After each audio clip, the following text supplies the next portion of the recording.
whereas I think that it actually strengthens the importance of what he was saying, given those risks. Well, not risks, pretty much guaranteed because of the Hatch Act and, like you said, other uniform codes. But I think that just makes it stronger.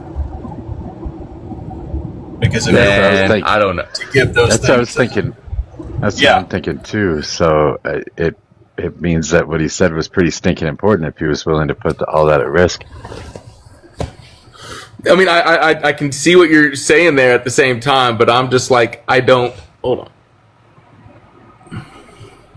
No, maybe you're right. Maybe he got independently wealthy. Who knows? Maybe he got independently wealthy because he followed Donald Trump's stock advice and made a whole bunch of money out the stock market because Donald Trump's been grifting the country, so he figured he'd go along with him and grift the country as well. And now he's got plenty of money and he doesn't have to worry about it anymore. By Donald Trump's stock advice, do you mean Nancy Pelosi's stock advice? Whoever's stock advice. I mean, Donald Trump has made billions of dollars since he got in office this last time, so obviously he's doing something right. Anybody that followed him or anybody that paid attention could have made a shit ton of money. I know, I was facetious. Yeah. Who knows? Sorry. No, you're good. I mean, no, I completely agree that it may not have been wise, just from a financial point of view, 3 years away from retirement to do that. But I don't disagree that he should be This punished. bitch is gonna make you wanna go gay, nigga. Let me tell you that. Oh. what? Huh? Okay. Pretty stinking What? threat. I hate trolls. I Oh don't man. think he was a Anyway. troll. I think he was just drunk. Oh, maybe. Hey, Maybe he was guys, I'm just saying. right, but at the end, I just can't. And I may be looking at it from a crazy standpoint of wearing that uniform. You know what I mean? And to maybe, but what's so bad about that? I mean, Hegseth went and took a job at Fox News. There's a whole bunch of other people. Ollie North got thrown in jail and then got let out and got a job at Fox News. It's not like none of these career professionals had ever done something stupid and then made a whole bunch of money afterwards for doing something stupid. well, this is the first time ever that an officer, specifically an officer, came out in a uniform. What'd you say, redacted? An NCO. No, I mean, he is a commissioned officer. A major is 100% a commissioned officer. He was an 05. You're right. I said one thing and meant the other. You're right. Right. And Okay. so Donald Trump's been known for firsts. He's been doing all sorts of firsts this entire time. I would say it's not abnormal. He's been screwing the whole country. I don't see why somebody else can't set up and do another first. I just can't. I just don't understand. Like, and again, I'm not the biggest President Trump supporter, right? I think anyone who's ever talked to me knows that, yes, I voted for him, but I'm not a blind follower. Yeah, I agree. Right? I can. I'm not giving you a hard time. No, I get you. But I'm just saying, like, I just couldn't. And again, I may be looking at this from a very biased view of the of what I do, obviously, and so I just don't know. Like, it blew my mind. I don't think that you're looking at it from a biased view. I think that you're looking at it through a lens of self-preservation, whereas he wasn't necessarily. And I think that's where the disconnect was. Does that make sense? And that could, I mean, and that very well could be it. I'm just, I am shocked. No, yeah, as am I, because you are looking at it through the eyes of somebody that doesn't necessarily have as big of a problem with what is being done as the rest of the country does.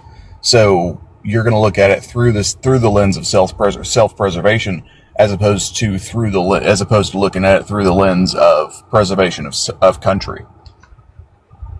Right. Okay. I mean, that makes sense. And Mojo, the reason I brought it up for you is because I thought that you had served. I thought you were a veteran. I don't know if I'm wrong there. Okay. I thought you were. I literally thought that you were a veteran. God damn it! I'm showing my whole ass right now. It's different. No, honestly, if I got drafted, I would have fucking moved my happy fat ass to Canada.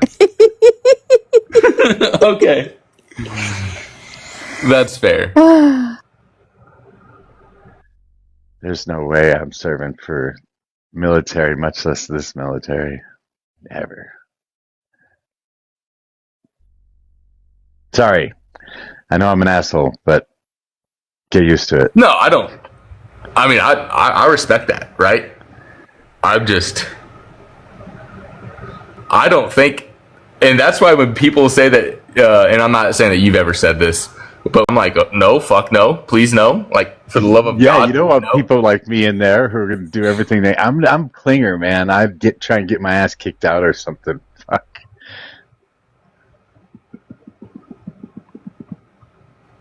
I don't know. I don't know if you got the clinger reference. I did, yeah. But no, MASH. Just the thought of having people who were mandatory to be there. Yeah. Oh no.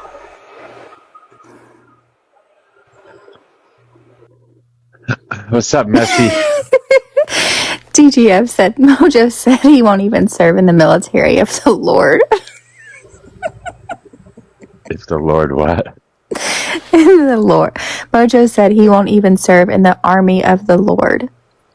Fuck no, I won't. What the hell? Does that even exist? That can't exist. There aren't that many stupid people on the planet, are there? Yes, there are.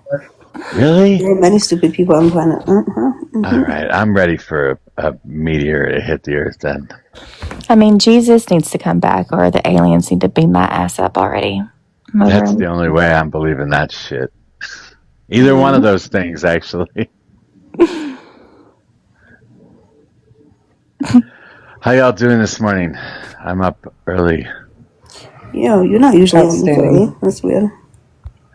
Yeah, I don't know if I'm going to try and rearrange my schedule or not, but I got up a little bit earlier and couldn't go back to sleep, so. I'm just tracking this. Miss Rosa. What's up? I'm just tracking this stupid Cat 5 typhoon that's coming again. Two in a year is insane. It hasn't got here yet. No, it's coming. It's coming Sunday evening. Where to? Florida? California. California. No, the Marianas Islands, Guam, Saipan. Oh wow. And Saipan still hasn't recovered from Senlaku, the other one this year. Hope you don't blow Is that where away. you're at? Yeah, I am in Guam, yes. Good luck, sir. causing hate, discontent over there. Specifically tracking the hurricane en route to Guam because he's curious. I am. You got too much time on your hands, sir. Get a puppy. Well, I am on leave, so. At home. Me too. Get a puppy. I'm on leave as well. Permanent leave. That's crazy.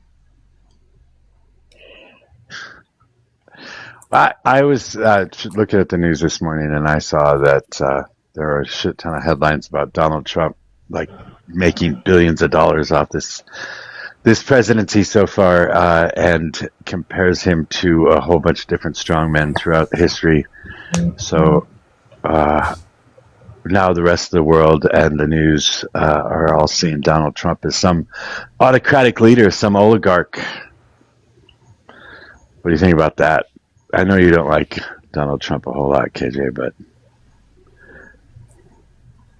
Yeah, I'm going to learn from the major and I'm not gonna speak on. Yo, But you come in here and talk about politics all the time. What are you talking about?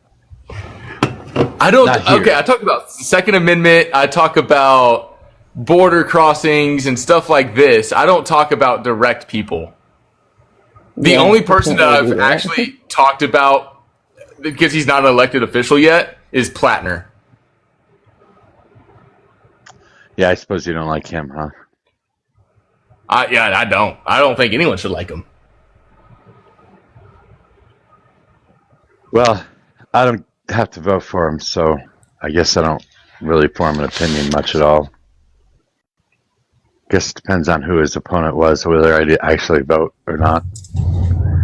If it were me. You don't think anyone should like? Go elaborate on that for me. Me?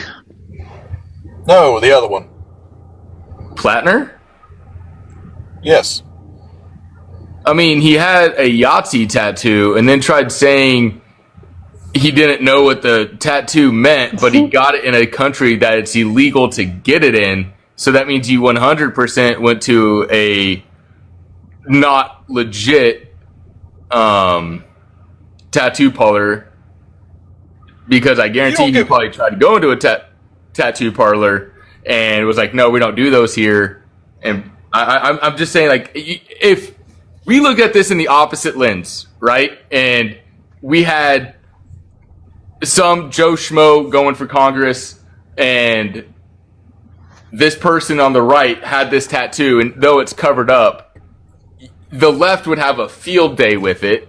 But because it's on the left and they need the Senate now, they're like, okay, well, we can vote for him so we can have the power and be gone with it. Even though the person that they're running against, who, you know, runs right, she is actually very much a moderate when all of it. She doesn't always vote Republican. She doesn't always go with the Democrats. Yeah, but you don't give a fuck about any of that. Oh, I do. I mean, I don't stand for racism at all. No, you don't. I hate racism. No, you don't. What do you mean? I don't. Like, let's not attack me now. Like, when I say... I'm not attacking you. Okay. So when you say I don't give a fuck, when I give a... Like, you're saying I tolerate racism. Yes. I don't, though. Not in my personal life, I don't. You do, though. How? The I Am the Storm speech pulled straight from the Mustache Man's propaganda campaign. I mean, I could go through. I don't even know what you're talking about with that speech. Stephen Miller. What's that? Wait, is that who you're talking about? I have no idea who you're Miller? talking about. The I Am the Storm speech from... Yeah, I have no idea what... Stephen... Oh, yeah. Who's Stephen no, Miller? The party... What? Yeah, no, the party you voted for... the party you voted for has, on a couple different occasions, quoted scripts or lines directly from Mein Kampf or from the Mustache Man's propaganda campaigns. So you don't give a fuck about any of that. I'm not entirely sure why you're wanting to take a stance on it now. He doesn't know who It's Stephen crazy. Miller is. Yeah, I have no idea. I have no idea who that is at all. Like, at all. He's an advisor to the president. Stephen Miller, the bald guy, kind of looks like Nosferatu. Well, I got some looking up to do. Because, again, I can't be judged on things you know what I mean? Because I have no idea. You absolutely can. Try doing that in court. Well, here's the thing. I'm out on trial here. This is TikTok, and I use TikTok, and I think Messi, Mojo, and JB can all say that I came up on the panel, and I've came up hot and heavy, and was like, oh, maybe I had the wrong term because I have the wrong information. You don't know what you don't know. And as long as you're staying 10 tones down... I completely understand. But what I said earlier about the quotes and et cetera, paired with... Fuck, what was I about to say? Oh, yeah. Paired with your complaint about only doing it to gain power because that would give us an advantage in the Senate or whatever, what have you. You don't give a fuck about that either.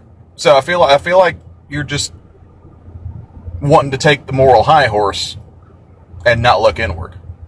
Because 80% of what the Republicans do is not for principle. It's for gaining or maintaining power at by any means necessary.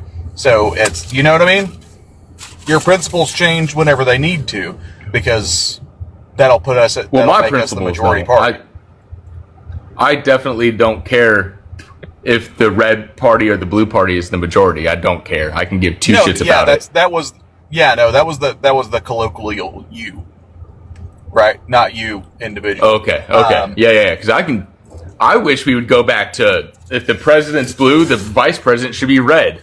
I think we need to get back to a place where common sense isn't so fucking out there of an idea where, hey, cool, you're red, you're blue, cool. You have an issue, I have an issue. Now let's talk about it and how to resolve these things for the American people, and take every bit of hatred and shove it somewhere where the sun don't shine, and actually, be better for the people. No, you don't. No, how are you saying that when after the conversation we had on my panel with CS and all that, and I was actually trying to get somewhere, but then I had to go to a store because I had to go prep. You're telling me you want everybody to be hunky, and I'm not necessarily coming at you. I know that you are reasonable. I understand. I know that, but you're complaining to me about the division along political lines in this country, when you voted for the guy that's causing the division along political lines in this country. You're telling me you're taking some moral stance on Graham Plattner. You don't give a fuck about any of these. So here's the thing, right? I can't say that I don't give a fuck, but again, if someone that I knew, or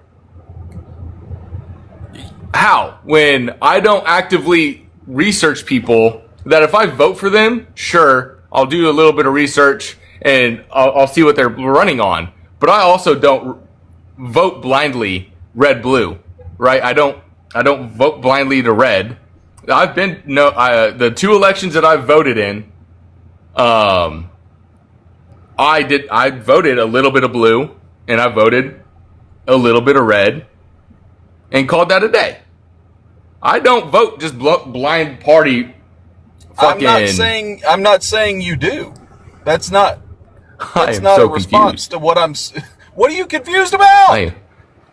I have no idea, but I'm confused. I'm confuzzled. Yeah, all right, so I'm going to do this redacted. I'm pretty sure it's hard to tell somebody what they think or how they feel or what they know or what they don't know. You would be better off if you just asked him questions if he knew about Stephen Miller's speech or something like that, instead of saying, you absolutely vote for people that you know are Nazis. I don't think that's true. Because I definitely would not. Did you think Trump was racist when you voted for him?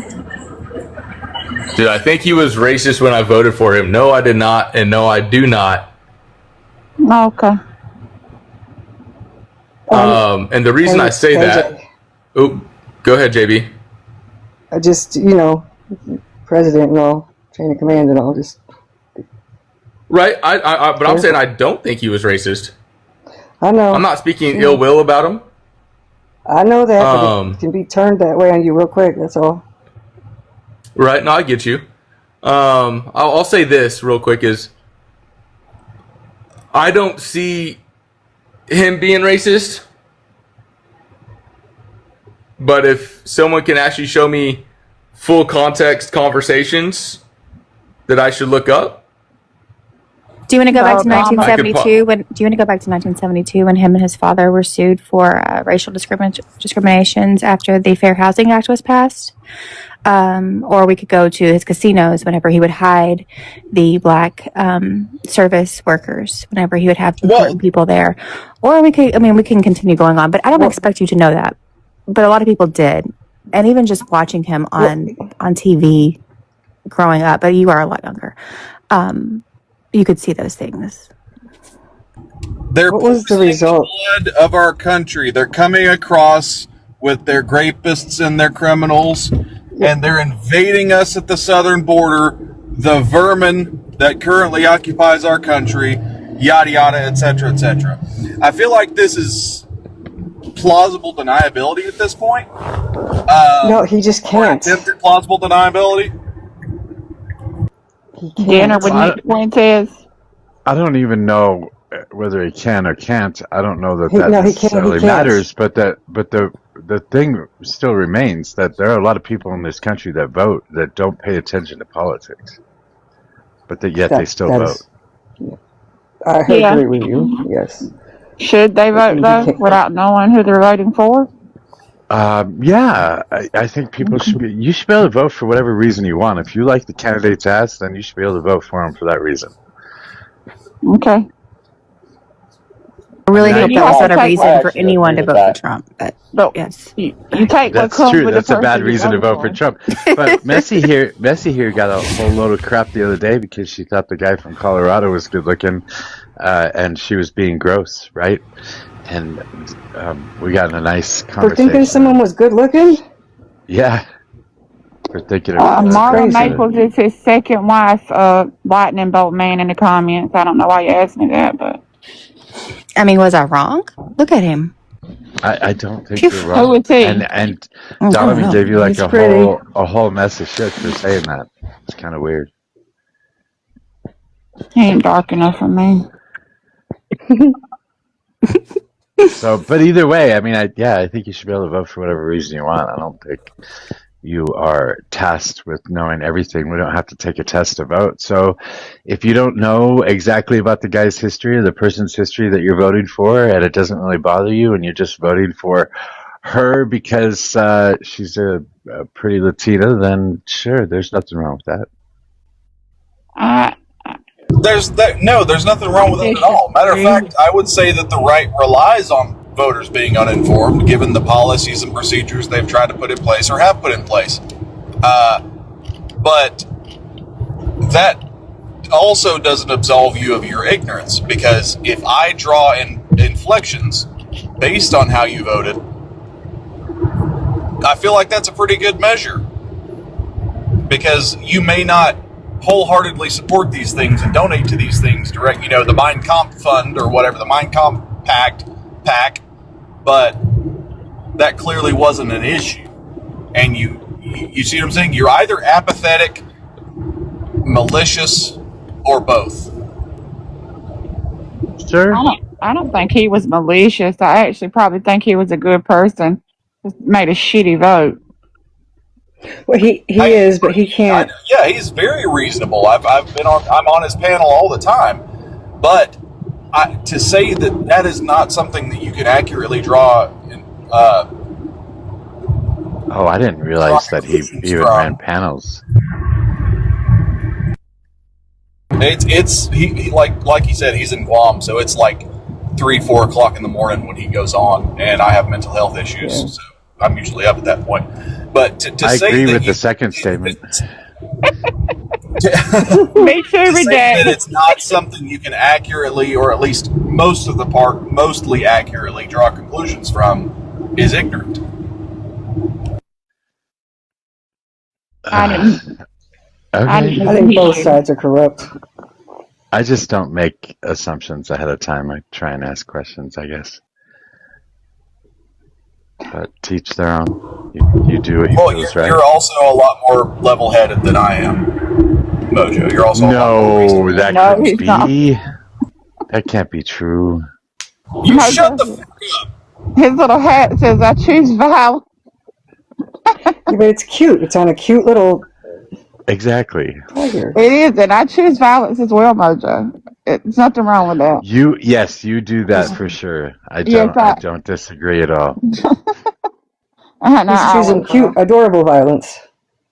Yeah, we'll go with cute. Kind of confusing. Where'd KJ go? Redacted ran him off. Damn, Well, Redacted. he can't really participate in conversations like that disparage the president. He can get in a lot of trouble. Would they really get in trouble if they say bad things about the president? Yeah, babe. Did you not? That's what we came up here talking about. Was this? I've seen the man, but I thought that was a stupid thing to get locked up for, and that that wouldn't really go anywhere. Can that really go somewhere? Oh yeah. Yes, ma'am. Absolutely, he's going to get court-martialed. Mm-hmm. What the fuck? No, not KJ. I don't think I don't think KJ's going to get court-martialed. No, not KJ. Yeah, no, no, Jason no. Watson. Yeah. No.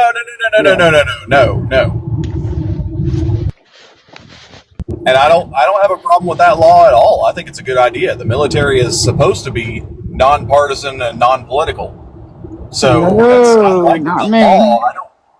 I don't disagree with the fact that he got arrested because I think that law deserves its place. To He's headed follow Leavenworth. a leader you don't agree with and follow his rule. I mean, I can see if you're in battle and maybe you don't think we should be there. Well, hell, I'm telling you, I'd be in court martial. Rah. Those few people that went out and said, "Remember your oath" to the service members. Mhm. Donald Trump wanted to have them. What's the word?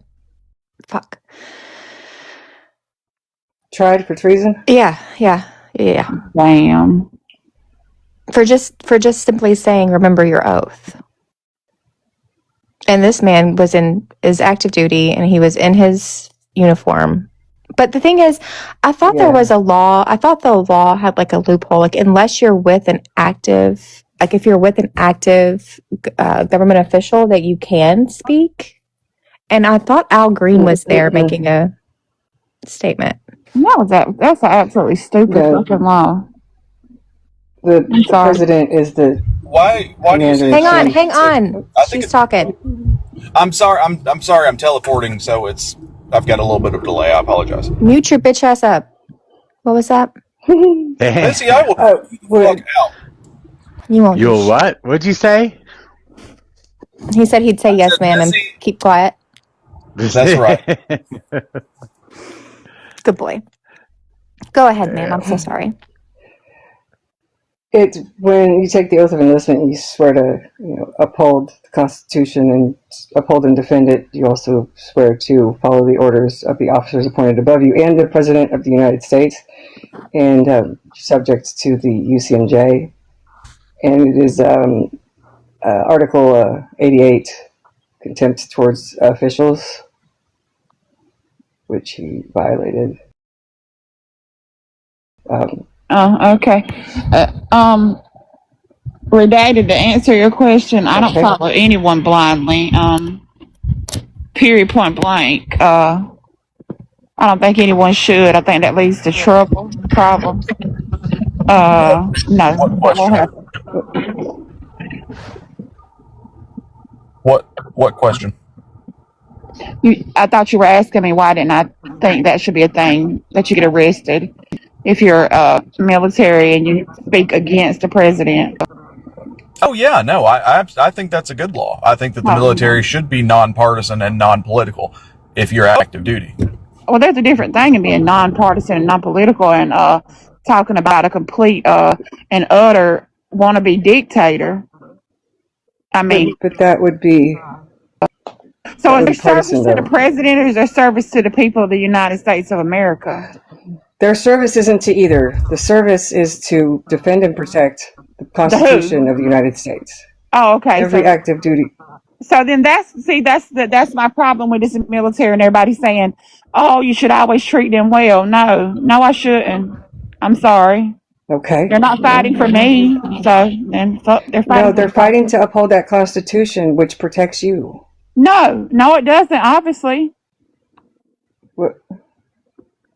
The Constitution's being broken by the same man that you're saying that they should follow. What are you talking about? No, I'm not. This is not my opinion. You asked about. I know what you're saying. You're giving me facts, but I'm telling you, I wouldn't follow those facts. I would be court-martialed. That's all I'm saying. I think that the facts are stupid. It's not for everybody, and that's fine. I'd be court-martialed too, Rara. If I was an active service member under this administration, you'd be taking my ass straight to wherever you go. No, they put you on the front. They put you on the front lines because you're scary as shit. The reason I say I like the law is because the second an entire Marine squadron full of, Jimbos, Jethros, Meemaws, and Papaws decides to get together and go march on the Capitol and stand in front of the Capitol in their Marine uniforms and tell us how much of a communist, Marxist, fascist Joe Biden is, yada yada. That holds weight with the media, right? Mm-hmm. So I am doing it because I can imagine the other side. Does that make sense? I'm saying that I like the law because I can imagine it from the other side. And yeah, I get exactly what you're saying. The part that I'm saying I don't like is when do they no longer listen to the commands of a president? When does it become too much and too dangerous to us as the American people who support them way more than the president does, obviously, because he played golf when they brought back the unalive bodies of those soldiers. So when does it become too much and he's no longer, they should no longer listen to him? I guess that would be my point. No, yeah, that's fair. We already have a legal mechanism in place to refuse illegal orders, but there are so many so many links throughout the chain of command that it goes down. Yeah. And this guy was he was a commissioned officer, so he would have been one of the links in those chains. But if you're talking about like direct orders, like actionable orders, there's already a legal mechanism for that. Overall, I don't think it's their place. I don't. Okay. Yeah, it's not. Okay, so you don't listen to you. Okay, so there's something legal in place for them to deny his or to not do what he says, but call him a fat boo-boo head, and you get sent to jail. Well, correct? Yes, it creates dissent among the ranks, and it also shows the American population that the military is out of order and does not support or defend the Constitution because they are disparaging the president, and he's the commander-in-chief. We don't disrespect. Does the president defend the Constitution? No, he is the chain of command. He is the top of the chain of command. I'm asking we don't disrespect. Is he not the ultimate one that should be defended? Because he is the commander-in-chief. Mm-hmm. He goes against the Constitution he has as president this time right here. He had the Capitol attacked. That goes against, okay. So, right. Mm-hmm. Okay. He didn't, but yeah, he did. Yeah, he did. Okay. He stood there as a man who they still believe was their president, and he told them to march on the Capitol. So he wasn't president when that happened. Okay, but they thought he was, though. They still stood there. So if he wasn't president, then the president wasn't violating. Wait, he was. No, he was president. I know. It was inauguration. Yeah, he's right. He was. Like, I'm confused by what you're saying, ma'am. I don't get it. Maybe me and you just don't need to have this conversation. Yeah, because you're talking about a Constitution, but then I'm talking about somebody who doesn't even follow the Constitution, but you want them to follow him and the Constitution. Okay, so the FBI After Action report on that day says a lot of things, but it does not say that he organized it, started it, or encouraged it. But there are whole cases about it. What are you talking about? He was charged. The FBI After Action incident report. Yeah, I do know that. I was trying to get there, but you know. Okay, I'm listening. I'm sorry. You can go ahead and speak. I'm sorry. I shouldn't have got so hot. Go ahead. I'm sorry, ma'am. I'm not ma'am. It's I fine. can't see what your name is. JB. Okay. JB. Now, there are different varying reports throughout the different agencies that contradict every single other one. So I wasn't there. It was an abhorrent act and display of everything. Completely. There's no reason for it at all. But I just I don't believe what I see on my television at all. No? Huh? You don't believe what you see on television. What do you believe? case law. Case law is. Both sides are corrupt. Both sides are corrupt. The government's corrupt fully, left to right, top to bottom. No, ma'am. That's a cop out. Right. That's lazy. That is not a cop Well, no, out. that's not a cop out. All right, No, it's yeah, not a cop right. out. It absolutely is a cop out. It's not All right, comparable. hold on. I We love that voted you for said you that. left or Hold right, on. Before we go further, alternative, can I get your age and who you voted for, please? Yes, I'm 18, and I didn't vote. I didn't vote. Okay. Go ahead. Me, go ahead. Yeah. You were trying to say something.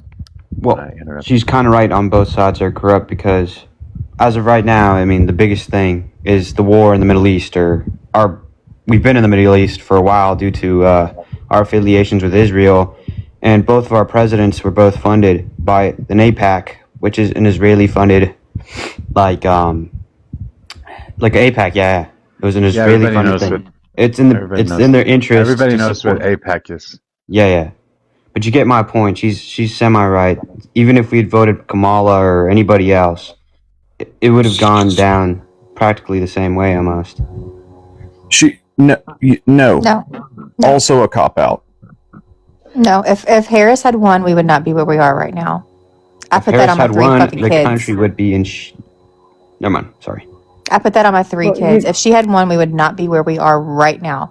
The I shit that has passed and has happened since he's been in as president would not have happened. The section 2 of the Voting Rights Act would still be in play. There's so much shit. Kansas would probably still be able to have trans individuals have fucking driver's license. Like, there's so much. I can't even think about it right now because it's 7 a.m. But you cannot sit there and say, alternative, that if she had won, that this would be happening. Well, is the issue in Kansas because they can't decide which gender they are? I mean, that would be a problem, right? Rosa, I'm going to drop your ass. Decide what? That's Congress that writes all this legislation. Messi, don't start a mob. Well, I Hillary. have a question. I heard you guys talking about military, and I want to ask you: has there ever been an instance where the military did not follow direct orders? Well, Yes. Well, that would be There just are an individual instances all the member. time. Yes. All the time? Yes.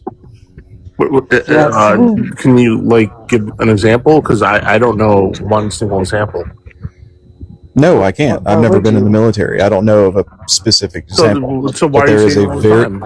there is a very well determined legal mechanism to allow for that, and a legal But I'm process asking to you, determine there that it is. was actually. Yeah.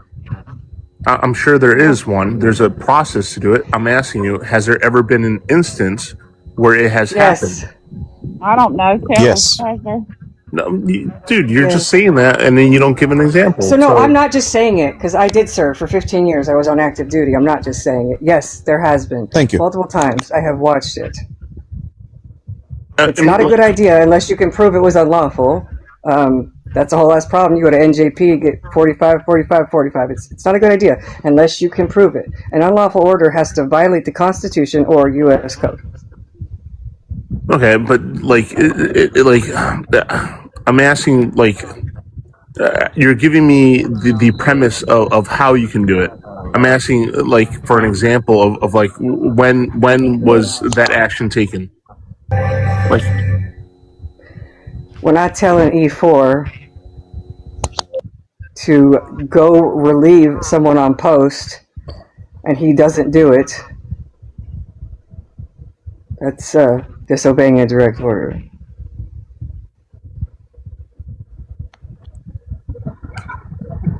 Okay, I was thinking more on a larger scale, but Yeah, okay. you're I was not wanting an this. officer. I was. You, Yeah, I was you're not an wanting officer, this so. lift. You're asking for this poetic, fucking cinematic instance in which an entire platoon refuses their orders and it makes it on the news, and they're all arrested, but then they're all vindicated after the fact, yada yada, and What is the that sort of Miley stuff. massacre? Somebody keeps saying that in the comments. I'm just asking the Miley massacre in Vietnam or something. Is anybody? I'm not aware of it, but that's Lyft is asking for this cinematic instance, and it's not usually as dramatic as that. All right, hold on. Why are you asking? because you guys were earlier talking about, you mentioned something about essentially the military not, taking up orders, and I just wanted to see if there were any examples of that happening. That's all. That's really all. Why? But why? Well, I mean, why doesn't matter, right? I'm just asking. It does matter. Otherwise, I wouldn't ask. I don't know. Just for knowledge. Okay, Google it. Then you asked Google's, because you were trying to prove a point. Mm-hmm. I think he might have been trying to prove that they don't. That was the implication. That was the implication. Yeah, you're right. Yeah, and that's getting embarrassed true. Like you did the other day on Johnny's panel. No, I'm not getting. Holy crap! You just. Man. I like redacted. Thanks. Me too. I didn't get embarrassed on the panel, so don't say that. You got cooked like a cheap steak. Oh, not a any steak gets cooked, right? So any steak gets cooked, right? Expensive cut of steak. Oh no! So, stop! Shut up! Stop wasting my time. No, I'm saying you're not going to eat raw steak, right? So yeah, but he did say cheap. He said cheap though. He did say cheap, and he misspoke. And I'll give it to him. It was fun. This is anyway. I didn't mean to detract from the conversation. I just was curious if there was an example of it. And example of what? No, don't do it, Messy. God, I wasn't paying attention. Well, please don't bring it back. You don't say.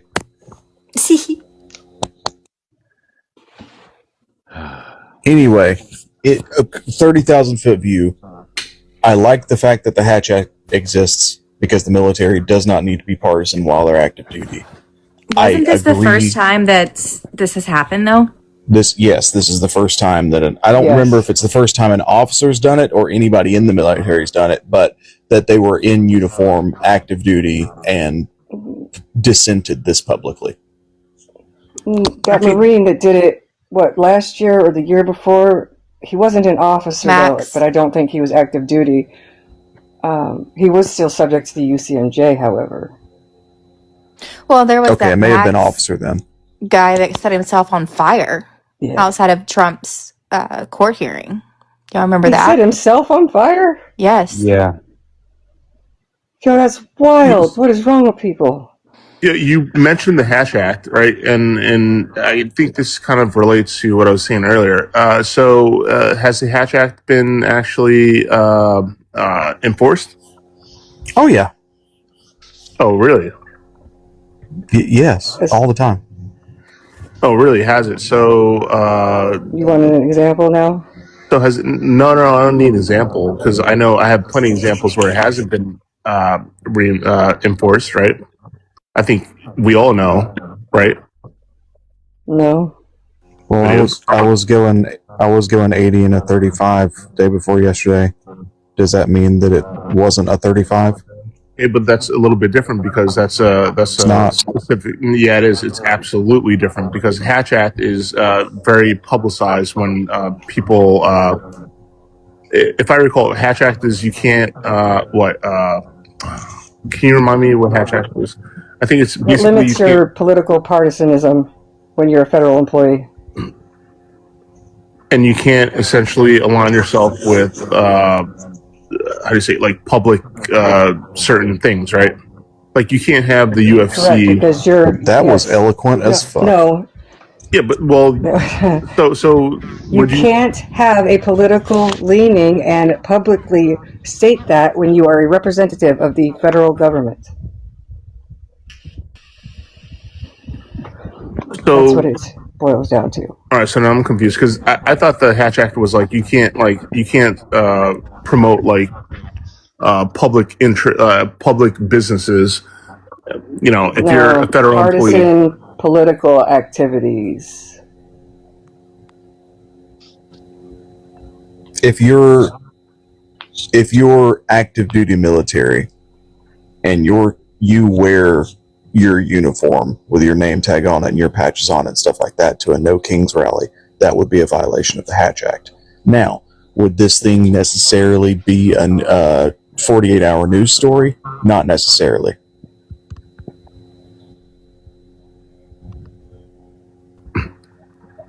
I think the biggest issue with our country is lack of enforcement of laws. Would you agree? No, you don't. No, you don't.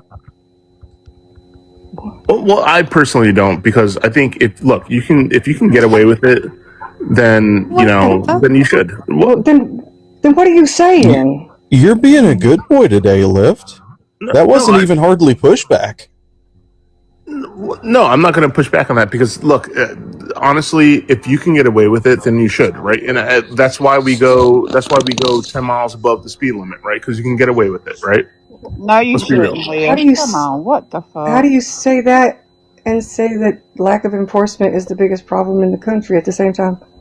Well, because it is a problem. Because, like, honestly, like, if you don't enforce going over, 10 miles over the speed limit, then what else can you get away with? And I agree. If you don't, sorry. No, sorry. No, go ahead. Sorry. No, you were. No, I interrupted you. Please. Well, if you can get away with that, right, then you can get away with a lot more, and you can achieve a lot more as well.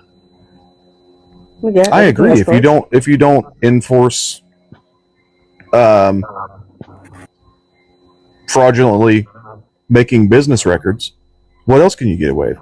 If you can't enforce SA allegations or SA laws, what else can you get away with? I agree. You don't give a fuck about the law. You've shown that. I don't give a fuck about the law when the law doesn't give a fuck about itself. I think that's a fair okay statement. then. Okay, what do you actually think is the biggest problem in this country? I think the biggest problem is if you say illegals, I'm going to violently shit my pants. Can you do it on mute? Can you please say illegals real quick? I think illegals are the no, I'm kidding. But actually,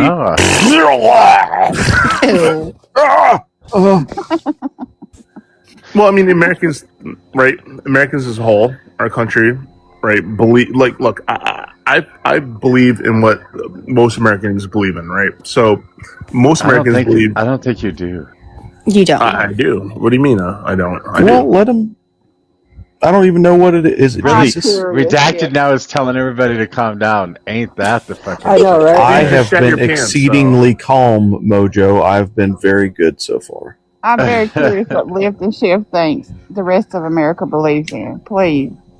Jesus. Well, it's not only America; it's other countries as well, right? They all believe that immigration is an issue. It's not just America. You can go to look at South Africa. You can look at different countries. I know, but okay, yeah, we can. But the point being is that this is not a localized issue, right? It's been an issue since Columbus sailed the ocean blue. Yeah, I agree with you with that one. But we're no longer there. We're here. So go ahead. Lipton Shift, 33 other countries allow birthright citizenship.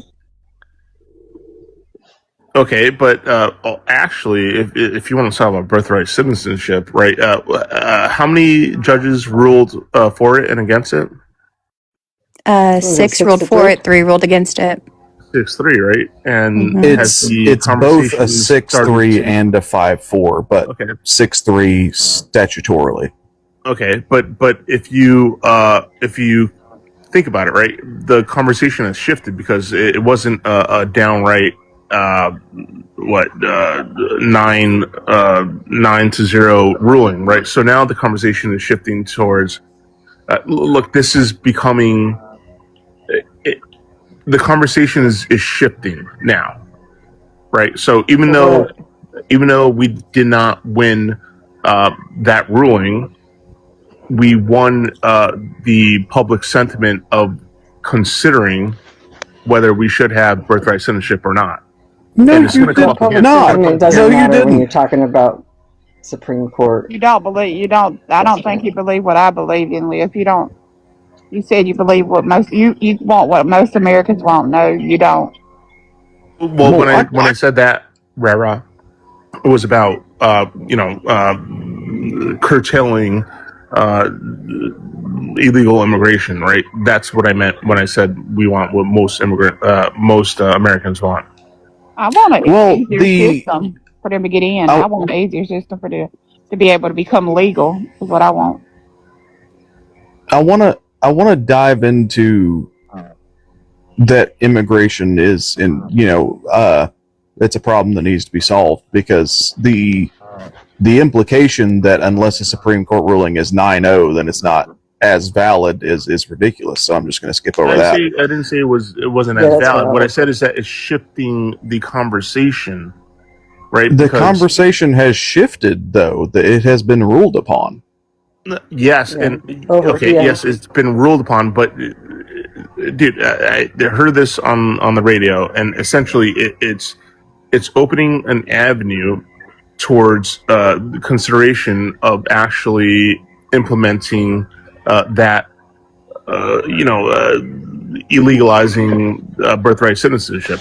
It is. No, it's not. It has been ruled upon. The verdict is in. It's been ruled upon.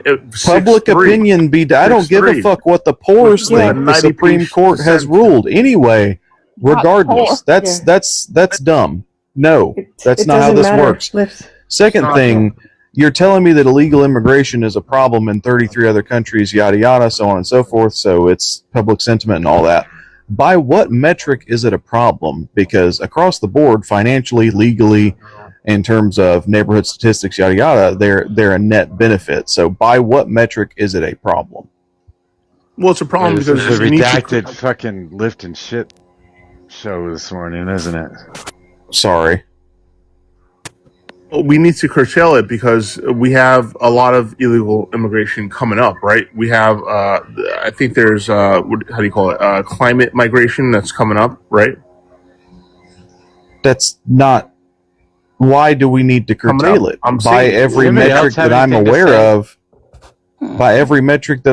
of, it's a net benefit. So why is it a problem that needs to be curtailed?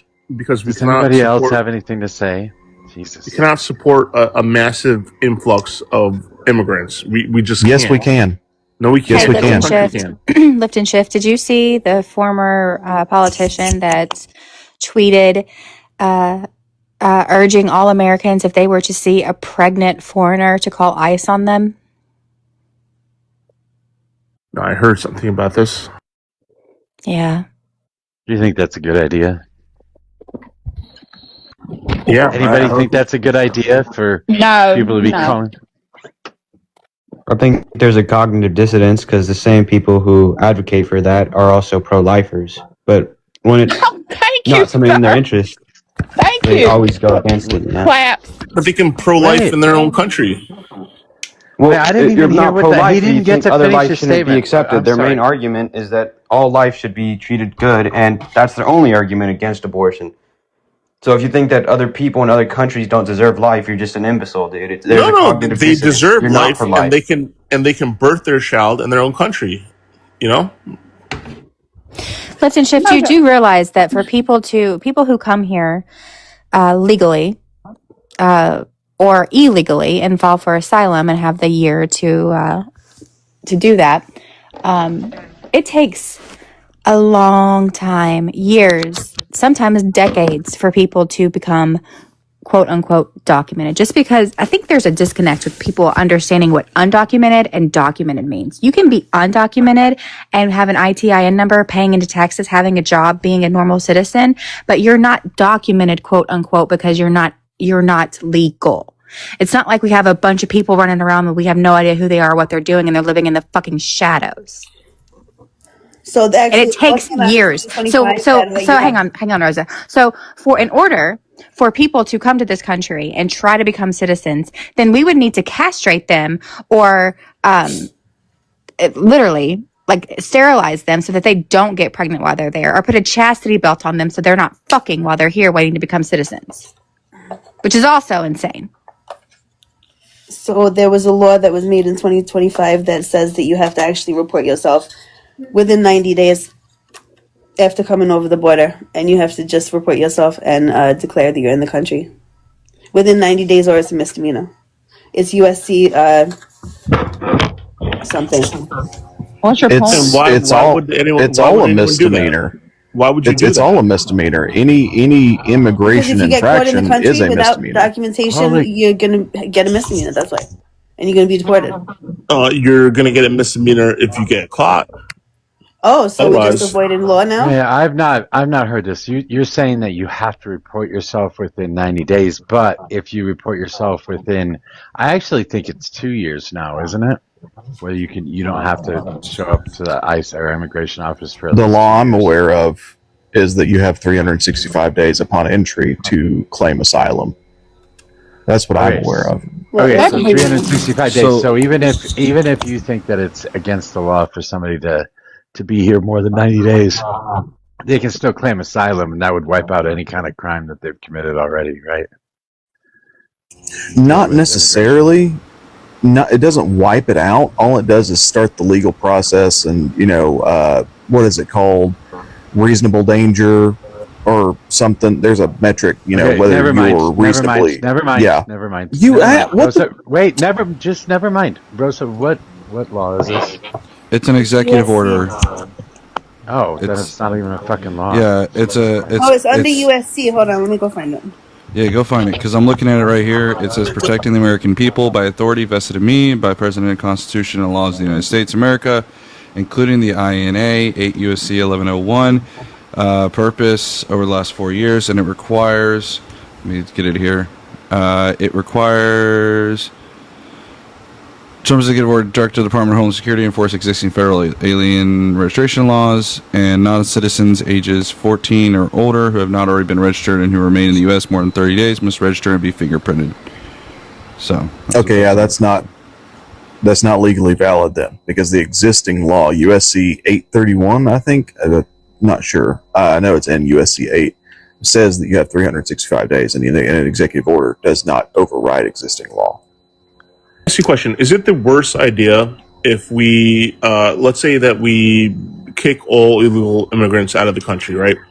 And then let's say, like you guys mentioned, right? Let's say there's some negative impacts of that, right? Then it would force our government to actually enact, actual immigration laws that would actually support our country, right? So, for instance, it would force them to say, "Hey, let's get skilled immigration into our country." Oh, so let's just take out the second graders and their parents and grandparents. Let's just send them back somewhere that the little kids have never been, so that our government can get it together and let skilled workers come over, right? Yes, Is that what we're saying? That's absolutely. Well, no, I'm going to ignore all your little second grader you need comments, to. but yes, let's get skilled workers in here. I mean, that's the immigration that we want, right? That's immigration. No, it absolutely it is. No, it absolutely is not the immigration we want. Quite the opposite, in fact. Aside from the farm workers, okay, which I'll give you that. We do want skilled labor here. I mean that's. What do you? I'm not saying we don't want skilled labor here. I'm sorry, I didn't hear you. Fuck. What do you consider skilled labor? Anything I don't know that requires an HB1 visa, probably. Okay, so people like doing construction and people working on farms, and people working at the local 7-Eleven. No, I think there's a specific visa for farm flipping workers. hamburgers. These are not people that you want in the country. Is that what you're saying? No, what I'm saying is that we can actually how do you say it? We can figure out exactly our needs once we get all the immigrants out. Then we can we know what tailor. our needs are, though. We can fine tune. We know. Wait, lift. We know what our needs are. We have a 3% unemployment rate. We know which industries or sectors are looking for jobs right now to be filled. We know what jobs people are looking for. We do this on a regular basis. We keep track of all these figures. We already know. Well, that's kind of what I was saying. Riddle me this. Then how come our Congress hasn't fixed our immigration laws then? Because it's not a problem. Not only is it not a problem, because you curtailed the fucking law, dude. No, it is it's not a problem. But you're saying that we need to assess what we need. Unskilled workers are what we need. We've done trials where we will pay well above minimum wage to go pick fields and to go yada yada. Americans won't do it. Not to mention our birth rate or replacement rate is something like 1.66. Right now, the birth rate is 1.35, I believe. We're well below the replacement rate, which means we have work. If you want to assess what we need, unskilled work is what we need. Why? I understand. Look, Go ahead. Wait. No, sorry. Nobody else is able to talk, for Christ's sake, besides the two of you. Yeah. Can I butt in here real quick? Go ahead. What's wrong with our immigration system is it needs to be faster. That's it. Faster, letting people get in quicker. Other than that, I don't see a problem with it. The alternative, go ahead. Okay, so I think they do have a system for that for immigrants. It's mostly unskilled labor though, because I think I live here with like fruit companies, and basically they outsource like Mexicans with like visas in here, and they work for a season. When they come back home, they don't get paid above minimum. They're paid at minimum. They just do the jobs people won't take. I think that's what they use them for. And by the way, those seasonal workers, when they come through, they can actually get food stamps and stuff like that. Anywho, what I was going to say was, what was I going to say? And they should be able to. What was I going to say? Oh, by the way, so when the BBB comes out and it really is enforced, all those people that haven't been working that are on subsidies are going to have to go out and get jobs. And Lord knows how long they haven't been working for it. Let me say this loud and clear. Hold on 1 second, Vince, please. Wait, no, let her finish her statement, Rara.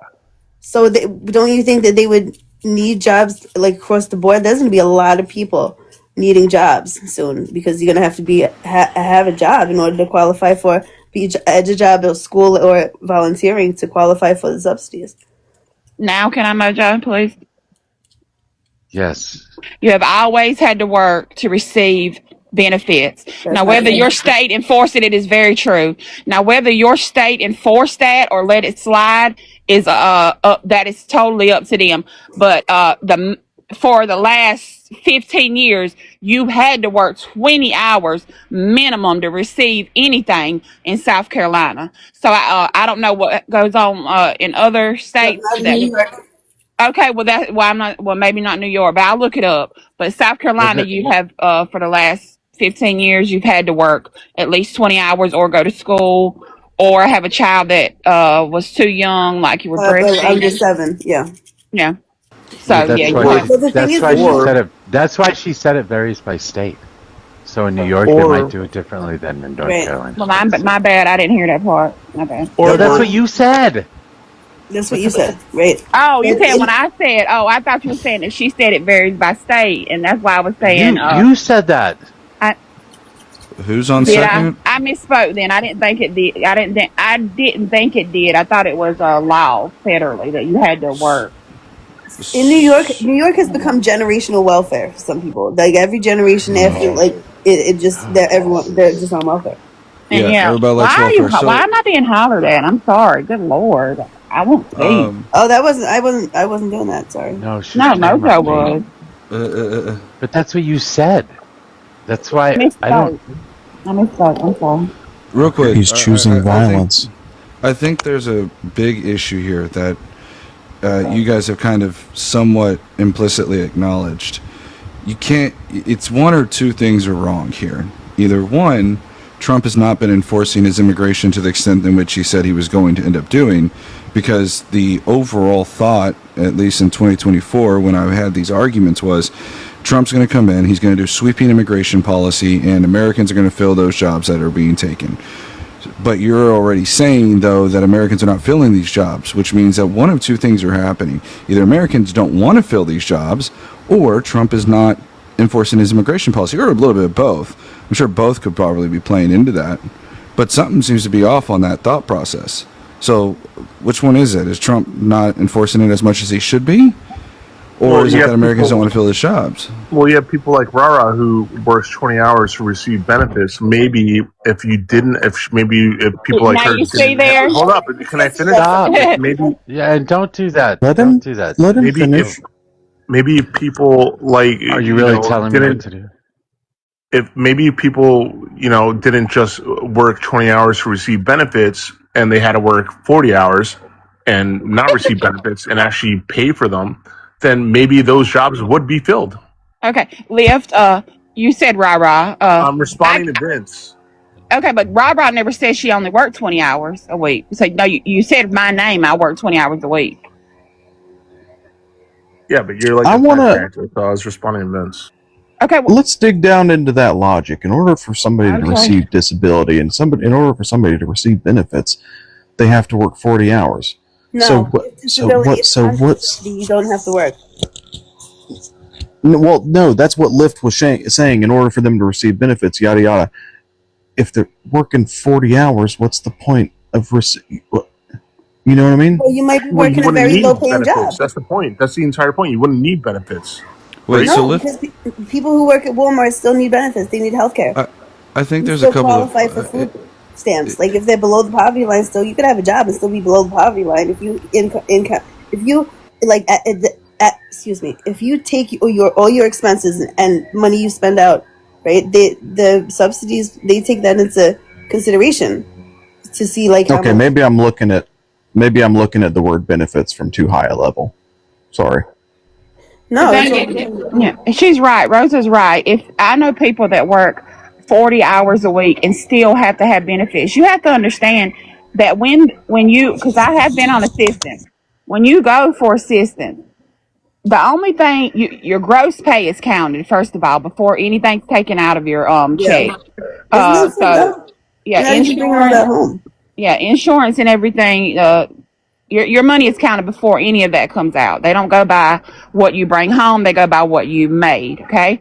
Also, they do not consider car insurance, a telephone, a car payment, or any of that a bill. Yes, cost. Look, if you're working 40 hours at Haagen-Dazs, I was speaking. Okay, I know, and you finished. And Oh, if my you're God. working 40 hours at Haagen-Dazs, maybe you have. Hey, so Finish, quick Rara. question. Oh.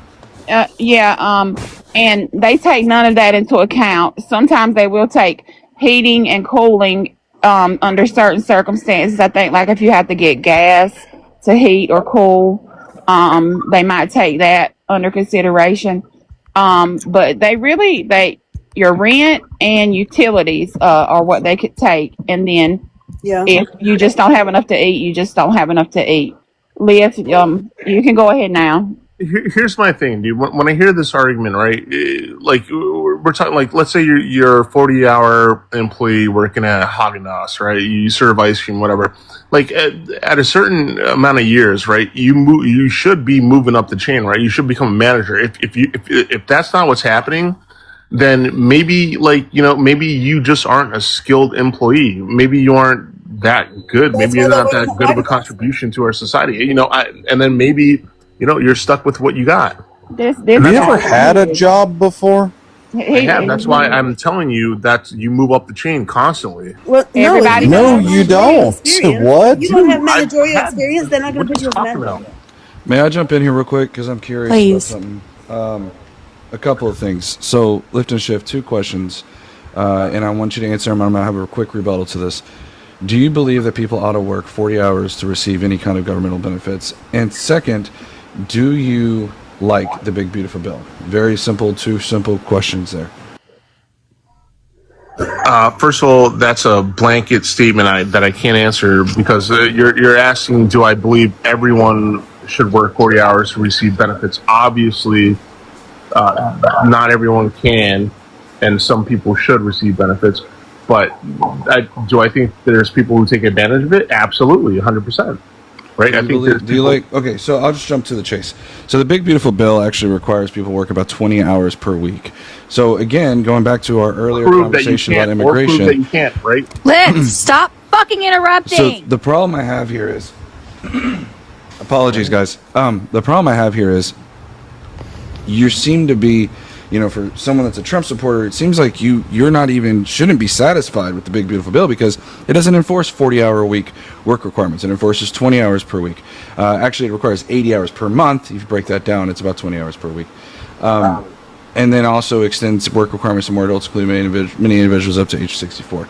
So again, it doesn't seem like even this would meet your metrics. So you don't like the big beautiful bill, right? Because it doesn't enforce the 40-hour-a-week work requirement, right? No, what it does enforce is you proving that you can work, or that you've applied and you can get it, or that you like it proves that you have to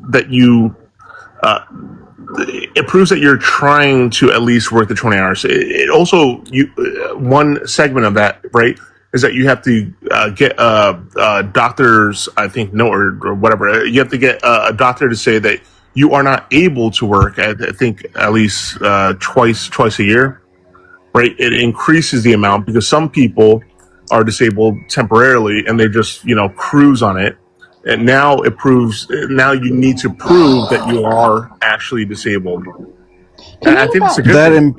That implies that benefits are being handed out like candy, and there's not a process to prove. Like, you're making a lot of implications, and then when they're put into words, you're telling me no, that's not what I was trying to say. Yeah, it does require you to prove yourself, right? You're required to prove that you're qualified for disability twice a year, right? Question, Liv. How do you live off of welfare? How do people do that? Could you tell me? I would just like to know. I know a family, right? Obviously, I don't, but like maybe you do. But I know a family. Look. I'll take a certain amount of disrespect, but I won't take but so much from you, dog.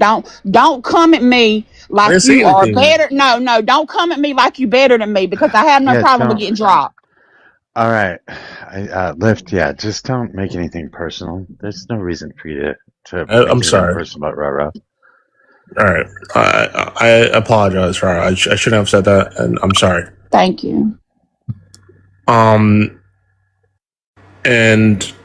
I forgot what. Damn it! I forgot what I was going to say. I forgot what the question was. The family. How do you survive off of welfare? You say you know a family. Well, dude, so I know specifically. I know this is gonna. I know it's anecdotal, but like this is 100% true.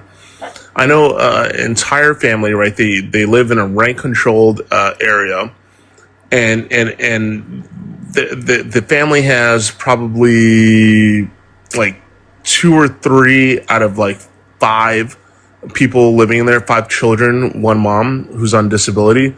And they're all basically just, nobody has any job aspirations, and they're living off essentially disability. So that's one instance of just abusing the system. Plus, they also get I guess insurance from New York or whatever, and like that's one instance of like.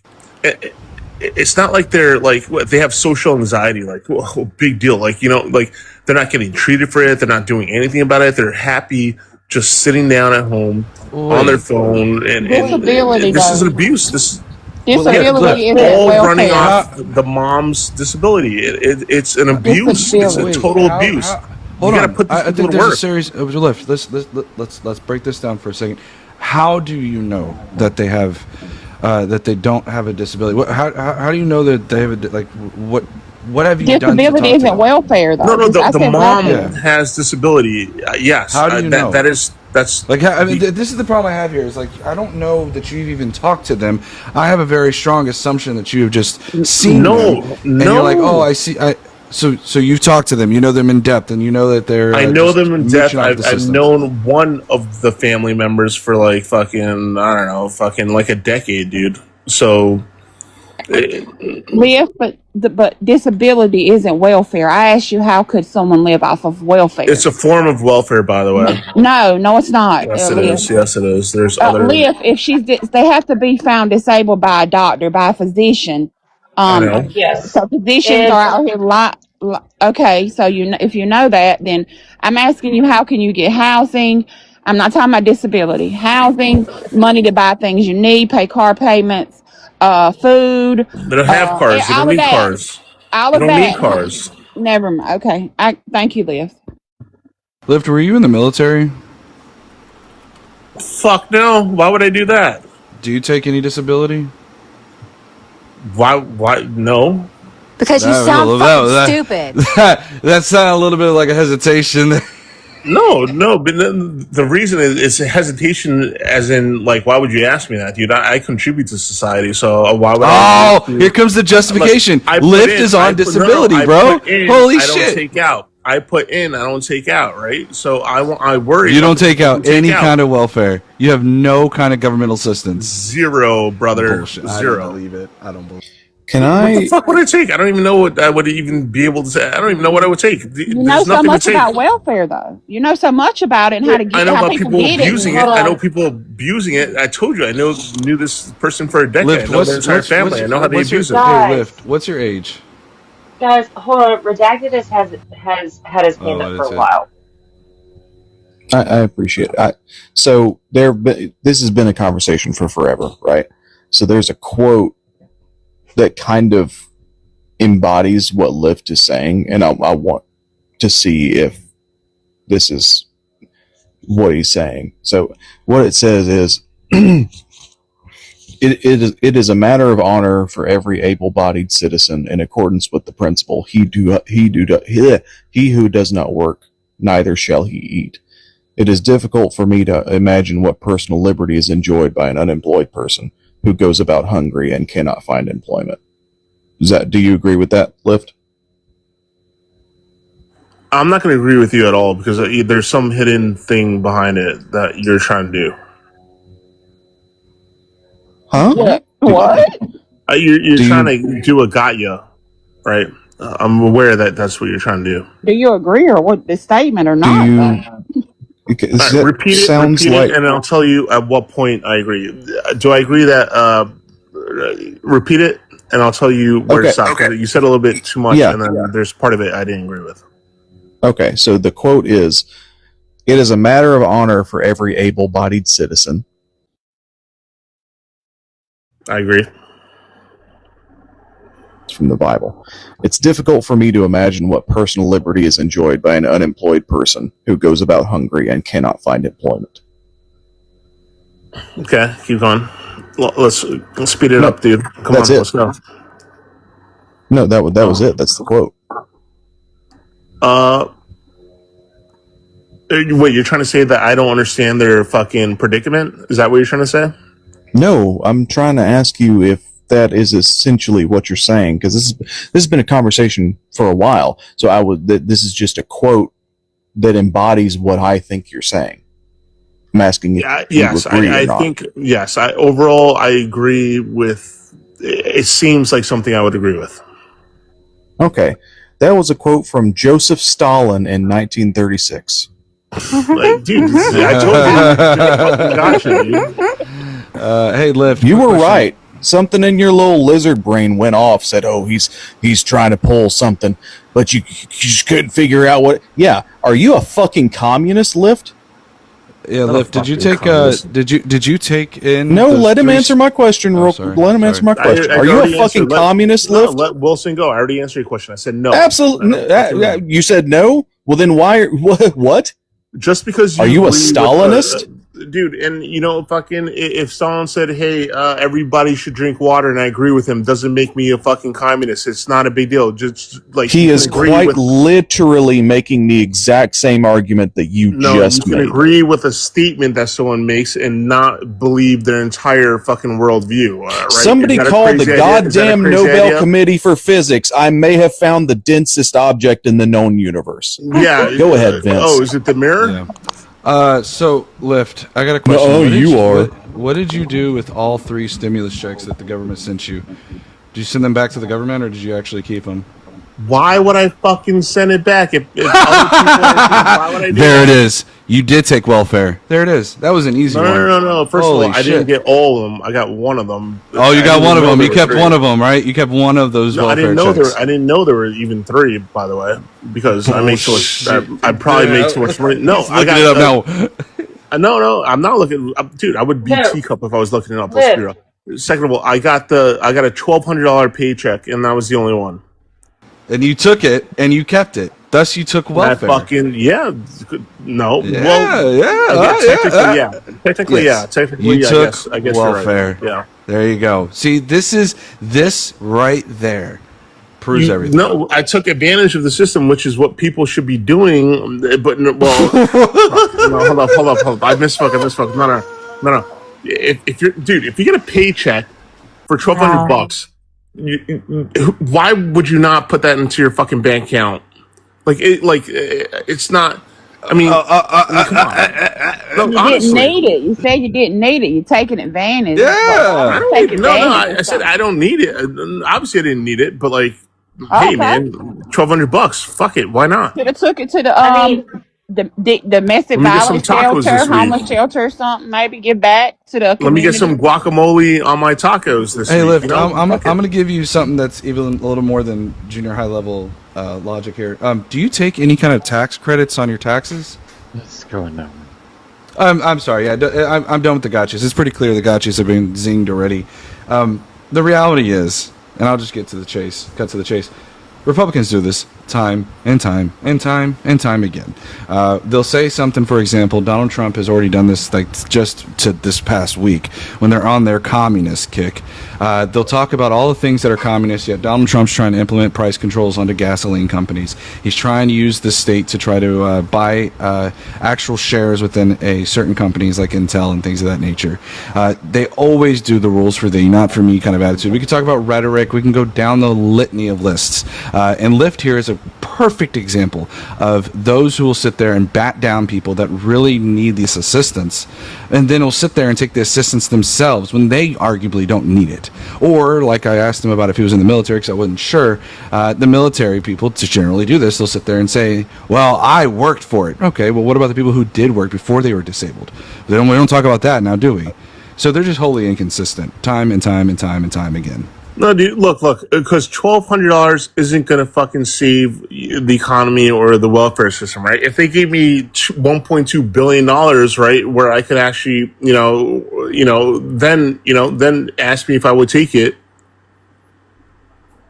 If you were given $1.8 billion left, if you were given $1.8 billion, would you still work? Yeah, I'd work on spending the money. Okay. You're such a fucking hypocrite.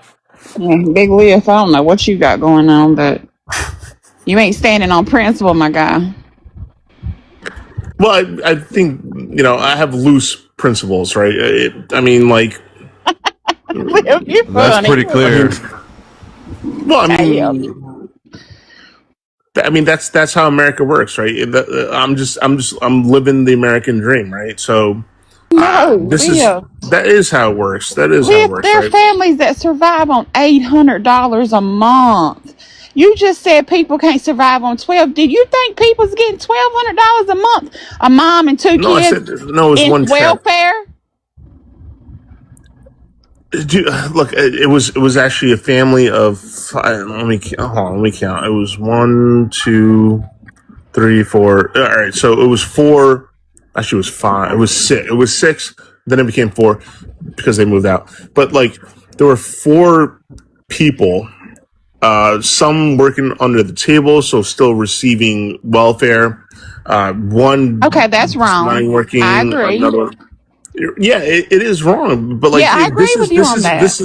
I know, but this is one example that I just happen to know. First of all, I'm not even in this income bracket to know these type of people.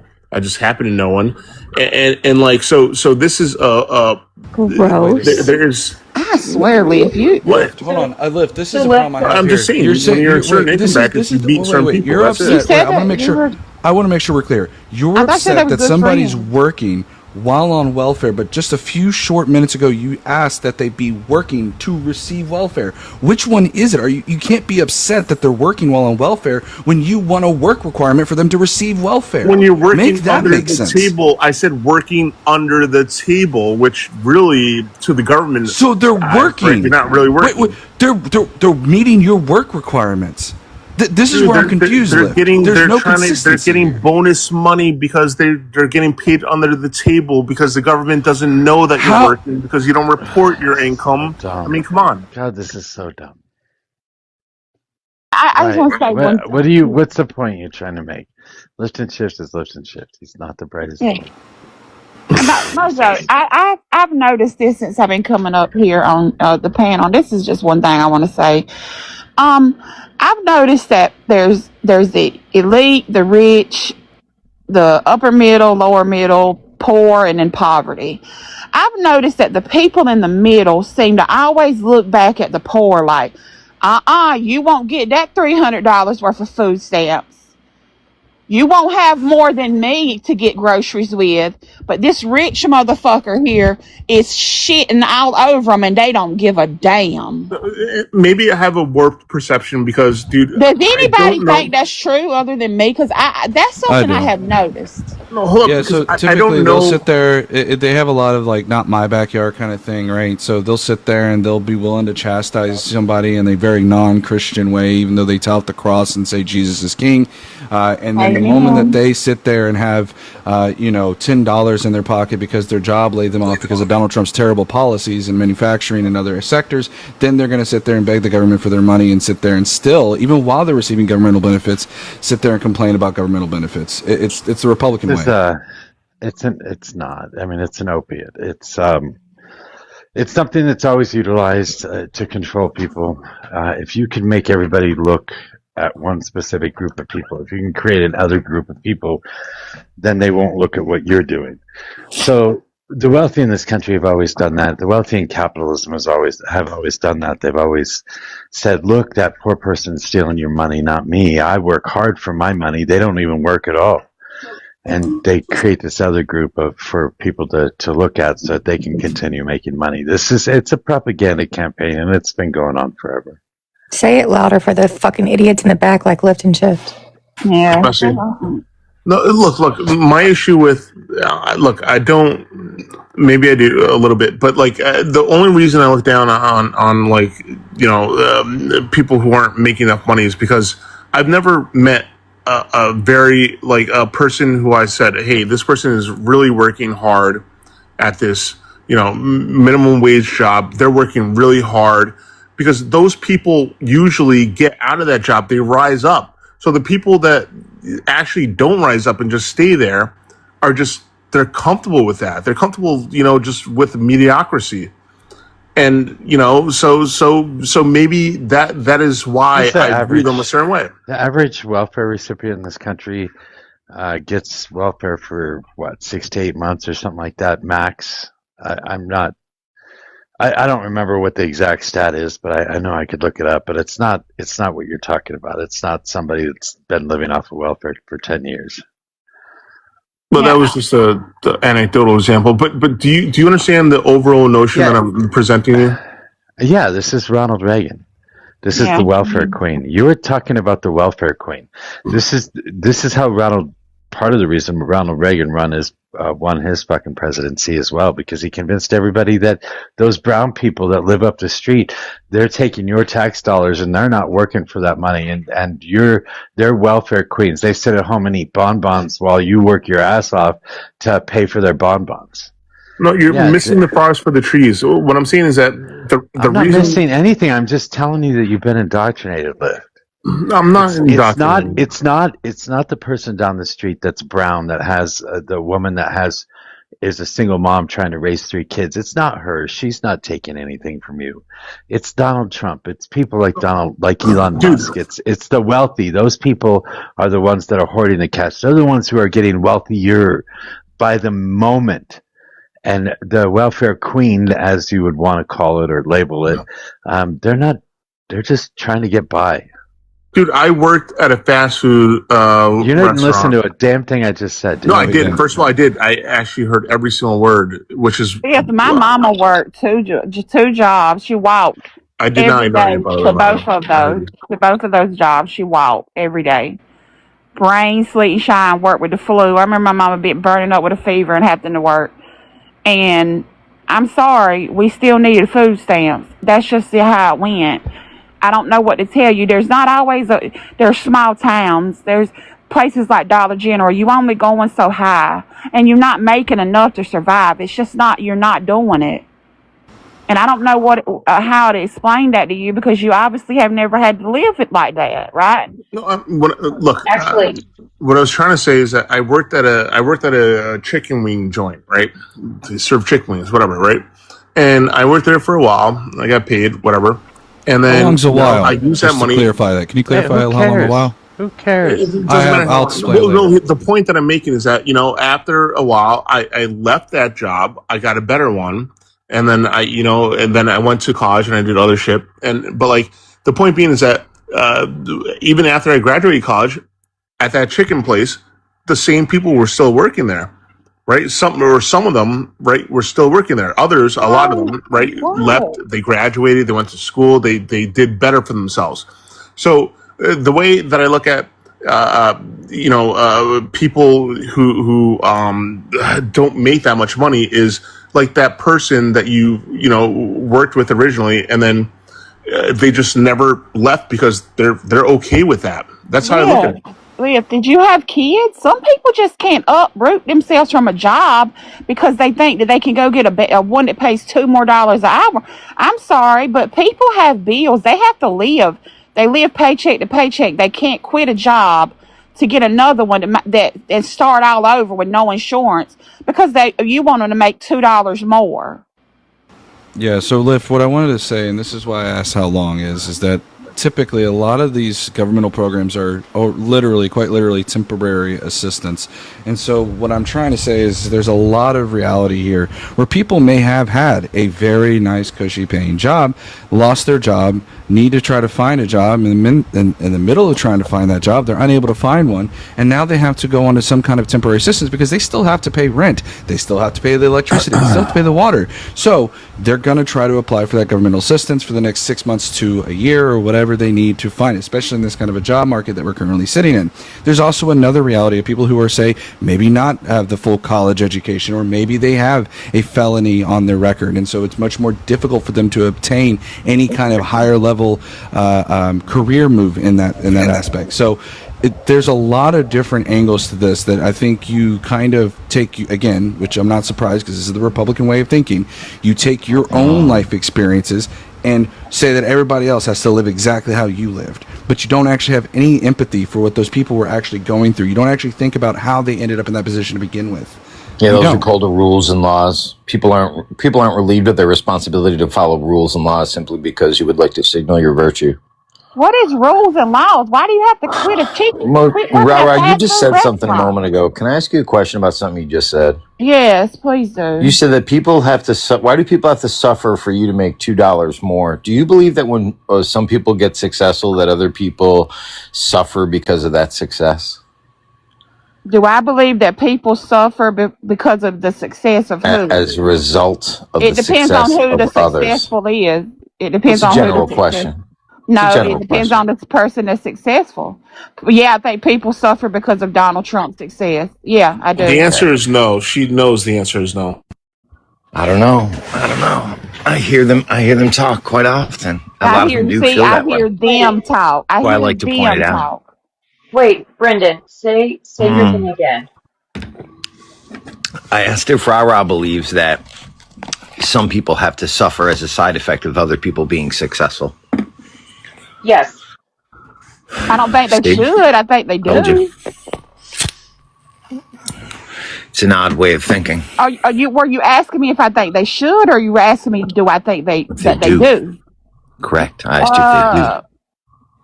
So if I take a higher position, yes, does I that believe they do. mean that? So Brendan, if I take a higher position, does that mean that someone is no longer in that position?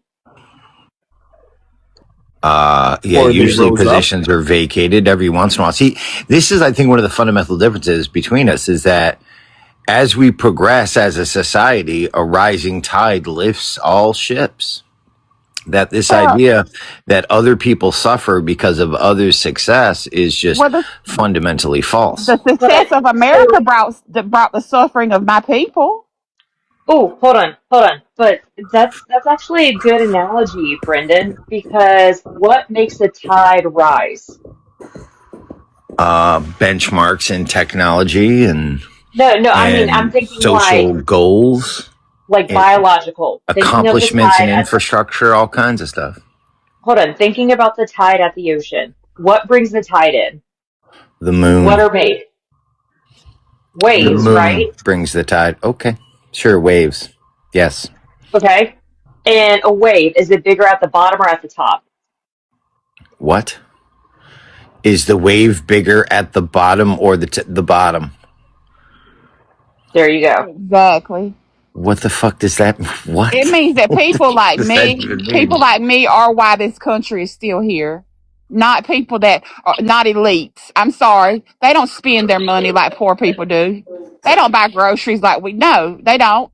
They spend their money on other stuff that Yeah, isn't here. you If I okay. could, may I really You quickly? acknowledge how Oh, increases in sorry. technology and infrastructure can benefit an entire region, and it's the individuals with the capital and the vision to accomplish those goals that help all others. For example, when you have a capitalist who has the will and the capital to, say, build an airport, that brings in lots of trade and jobs for other people. And without that very exceptional person who had the means and the foresight and the vision to create that airport, all the people that possibly poured the concrete and their families will benefit from that person's vision. You don't see that? But it Can I? usually Can I? isn't that person's vision. It's usually somebody else's vision that the rich person stole, but they have the capital behind them. You're There it right is. to do it. Yeah, you're right. It is. It's The just speak perfect. truth, Brendan. Sorry. Democrats hate exceptionalism. They Wait a can't Oh second, stand yeah, it. you Brendan. aren't exceptional though. So you're not exceptional, and I Told don't you. like you. Don't make personal attacks, bro. I'm sorry, So Mojo. He didn't. Can I He wait? didn't Can I say attack you. something? I just want to see if Brendan understands the fact that how about the perfect example of the argument on the other side of what you're saying is how private equity has bought out the housing industry in this country. And you're asking whether, people who are making money cause other people to suffer. That's the perfect example of it. How about the fact that you have these private equity buying out just large corporations, which are like closing down malls in your area, all the little stores. They buy these stores and they force them into bankruptcy. Also, like for perfect example of that was Toys R Us, who was doing really well before they were bought out by private equity. And then private equity forced them into the ground, and all the employees that had been working there for years ended up with a $60 settlement and nothing. So in answer to your question, yes, the people suffer when when these capitalist monoliths make tons of money. Should the federal government have subsidized Blockbuster Video in the face of Netflix tennis? Well, that's not what she's talking about. And there are plenty of examples where you can show that that the wealthy make money off the backs of the poor. And on top of that, It's symbiotic. No, it's not. On top of that, we set up a system where only a certain number of people can be wealthy, and the vast majority of the people have to be poor working class people. Otherwise, capitalism doesn't survive. So, when you set up a system like that, the wealthy getting wealthier is going to directly harm the poor as well. So therein lies the fundamental difference between your philosophy and ours. I have to ask because you're just wrong. So I think there's you say that, but I guarantee I've created more jobs than any of you. I don't really care whether you've created a job or not. I don't know that that's relevant to this conversation. Well, it is. I don't know because why the people with vision. No, it's not. No, it's not. Look, if you would rather stay in the ditch your entire career, that is fine. But the fact that there is clearly upward mobility in this country because of the vision of a few, you can ignore that as much as you like, but that doesn't change the fact. But there's not upward mobility. There's not upward mobility for most of the people in the country. Most of the people in the country are going to be stuck in the bottom ranks. They're called the top 10% for a reason, top 1% for a reason. They're always going to be the top 1%. Everybody else is going to suffer and wallow in the rest of whatever's left over. Yeah, I think there's a couple of things too that I want to hit on real quick. We tend to, I think what Brendan's saying is he's leaning more towards the one side without acknowledging the other, which is we could look at classical examples where we had the infamous, and your party should know this, the Bud Light, I don't know if I should have said that on TikTok, that particular protest in which they had to completely reframe their entire advertising campaign. They lost a ton of money. So to what Ra was saying earlier, which is that the people on the lower ranks, they do have an impact on that particular company. We saw this, as you mentioned, even yourself kind of implicitly mentioning that with Blockbuster, right? We do hold power in a lot of different ways. We see this even with protests at the workplace. There is still a lot of power that goes down to labor. Now, this is where my liberalism comes out a little bit, so work with me. Obviously, yes, there is an element that the capitalists that have money are somehow providing jobs, but let's be very clear, they're also the ones removing jobs when they are unable to pay for their labor. And we see this time and time again with tariff prices increasing, when taxes increase to some extent or another. Me and CT kind of talked about this a little bit yesterday to try to work through what his idea was with that. So I think the idea you're taking is in a very, very narrow-minded viewpoint without adding any kind of layer of nuance at all to that particular conversation.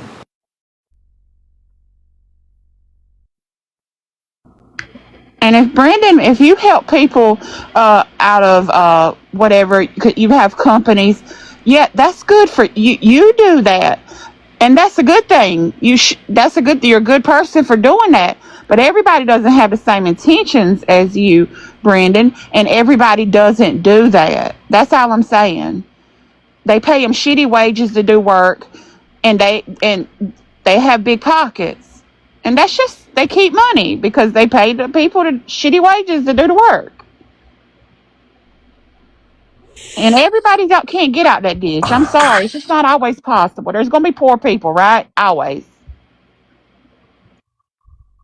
Yeah, the goal is to make sure that the poor at least get their basic needs met. That's all I think too, Mojo. Like, Brendan, you agree there will always be poor. There will always be suffering. Of course. Do you think there always should be, though? Why should people suffer in America when we throw away mass amounts of food? Massive amounts of food. I'm aware. Why should anybody be hungry in America? Why do you... Yeah, you can answer that. Sorry. That seems like a silly question to me. I mean, Okay. there's always going to be people who are mentally ill. There's going to be people who make bad choices. There are all kinds of people that were blessed with wealth that made bad choices and became destitute. I think the objections that you guys bring up are again just essentially virtue signals, while you would rather ignore how complex economies work. I wouldn't want a criminal to be hungry, and that's in prison for the worst crime ever. Why do you think we throw so much food away? Why do you think we have people that are food insecure in this country, Donovan? Lack of good governance, ultimately. No, not just in government, but the care and management of various companies. So there's actually some nuance. I would say no. Excuse me. I would say no on both scenarios. I'm going to tell you that the reason we have so much food that we throw away is because there's no profit in giving food away. As a matter of fact, it decreases the value of that food, and that means that anybody that's making money off of selling food is going to lose a profit margin because they give away food. So they're going to make sure that they don't have to give away food, or they won't give away food, to make sure that the profit margin remains the same. So I actually worked for, actually very, very briefly, part of my college assignment was to go work at a nonprofit. I chose to work at a food bank. And I actually learned quite a bit in the short 8 hours that I was there. One of the reasons that at least some grocery stores will get rid of product off of their shelves is because there could be a dent. And with that dent, it breaks the plastic lining and exposes the metal to potential rust. There is certainly a profit motive because obviously for example, the Best Buy by date. If the best by date is past its expiration date, they'll send it to a food pantry because it may not be good for the consumer because the consumer is not going to buy a best by date that's past it. Now there is a profit incentive, and this is where you're getting at, Mojo, when you talk about, like, say, for example, green potatoes as opposed to yellow potatoes, or certain discolored, produce or whatever it may be. They absolutely will shelve those items because it's not doesn't look as pleasing. So there's certainly a profit motive there, but there's also some less nefarious meanings. You used a terrible example there because green potatoes will actually make you sick. I know, but you get what I'm saying. There's I think there's a company that I know of that does this, where they take like produce that doesn't look like your typical produce, like a fat carrot, for example, as opposed to the skinny carrot or something like that. Yeah, that's Hungry Root or something does that. They take I worked at a school, right? And this is a state government. I worked in a lunchroom. We had a bunch of these roast things that went off the menu. We were no longer going to use them. They were just going to sit there and go bad. We had to put them in the trash can. We had to cut them, the plastic open to start with, throw them in the trash can and pour Clorox on them. So that hungry people couldn't get them out of the trash can and eat them. Well, there's probably, and this goes to it was a rule. Yeah. I was gonna say it has to probably do with a lot of regulation, and that's what I was gonna say. They too, could have like sued food, them. Yeah, like food spoilage and things like that. So, but they just gave it to the food bank. I would just point out that a lot of restaurants, at least in New York, Mojo, when they have leftover food, they try to get it out to the public, and not throw it away. So there's leftover pizza or breads. That's wonderful. So my point is that it's the smaller business. That's today. It wasn't that way in the past. Now we have a lot more conscientious people that are trying to do the right thing, and that's actually a sales tactic. So they can say we are good for the community because we do stuff like this, and they use that to sell their products as well. But I want to say that the bottom line of my point is it's oftentimes the smaller businesses that are doing that to help people. I'm not talking about the big companies. One of the it's reasons just having community. It's doing the right thing by the community. One of the reasons that Bezos was so successful is that what he did was he had a logistical success by having a service that allowed him to deliver initially books all over the country. He realized that same logistical triumph could be used to send other products, any product really, out to anywhere on the planet. And it's those same triumphs in logistics with regards to those companies that are, say, selling food that can benefit the rest of the community that should be emphasized. Instead of destroying that food, like you said, it probably should be given to individuals, and then they could use that utility, just like Mojo said, as a plus for their brand. You have to look at you have to look at things in different ways in order to be successful. And if you're on the crest of that wave, you will be successful and wealthy. I will say that's the vision. Just to give people a little heads up, there's an app called Too Good to Go. It is actually a really cool app. Basically, if there's like a donut shop around your corner, for example, that maybe they're about to close down, usually towards the end of the day, they'll end up essentially giving like super discounted rates. So like I know Whole Foods did this. They had like a $5 thing, and you can get I swear you get like a whole pack of bread and cake and cookie for $5. It's insane because it's stuff that's like basically, again, I say expire loosely today, right? It's like Best By to date or whatever. But it's really cool and it's super cheap. You can get a lot of cool stuff with it at your heart's desire. But again, it just may not be as perfect as if you bought it. Like a crushed, but I think people informed me that when the bell pepper was growing, it was pressed up against another stalk, and they wouldn't sell it, so it gets sent to like this. I can't remember what the site is called, Hungry Root or something, where they just take the fruit that people call ugly and just sell it. Oh, it's Misfit. Misfit. There you go. Misfit. Yeah, Misfits literally takes the unappealing vegetables and stuff that would originally get thrown away because they don't look pretty in the produce section at the store, and they sell them for a much discounted rate instead of ending up rotting on the vine. Yeah, exactly. See, and That's if I owned a juice bar, I would be the first to avail myself of that particular service, very and I'd much probably so. make a tidy profit off of it. Yeah, it's a really cool little app. I mean, I really enjoyed to get to go, and also Misfits and everything else like that. Like I said, food is kind of a weird area because You guys there's a get lot of into different. so much fucking minutia. I don't get it. Because Mojo, listen. First of all, I have an excuse. Okay. Anyways, I was diagnosed in 5th grade with that excuse, but And I'm undiagnosed. but you can eat cheaper from those food delivery companies than you can from the grocery store if you have cash to do it, and that is honest. The honest to God's What are we truth. talking about? I have no idea what we're talking about. I'm not gonna lie to you. Czar, can I get your age and who you voted for, please? Yeah, I'm 33. I like to joke around a lot. Just a Who'd little you bit. vote for? What was the other question? Who did you vote for? I don't vote. You don't vote. Why should you be allowed on a political panel then? Because I have a lot to say, just like all politicians. Yeah, but nobody cares what you have to say, and you don't even care what you have to say because you don't vote. Who would you have voted for before he kicks you? What do you mean? Hey, I voted for Bush. That was the last person I voted for. And who would you have voted for in 2024 if given the opportunity again? I would have wrote in Kanye West. Jesus Whoa, hold Christ. on. That doesn't make sense. I would have. Because I couldn't, hold on, Czar, I couldn't vote for Bush and I'm older than you. I would have voted for Bush. Obama? I would have voted for Bush. Lie. I would have. I like him. He's cool. Which one?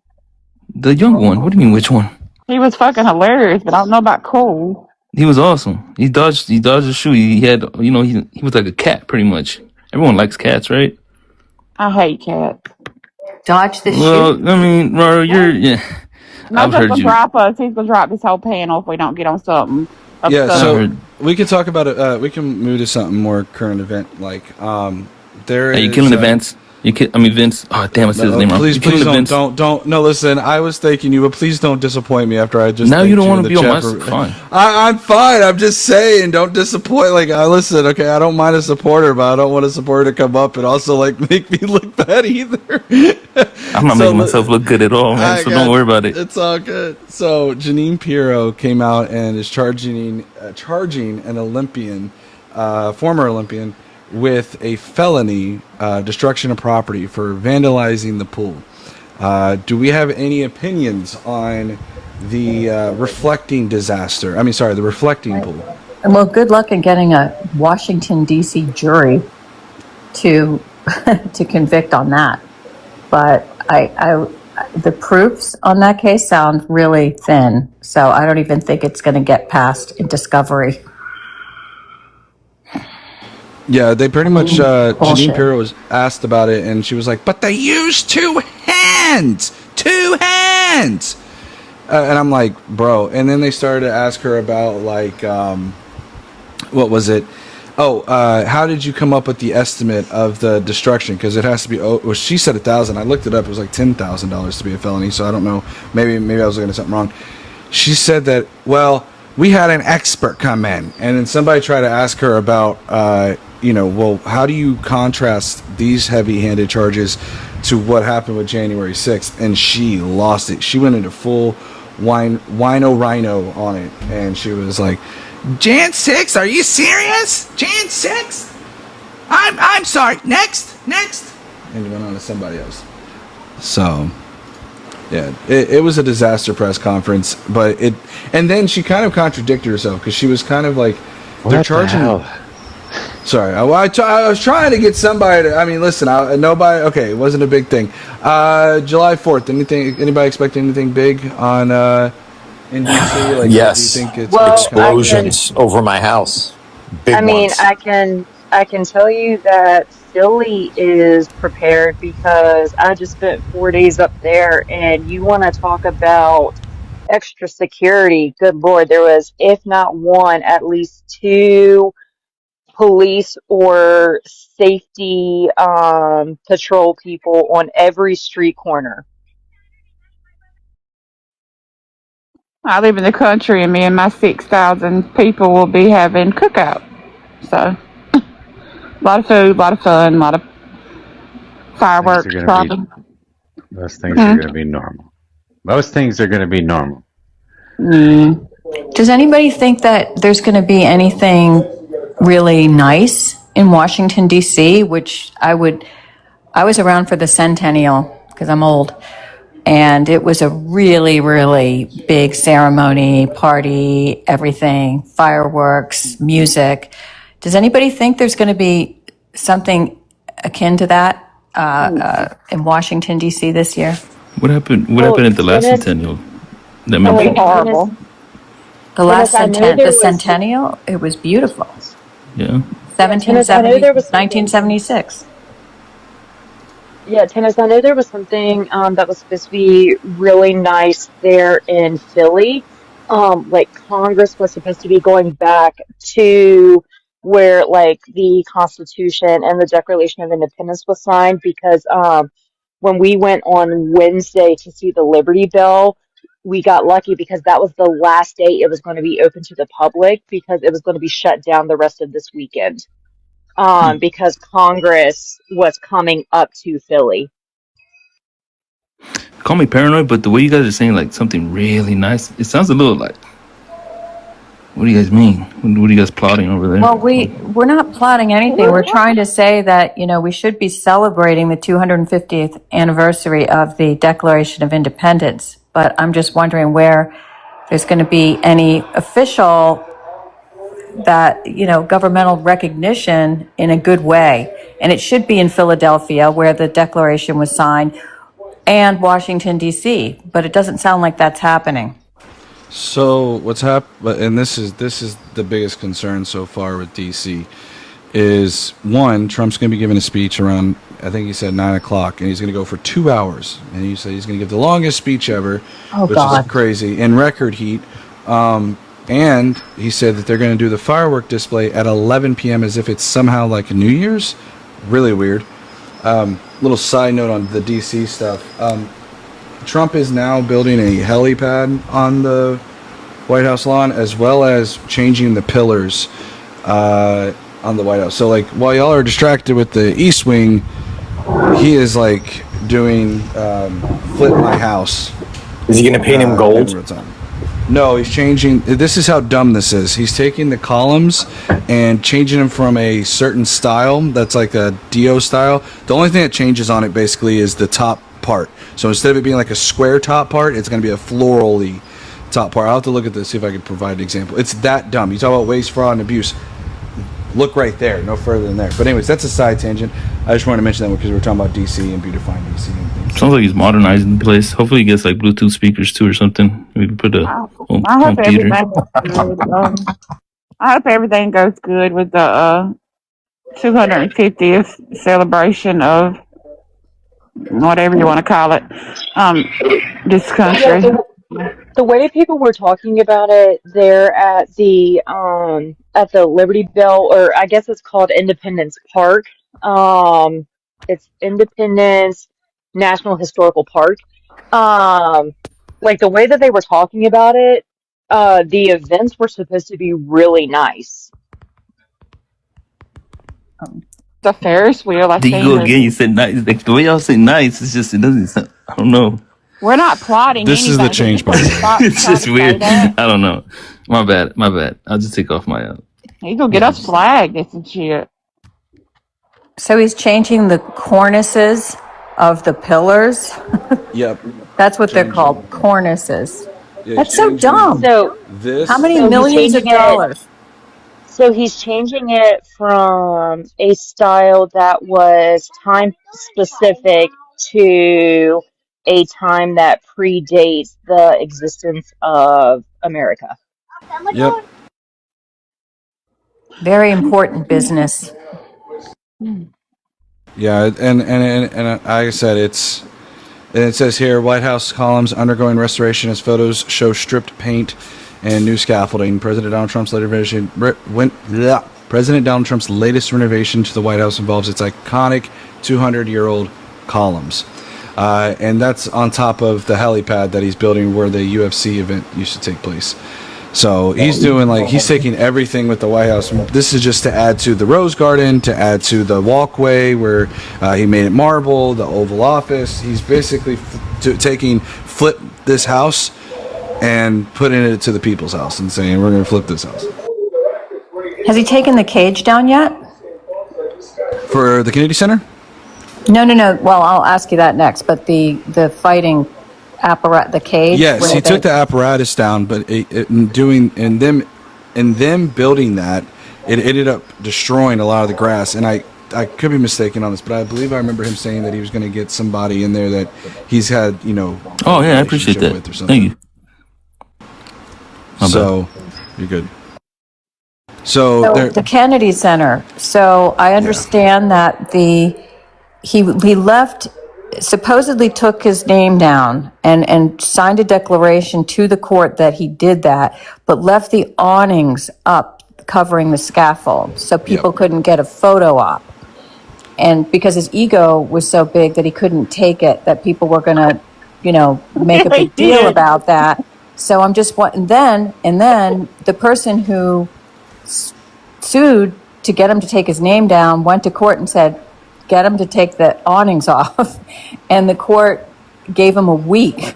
So it's just so, it's the display of his ego. He can't take the loss. He left those up. I remember watching people out there watching, I can't wait to see it come down.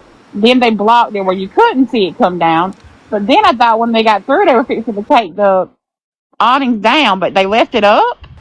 Yeah, I'll explain why. So what's going on is that Trump, as we all should know, does not answer to lower courts. He answers loosely in the sense of he has to answer to them, but he will delay. Or if he does get a losing answer on a lower court, he's going to ignore it until it makes its way to the Supreme Court. He only answers to the Supreme Court. And my theory on this is, and we'll see if I'm right or wrong on this, is that he's going to leave the scaffolding up until it works its way through the lower courts and the Supreme Court says, no, you have to keep it changed. That awning is going to stay up for the next several months to come until it works its way through the courts. Mark my words. And then something similar is keeping Todd Blanche, and his MO, his modus operandi for how he operates is he wasn't going to name another attorney general. He's going to keep Todd Blanche, probably the most corrupt person and one of the most corrupt people in Washington, as the attorney general, and move to have him installed as the permanent attorney general, right? He just what he does is he acts and he pushes the envelope until the coffin is slammed shut by the Supreme Court or not, like with the Eugene Carroll case. Yep. Hey, so as a president, you can't make renovations to the White House or anything like that? Yes, no, they can't. They just need something to bitch about, Czar, so they're doing that. Trump is clearly the builder president, and they can't stand it. Because I'm wondering if he was the only one. Is he the only president that's ever done that? Like this, yes. He destroyed the Rose Garden. How long had the Rose Garden been there, guys? Since Jackie. Yeah. It was beautiful. Now it is a cement pad for people to sit on in beach chairs and umbrella, some shit. Yeah. Robert, have you seen any of the plans for the new East Wing? Have you seen any of it? No, I've seen plans, but a lot of people are saying the plans that he's made, they're having a lot of problems with them. But no, I'm not talking about the ballroom. I'm just talking about the Rose Garden as of right now. Hey, ballroom, if he thinks that's okay, I mean, his money, donor money, but I don't, if it's money coming from American taxpayers, I believe it should be, something that's really needed, The issue is that it's not the president's place to change architecture in Washington. It's Congress's place, Brendan. So you saying that it just gives us something to complain about? It's not. It's just patent violations of federal law, of congressional law. Well, and I think too, to like add to this, I think that if it were just, and I think Brendan, you would agree with me on this, maybe to a certain extent. It's really like if the only thing that Trump was doing, I would wish that of all of the things going on right now, that this was the only thing that there was to complain about. Trust me, I wish. This is just one of many different areas in which Trump has taken unilateral action and tried to really hone in on the executive's power. Look no further than the birthright citizenship one, right? Which is the idea that a president can just flippantly get rid of a constitutional amendment through an executive order, right? This president has done a number of national emergencies. This president has done a record number of executive orders and things to that extent as well. There's a lot of different angles we can look at here where he has essentially flipped the middle finger to the judiciary, and we have a Congress who is willing to cede power to the executive branch. So it's not just the changes. You're ignoring the entire process, Vince. You're ignoring the entire process. The American electorate saw on both sides, Republican and Democrat, they saw on both sides that there were issues, specifically with immigration. Trump ran on fixing these issues. Oh, Jesus. And the American electorate saw fit to put him in place to address these issues. Now So you just want to say you're saying that vote means that we should have a king. That they're somehow bad? No, that's Wait, not how wait. this works, Vince. So What you're wait. doing is essentially you're complaining about the process of democracy. No, wait. So wait, do you think it isn't? I want to make sure we're very clear here, Brendan. Do you like kings? Do you like unilateral? Do I like executives? kings? I like kings when I'm playing blackjack. I certainly like kings when I'm playing poker. Could you be more specific? Yes. Do you believe that the executive should have infinite power? No, of course not. Don't be silly. Okay, then you are in agreement with me, because what I am saying is that the problem is that this president has done nothing except for consolidating power to the executive branch through national emergencies, in which some cases he doesn't have authorization to do so. IEPA tariffs is one of those you can look at. Executive orders in which he's trying to get rid of constitutional amendments, the 14th Amendment. We can look at the fact that he's deployed the military into American cities. We can look at the fact that he has taken with the East Wing and said we don't have to answer to anybody with Congress. We can look at some of the corruption that's gone on, but that's a separate topic. We can look at what Congress has done in terms of ceding their power. We can actually look at Mike Johnson and some of his quotes. So that's the issue that I have is that we are facing an executive branch who believes that they are the only ones that need to be answered to. Look at the injunctions. They fought injunctions. So wait, they're just doing these things. They're just doing these things and no one's stopping them. Like I'm not understanding because The court stopping them eventually. eventually That takes time, though. You just don't. he can do it. The courts are like the only stoppage that's going on. And if the Supreme Court in several decisions, they go against him and they go with him. So Interesting. So, Tennis, you're saying that the courts are a check on Trump's power? Yeah, a lot of times. For example, Brendan, some fascist dictator, huh? Well, that's the only look. How many times do lawyers have to go in and file for an injunction to stop something that he's done? For example, the deployment of troops in Chicago and Portland and Los Angeles. Okay, so what had to happen with that? We had to go to the Supreme Court, and the Supreme Court did eventually stop it. I mean, we don't see troops on our streets since Donald Trump. Soldiers, military. I mean, that's crazy. So due process. Does that is trigger what you? we're waiting for. That's it. You just have to play out. I guess that's the only way to get stopped. It should trigger you. It should trigger you to have federal agents running around our streets, masked and throwing people in unmarked vehicles. That should trigger you. They normalize it, Mojo. They just normalize. Brendan thinks that's normal. Hey, I was specifically talking to Brendan. Did you want to respond to that? I mean, that should trigger you. That should trigger any patriot, any liberty-loving American. I love America. And I want to be very clear, too. Even the Supreme Court, he's also sat there and rebutted against the Supreme Court. We can look towards Abrego Garcia. I don't even know if he's paid out for E. Jean Carroll at this point either. I think there was a couple of other Supreme Court rulings in which he has actually rebutted the Supreme Court and tried to defy them in different ways. Tariffs are a good one of those as well.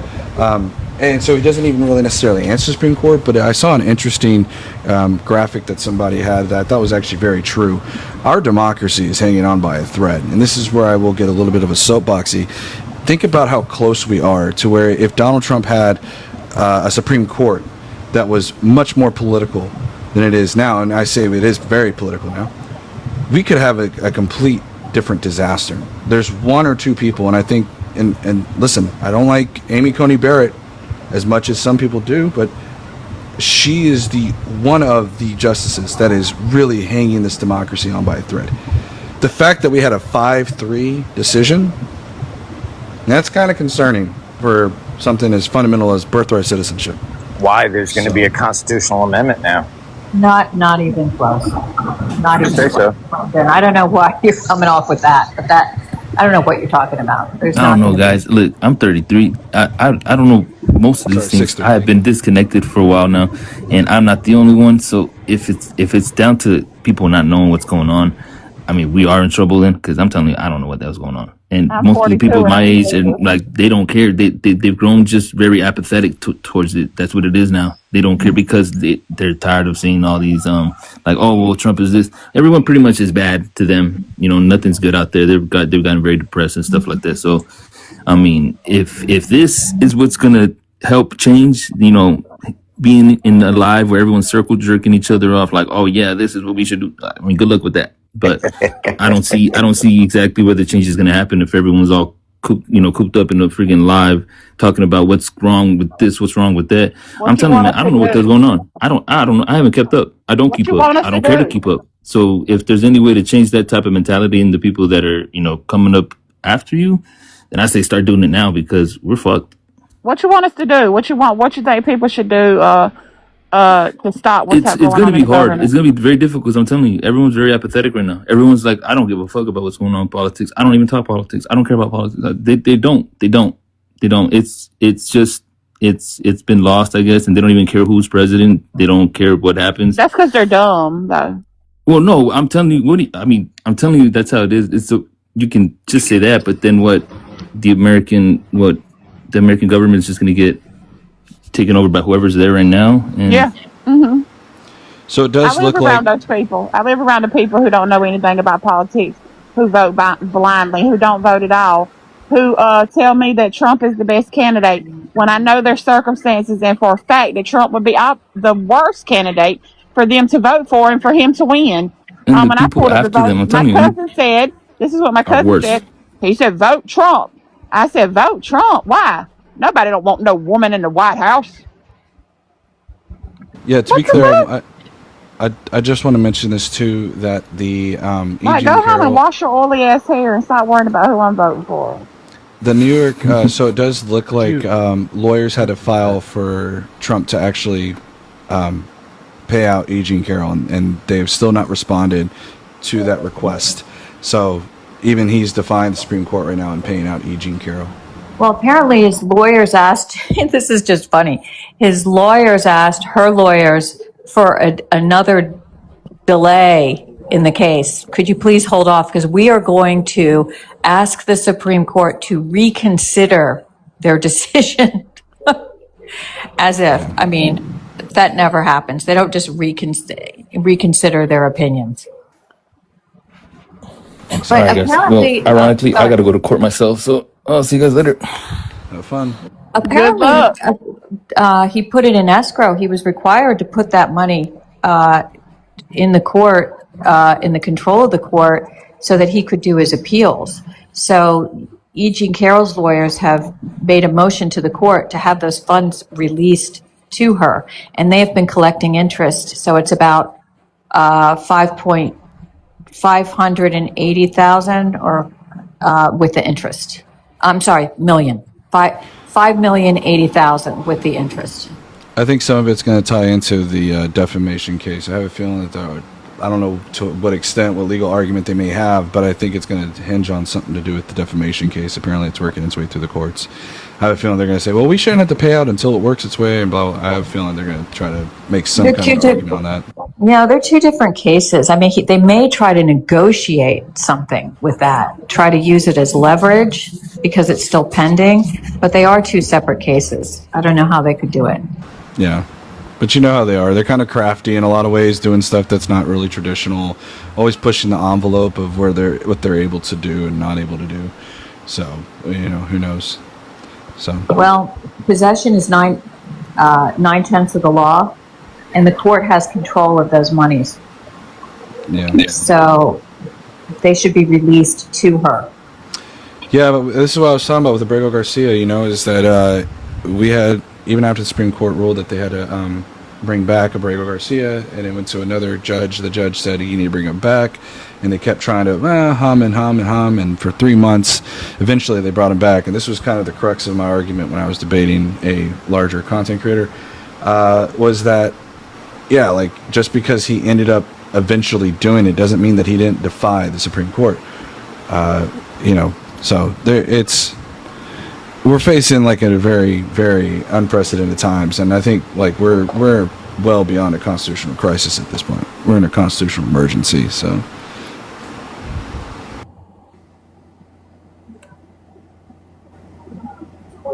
Morning, CS. Good morning, everyone. Oh, hi, CS. I haven't seen you in a while. I know. Hi. Yeah, I have a new role at work, and it's pretty intense, but we do have the day off, so yeah, I'm so happy to be here. Cool. I hope it was a promotion. Girl, you got to do the job for a year before they consider you for that. I did get a raise, but not a promotion yet. Nice. A promotion will probably come, hopefully, end of the year. Good job. And my team went from literally 6 people to 25 people, and I'm like, oh my god, this is too much. And everyone's new except for 2 people, so they don't know, when people are new, they don't know who to go to ask questions, so everyone comes to me. So it's just been super busy, but trying to balance it all out. But good to see you guys. That's a big job, managing those people. So my hat's very much. Thanks. It's interesting, but we're doing a lot of AI stuff, which is really good for my resume. So it will be. It's a good thing. Putting in the work now, so I can retire early as possible. My son is an AI director of a law firm. Oh, they're doing AI in law. I mean, that makes sense. They use the law firm uses Claude. Yeah. And apparently it's working really. It's been great for the firm, but this is my firm, our firm, and our thing is we want to make sure that people are still employed. Because it just does work so many wonders for the management of the firm. It does, and I work in right now, my job, it was more technical before, but it got split between creative and technical. So they're using AI on the technical side. They're using AI on the creative side, which is interesting because to get it passed and in the industry that I work in, legal and regulatory is crazy. So it's this whole learning journey, but I can see how it can really apply in law. There's so much knowledge.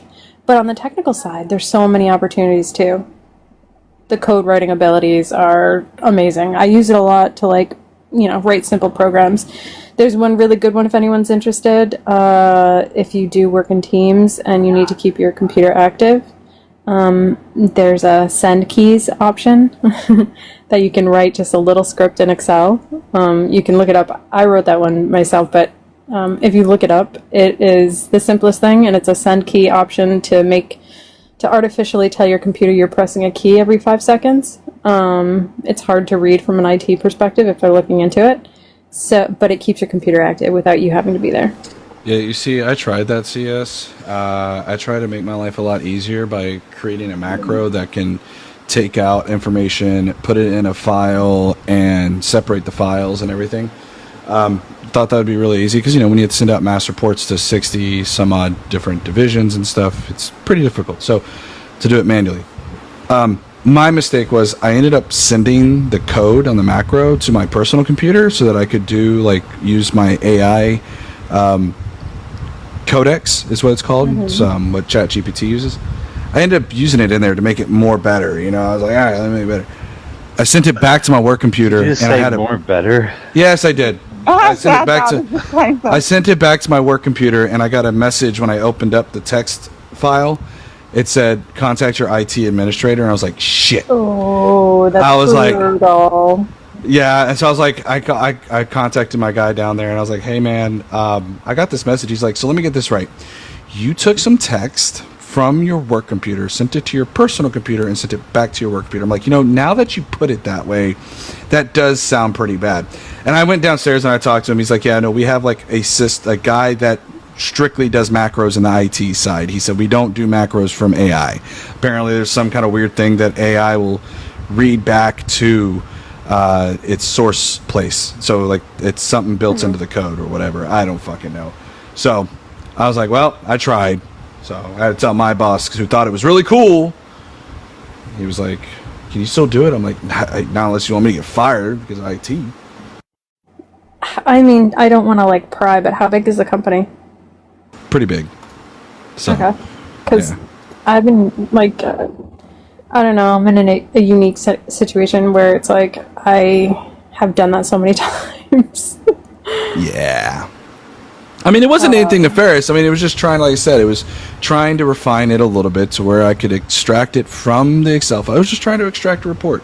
It's as simple as that. Nothing nefarious or crazy, but I made the mistake of sending it to my personal computer, and I would have gotten away with it had I not done that. So, well, sometimes it's more better just to do it yourself and more fun. More better. I see what you did there. Do you guys know some David Attenborough? Like a narrator or something? No. Does anybody have any idea who I'm talking about? Sir David Attenborough. Yeah, he went pescatarian a little while ago. He's 98 years old. He's 100, right? So on Reddit, I just happened to see that he had passed away. He didn't, by the way. He was actually turning 100 that day. Well, ever since then, every day, multiple times a day, no matter how hard I try, I get fucking notifications from Reddit communities saying, unfortunately, he has passed away. And I don't know how to make it stop. The chat is saying he passed away. So I don't know left the chat. But it keeps coming. Does anybody know how to do this on Reddit? I'm not good with technology. I'm fixing to get angry and delete the whole fucking app. You can unfollow that channel or that subject. It's usually r/ and then on that person's name, and try to unfollow that channel. That might work. Okay, thank you. But I get random Reddit shit. If I'm Googling something, I'll get random Reddit shit about what I'm Googling. It's so weird, and then I just continue to get spammed by Reddit on that subject. Can I bring up a subject about?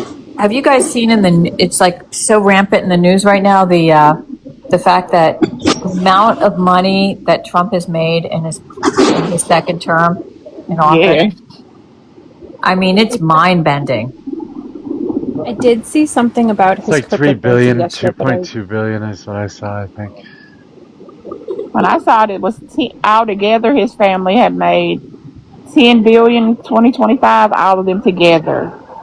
Even Barron, every one of them made money. I saw an article yesterday, but I didn't read it. I just saw the headline, so forgive me. But is this coming from his crypto? A lot of it, yeah. So he sold. Definitely, there was some rug pull going on there with the crypto. Fucking course. So he basically, it was his Trump coin. I think World Liberty Financial was in there as well.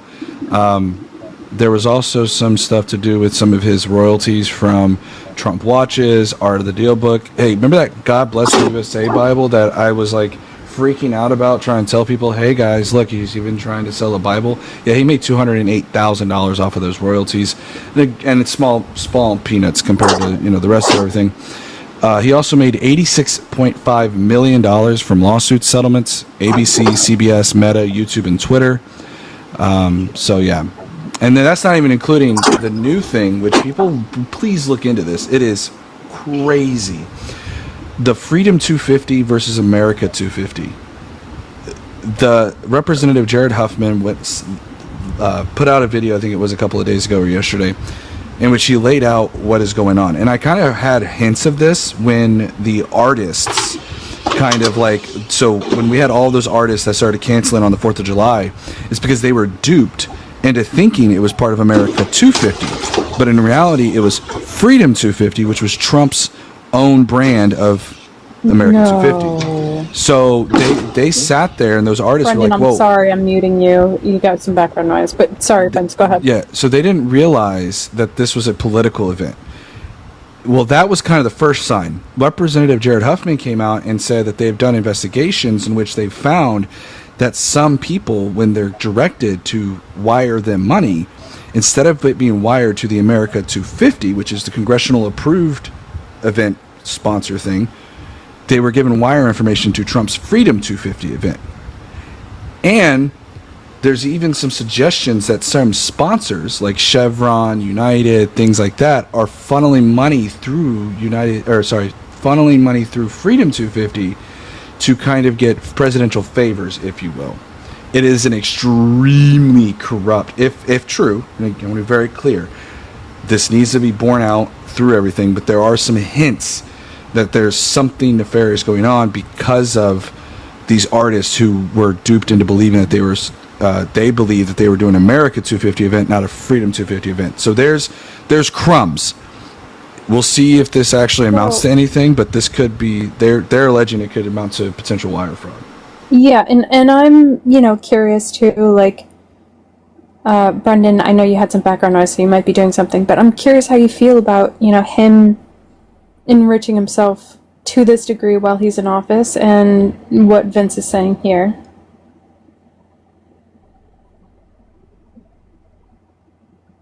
No, you're muted, but yeah, I mean, I think you've talked about Nancy Pelosi a lot, or anyone in Congress making money, which I disagree with as well, but I would wonder that if it was still congruent for you, based on like what Trump is doing.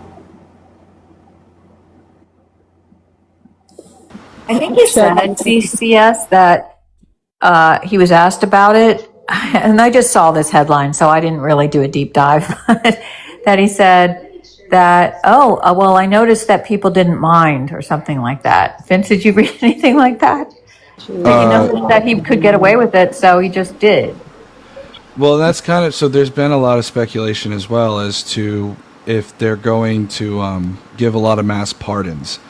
And that's kind of a concern of mine that I have right now is a lot of what he's doing potentially under the guise of, hey, I'll just give you a pardon, and then it opens up the reins for them to do whatever they see fit, even if it's as corrupt as it is.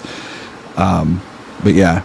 Well, like, that's one of my favorite lores. One of my favorite Trump lores is that he literally signed a $2 billion deal to create a stablecoin in Abu Dhabi. And it was on the Binance chain, and CZ, who created the Binance chain, was serving 4 years for fraud, and he pardoned him. Go ahead, Mojo. Nothing. Binance. Huh? I just thought before we get by it, and this is a little off subject, but it's all in the same ball of wax. But did you see what AOC said when somebody told her on Capitol steps that J.D. Vance said that she would be the number one candidate for presidency on the Democratic ticket? And she just kind of shook her head and smiled and kind of laughed a little bit and said, well, I hope he's on the ticket. That's all I got to say to that.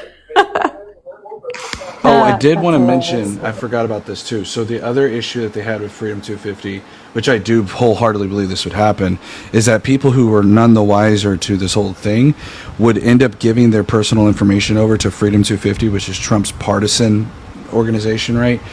And them farming that information to where they would get, certain text messages or emails trying to support Donald Trump. I forgot about that little aspect as well.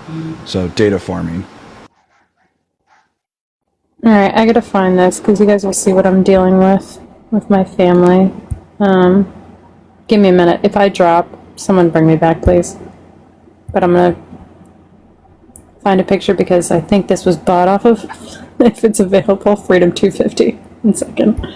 There's also suggestions he's going to be putting Freedom 250 on Social Security cards for babies born this year or something like that. So I don't know.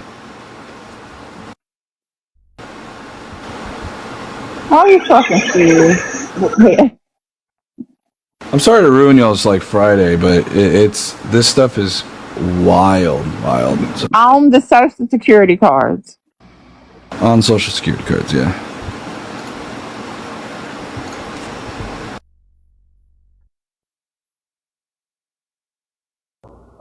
Yeah, it says Social Security cards for babies born through the rest of 2026 reportedly have Trump's Freedom 250 logo printed on them, and it says Freedom 250 is Trump's partisan group funded by private donations from Palantir, UFC, ExxonMobil, Lockheed Martin, and Oracle.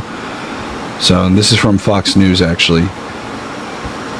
Did you see Fox News over there? They were talking, and there was this thousands of people here, and we could literally see behind them. And it was a couple of hundred. And they were like, you have to be here to see it. And we were like, dude, we see exactly what you're talking about. And then they tried to lie and say there was a lot of people at a concert.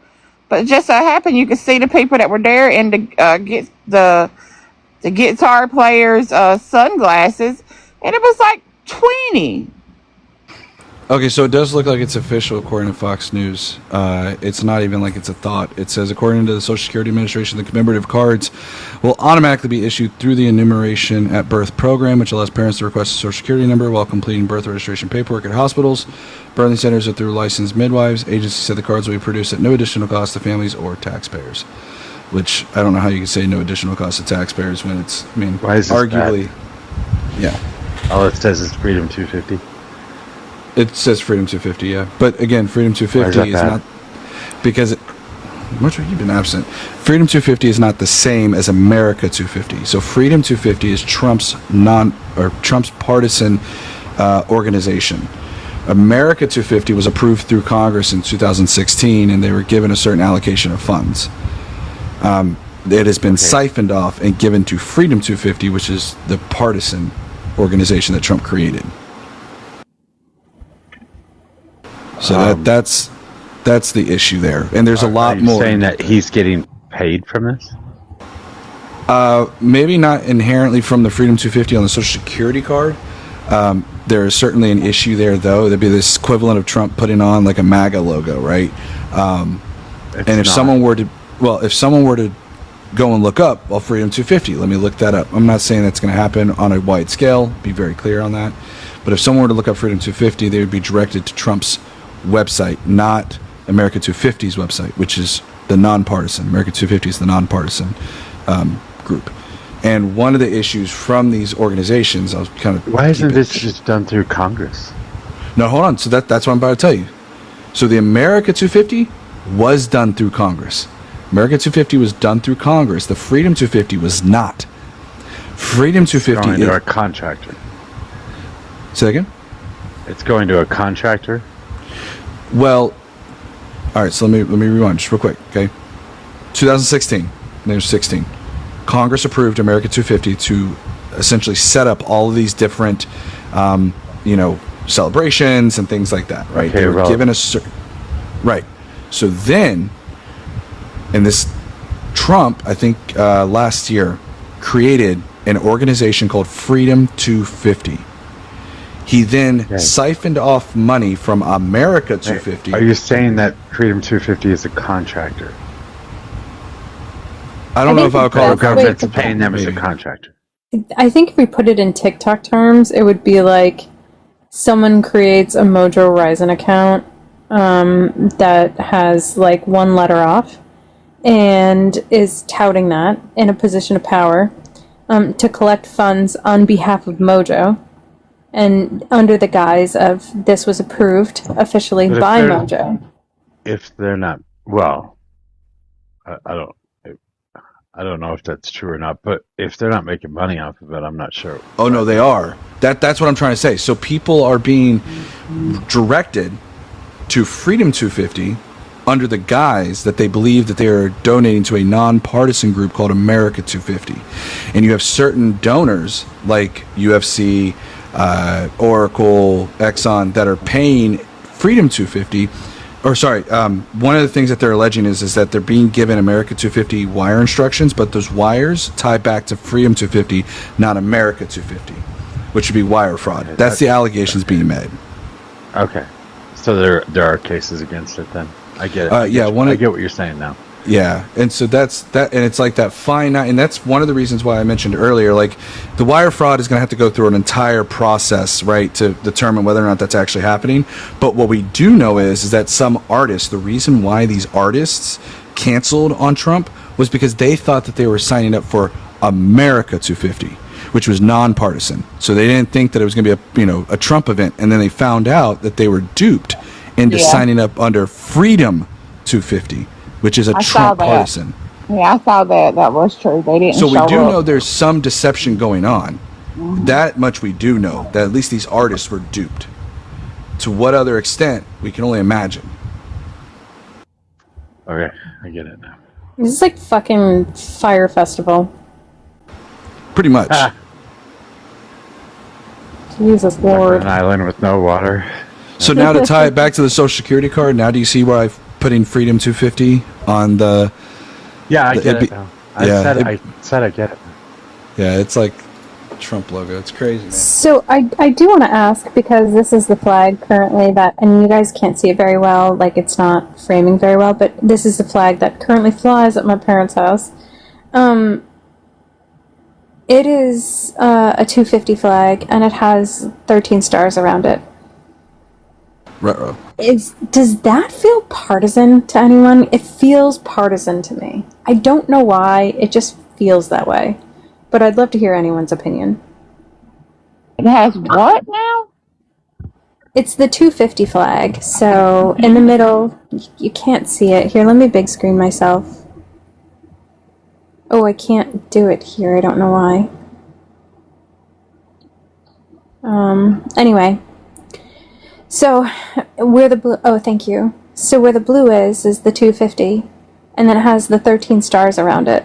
For some reason, I feel like the 13 stars is in some way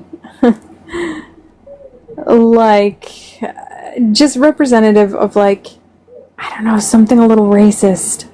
Where did that originate? There's also a rainbow in the background, which was really cool. That is cool. Yes, where did that flag originate? I think they got it like off Amazon, possibly. I don't know. I'm just wondering who was the developer around that logo. So I just looked it up, so I was kind of curious. Freedom 250 is, they do have, I don't know if that's that exact one, but Freedom 250, I don't really want to like plugging this stuff, but shop.freedom250.org does have that exact flag on Dude, there. I swear my parents are fucking crazy. But I don't know if this Freedom 250, I mean, I'm sure it is related to the Trump stuff, so, but I'm looking here to see, digging a little more into it. It is pretty. They do have a very pretty, like, this view of it. It was raining at the time too, but like, it is pretty. But I also was like, guys, this feels a little off-putting, and I don't know if I was like out of pocket for that. Well, it kind of, I mean, it makes sense in the historical context that, you know, it was we had 13 colonies at the time of the Declaration of Independence. However, MAGA wants to take us back and erase our Constitution. That's their whole MO, right? And so when I feel like the 13 colonies, right? Like I just watched like this a really good documentary on like America's evolution, and I've also read like A People's History, which is really good. And so when I think about the 13 colonies, like originally they were separated, like they didn't have much communication between each other, and then it was that they started communicating, which was like really revolutionary, for lack of a better term, at the time. But what did those colonies represent? You know, I think there's a lot of conflict. I think there was a lot of like issues with slavery and who wanted slavery, who didn't. And so again, like I don't know. I just always feel like it's rooted in some sort of like conjugated like nefarious behavior at the time. I'm also curious too, because it does look like this freedom250.org shop website is tied to the original Freedom 250 thing. I'm curious if people who are going to shop here probably don't give a shit, and they'll probably be fine with Trump messaging him and stuff, but I'm curious, when you put in your contact information and you order this stuff, if we know it's as nefarious as it has been, how much information, it's ironic in a way, like how much information are you giving to the Trump campaign to essentially use that personal information that you're using to purchase something to send out political advertisements? Yeah, I'd agree with that too. I get so many text messages like, hey, John Ossoff here. Could you please just donate $5 to my campaign? And I'm like, even if it is like on the left side, I'm like, where did you get my information? And I wonder Most of it comes through ActBlue, doesn't it, Sia? I was just gonna say that. Like, I've donated to ActBlue, and I'm just wondering if it comes, like, if my information is somewhere in like the ActBlue database. I'm sure it is. I've had to like unsubscribe myself a million times, but I end up donating and getting back into their whole thing. But I'm donating to Ossoff. I think we need those grassroots donations, because if we look at the Supreme Court decision that just frickin' has allowed frickin' corporations to just put money directly exactly where they want to put it, we're going to need to really do the grassroots thing to get him reelected, or for him to hold on to his seat. And from my point of view, I mean, I'm waiting to see what happens, but I think he is probably the best, one of the best, if he holds on to his Senate seat, one of the best to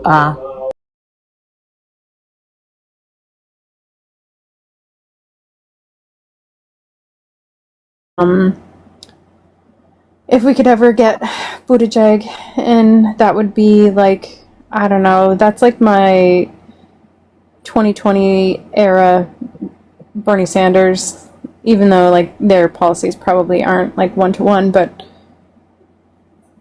those are the people I want to see. And AOC, obviously. and FIFA said Ossoff AOC on the ticket, but anyway, it's pretty. I love Ossoff. I really like him. I like him too. I voted for him in Georgia when I was staying there. Oh yeah, and Warnock. I think that was a crazy election. It was. I was going to say something to Vince. Shit. In terms of the idea of the 13 colonies and the declaration at the time, and it's to CS. CS was alluding to this, where, you know, you had these 13 states, the 13 colonies, and how did they communicate? I think that if you really just read the declaration and the first two paragraphs of it, it's freaking brilliant in terms of describing how they come together, you know, to declare to the world that we were independent. It's worth a read, and it's really kind of archaic language. So if you guys follow Heather Cox Richardson, which I'm sure a lot of you do, if you watch her video yesterday about the Declaration of Independence, it's a really good breakdown. No, that's really cool. And it also reminds me, I'm sorry, because this is a little off topic, but if you watch, Larry David has done a series on HBO right now, and it's about like the unwritten history of America, and he's like trying to get things in the Declaration of Independence, and it's fucking hilarious. Have you seen it, Dennis? Isn't Obama? No, but I heard about it, and it's on my to watch list. But isn't Obama in it? Apparently, Obama. He is in the intro. I haven't seen like much past like the first part, but like it's so funny because Larry David's like like it's a whole group of people. Like Ben Franklin's there. You know, like all the major players are there who were involved in the Declaration, and Larry David plays, I forget which political figure, but he's trying to get things into the Declaration, like, all right, here's the rules. You can't tell each other your dreams. No talking about dreams. It's boring and it's a bad use of time. Like, no skipping lines in the grocery store. If you pick a line, you stay in that line. You can't go to the other line. Like, it's just ridiculous. But it's things that, like, you would expect Larry David to be annoyed with and put in the Declaration of Independence. It's hilarious. Right. It's also trivial, right? And ridiculous, but it's all the things that annoy everybody. Yes. Love it. It's really funny. I feel like it would be like Mojo. Like if Mojo wrote the Declaration of Independence, he'd be like, no chewing on mic. No using big words. No using big words. Only speak in the most layman terms. Now shut the fuck up. What else would Mojo say? Shut the fuck up. You dipshit. No, shut the fuck ups.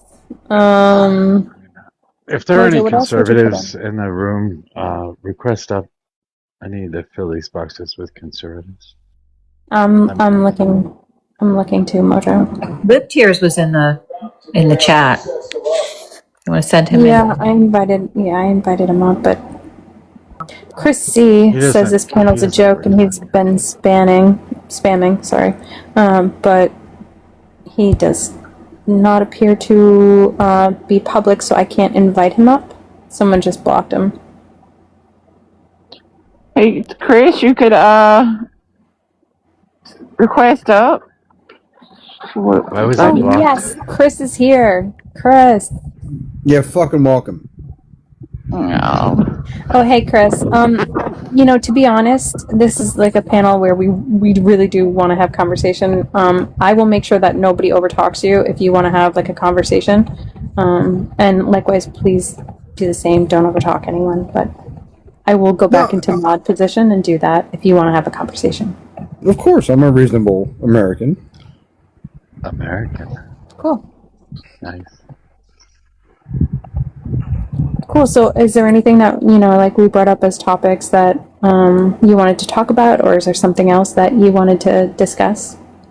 Well, I mean, I guess I'm at the end of my, I don't know if you can say it on TikTok, ROPE. I mean, so when is it going to end? When is all this discourse and all this BS? I mean, look at what they did on our Capitol, on J6, and how many people that they put in that Capitol to protest what they thought was a lost election.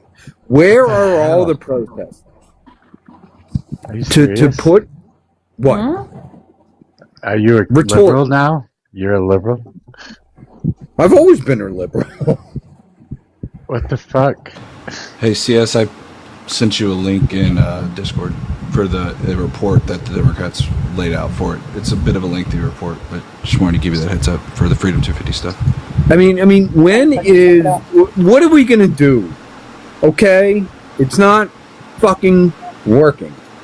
Wait, Chris, your comments got muted in the chat, so I can't go back and reference them, but It doesn't matter what my comments were. All my comments were It does if it's you were bullshit. misrepresenting. I don't know.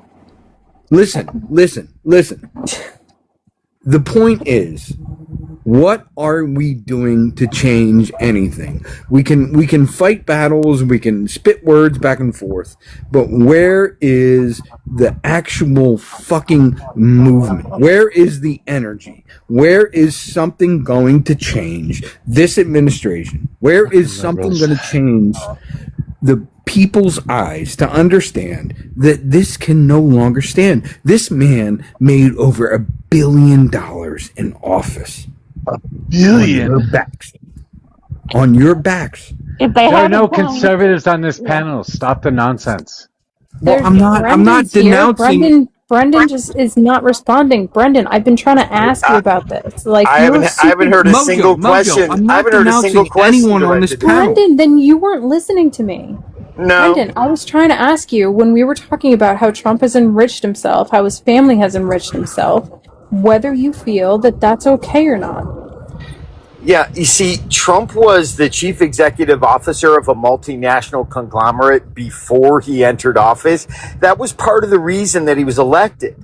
This idea that you would simply elect someone because they happen to be a particular sex or a particular color is ridiculous on its face. We need someone who's effective while in office. So now that having been said, that same multinational conglomerate should not be rendered fallow simply because you want the man to be When was destitute. Trump coin That's created? not how this works. When was Trump coin Destitute? created? You guys are fighting over the Hold on, unobvious. Chris. Chris, I have a question out to Brendan. When was Trump coin created? What Brendan. doesn't matter? No, I'm talking to Brendan. Hold on. After the election. Yes. So, when you use I'm something gonna that be is a fucking conservative. I'm gonna be a conservative, you guys. Go ahead, ask. Continue asking your question. Sorry, go ahead. all right. So, when something is created that you are enriching yourself as the leader of the country, do you think selling tickets? Again, we're gonna go way back to the fucking Trump dinner, the Trump coin dinner, and I will give you the fucking fundamentals on how fraudulent that is on its very face. Do you think that's okay, Brendan? Yeah, there's no need. Again, the Trump International was a multinational conglomerate long before he entered office. What you're attempting to do is simply object to the fact that that multinational conglomerate is still making money while he is in office. The very fact that he can divest and his children still make money off of that fact, you would like to turn that into an objection. You can, but you got to understand that Trump's success in regards to business is a feature. It's one of the reasons why we put him there. No, Oh my God. you wouldn't feel that way Look, about look. Obama. You wouldn't feel that way about Obama, Brandon. You can debate all the points that got us here. Obama being a community organizer, I don't see how that would justify how much money he made now that he's out of office. Do you? Yeah.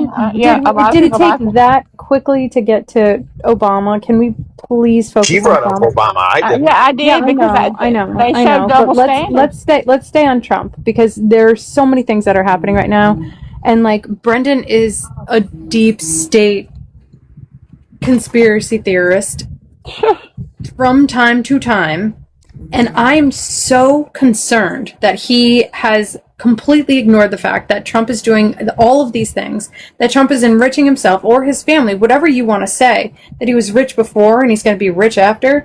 I don't know how many bankruptcies you can have before you call yourself rich. And then also at the same time, the assets and liabilities of his companies have never really been exposed. So Brendan, where was he fucking rich? Can I get a second? Chris, we have to let Brendan go and then you can go. Okay. Stand by. Brendan's... God. What did you say, Brendan? He said stand by. Oh, okay. Chris, go ahead. Stand back, and stand by. Stand back and Oh, stand God. by. I'm doing. I'm look. Hey, because stand of the back heat- and stand by. Seriously, that's our fucking mantra. We're gonna take that. No. Oh Jesus! Chris, I will say- I put two words together that were completely unrelated Jesus. because I happen to be doing the capitalism. mantra I just is needed now a going to moment. be the mantra. Chris, right? hold on 1 second. Chris, you gotta stop. So let me All get right, my I'm second. sorry, Chris. I'm sorry. No, it's all right, it's Like, all right. here, There's- read the panel hey, for a little hey. bit from the gulag and then come back when, conversation is flowing the way that we need it to. Please don't Hey, interrupt. Can I say something real quick? He's going way too much. I just want to mention this. If you are a Republican and a conservative, and you believe in this thing called the deep state, Go read the. I'm just glancing through this very quickly, kind of picking pieces, quickly reading through this whole entire report from House Democrats. This is wild. Like, it talks about, it's not just as simple as like creating its own organization. There's like parts of this where they're going in and there's a committee in Congress and they're firing 4 or 5 different people to try to get Trump appointees on there. Mike Johnson's taking over stuff. It's crazy. You guys, this is what it actually looks like. Like, if you're saying that this right here, this is what the deep state actually looks like. Just 2 points, CS. A, Trump never divested. I want that to be clear. And at the time of his felony convictions, he was begging for money to get the money to put in escrow to appeal. I'm sorry, the fraud convictions. The fraud convictions in New York. He said he didn't have the capital to put down what was required by law to do the appeals. So he was not flush with cash at all. Just wanted to get those 2 facts out there. I agree with you, and definitely not divested. And when you enrich your family, there's no difference between enriching yourself with the use of office. Craig's Donner, if you could introduce yourself, this might be terrible, so brace yourselves. Or, I don't know, can we get your age, state, and who you voted for, please?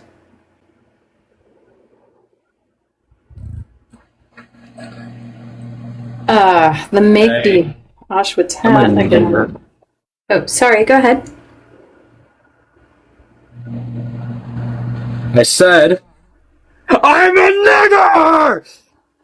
Every time, not one. I had my hand on the disconnect. Don't you guys worry. I knew that was coming, but Crazy. How come Carter had to get rid of his peanut farm, but Trump gets to get richer? So, do y'all remember this? Let me show you this. Do y'all remember these pictures? Yeah. I can't see it.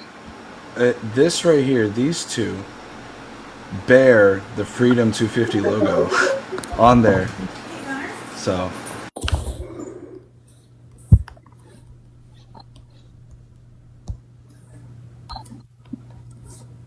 What was depicted in those pictures? Because I didn't see it. the Freedom 250 logo is what he said. I didn't see those images. I think Trump is using his mugshot as the picture that's listed in the White House. Oh, okay. Thanks. Here you go. Sorry, I my wife came out here for a quick second. I don't have my glasses on. Oh yeah, blame your wife. That's nice. Nah, look. But look, this logo what a man right you here are. is the Freedom 250 logo. This was a picture that was hanging up on the Department of Interior. Can't really see it, but it's the Department of Interior. They had a picture of George Washington and Donald Trump, and you'll notice a interesting logo right here. It's the logo of Freedom 250. So I'm reading through the report. This is in the report from the Democrats.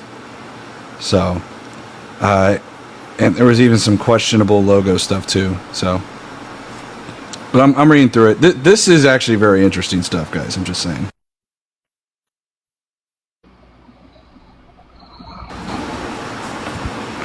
And I think this is actually a really good argument, Mojo, for when I bring up some debates. This is actually might be the zinger for a short little while until it picks up momentum. Because I don't think a lot of people are going to know about this one. At least the depths. I don't know about it. Can you explain? Good. I need to try to practice this in a good TLDR manner. Trump created a shell company called Freedom 250 to essentially take over what was a congressionally approved America 250 group. So I think that sums it up pretty well. Freedom 250 is also who tried to get a lot of large artists to perform at Donald Trump's rallies. They were led to believe that this was America 250, which was a nonpartisan group. However, they were duped into believing it was. However, they were duped. That's just the surface of this all.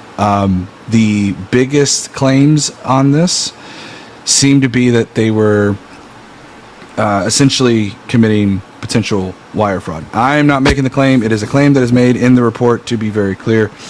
Essentially, they were deceiving people who were donating to what they believed to have been America 250 to a group called Freedom 250, and that information, that donor information, would have been shared with certain political operatives to send out political messages and things of that nature. So. I just fell asleep for a second, and while I was sleeping, I had a dream, and me and my son were at like Foot Locker, and he was trying to get me to use the Trump meme coin to purchase shoes for him. Stop it, Messy. It's hilarious. Oh, and if you want the TLDR on that report, there's actually like a page from 38. It just gives a whole bunch of different 38 to 39. It lays out the findings, saying the president sought to place himself at the center of the nation's 250th anniversary. I think that's pretty clear. President's senior campaign operatives played key roles in sideline America 250 and engineering Freedom 250. There's only 5 findings here. Finding 3, Freedom 250 was built on deceit. Finding 4, under a veil of secrecy, Freedom 250 sold access to the president, solicited foreign money in America's name, and enabled the president to enrich himself. And lastly, Freedom 250 constitutes a replicable blueprint for corruption. So, that's the findings in this report from Democrats, Natural Resources House Oversight.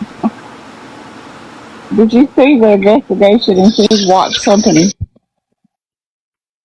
Anybody? His watch company? Yeah, the people that make his watches, the Trump watches. Oh, where are you talking about, like the quality of it? It said rump when it came, and yeah. And then they went to look into it, and the building that the people are supposedly making it out of is empty, but the LLC ties back to a company that sells male enhancement products. The people who are making his watches. I just thought it was funny.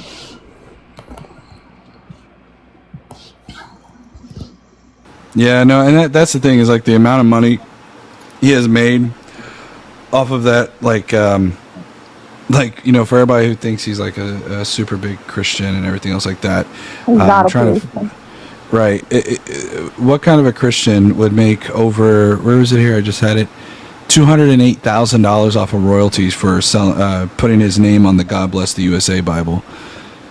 That man made $208,000 off of MAGAs buying the God Bless the USA Bible, which was also named the Trump Bible. Have you guys seen how he has recently injected religious or Christian sort of speak into his speeches? As if that is part of his, I don't know, as if he's religious himself. I never watched him. I mean, he's done it. He's done it historically, but it's really, he's doing it a lot lately. No, Tennis, here's my theory. My theory on Trump is he's not obviously religious. I would question if he is even as racist as he appears to be. I think what it is like his appeal to his base is that he wants to, whatever is going to employ them to get him into power, he's going to use. So I don't believe 90% of the things that he says. I mean, look at the fucking Elon shit with the So computer and the Teslas on the front lawn. Like, he knew that money was coming. He didn't really give a fuck about Tesla. He doesn't give a fuck about religion. He doesn't give a fuck, honestly, I think, about race.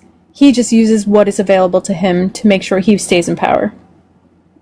Yeah, I mean, I agree with you on that, except I do think that he is the R word because of his deep-rooted history in his family and all the things he has said about different groups of people. I don't think you can possibly not be the R word. I just am careful of the live. I mean, I know we say it, but just since we're all talking about it, you don't discriminate against people in New York to get them from signing leases in your apartment buildings, or try to get, African Americans convicted and said to, he wanted capital punishment on them, all that stuff. I just don't think you can do that. I think his father was a terrible racist also. So I don't know. I agree with you that he'll do anything to stay in power and to win. He'll do anything and say anything to win. Yes, I agree. But I do think he is that other thing too. Here's where I'll counter on that, because I think the R one is a hard sell, because there's been so many things that he's done that have been very R. The Central Park Five. We can go way back there. There's a lot of things, but I think he learned that, and I think he learned that power, money, and even with his... You're saying the wrong or the different R words. No, jeez. Hey, I gotta go, but I can think I just he's say... both, but that would probably put me in a class of people that I don't want to be involved with. Anyway, I gotta I'm go, sorry to interrupt. That was just weird. Can I say this one thing before I leave real No. quick, if you don't mind? Yes, go ahead.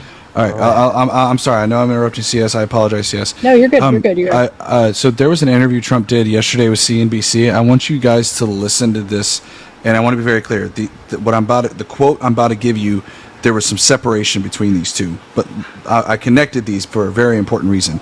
Kernan asks, how do you counter critics that say you're using the presidency to enrich yourself and your family? Trump says, I don't do anything having to do with my business. My kids run it.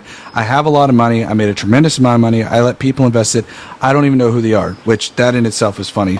But then followed it up with another quote he made saying, almost anything my kids do, if they buy a truck, they have insider information. Connect those two quotes.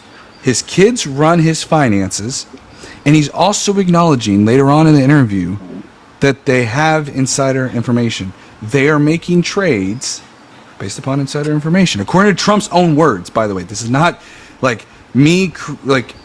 Trump's own words connecting the two dots, that Trump himself is admitting that his kids are using insider information to make trades. Anyways. All right, guys, I'll leave you all on that little Only nugget. Nancy Pelosi is allowed to make money. Oh, off Jesus, inside. don't come in here after you've been quiet for so long, Brendan. Now I leave. Right. I say something. No, you're right. You're right, Vince. Only Nancy Pelosi. Random idiotic piece of propaganda. That's because Nancy crazy. Pelosi never made money off insider stock trades, right? Not as much as because Bill Nancy Holmes. Pelosi is barely in the top 10, and most of the time not even in the top 10 of people that make money off of stock trades from Congress. Just stupid. Something like 20%. There's literally an app right now that you can use to follow Nancy Pelosi stock trades. I know. That's because that's also propaganda. That's also propaganda put out by your party, spread to everybody to make sure that everybody knows Nancy Pelosi is corrupt, even though she's not the worst of the worst. And most certainly there are more Republicans in the top 10 than there are Democrats, including the number one slot. It just seems like such a weak argument vis-a-vis all the things that the corruption and the self-gain that this president is doing, to talk about an aging politician who's not going to be in Congress much longer. What else you got?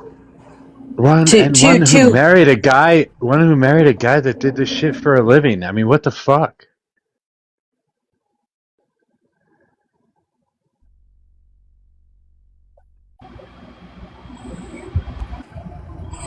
Brendan gets all his news from fucking Facebook and Twitter and shit, though, anyway, so. But he won't speak to whether or not he thinks it's okay for this president to have earned as much as he has in the last 17 months. He won't speak to that. He'll just point to Nancy Pelosi. No, I was just moving from one place to another, so my Bluetooth made a quick adjustment. What did you want me to address again? The fact that you all cried about Nancy Pelosi making money, but now Trump's making triple, quadruple that. You guys don't have a problem with it. No, we've always had a problem with it. What Trump is simply doing is saying, "Oh, hey, what's good for thee is good for me." Oh, not only that, but the insidious amounts of lawfare that you guys want to direct towards the president seems to facilitate the need to create a war chest. Yeah, So what you're and essentially doing is complaining about your the response, side effects of your own actions. your response to that is to turn around and do the exact same thing, and promote and vote for somebody to do the exact same thing that you find so disgusting, which No, just makes you a exactly. hypocrite. No, That actually, just quite makes the you opposite. that just makes you a hypocrite. All right. No, and I can tell you it's quite the opposite. Trump and his family were very potent real estate magnates before they entered office. You've said Whereas this most five of the times people, already. almost done, Mojo, almost done. But You've most of said the it people five that you times guys, already. What the okay. fuck? No, I didn't. I didn't say Yes, you this once did. yet. Okay. What I'm trying to say, Mojo, is that the people that you guys sim for weren't successful in the private sector at any point in their lives. So, Some of you them want are to complain lifelong about civil access to, servants. okay. Yeah, can't let that be, right, Mojo? Might damage the Sure, some narratives. of them are lifelong civil servants. There's absolutely nothing wrong with that. It's a thankless job, and they don't get paid a shit ton of money.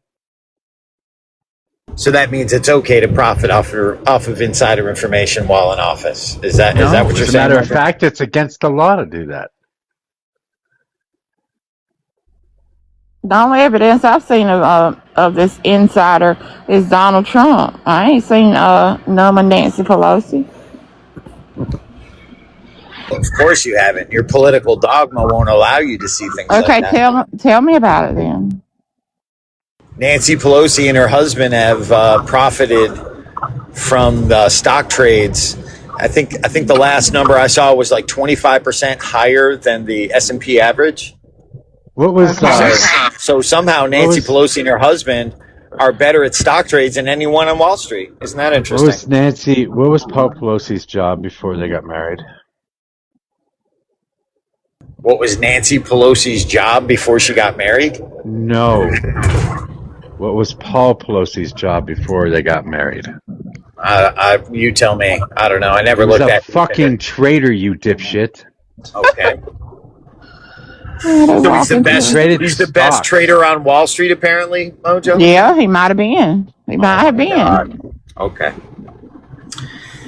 Yeah. Apparently And Donald he is. Trump's the Apparently smartest Paul Pelosi businessman was the that ever best trader in existed. the history Some of guy trading. that can make billions of dollars Nothing without to see actually here. lifting a finger. Yeah, that's Donald Trump too. You expect me to believe that?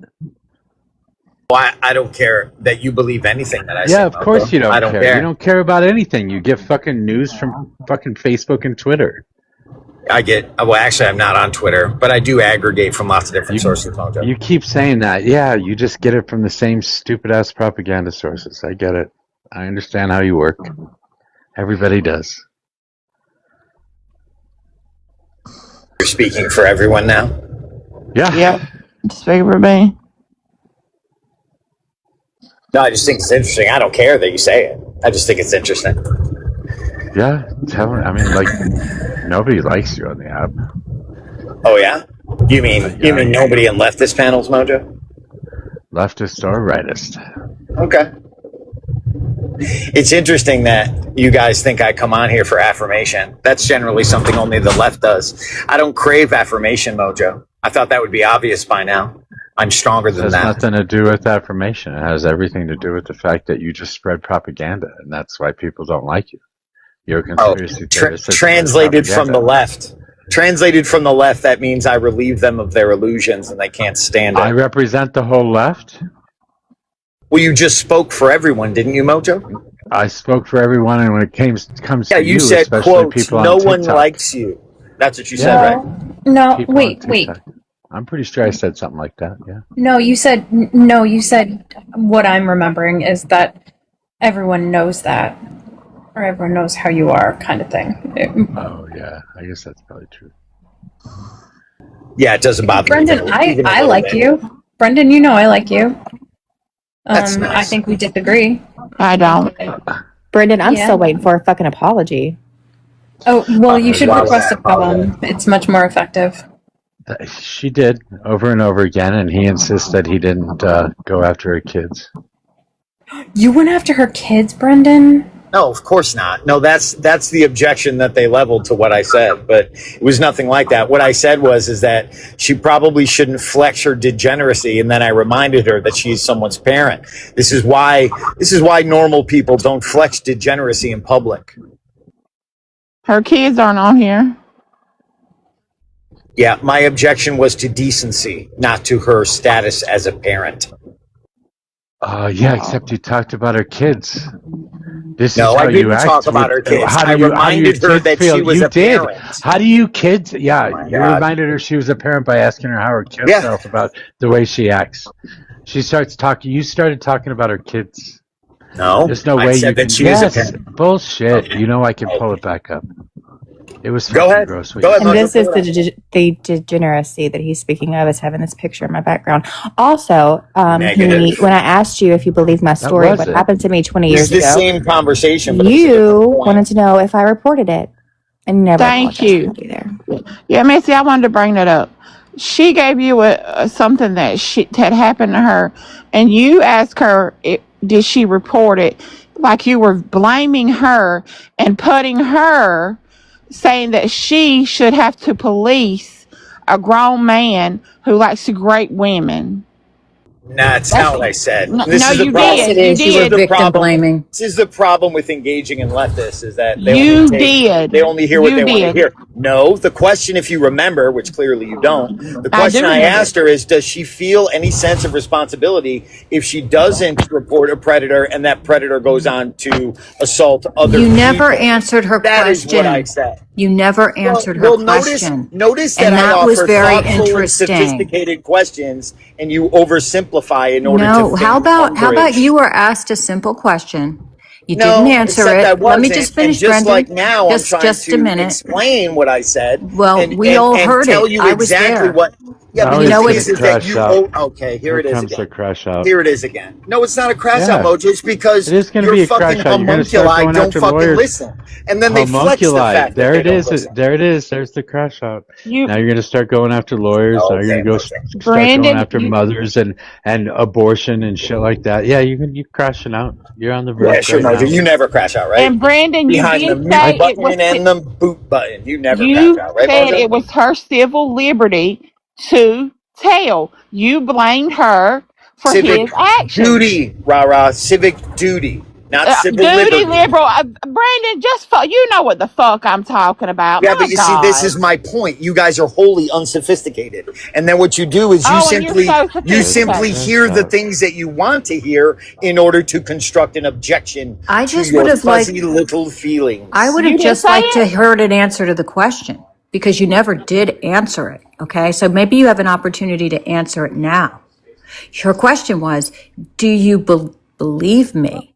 And your soliloquy after that was to point out that she had a civic duty to report it. That was your answer, and that's in the record. So you can now answer the. How about you just answer the question now?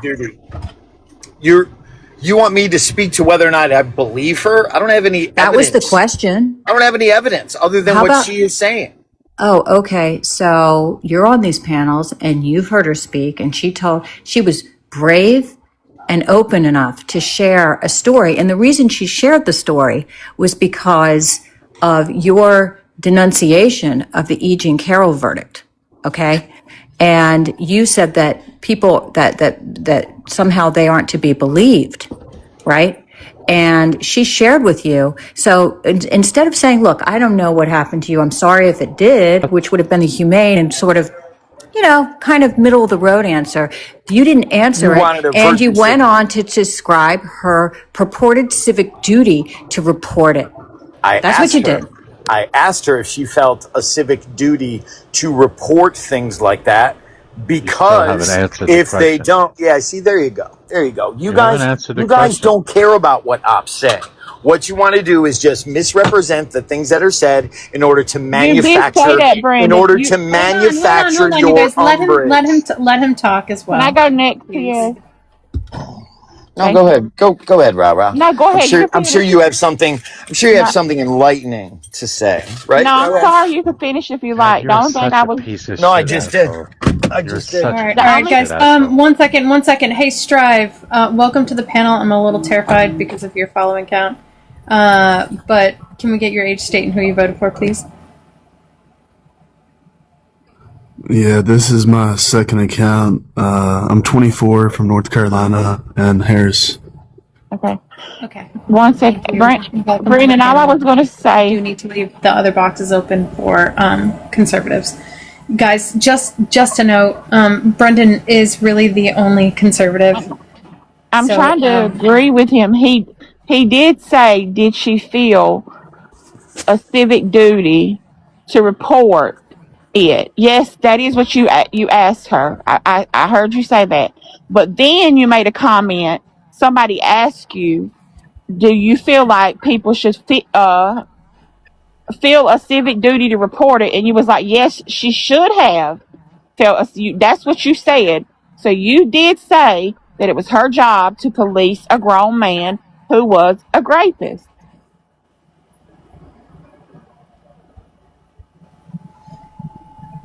Correct. Okay. Yeah, if you're assaulted, you should report it. That should be obvious. Well, the idea that you should not is kind of ridiculous. Look at the numbers. Look at the numbers of the people that report it and get called liars or get their cases pushed back 15 years, and then when they finally do some DNA, what is it? Statutory. It was something has run out. Anyway, I don't remember the date of my assault. So am I Statute of lying? limitations. Yeah. Thank you. Statute of limitations.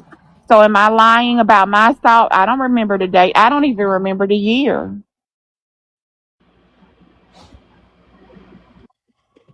You understand that there wouldn't be those issues had you reported it at the time of the assault. I was 13. Okay. And you told your parents? Yes. Mm-hmm. And your parents did what?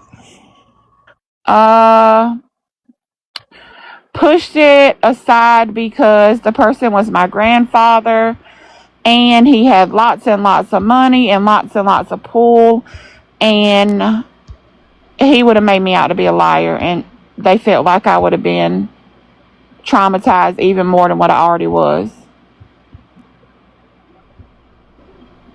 So, yeah. I'm sorry that happened, Rara. Thank you. Me too. And I just, the amount of victim blaming going on right now, Brendan, is just. No one's blaming victims. He has to, because if he gives in on any of it, then he has to give in on E.G. Carroll as well, which means he voted for a sexual assaulter. And I love my parents, and I'm glad they did what they did. It was left up to me, and maybe that was too big of a decision for me to make. But I knew what the outcome would be. And they did as well. So it was what it was. He died though and left me a house and a bunch of money, so rest in hell, Papa. Period.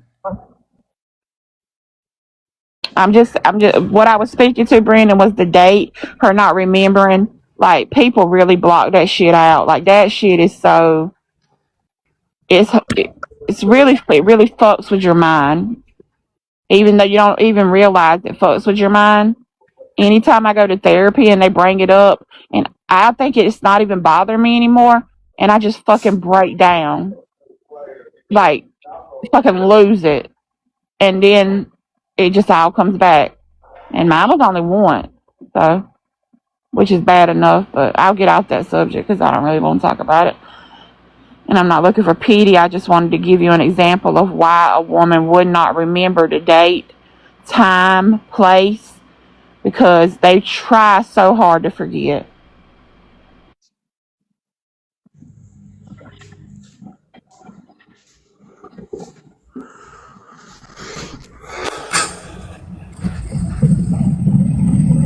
This may sound really ignorant, but who is that a picture of, Miss Messy? I don't know, but I would like his name. He's one in very attractive. I don't know his name. It doesn't matter what his name is. How do you know? Wait, hold on. What if I said that about a woman? Yeah, I'm not saying that he's attractive. I don't care what his name is. Just being attractive and noticing is okay. Men already say that. Like, we're really? just That sounds like a popping cat back. call to me. Yeah, no, sir. Meow. Meow. Meow. Meow. Messy's It's back. okay to recognize beauty, right? Is it really? Yes, absolutely, 100%. Can I say that to women that come on the panel? Yeah. Go ahead. Tell me how beautiful I am. Please. I love I'll hearing wait. I'm hot.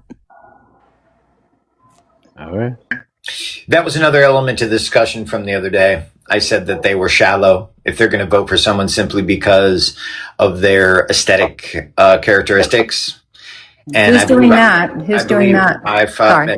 And I believe that I brought it up that voting for someone just because they are a woman or a person of color is just as bad as not voting for them for the same reason. I think I remember getting shit for putting backgrounds of AOC up. I never gave you shit. Hey, let's all fucking admire whatever beauty is out there. He is beautiful, Doesn't matter if by the way. He is fucking gorgeous. No, I said, and I think AOC is beautiful. And she's beautiful too. Sorry, I'm a little feral today. I'm so love about Tina. I'm telling you that right now. Christ. If I like girls, I was I could completely see gay. us as I'm feral today. What the hell? This is crazy. This is crazy, Mojo. What's going on? But Messi, did you say he's from Colorado? Yes. He just won a race in Colorado? Mm-hmm. All right. Mojo, I'm flying out. Make up my bed, please. Oh, Put together the spare bedroom. I'm flying out. Wait, this guy is that's on this Messy's picture. He won a seat in the House of Representatives. No, not. I mean, he won the primary or something. Something like that. Oh, She didn't even bother looking it up. I have no idea who he is. She just This man's saw a on trial hot for guy mass and murder, said, and we're all like, because she's a misandrist. She doesn't really give two shits about men. She just gives a shit about. oh, come love on. men. Come on. Stop And you know that what right B now. said in the chat? B said in the chat, like, there's not inherent violence or, like, proof of violence that women create based upon catcalling and finding men attractive. And I think that is pretty accurate. When women get catcalled when they're walking down the street, there is a sense, like... It's abuse. It's abuse. Yeah, no, like, my back, like, I don't know, I feel it in my back. I guess is the best way. Like, I had a hard time going to the gym for a long time because I feel it in my back. Like, when people are doing things like that, or I feel like I'm being observed, or I feel like I'm, or something like that. Like, and I think that's an inherent, like, response to, like, feeling like I need to make sure that, and this is a trauma response, but make sure that my back is, like, on a corner, so no one can be behind me because I feel like might be violence and I need to see from all angles. I don't know if that exists for men. Please correct me if I'm wrong. It does. It's called hypervigilance. It does. Yeah, it does for a lot of different reasons. I think it would. What does it have to do with catcalling? I've said for a lot of different reasons. I've always put my back to a wall whenever I sit down in a room because I don't know the people in the room and I don't want to be snuck up on.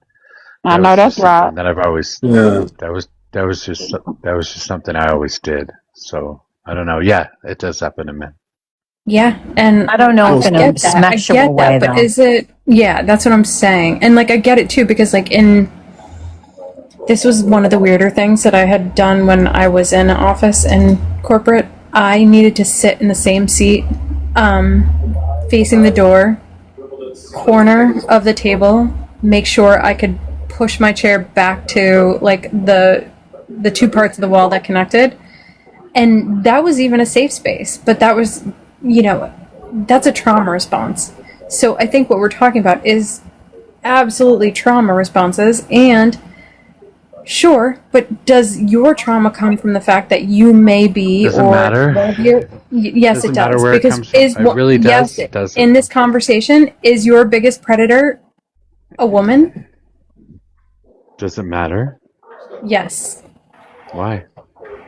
Why? Because we're talking about objectifying a man, and we're saying, okay, and then you bring up the catcalling, and then we're saying, well, you know what, catcalling, has like a certain What like you kind do of. is what you do is you put a target on that guy's back for every other man in the room because now they feel intimidated by a man that just walks in. So they might attack Even if it's not women attacking them, you are still putting a target on that person's back. Attractiveness is also often associated with wealth. So an individual like that would have a higher likelihood of being mugged because he was attractive. Okay, no, so who could overpower who? They're not going to be mugged by a woman, like statistically. Why? So who could overpower who? Yeah, you know what? Men just don't report it. No. We get assaulted by women all the time. We just don't report it. No. Well, there was this we have one. I ashtrays. was We have Mojo, ashtrays. you're wrong. I was gonna say there Hey, was hey. this woman that We was have. just. Wait, God damn it! Why can't I finish my goddamn statement? Go ahead, Mojo. Go ahead. The fuck? We have ashtrays thrown at our head. We have fucking wine bottles thrown at our head. We have all kinds of random things. We are pushed. We are punched. We are slapped, and we can't hit back. Yeah, it happens on a regular basis. Okay, what's the incidence of rape against men? It doesn't. Oh, it doesn't. Yeah. Have to be. It doesn't have to be rape. Well, I'm speaking to I know that you want to go back to that. specifically. I know you want to go back to Because that. that's one what we were specific talking about, Mojo. But that's not what we were talking about. We were Yes, talking it about is. assault. We were talking about assault, and the reason that you guys feel bad about catcalling or you get pissed off about catcalling is because you feel like you're going to be assaulted. That doesn't necessarily coincide with rape. It does too. It I don't get absolutely paid off does. by catcalling. I don't get paid off by catcalling.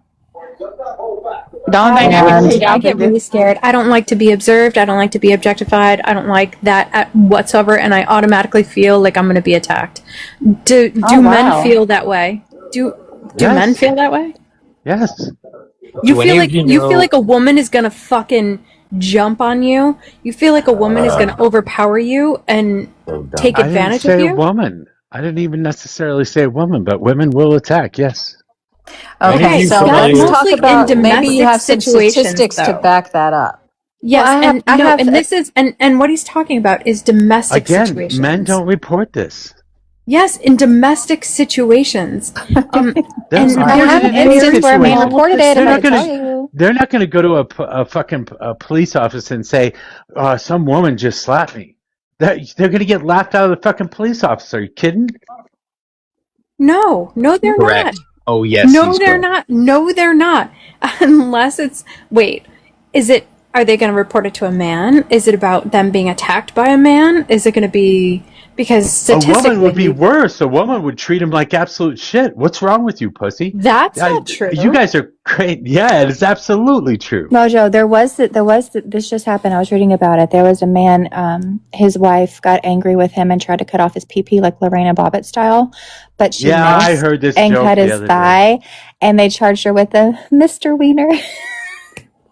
They wrong for that. God. Hey, I'm all for it, Mojo. If somebody puts their hands on you, you lay them out like flat, right in the temple. You know, if the police show up and you have marks on you, and your wife or whoever doesn't, she's going to jail. If you say that was done by her. Oh, That's so I'm looking incorrect. this As a up. matter of fact, you would both go to jail. Okay, They would I'm take you looking this both up. in. And Well, here's maybe what our I'm police finding. officers are a little bit slow because they don't. Wait. Hold Maybe on they one know second. you. I'm looking this up. So if we can cite specific examples here, and I will.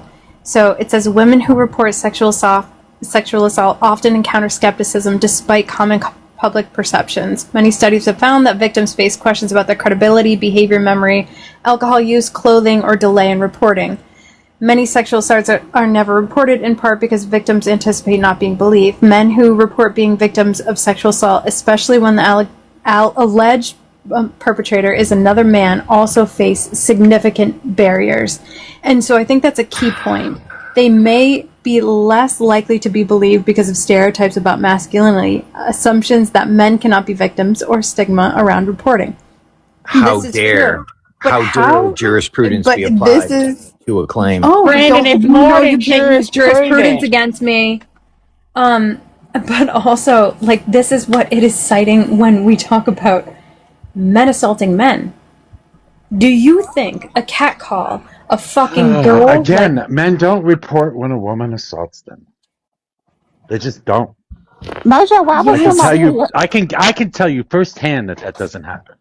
All right, so can you give me statistics? Can you tell me, just based on what I told you, could you give me statistics around how many times men are assaulted by women that Do you do want me not to get give you reported? statistics about something that doesn't get reported? Really? Yes. Yes. Yes. Men won't report it though, out of Very like logical fear of disconnect happening people here. judging them. Like, you called the law on a woman. That he is right about that part. That does happen. Yeah, I agree. But also, like, there are, beyond, like, just not going to the police station and reporting, there are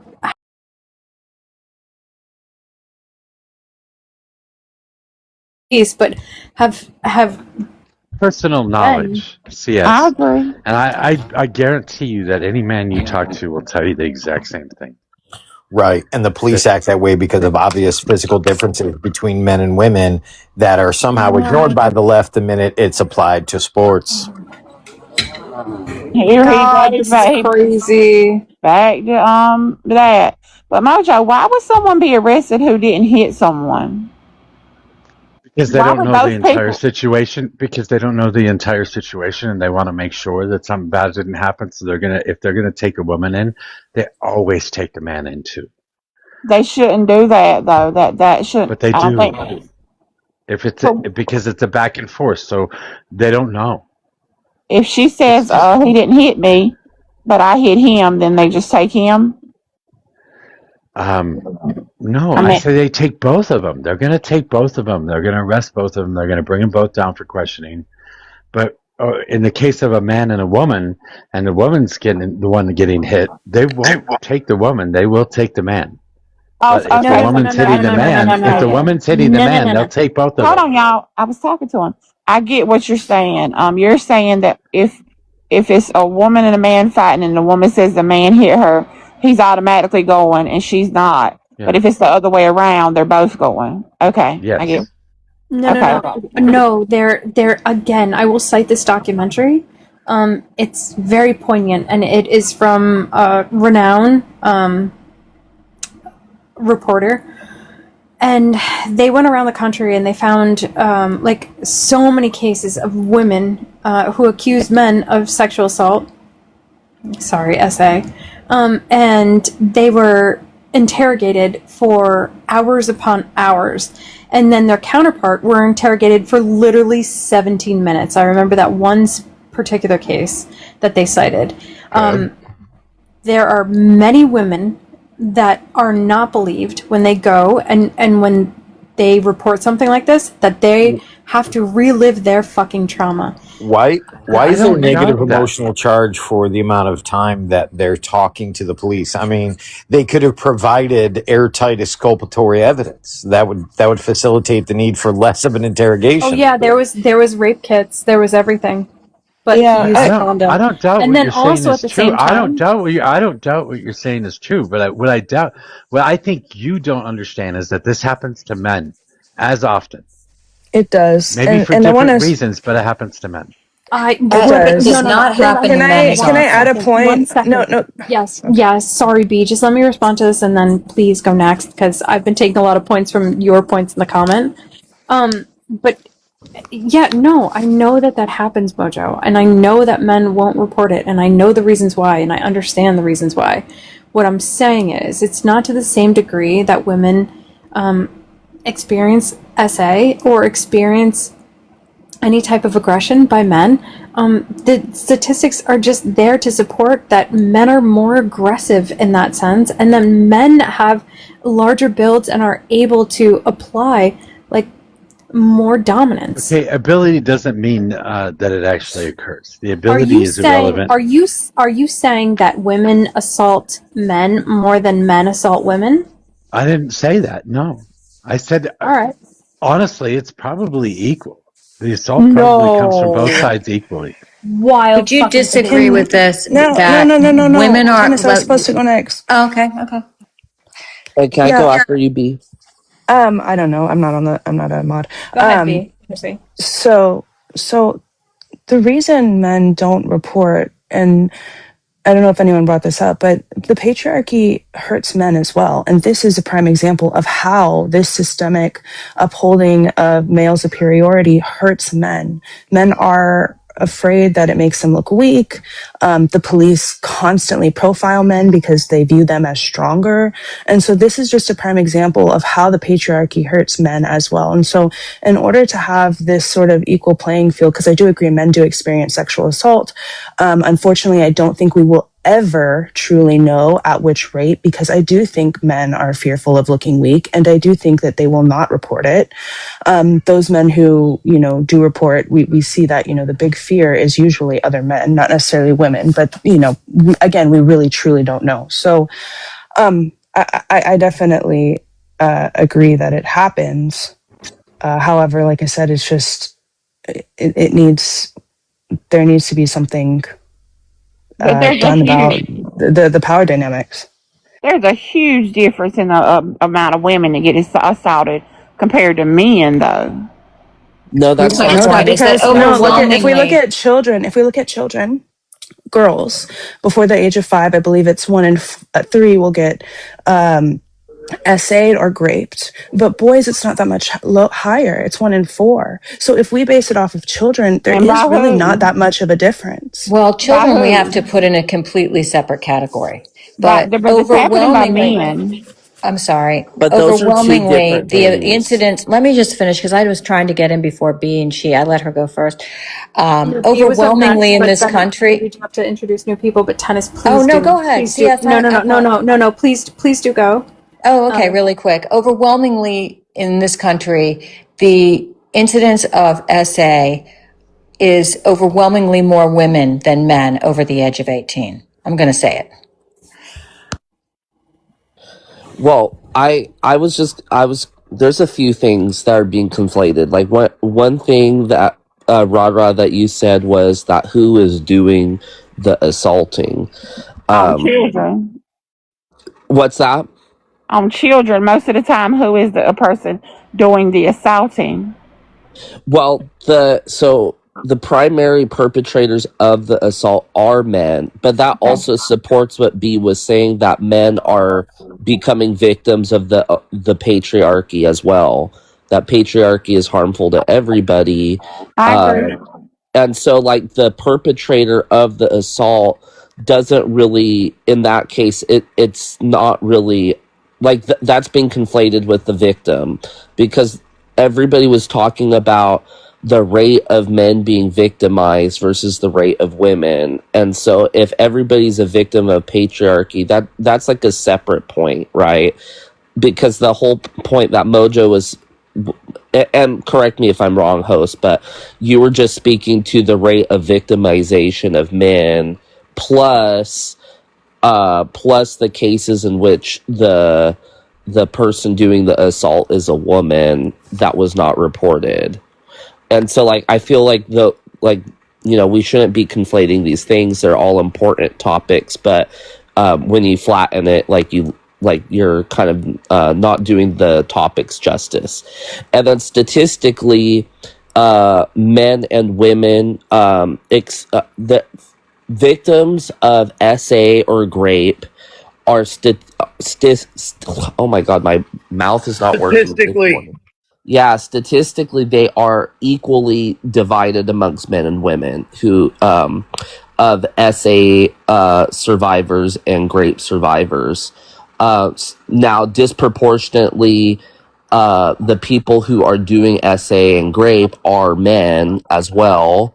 But the say that men are victimized less than women is just wrong.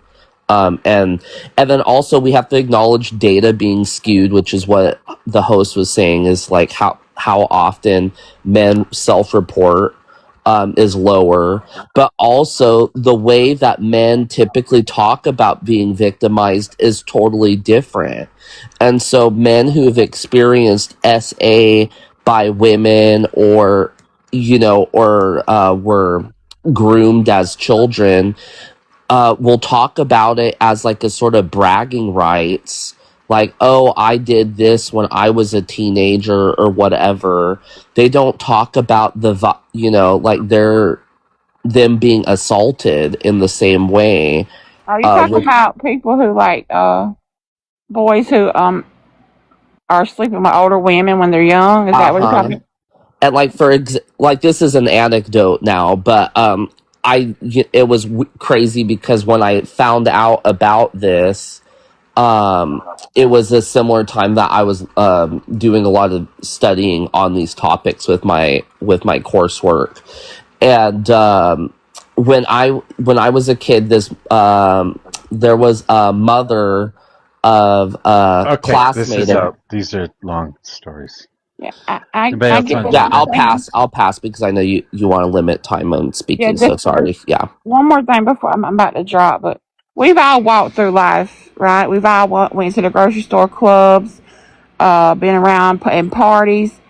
How many times is there not a difference in the amount of times that you've seen women get slapped on the ass or something? What that mouth do? Like, do y'all not recognize that in your own life that you've seen more women be assaulted than men? Absolutely. Okay, so how does it? But also if men a woman get walks slapped up, on. if a woman walks up and slaps a man on the ass, they're going to take it as a compliment because that's the way we were raised, right? Yeah, I agree. Even if they feel offended. Yeah, and that's exactly what. Or like men who slap other men on the ass, like at a football game or in the locker room. But it needs to be said that the main problem is that we live in a sexist, misogynist, patriarchal society in which the society has made it so. Men cannot be victims because. I wouldn't call this a patriarchy. Oh, absolutely, I it's a don't think it's patriarchy. patriarchal. Yes, our society is. I agree with that. But I don't think that men getting assaulted and not reporting is because of patriarchy. 100%. Why don't hold on? Let me finish. Let me finish, please, because I was the one who said this. It's that men we don't have the framework or the lens to view men as victims, right? We just don't hear about it. It's not reported in the news. Like if a woman, especially a beautiful young white woman gets assaulted, we hear about it, right? It'll be a news story. Men don't get afforded that same luxury unless it's a child because we do not have the lens to look at men in a that's victim fine, but that's way. not a patriarchy. That's the opposite. You're not putting men on top in any scenario that way. You are making them less than. Wait, but it's because they're viewed as strong, and men are viewed as not being able to. Okay, but again, this has nothing to do with a patriarchy. That's what a patriarchal system is men being stronger and superior. It's men a patriarchal system is just men controlling things. That's it. Yes. Whether it be the economy or the justice system or the monopoly and violence or whatever the hell it is, it doesn't really matter. The propaganda that's being pushed right now are memes that say that men can't cry and men going to therapy is stupid and all this other stupid shit. But this is not about keeping men in control. It's about keeping men down as well. No, so with the patriarchy comes the stereotypes. This is not a patriarchy. That is not a patriarchy. Society, that is a system that is designed to keep everybody down. I can't even finish my thought. Well, no, because I've heard this stupid shit before. It's not the patriarchy that keeps men down.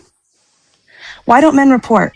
Like right away, why don't men report? Because men know that they are meant to look strong. They are meant to look in control, and they are meant to keep it together. It's not a patriarchy. That's not patriarchal.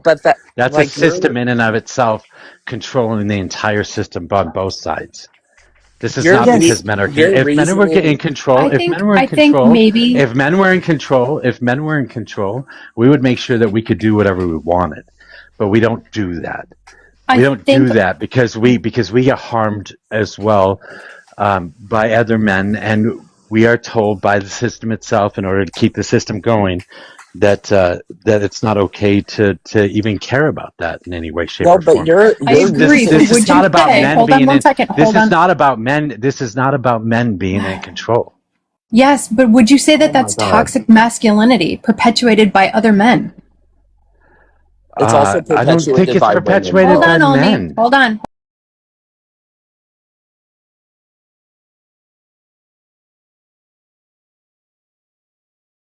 hold on. When you see a man with great abs and great fucking pecs, you guys go gaga, and it's okay for you to do it, but it's not okay for us to do it. You guys do it. Tell What me are you who's talking in about? What is the control. porn industry? No. Who the fuck? Actually not. I prefer Really? Because I haven't seen you guys bring pictures of men on the fucking panel and do that shit. I haven't seen pictures of you guys put up men with shirtless men or whatever and say, "Oh my God, goo gaga, blah blah blah," and that's okay. But if I were to do that with a woman, it's not okay. Tell me I'm in No. charge of something. You guys do that, and it's maybe not you. It doesn't have to be you specifically, Mojo, but men in general do that. Do you know? Remember that picture of me with big boobs, which I do not have? That picture came up on a live I was in. Do you know how many fucking gifts I got? Do you know how fucking insane that was?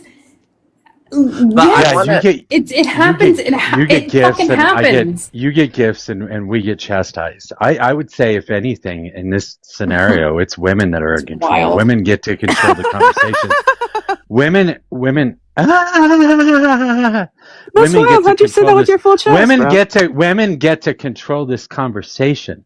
Because you make sure that I get canceled if I say the wrong thing. You make sure that I understand that I can't talk about women in a specific way. Mojo, It is fucking women in blanket control in this statement. situation, Mojo, not don't men. fucking blanket statement, because you know I've been through 75 Mojo cancellations and have been there for everyone defending you because you don't deserve it, because I know how you feel and I know where your heart is and I know that you don't do that to women. So no, please, if you are going to talk about that, talk about other men that happens to and other panelists that do that to them. I agree with Mojo. Maybe it's not What? patriarchy, but it's I definitely agree with. I it's agree with definitely Mo. male It's male on privilege. See, male. I was You talking guys are before fighting the you. wrong fucking gender. I'm sorry, but it was all fucking women that came after me. Oh, I was agree it? with Was it all? Mojo. Was it all women? Was it all? It wasn't Mojo? all women. And tell no women. Mojo. How Mojo. dare Listen, you? listen. Yes, we know this. We know this fucking Listen, I've story. been quiet. I want to Mojo, say no, hold something, on, please. hold on. I I've been can quiet. I dispel want to say this. something fucking, please. Go It's ahead, not Messi. all women, just like it's not all men. But in a certain circumstance, it's always a fucking man. But men do get chastised for catcalling women and putting pictures up and stuff, and women don't. Let's be real, guys. Let's don't. Yeah, because there's not a form of violence involved in it. There's a form of affection or appreciation for the male form. But also, Mojo. No, hold up. That was garbage. CS, respectfully. I don't give a shit. I don't give a shit if that's garbage or not. Wait, but I just wanted to say. So the whole patriarchy argument that Mojo was saying, it's not patriarchy. I just want to say the reasoning's horrible, because that's like saying that poor white people, that because there's white people who are poor, that there's not systemic racism anymore, because they are victims of the own supremacy that they constructed, right? So that reasoning obviously isn't sound, because we see it. It is. I can explain that as well. It is. White people are the victim of white supremacy. No, No, we can't. We can't. You guys, we're already doing gender. Can we not do race, please? But the point I think is, it's women important, don't be and I mad with understand me. it, but can we just fucking focus on gender right now? Yeah, women, don't be mad with me. I'm sorry. I just think that that's true. I really do about the pictures and the lusting and the looking and the. Oh my God! Did you see him in them gray sweatpants? Yeah. I got a gray sweatpant you can look at. That's wild and out of control. But see, the commodification. I don't give a fuck. I don't give a fuck, because I'm never going to be able to overpower that person. I'm statistically the violence that I will hold on. Statistically, the violence that I will employ on them is nominal compared to the fact that if a man oogles over a picture that I put up, where I know statistically they are my probably greatest predators. Yeah.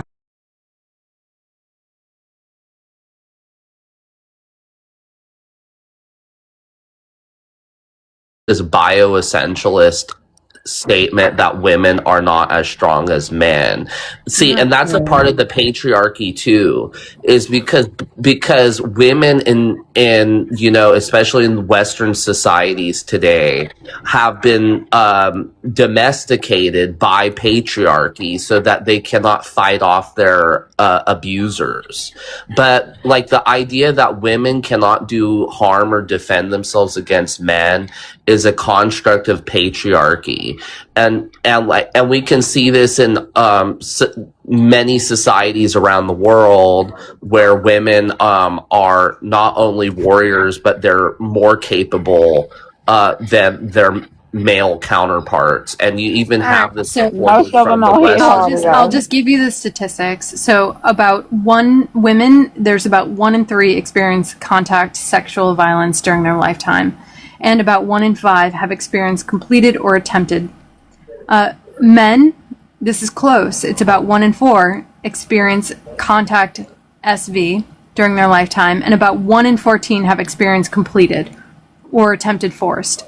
So yes, I agree with you. There are statistics. However, when it comes to the fact where you can complete that experience, there's 1 in 5 and there's 1 in 14. And I think that there's a difference in there because yes, a man can overpower me. And I fucking hate to say that, but it is fucking true. And by the way, this is all, wait, can I say something really quick? Yeah. I mean, it's crazy, that the men take this position, yet they are the ones that decry women, the infinitesimally small percentage of trans men who play and who wish to play in women's sports and to have equal protection of the laws. Wait, can you repeat that? I think I missed like an important connector there. I didn't understand. Yeah, it's just ironic that men who decry and say that they're equally abused or purport to be equally vulnerable to SA or assault, decry the infinitesimally small percentage of trans women attempting to compete in women's sports. I find that ironic. That's what I'm saying. Yeah, I do. No, absolutely. All people should just keep their hands to themselves unless. Yeah, but when they don't, we have to look at statistically who doesn't. And I know, statistically, men do not. Yeah, it's men. It's men. I agree with you about about that part. I just do think that men get judged a little bit harsher when it comes to how they speak about a woman that they find attractive versus how a woman would speak about a man. But a woman is usually going to say hers quieter, where men are going to be like, "Hey." No, I'll say it loud. Mojo, also reset your gift goal. I'll say it really fucking loud. Messy, thank you for bringing that picture up. But also, anytime. But also, this is really silly. We know statistically what happens, and even if we factor in, non-reporting, it doesn't equate. Have you guys ever heard of? You trying to say something? Yeah. Oh no, I'm sorry. I was just saying. I think that this is well to note that can anybody cite a grape trial where a man has been a woman's being prosecuted for? No, but that's with purpose, Tennis, right? Again, it's about patriarchy, and it's about having a framework in which we cannot view men as victims, so we do not put them on the world stage the way we do women. No, I just think that this is a sociological you answered, concept. I think you answered, and I'm just going to respond really quick. This is empirical. This is hold just on, Omi. Tennis is trying to talk. Hold on 1 second. Tennis is trying to talk. You can respond. Yeah, I mean, she said no, it's not, and I'm saying that I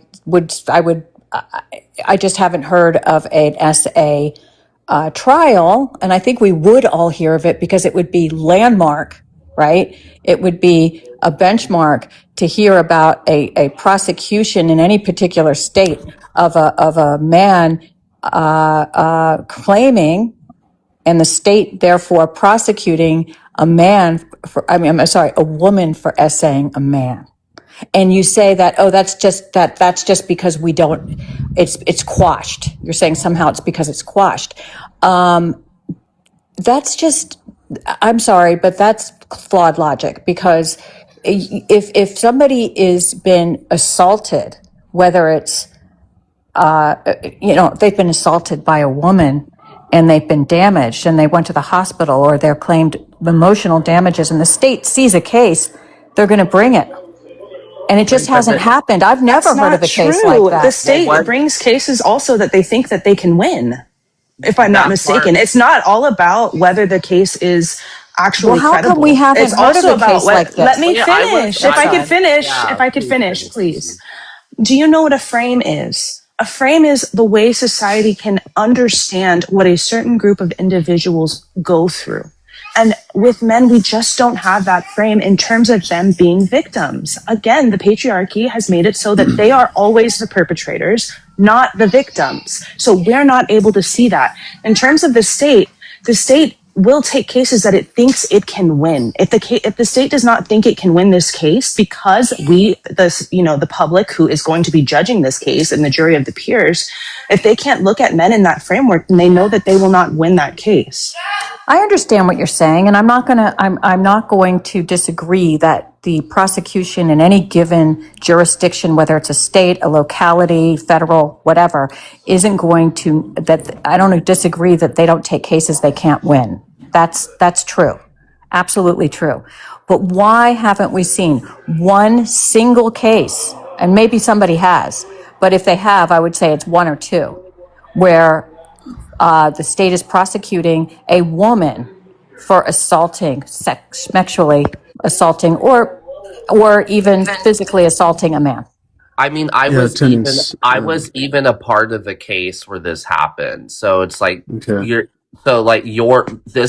points also to visibility. Like, we have to understand the data is inherently skewed because of the social climate around the phenomena of men being assaulted. So just like women don't always go on the stage who are victimized because they don't want to be invalidated or, mocked or further abused by society after they've been victimized. Now, like, the stigma around masculinity, like toxic masculinity, is an additional barrier on top of the grape culture. So that's why you won't see or hear about it. But I was literally a part of a case where 12 young men all had been schmexually assaulted by a student's mother when they were in high school or in junior college. And they had been groomed and then schmexually assaulted by this person, and she's in prison right now. And I feel so bad for her daughters. I'm glad it was adjudicated. I'm glad it was adjudicated. That is wonderful. I'm glad they came forward. There are a number of men who have been assaulted. Largely, I think. Hold on. You fucking monologued for like a good minute. That wasn't Kenneth spoke longer than me. Are you for real? Don't do that. You guys did this last time. Okay. Yes, you'll go on for 6 minutes, and I'll speak for 3, and it's a monologue. I don't care. All right. Honestly, I don't have the time nor the space for that. Donovan wants backup. Okay. I don't know if this is private. Hold on, let me see. I can't. Mojo, could you, when you get back, let Donovan back up? He's private. I can't let him up.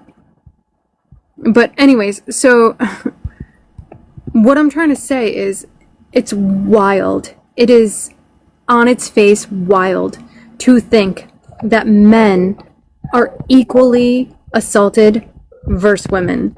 It is disproportionate. We all know this. We could bring up statistics backwards, forwards, and every which way. I agree that it's an issue that men don't report, and I agree that it's an issue that by toxic masculinity they can't be attacked because that would be a weakness. However, we have to acknowledge there is a fucking large percentage of women versus men that get assaulted, no matter what is reported. Correct. And remember the case of the teacher I agree. who really quick, I'm sorry. I think she was on the West Coast somewhere, and she had an Mary Kay. affair. She Hmm. had an affair with a student, and it was like a love affair. It was a whole thing. And he was really young, and she was a teacher, and she was prosecuted. It was big news, big news. Okay. She groomed him, right? And she was prosecuted. She was convicted. She served time. And then when he grew up and became age of majority, they ended up marrying. You know she went to prison. But my point of raising that really quick, I'll be done in a second. My point of raising that is it was such big news because it was the opposite of what we see as CS described. She got sent to prison twice, remember? Because she went because of what she was doing, then got out and got caught with him again. Oh yeah, that's Went right. back That's to right. prison. That's right. And then they got married. And then they got married. Yeah. I mean, she died of cancer, which was crazy. But I But think my question is for those cases, is it because their parents found out and prosecuted, or did these men go to the police department and be like, my teacher's assaulting me? Because No, he was in I love think the with her. parents, right? The parents. I think this Yeah, one was done usually by the it's the state. parents finding out. This one was done by the state because she got pregnant. Well, yeah, but it came to the state because the parents. Oh, did the mom tell? Yeah, I mean, Okay. or the teachers or other people in the school. But my only reason I raised that was because it was such an aberration from what we see in court cases of men grooming women, women grooming men, assaults on, you know what I'm saying? That's the reason I raised it, because it was such big news.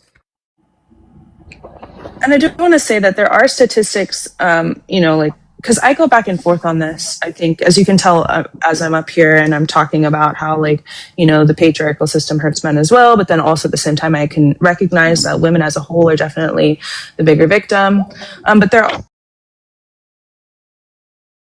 But there are statistics that we do for women who don't report SA, right? Like we have, questionnaires that we can ask. So we also have those same statistics for men as well. And I think that at the end of the day, it's not really necessarily about who ends up being the victim because, they're pretty close, right? It's about who ends up being the perpetrator.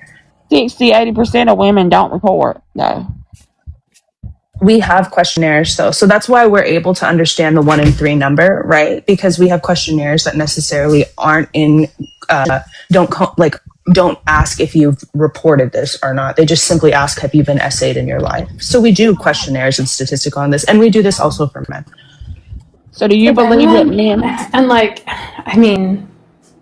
never mind. I'm not going to go there, but carry on. Sorry.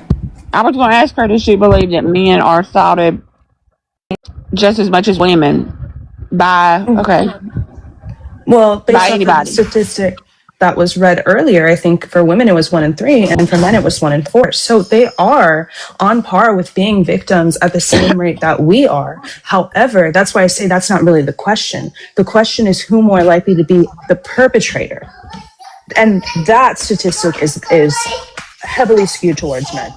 That's exactly right, B. That's exactly right. Because the perpetrator in a lot of the cases, and it was 1 in 4 and 1 in 5, and then it was also to completion, which is a fucking shitty word to use, but that was the word in the article. With women, with women, it was I think 1 in 6, and with men, it was 1 in 14. So, yeah. If you look at that too, and if you look at it through the lens of who could overpower who. And listen, I want to be as strong as a man. I really fucking do. I think I'm stronger than a few men. But I can't always fucking protect myself when it comes to someone who is larger and has a bigger build than I do. And so when it comes to completion on that, men can defend themselves. Women have a hard time doing that. Yeah, I don't see men running out and buying mace and walking around with weapons so that they can protect themselves against women. But I also wanted to ask about the statistic. I would venture that the statistic that you cited was a question posed to those the samplings, that in their lifetime, had they been a victim of sexual assault.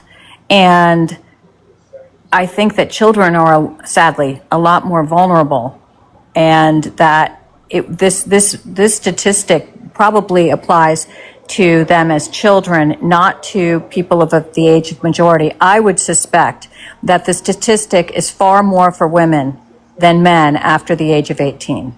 CS? I would too. I would agree with that. Yeah, I didn't dig into that specifically, but I would agree. I also would agree that a lot of that, and this is one of the things I talk about a lot, so you guys can totally not pay attention to what I'm about to say, but a lot of that happened within the Catholic Church or organized religions, so I'm not going to specify. Yep. But that's the thing. That's where you see a lot of young men, sadly, are the victims. Yeah, you want to know what's so funny too? It's not fucking funny, but so many men in my dad's day and age, because Massachusetts, if you guys have ever watched a Spotlight, so like that area, yes. It was so rampant. And what they did was they moved the assaulters from church to church to church throughout the diocese of the entirety of Massachusetts. There's an entire list of men, one of them being someone who was my pastor when I was forced to go to fucking private school. And then also the person that married my parents. But what my dad said, which I, was like, wait, what? He was never assaulted, but a lot of his friends were. And he was like, but what was wrong with me? Why didn't they want me? Like, am I not attractive enough? Like, that's kind of the mentality that some of them walked away with, even in a humorous sense, because it was so rampant. Like, it was such a thing that if you didn't get assaulted, there was something maybe wrong with you. That is... I agree. That's crazy. I know it's crazy, but that's the truth. That's the truth in this culture. That's the truth where it was in the Boston area. So, and that the church would allow that. Oh yeah, no, there's a whole thing, Rara, and like, because I don't want to dox myself, but I trust you. I'll send it to you specifically. But where they list in this, like, not really huge town that I live in or diocese that I was involved in that time, they list every preacher that was accused of something, and then what happened when they were accused. And basically it was like, okay, they moved to this church, they moved to that church, and then they moved them back to that church, and they were never prosecuted. And then a lot of those things happened to, like, post-mortem. So when they passed away, their victims felt like it was okay to come forward. So it lists everything, and I think there's about 100 names on that list, and this is not a large area. It's just out there in Boston. That's crazy. Yeah, that's disgusting.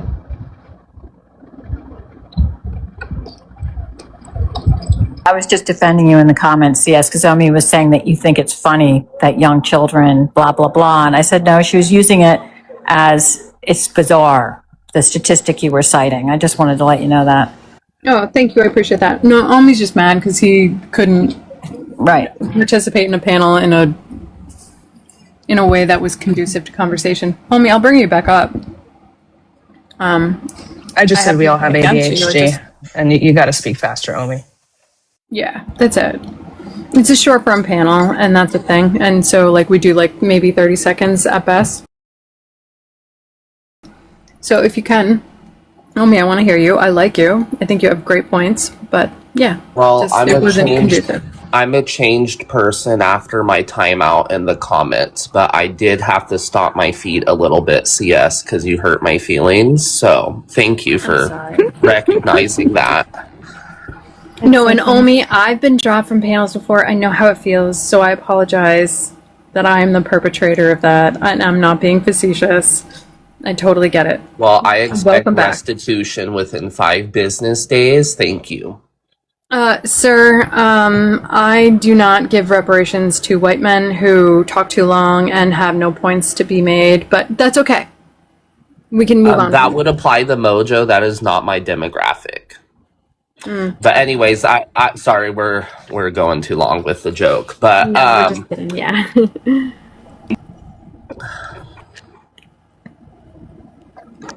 Maybe. Well, I guess so. I could just beat a dead horse or whatever animal just for one moment. Is just that the statistics are skewed. Men become victimized of their own toxic masculinity. Unfortunately, pick-me women out there also perpetuate patriarchy, but we shouldn't victim blame women who are assimilated into that. We should point the finger back to the men. So I guess like B and I, like we're not justifying men and patriarchy for the abuse they perpetuate, but at the same time we're trying to show how the system is literally harmful to everybody inside it, not just women, and that's not with the goal of invalidating women. It's with the goal of actually showing how harmful the system is to like all human beings. That's all I would say on that.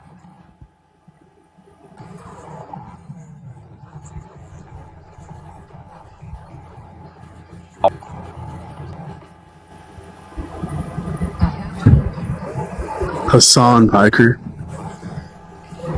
Yeah, he's a leftist on Twitch. He's a streamer. What would he get arrested for? Are you talking about with the whole UK thing? Leftists on Twitch is crazy. Oh my, it's the only thing. Well, actually, yeah, that might actually be crazier than conservative on Twitch or like 4chan, because that's to be expected at least. Oh my god, yeah. Does anybody actually go on Twitch? How I characterized Hassan? Is he not someone that is like known for being a Twitch streamer? And then Destiny like got kicked off. Hassan is known for being the biggest leftist on Twitch. Why do you have a problem with that? Yeah, I don't know why Omi has a problem with that. I think he thinks I was trying to like paint Hassan in a bad light or something. I don't know. But Donovan, yeah. Well, no, that's yeah. That's my Donovan. What was you referencing? Yeah, like why would I go consume political content on Twitch? Well, I guess like the same reason why I'm in this live, I guess, but I don't know. I just right. And for me, Twitch was like where all the dweebs of the internet who like their life is like video games went, and like I don't have I barely have enough bandwidth for TikTok. Okay, yeah.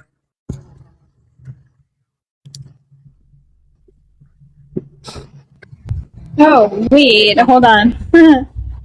Jon Stewart. Jon Stewart is fucking alright. If honestly, Donovan, I don't think we can see eye to eye on anything if you don't think Jon Stewart is fucking hilarious. Whether you agree or not on his politics, it's entertainment, and that's what those channels are for.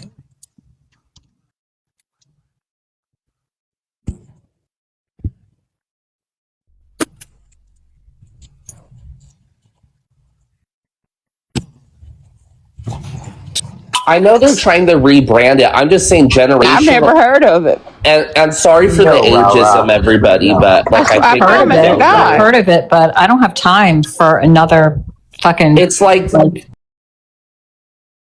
political. I'm not doing Twitch either, and I'm on a lot of platforms, but I'm not doing Twitch. I've really never heard of it. He thinks I'm lying. I promise I've never heard of Twitch. I believe you, Rara. I believe you. I mean, there's Substack, there's fucking Donovan cracks me up. There's Threads, there's Discord, there's so many Lemon something. I mean, who has time for all this shit?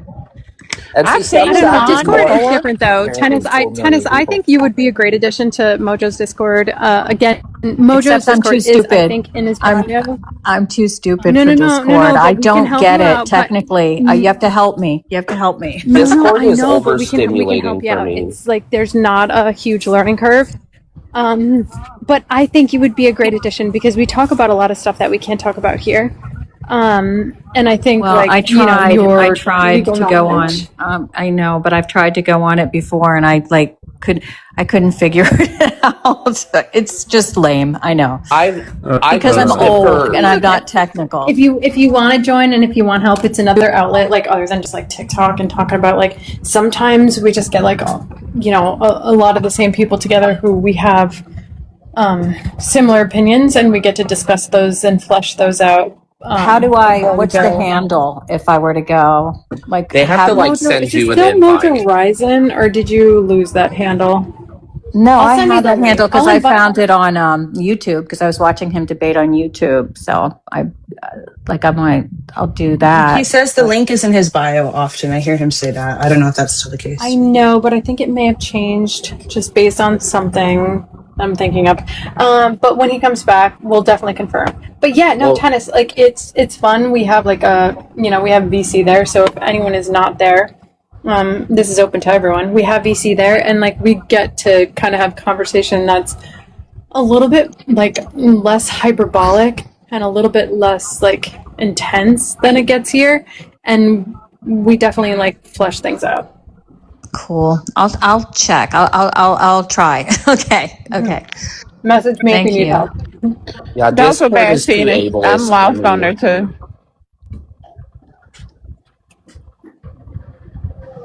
I'm sorry. You can go ahead.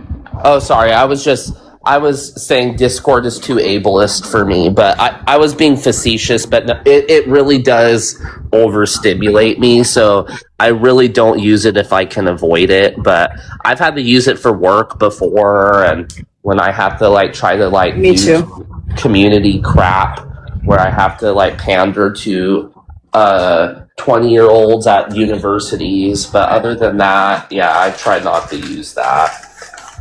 I've been trying to expand my algorithm on TikTok, and I already have on Instagram, but just injecting like the arts and I don't know, just different music, to just change it up and not always, because I love debating politics. I love that, and I'm always just I'm always watching the news and blah blah. But I think I would say everybody should inject a little other things, just areas of stimulation into their algorithm. I was your watching own mental health. I was watching Asmongold stream about Hassan Piker just a moment ago, and some of you should absolutely try and avail yourself of some of these newfangled types of edification. But I noticed that someone in Asmongold's stream called Hassan Piker a wannabe janissary, and I thought that was pretty clever. Anybody else? Yeah. Wannabe about it. What? I'm confused. What does that mean? What's a janissary? Yeah, can you translate? Can you translate like male in my talk? ear, B? Actually, I'm brushing my teeth in your ear. That's even more. That's a bigger crime, right, Mojo? Yeah. During the Ottoman Empire, janissaries would take hostages and turn those hostages into soldiers. Very effective soldiers. They would invest a lot of money into their training for war. They were essentially slaves, though, and hostages. And those were the janissaries. It's a stupid word. Why would anybody even? Oh, it's a stupid word because you don't know it. No, I didn't know it. That's what I'm saying. Why? I don't understand why many people today would. What the fuck? It's a historical term. History is janissary. I ain't never heard nobody say that word in my whole life, and I've been around history to janissary. I know what you meant, Donovan. You know what? Donovan, Me too. And I know history. I know history pretty well, at least European history and U.S. history. Not so much ancient history, but I've never heard of that. Well, the Ottoman Empire is more recent than that's not like some. It's just like not something that's. He has a good vocabulary. Donovan has a good vocabulary. I will give him that. I just really never heard. So wait, of Hassan's a slave? That's what you're saying? He's a slave? I mean, I never heard that one before. That's good. More of a willing hostage to narratives that he doesn't necessarily believe in. He's been quoted several times that he didn't want to go against his audience because they're savages. Okay, a better term for that is called audience capture. He's captured by his audience. No, okay. I just like Mehdi Hassan. I listen to him a lot. I don't really listen Donovan, do you like Jordan Peterson? And it's her. I mean, he's a psychologist. He's totally fought for individual liberties and freedom of speech, but I think he's a little bit of a wackadoo. Okay. Yeah, unfortunately, the benzos kind of messed up his head. Not the benzo. That's probably Just because someone has a degree doesn't make them virtuous. Also, that counselor. He's also he's actually pretty dumb too. Like, if you get him in a room full of other intellectuals in the same fields that he studies and speaks on, he's pretty incoherent. Like, a lot of his statements fall apart pretty quickly. Like, put him in a room with Sam Harris and Joseph Campbell, and he sounds like an elementary student. And it's like I used to read Jordan Peterson when I was a middle school student before he was like ousted for all of his problematic BS. So like I was quickly disillusioned by him, but I was more just asking because Donovan's been framed as the op who's not, but I haven't seen anything problematic. But then I was like, Twitch commentary and some of this other stuff. I was like, let me see what kind of right winger Donovan is. Yeah, fair enough. I got a question for Donovan. Yeah, Donovan, you mentioned Asmongold. Are you like? I think you said you were watching his commentary on Hassan, but like, what is your view of someone like Asmongold? You sound like Pallet for some reason. Asmongold recently was attributed with causing Keir Starmer to step down. I see a lot of utility in someone like a Twitch streamer being able to take down a foreign head of state of a G7 nation. I think that's pretty impressive. And what he did to bring down Keir Starmer, I thought was also very altruistic. Reading the report about the 250,000 British girls who were groomed and raped, I think is a topic that should be broached. So, yeah, I mean, I like what Asmongold did. Now, does that mean I affirm everything he did prior to that? It's in the back of his... Doesn't he, like, not shower? He has, like, rats and mold and, like... He's been referred to as the Roach King, yeah. Damn. Disgusting. If you can't even wash yourself, why should we be listening to this person? Western European is that. He's like a fucking rich bastard, too, and he just doesn't care. Is he mentally ill? I think it's mainly because he was raised that way. He was raised living in squalor like that, and he just keeps the habits. He doesn't want to have to break the habits of it. Well, I know that's pretty common in like Iberian societies to like have bubonic plague and like throwing your sewage in the street. So maybe he's just like an avant-garde, like scholastic. He just wants to like relive the Renaissance or something. It's kind of gross. He did this shit on stream. He found a dead rat in his fucking house. Oh God! Oh my God! Sitting there, and if I watched that, and he lives in filth and like he doesn't throw anything away, and he's got crap everywhere, and people like Donovan still watch him. Which guys, he might be mentally ill. Yeah, that is true, Robert. I would I'll only give her watch for that, from like a hoarder's perspective. Like, let's deconstruct his disorganized pathology, everybody. Like, God. What's his name again? Asmongold. Asmongold. You guys know that Socrates was a dirty hobo? You guys are aware of this, right? That he wanted to live in poverty. All right, just saying. To be fair, though, Socrates may have not existed. Well, how about Diogenes? Like, there's a lot of these... better example. Yeah, Diogenes. Yeah. Alexander the Great came up to him and said, like, as king, I'll give you anything. What's your wish? He says, could you step over and you're blocking my son. Could you step over and get out of the way? That's probably a legend, but it's a funny story either way. Shows you. I think that's the origin of punk culture. Punk culture, yeah, you could definitely say that. Why are y'all intentionally missing the future? Like what's happening right now in front of your face? Anyone who cares to pay attention will see that mainstream media is dying on the vine. And that all of this news is going to be coming from places like the internet, places like streamers in the future. So if you want to capture an audience, especially a younger audience, I would adjust your aim if I were you. Social media usage is actually going down. That's 1984. That's where we're at. 1984, where the truth. We already have the C-cell radios. Well, I understand the point you're trying to make, Mojo. You're suggesting that there's entirely too much censorship, but then platforms like Rumble arise, don't censorship. I'm not talking about censorship. I'm talking about a flooding of just fake shit. Nobody knows what the fucking truth is anymore. People like you watch Asmongold and think it's the fucking truth, and take it as truth, and then come in here and say something about Iran buying nuclear weapons. This is the problem with society. Glad you brought that up, Mojo. There was a third source that I sent your inbox yesterday. Robot and I talked about it. Of course you don't care. Of course you don't. I don't know. For me, it's less 1984 and more like idiocracy. Like we're in the pre-idiocratic era.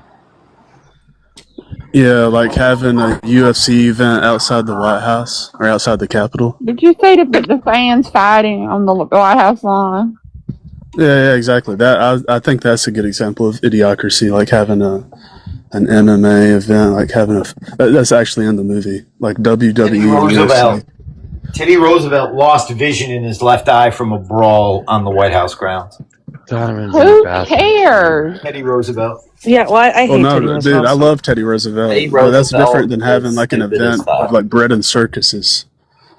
Right. I'm just trying to say that combat sports has always been a part of the American. Yeah. You're welcome. Yeah, I respect. And so is imperialism. Congratulations. Men beating the shit out of each other on the White House the American Empire. Talk about violence. Well, I thought they wanted to get rid of the violence. What the fuck is going on here? Well, they got rid of the duels. So there was no more pew-pews on the lawn, but they traded it for bare-knuckle boxing. Yeah. Well, there was a good bit of wrestling, too. Abraham Lincoln, I think, wrestled. Dude, can you imagine? Wasn't Abraham Lincoln like 6'7"? Like you can come outside and Abraham Lincoln. But yeah, especially back then, he was a dang giant back then. 6'7". That's nice. No, I think that was his real height. He's like 6'7". Yeah, I think 6'4" or 6'5" is what I've seen listed. They had to put two vans together, didn't they, for him to? Yeah, there was something like that. Because back then the average height would have been more like 5'7", 5'8" for a man. You know, George Washington, and he was 6'2". He was towered over people in his day. That's right. Even when duels were a thing, Cassius Clay was probably the best duelist on earth at the time. And he worked for Lincoln. I think he was not Secretary of State. I think he was an ambassador, maybe to Great Britain. I need to look it up. But yeah, dueling was a thing back in the day. Wouldn't it be amazing if we brought that back? Yeah, that's what they said. That's what they said. That's what they said right before January 6th, right? Bringing back dueling? Yeah. Let's let Trump and Biden duel on the lawn of the White House. Yeah, that was part of the speeches that were right before they invaded the Capitol. Well, y'all remember that fight that happened in Congress? There was like two men that were it was verbal, and it almost became like a physical altercation. See how it could have become that. They would want to duel. Somebody get a hold of Lindsey Graham. I promise you, I do.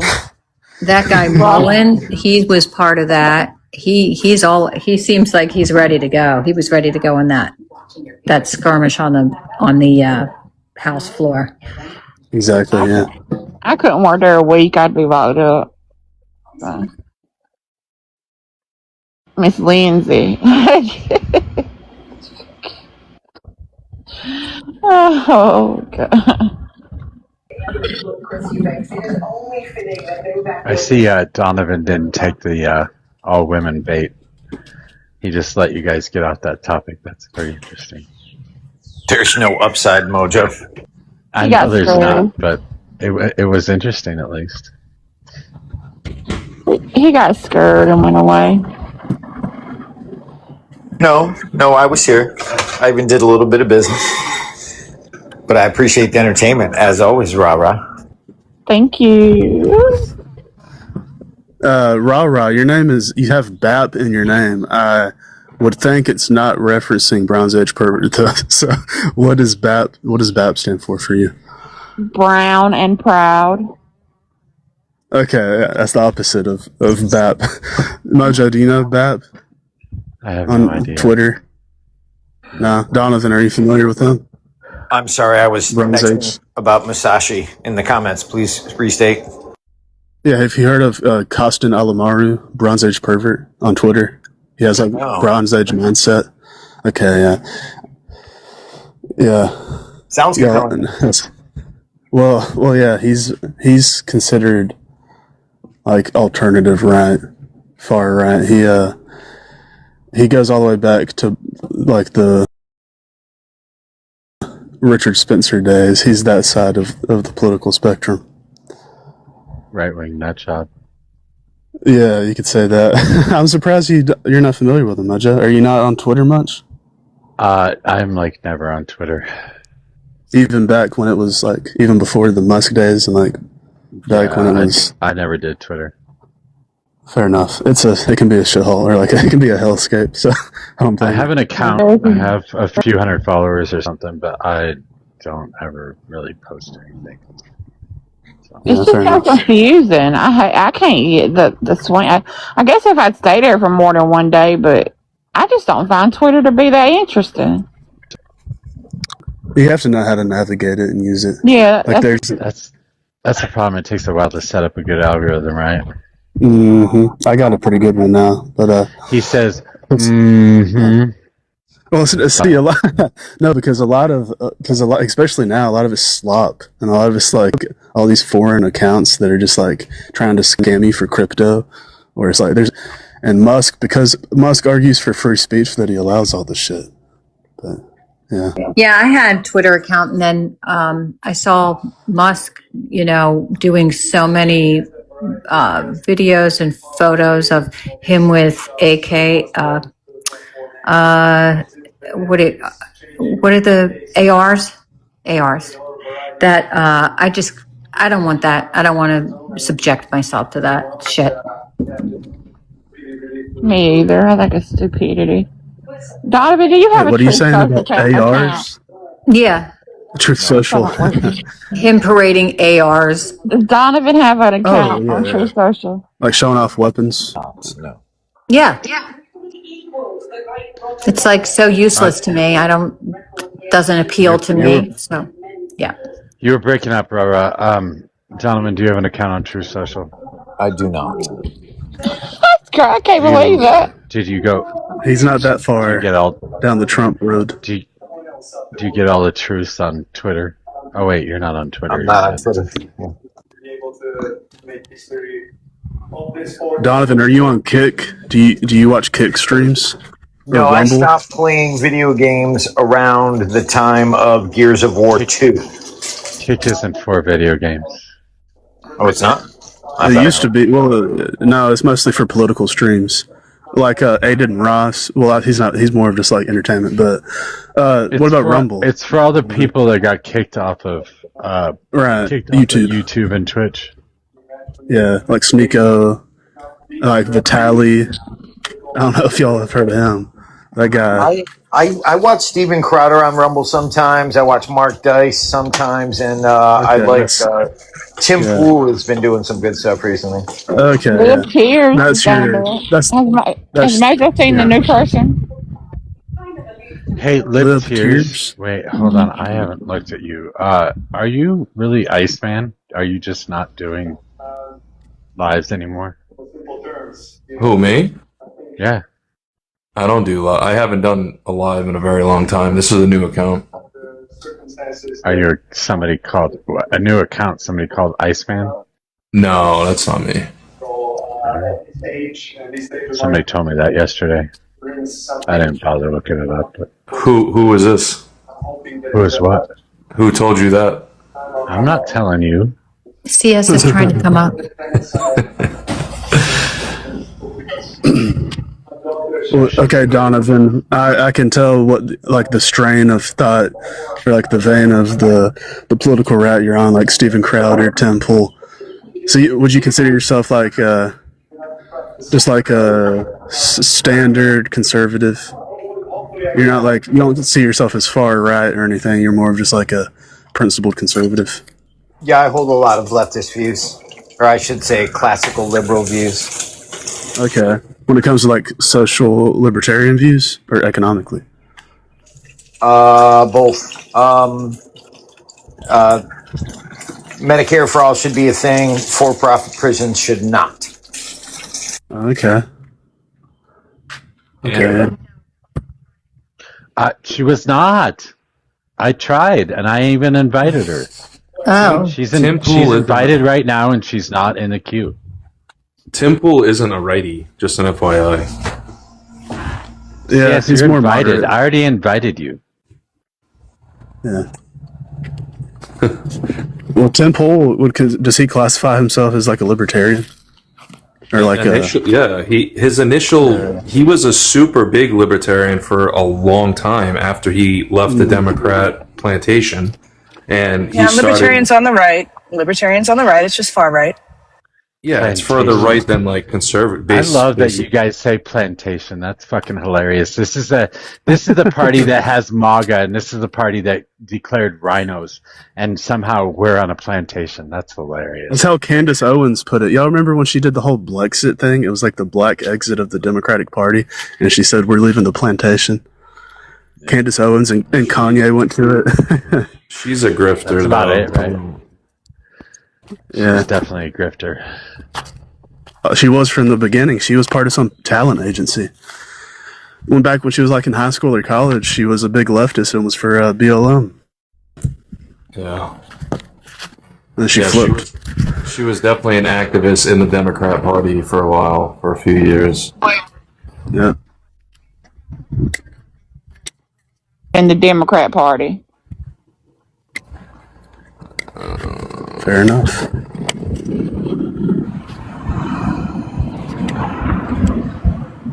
Why? I don't know. Fuck. CS, you're having issues. Why are you having issues? Oh, I don't know. I mean, is that out of the norm? I put you in the top box and then you put yourself back down. No, I didn't do that. Somebody else did that. Oh my gosh, it's a conspiracy. Mm-hmm.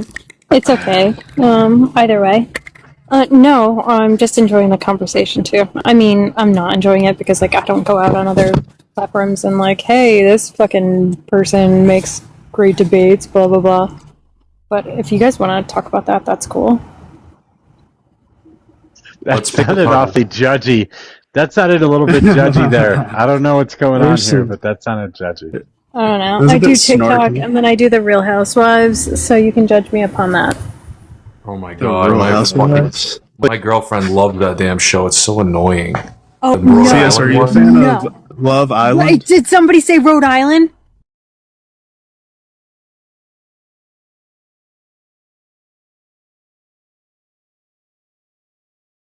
The Real Houses of Rhode Island. Do you know Brian Pontinelli on that show? Yeah. All right.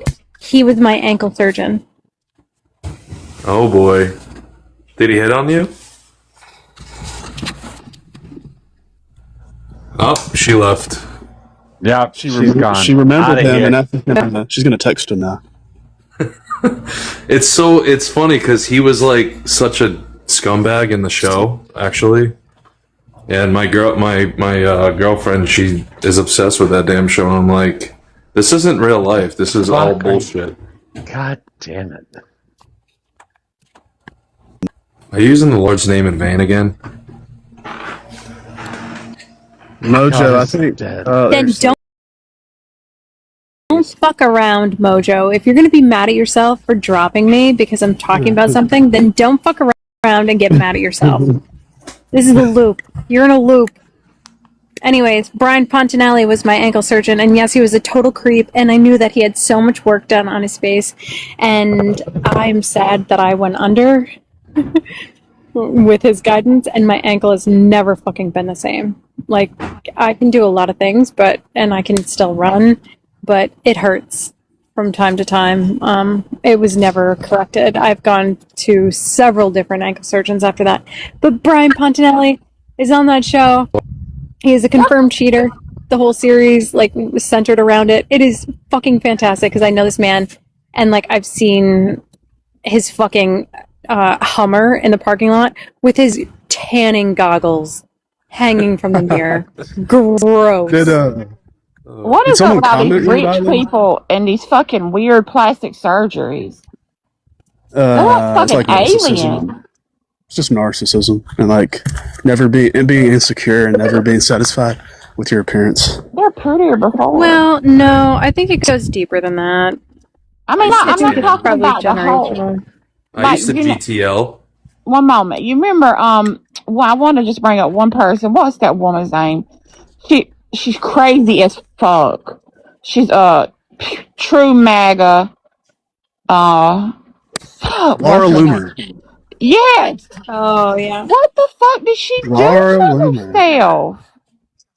Yeah, so what happens is there's a phenomenon also when you start getting into it, which is I haven't done anything surgically, but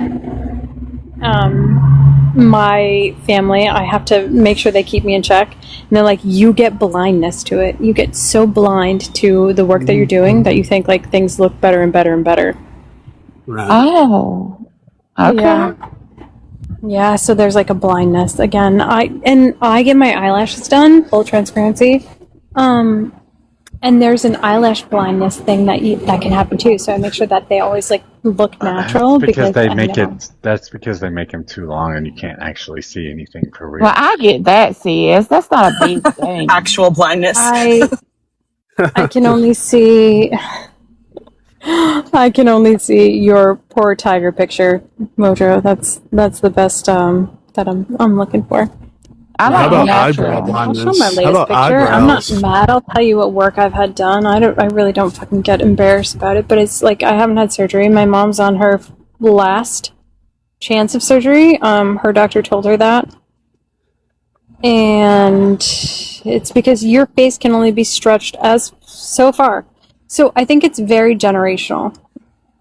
Yeah. True. Fuck that shit. I'm scared. I would get something. My Nana had a facelift at Vanderbilt Hospital by the student surgeons. What? Many years ago. That's great. Yep, she went to Vanderbilt and got it for a third of the price of what it would have cost because the students did it, and she's beautiful. Oh wow, they did a good job. They did. I don't know who did Kris Jenner's, but they took at least 40 years off of her. Or how about Caitlyn Jenner? She's had a lot of work done too. Not even just her face. Yeah. I ain't going there. Yeah, I'm not trying. You got to be careful with that one because I'm not trying to be a certain way. That's Bruce, pal. Bruce. Okay, he's been that way. All right, so I am also showing my niece, which is probably not good, but whatever. It is what it is. But yeah, no, I'll tell you what I've had done. I don't give a fuck. Okay. Based. I only think you've had your lips done.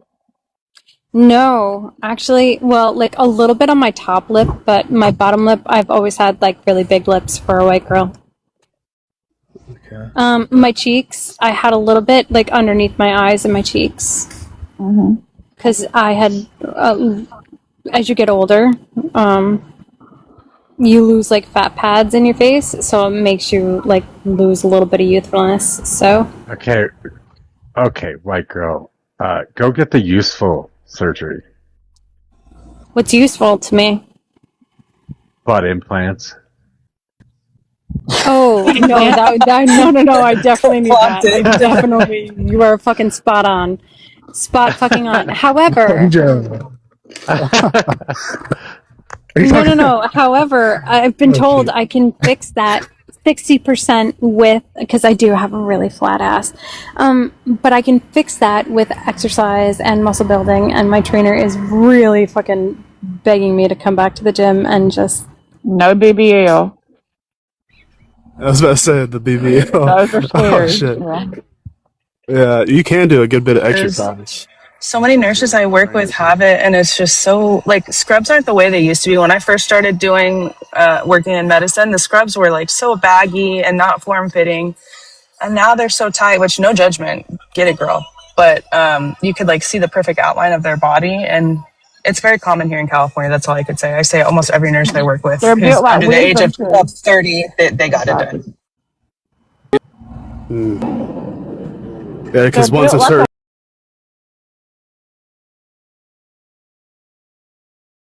point is it can't. It has to match your thighs.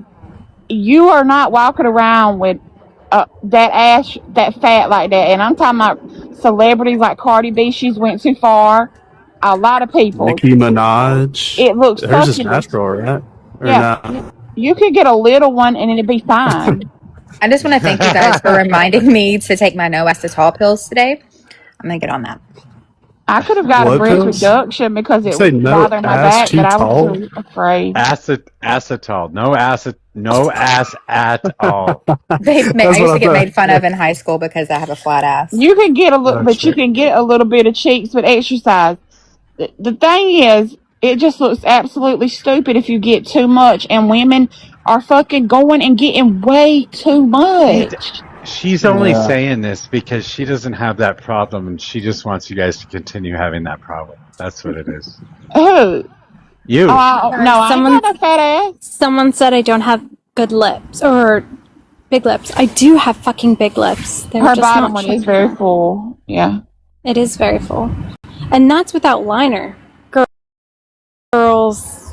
Now the use titty liners. part, I got so many titties it don't make no sense. Like I'm telling you, I could have got it done with even with Medicaid because they caused so much problems for my back, but I was too afraid.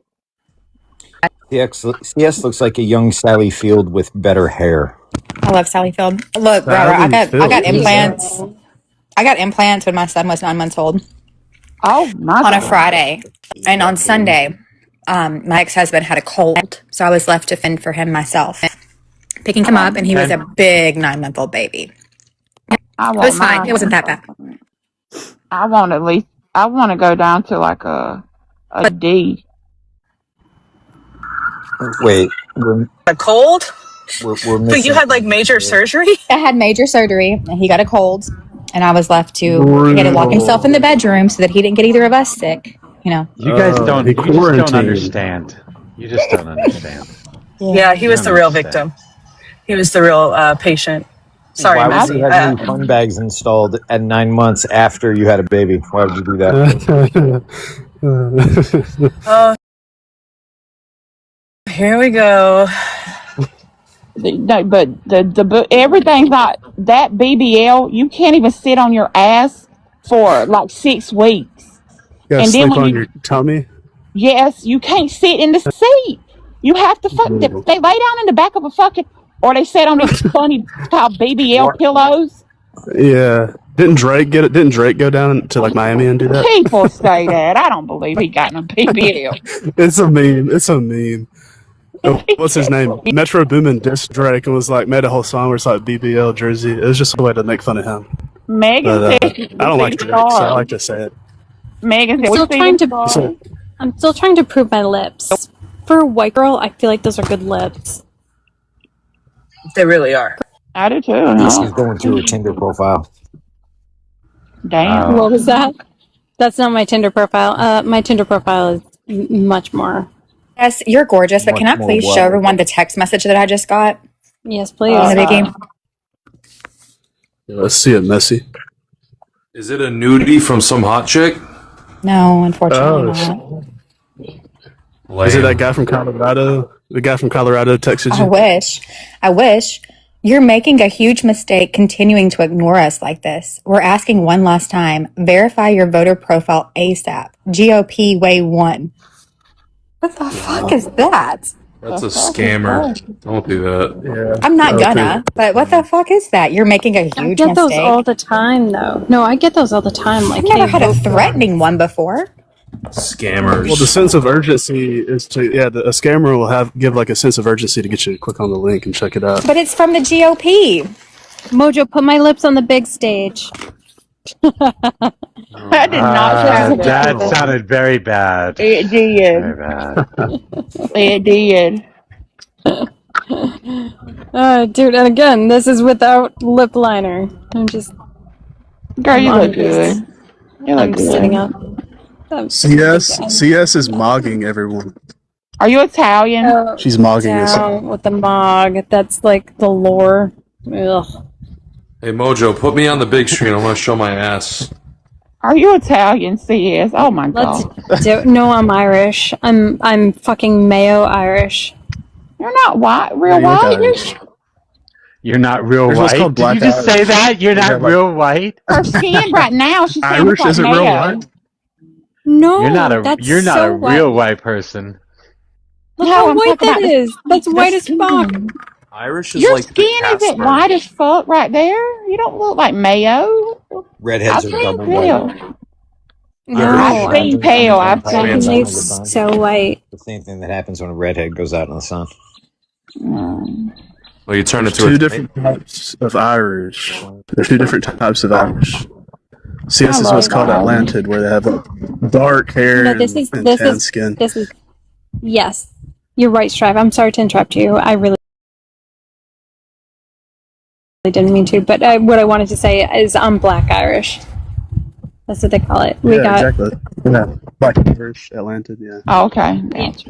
We're Black Irish. Black Irish. Rather than like, do y'all know Sadie Sink that was on Stranger Things? Like red hair, pale skin, freckles. That's the other type, but that's more like Celtic. I've never seen her. Yeah. I love that look. And though. also, if you watch She was on Game of yeah. Thrones, yeah, you know what I'm talking about, Stripe on Game of Thrones. Which you know Nothing Johnston. A lot of them are blonde. She's Irish. Oh, okay. Does she have what color is her hair? Wait, you can Her be just hairstyle. Irish, and then there's a difference between just Irish and Irish. Yes. Yes. An Irish guy named Fuck, Mojo. there's so much. I don't Look at my fucking know. face. I'm my DNA test came back 90% Irish. And Wait, you do that's something true for not all. look it. Wait, that's true for all Irish people. Y'all are like super inbred. I'm Irish and I'm That- like Yeah. 25%. That's true. Okay, fine. They were- Whatever you yeah. want to say. Y'all were stranded on Ireland for like that, for at least 3,000-4,000 years. But look here, I picking hyperfixate. The British showed up. Like CS from the people that lived in Ireland for like thousands of years before the Celts ever migrated to Ireland. That's who like the Paleo Atlantid. Those people were there before the Celts came. Someone that's like red hair, pale skin, and everything. That's Celtic. They didn't come into like 2,500, 3,000 years ago, and so that's the difference. Dude. Yeah, I'm just I'm honestly glad I got the lips that I did. The rest of my family has like the tiniest of like white girl lips.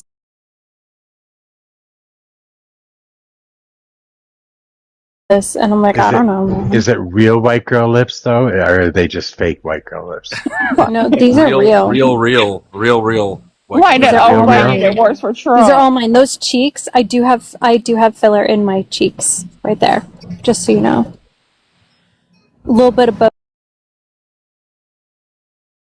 Botox in the forehead. You gotta age well. You gotta make it work. Do you get Botox for headaches? CS as a mechanic. I'm being so honest. My mama is 66.5. She just got her first wrinkle, swear to God. Her first very My single mama wrinkle. still looks I good. swear, I'm not lying, I promise. She's One of super my- dark. Mojo, is Yeah, this your little that brother? like the melanin. I'm telling you. Okay, so listen. Hello, so Enrique.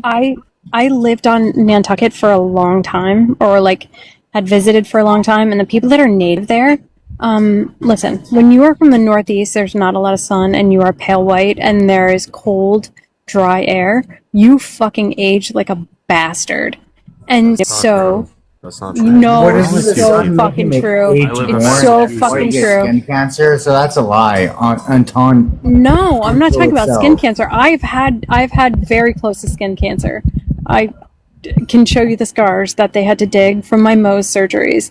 But anyways, the thing is like, no, you age fucking terribly in the colder, like drier climates, and in places where there's not like a lot of, I think, vitamin D. You have to protect yourself from that. It would be cold air, yeah, like the cold, dry air, because cold, dry is the worst. It does. It ages you, which is why I have 2 humidifiers running at all times. It's genetics. It's genetics. I understand that. Yeah, but you can fix that. Do you want to see my 70-year-old mother? My 70-year-old mother looks fucking phenomenal. Nobody's asking for that. Yeah, nobody would, but I would tell you how to take care of your skin if you understood in these drier climates, because I get my advice from her. My mom is super dark and she hates the sun. Can we change the subject based off? Okay, who has the better skin? I'm like, who the fuck cares? Everybody has skin. Everybody sucks. It depends on the climate. It depends on where you live. Who really Melanin protects your skin, sir. Yes, it does. It acts as a built-in sunblock. What are you talking about? No one uses sunblock. I don't use sunblock. I said yeah, but you melanin have a is different like skin color than I do. If I don't use Yes, there's sunblock, like a queue. There's a queue full of people. I've never used sunblock. there's 3 honestly. people I see in queue here.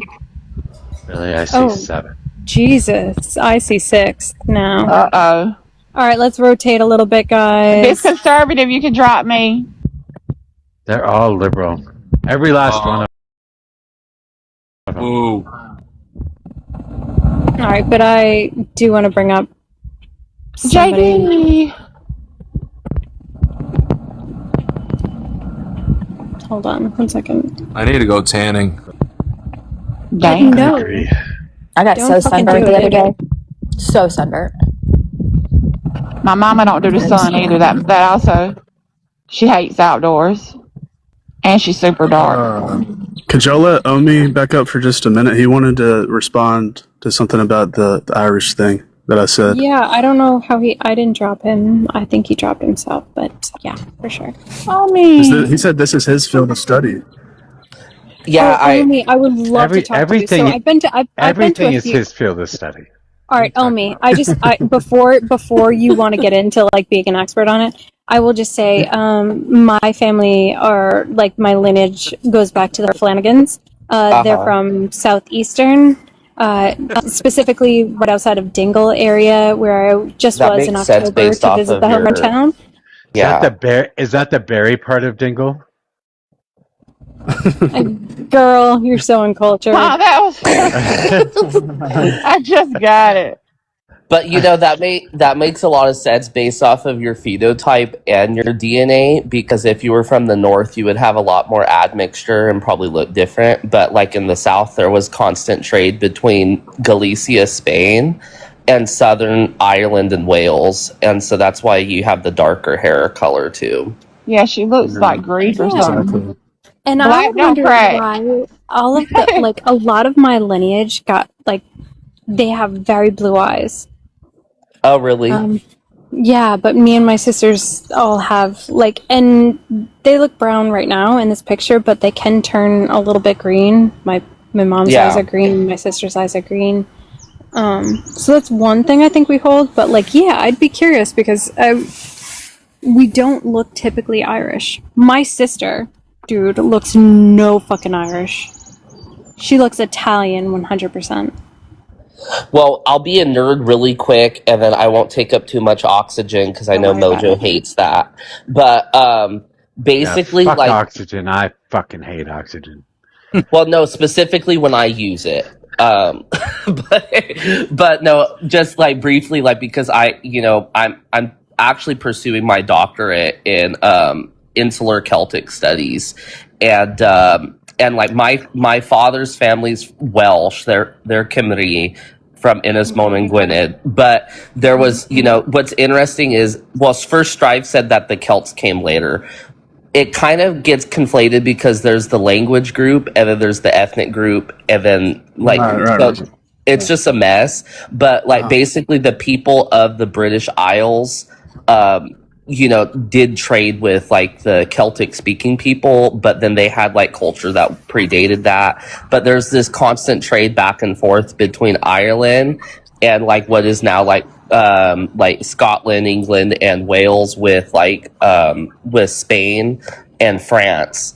But the Irish, so Irish is not even a Celtic term that came from the English. But like, so you have the Gaels originally, and then there was like different tribes, and they had different phenotypes. So you're from like the Southern Gaels from that have more. You're right.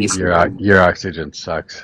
Yeah, sorry. And then dude, I was so interested in that. Mojo, he was telling me about where I'm from. Good. Send it over DM.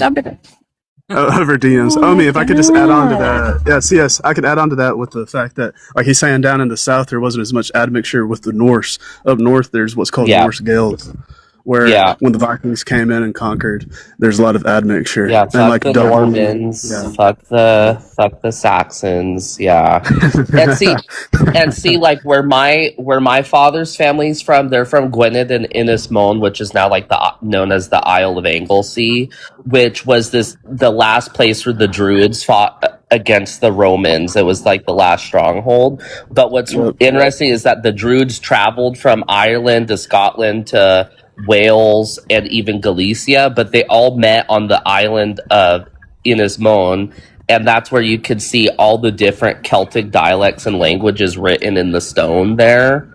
And so I have some Irish admixture, even though none of my ancestry is from Ireland, but that's because my family's from that place. But anyways, it's kind of interesting. Right.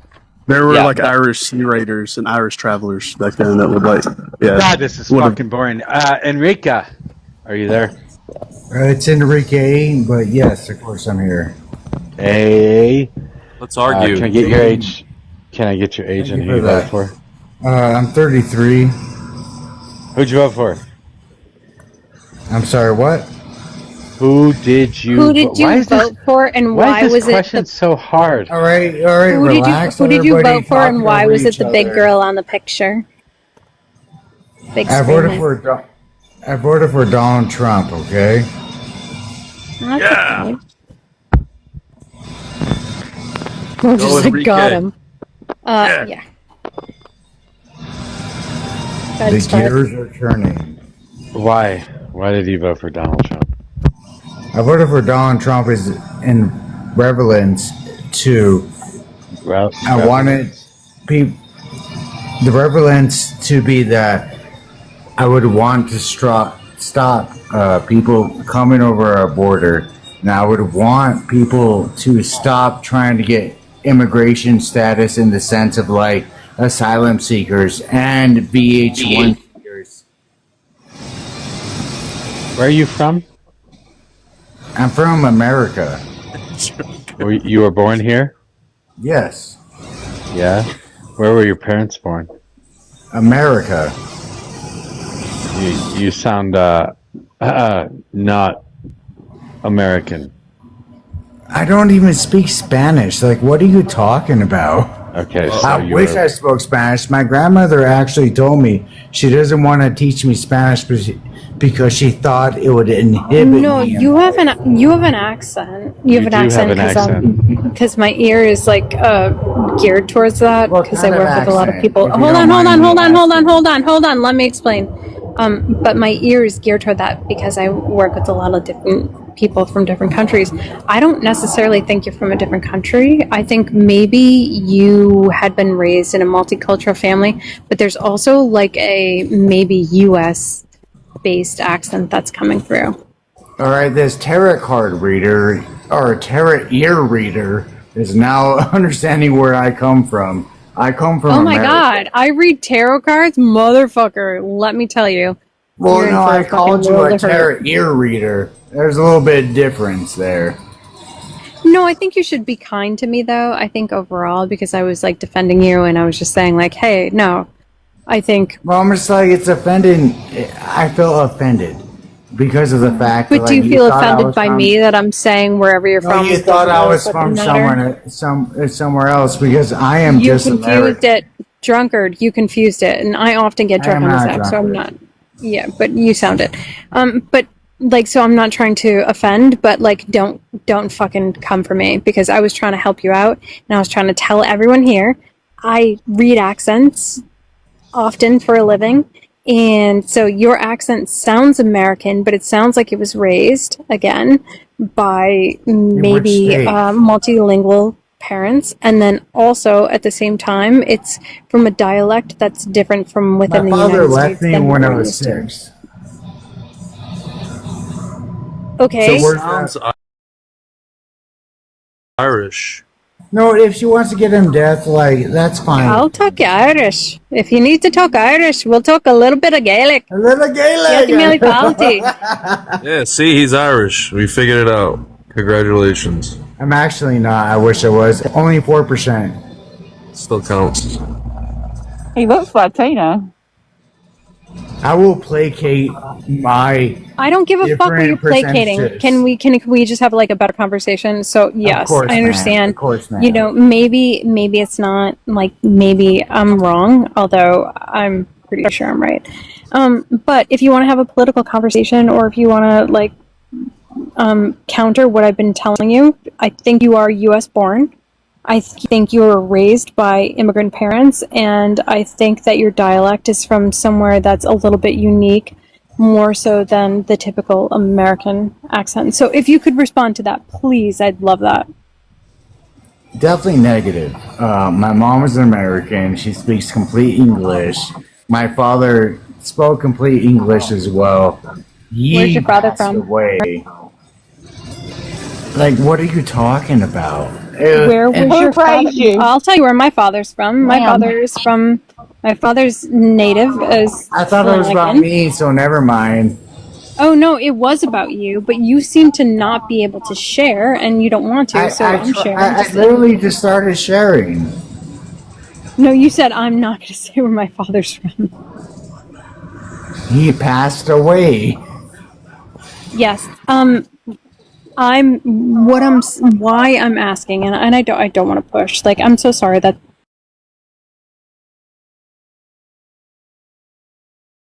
I don't want to push. Like, I'm so sorry that.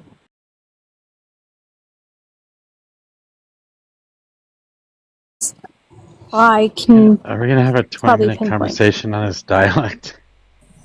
I don't know. I think it's weird. Did you grow up around a certain like group of people with a different with accents, and maybe that's why you speak that way? Why does this matter?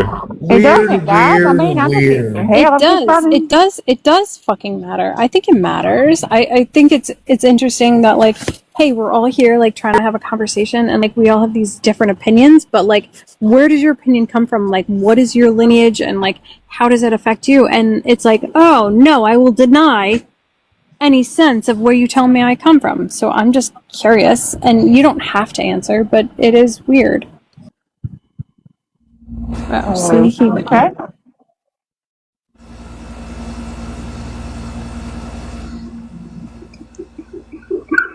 I'm from the South. Very Southern. It wasn't Southern. No, I said I'm very Southern. Oh yeah. You got is that Cajun? Am I picking up a Cajun accent? Or is it more just deep south, like Alabama or Mississippi? What the actual fuck is this? South Carolina. We're getting linguistic up in here, Mojo. Yeah, apparently We're not talking the about conversation dialects. you want to have, but what conversation do you want to have? You can change it, Mojo. This is your life, I was dude. trying to have a conversation with him about Donald Trump, and then somehow it turned into whatever the hell that He's was. back in here. Yeah, All right, go ahead. Mojo, take over. You're the man. Go ahead. Carry on, King.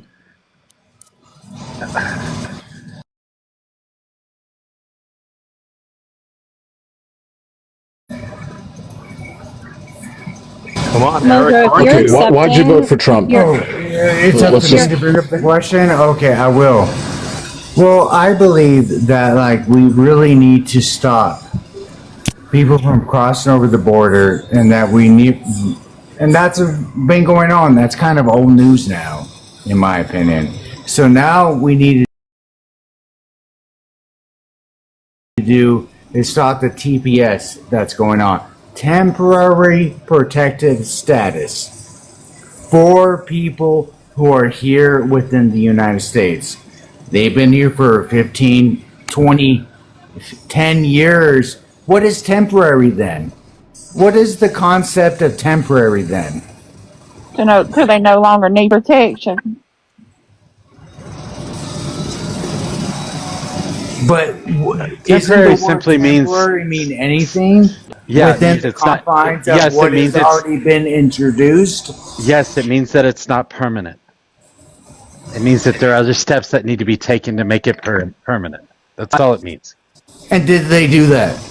The people who have not done that, and then therefore, if they have not worked towards actually become American citizens in regards to actually going through the steps of what they need They to are do. going through the steps. 92% All of because the they're people who go. temporary doesn't mean they can't go through the steps. Hello. I did say they're going through the steps.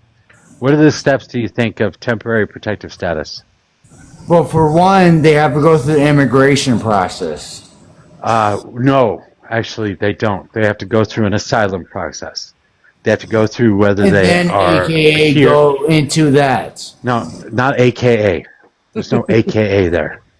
You see, boy, what are you talking about? So no matter what, anybody goes to the asylum process is okay. Is in Salem asylum? Asylum. There's no more wrong way to say that term twice than what has just been said. I just want to note that. What exactly have you been drinking? Don't make fun of me, Enrique, what exactly have you been drinking today? Are we on Coronas, White Claws? What are we on today? Oh, I'm on lip slap tears. your mama. Also lip tears. Lip tears. I think you and I have been like pretty cool friends if you are Iceman. I just don't think you're Iceman. I don't know who the hell I'm trying to be. Like, I have no idea who you're talking about. Just wondering. That was the thing earlier, and I wanted you to know that, like, yeah, and I wanted you to know that, like, I don't think you are. So if you want to jump in anywhere, I'm just listening to drunk people talk. That's all. Okay, can we go back to the fact that there's a difference between temporary protective status and the asylum process? Yeah, the difference is that it's temporary. No, the difference is that one is a special condition based off of, usually from the president, an executive order, because I don't know, it could be an earthquake or some kind of natural disaster where or some kind of political situation like unrest where they're giving them temporary protective status. Within that status, they have certain rights. Okay. Like, you're being... I'm trying to explain to you in a nice, calm way the difference so that you can learn something. If you're just going to have your opinions it's not that I can learn plug something. your ears It's like and you're say, being nah, then I got ridiculed nothing within for your you. own mind. It's just like we don't have to indulge within it. All because it happens within a different country. hold on. Let him. Hold on. Let only Enrique country finish. that helps them. There's other countries around them. Okay. Are you done? What about the other countries? What about the other countries? Yes. Can they help them? Are they not? No. Are you sure? Tell me otherwise. They are. You think that? Well, you think that all because you say they are doesn't Jesus mean they Christ. are. Okay, I will prove to you that other countries help citizens from other countries that go With through that that. Jesus Christ! Can I finish, Drunky? Yeah, Enrique, if you could please just allow other people to finish. I'm just going to mod up here. I won't debate. So if you get interrupted, I'll do the same for you. Okay, and Enrique. Mojo set a new gift gold. He is also mentioning in the comments. So thank you, Fee, for pointing that out. All right. Yes. When a natural disaster happens, like a tsunami, for example, in Haiti, because that's one of the more recent ones that we can talk about. Other In countries Venezuela, that's what the recent one that happened. Sure, let's talk about Venezuela. Let's talk about other countries. Okay, but cool. we're not You tell me what I was going to say. Let me know what I was going to say. Temporary protective status of people who are already living within the United States. There is a difference. Enrique, stop interrupting him. You can't No, do he's that. You're trying going to to get correlate the dropped. two, and that's not true. Keep going. What else was I going to say? You're probably going to say, like, ever since that happened, people we need, there was a situation that happened that we need to help them, and that we need to take their people. No, we don't have to. And then what we else? don't have to take anybody. Keep going. Keep putting words in my mouth. What else? No, these are words within my mouth. Okay, cool. Can you spell mouth? Well, probably DIC and yours. What is this? You're not getting anywhere. Okay, Enrique, it is a little hard to. It is a little. No, it is a little. Stop talking. I will stop. Hey, Okay. stop talking. Stop talking. It is a little hard to speak to you because you are drunk and you don't really truly understand the conversation that's going on. I don't know what to tell you, man. Probably shouldn't TikTok and drink.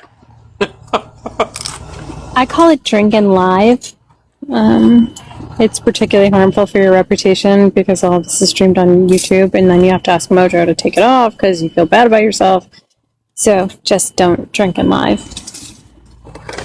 There's nothing wrong.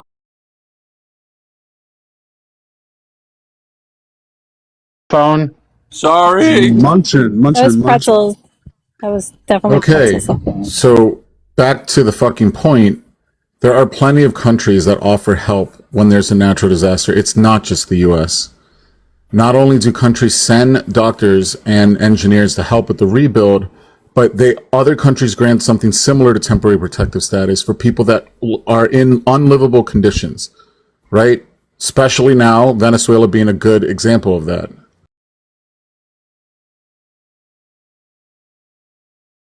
Venezuela being a good example of that.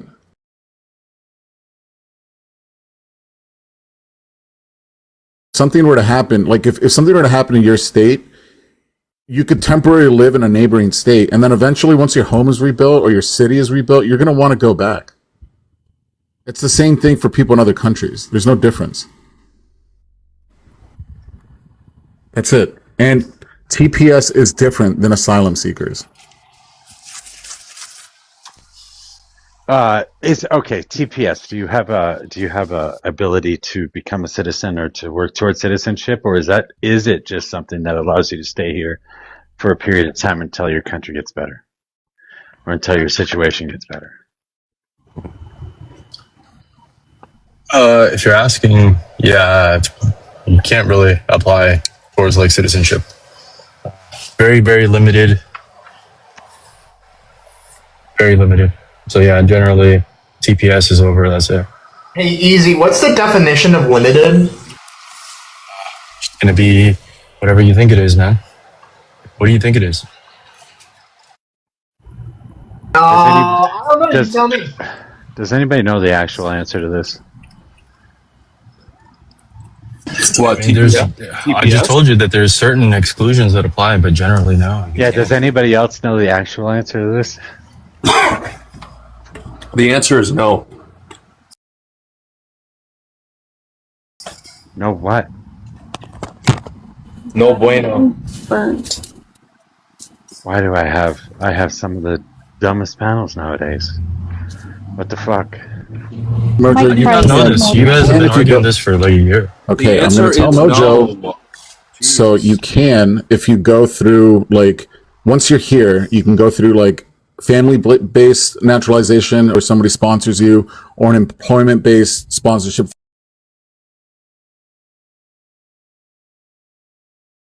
TPS. So TPS will allow you to get a green card eventually, or if you have family members in the country who can then sponsor you given the amount of time that you can be there. But there is no direct correlation from TPS to citizenship. You have to go through the other pathways of citizenship. Okay, but it doesn't hinder you from becoming a citizen. You can just. It does not hinder you, no. Okay, and you get to be in the U.S. already, so it makes it a lot easier to go Right, to court but- dates and deal with whatever. Correct. The only two pathways that I can see and that I know of is the family-based green card program or the employment-based green card program. But that in itself, those are two programs that you're doing outside of TPS. Okay. Well, that makes sense. The relevancy is like whether or not they could apply for like not a refugee, asylum. So TPS is a form of asylum. So you can't really apply for another form. And yeah, I guess if you marry somebody, this is expedited 3 years. But yeah, any other form, even a family member, this is 20 years. So like if it runs out, like your TPS, and you're in the middle of an application, Does it actually say that it's a minimum of 20 years? I mean, why would you say 20 It's even years? longer than that. Yeah. Why would you say that? Well, because I know, right? Like my wife was Is Canadian. there a limit in the she's law? spousal. Is there a limit on the law? No, it's not the law, man. I'm talking about the backlog and prioritization. Okay. Why are you like trying to debate, bro, this? Well, because I'm actually talking about the law. Right. And I'm giving you the reality. If we had a Congress that actually works, we'd actually upgrade the system and make sure we had more judges and we were able to process things a lot quicker.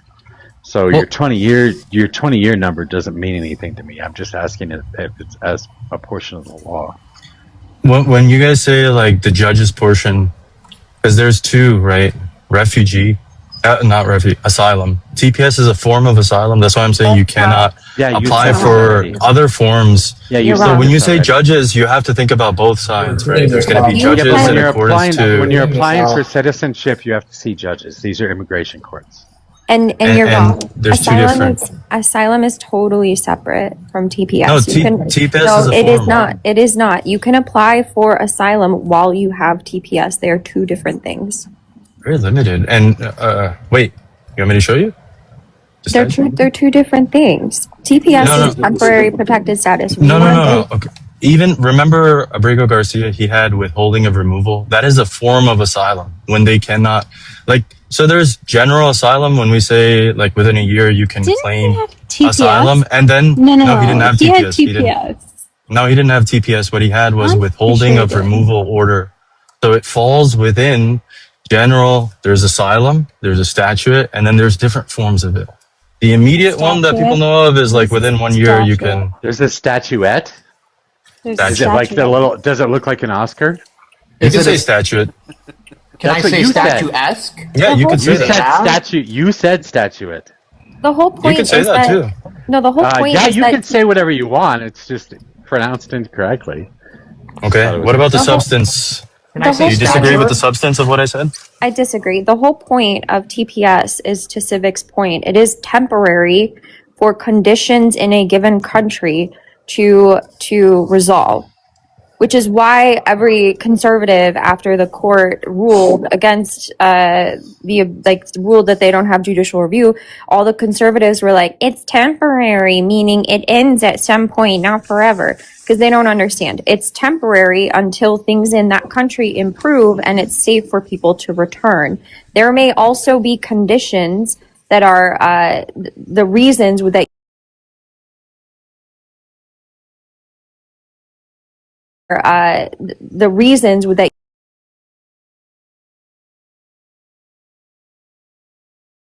or harm or danger if you want to go back to Saudi Arabia, right? So there are reasons, and asylum is the permanent form of saying I have a reason under asylum law, which is a different part of the INA, that means that I can never go back, not just because there is a general condition that makes it unsafe for people to go there at all.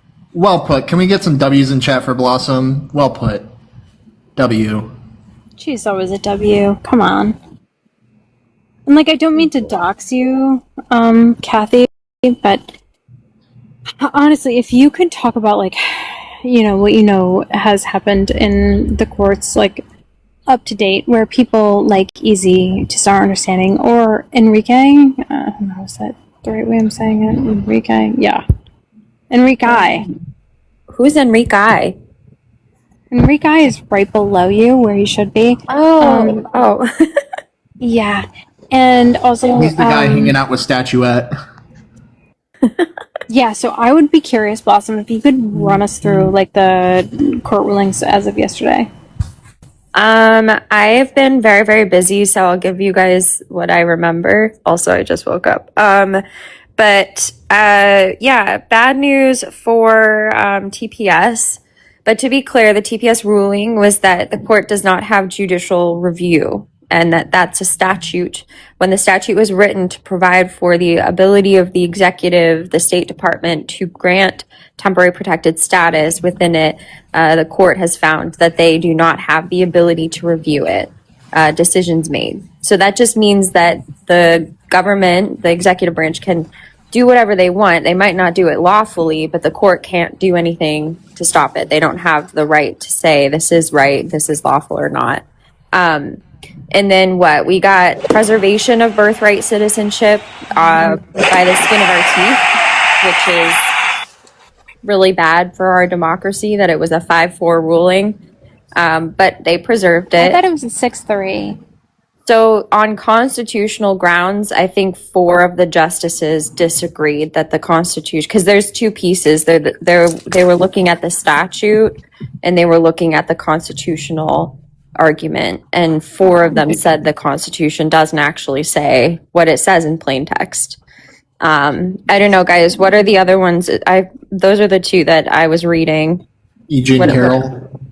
Yeah, they just denied it. Really important for the E. Jean Carroll thing, something that you guys under discussed.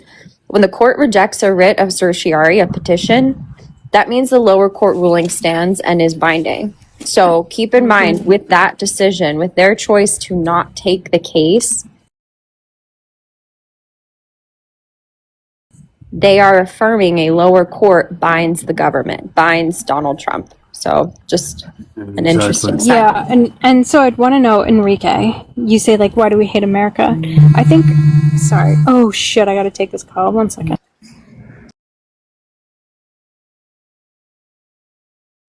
Ricky. Like, but Blossom, you made a good point about the E. Jean Carroll thing. Like it being denied, all that does is affirm the lower court's decision. Exactly. They say we're not going to say we're not dealing with this. I mean, in a perfect world, or maybe not a perfect world, in a more normal world of the United States government, the court only ever took up cases that had unique questions, unique constitutional questions, unique statutory, or were original jurisdiction, which is powers of the crown or arguments between states. So there's like very limited places where the courts would even decide to rule. It's been a little bit different with Donald Trump, but Exactly. That's all right. We'll take the W.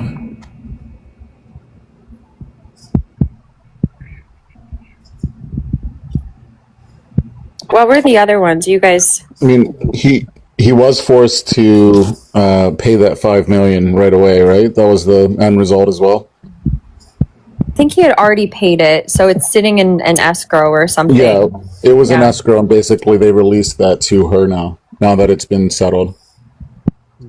I thought she had to file something demanding the 5 million plus interest. I don't know if it got released or not, but it's supposed to be. There is one other you did forget, Blossom, but I'm not willing to talk about it because I don't know if I'm going to spend like 2 hours talking about this certain group of people. Certain group of people? The recent Supreme Court ruling on a specific group of people. Yeah, you're catching on.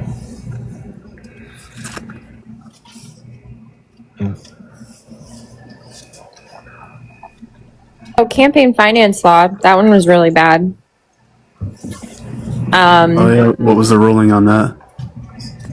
What was it this time? They ruled that it was unconstitutional to limit the amount of spending a party can engage in for a given candidate, which is like, I mean, the guardrails have been off. This is just part of a long line of cases that have pulled back.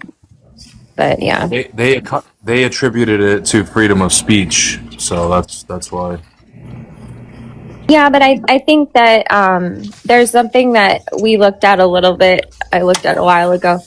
I think we need to start differentiating between freedom of speech for natural persons and artificial persons. And artificial persons is like anything that's like created under the law and given the same rights as like somebody who walks on two legs. So like a company, a party, like a political party, a charity, like all of those things. I don't think that those artificial persons under the law should have the same speech as natural persons, because it's, yeah, obviously outweighing.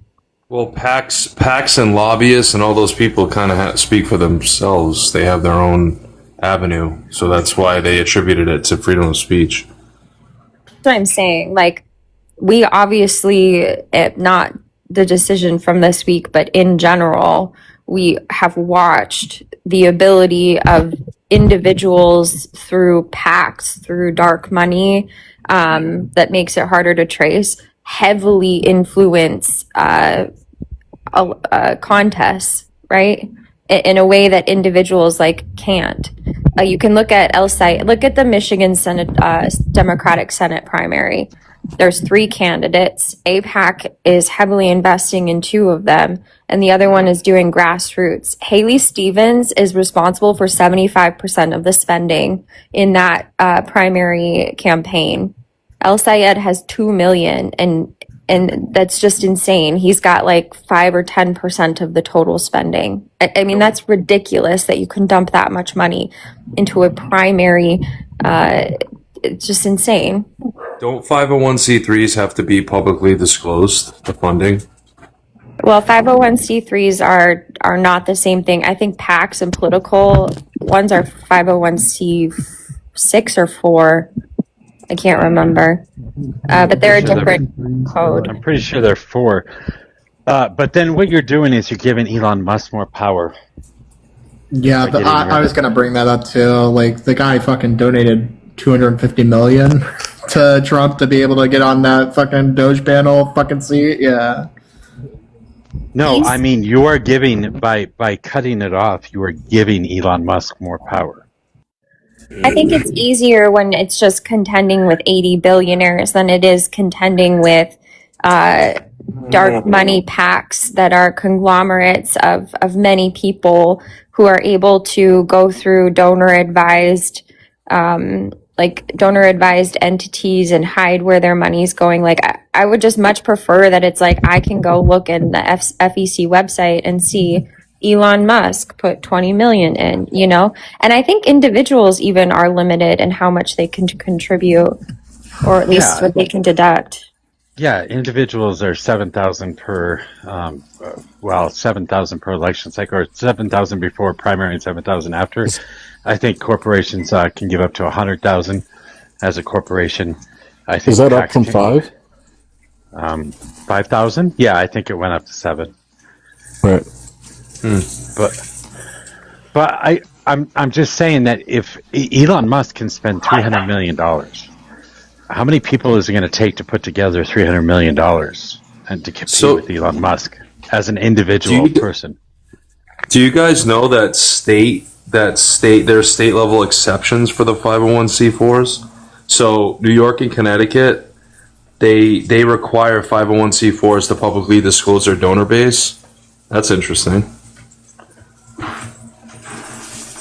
I mean, that's fine. I think that's fine. The difference is though, you always have to register. Maybe I would need to understand better specifically for campaign, but like, for example, all corporations typically incorporate into Delaware or Texas, even though they might have a headquarters in Illinois or California. But they do that because then the Delaware laws for lawsuits and everything are much, much more favorable to corporations. And, you know, PACs and campaign finance, they figure that stuff out all the time too, or they go where they want to go to protect their privacy and information, and then they'll do like satellites into the states they want to donate into, and it's just like, this is how they hide who's actually putting the money in. Yeah, I just find that interesting how they just skate the rules, and now states are changing them, which is a good thing, I think. Maybe it is only for state level elections? I don't know. It doesn't say. Probably both, because they'll have to put, if they want to operate in the state in whatever capacity, federal or state contest, then they probably have to, they're bound by the state laws to report how they're getting the funding to the state. But they can just, again, they can incorporate or create themselves within the state laws specifically for that campaign. And maybe their actual funding sits in a Texas or wherever, where they don't have to report the direct donations in the same way, and then all you see is just one transfer or one donation of money from this other PAC that sits somewhere else, and you have to trace it back. Yeah, the 501c4s are required to report to the FEC, but the people that give money to 501c4s are not required to. So the dark money actually starts at the 501c4 level, not from the 501c4 to the governmental level or to the commercial level, I guess, at that point, because they're doing commercials and doing rallies and running campaigns, or not actually working with a campaign, because in a 501c4, you can't work with a campaign. It has to be outside advertising or something like that. So I don't mind, getting rid of dark money. That just means that anybody that gives to a 501c4 has to disclose who they are and how much they give. That's fine by me as well. I don't know if it's a great idea though. If you have a bunch of doctors that want to get together to fight against anti-abortion laws, they might catch a lot of heat for doing that.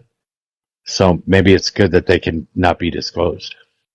Right. There's a certain level of where you stay anonymous. It keeps you from, like you said, public backlash against what you're fighting for. I mean, I guess maybe, but I mean, if you want to fight against abortion laws, like, you can donate to the ACLU, right? Like, I see your point, but I think we do more harm by trying to protect, like, in that way that we're saying we're trying to protect their identity, but then we also end up protecting, like, here's a good example.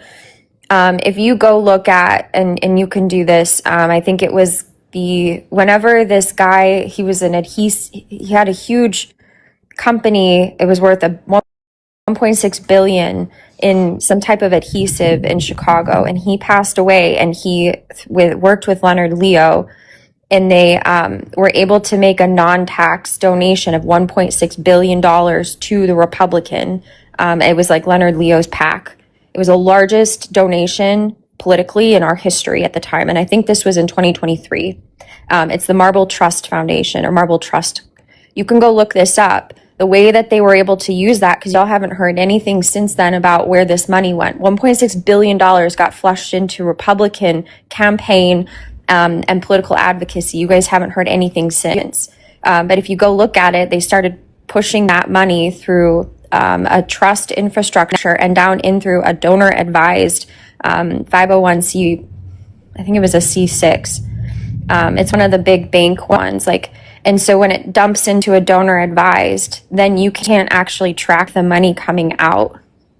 And so it goes in with all these other people that want to try and obscure that they donated to something, and then it comes out and there's like millions and millions and millions of dollars that go through these big donor advised funds. And that's how they were putting money into the Republican campaign. I mean, it's crazy. Easy, what do you think about this? About what? Campaign financing? Yeah, let's get your thoughts, bud. You haven't spoken up in a while. I want to hear your thoughts. Yeah, well, I don't really care. You can just donate as much as you want. And if there's PAC protections, that's probably good too.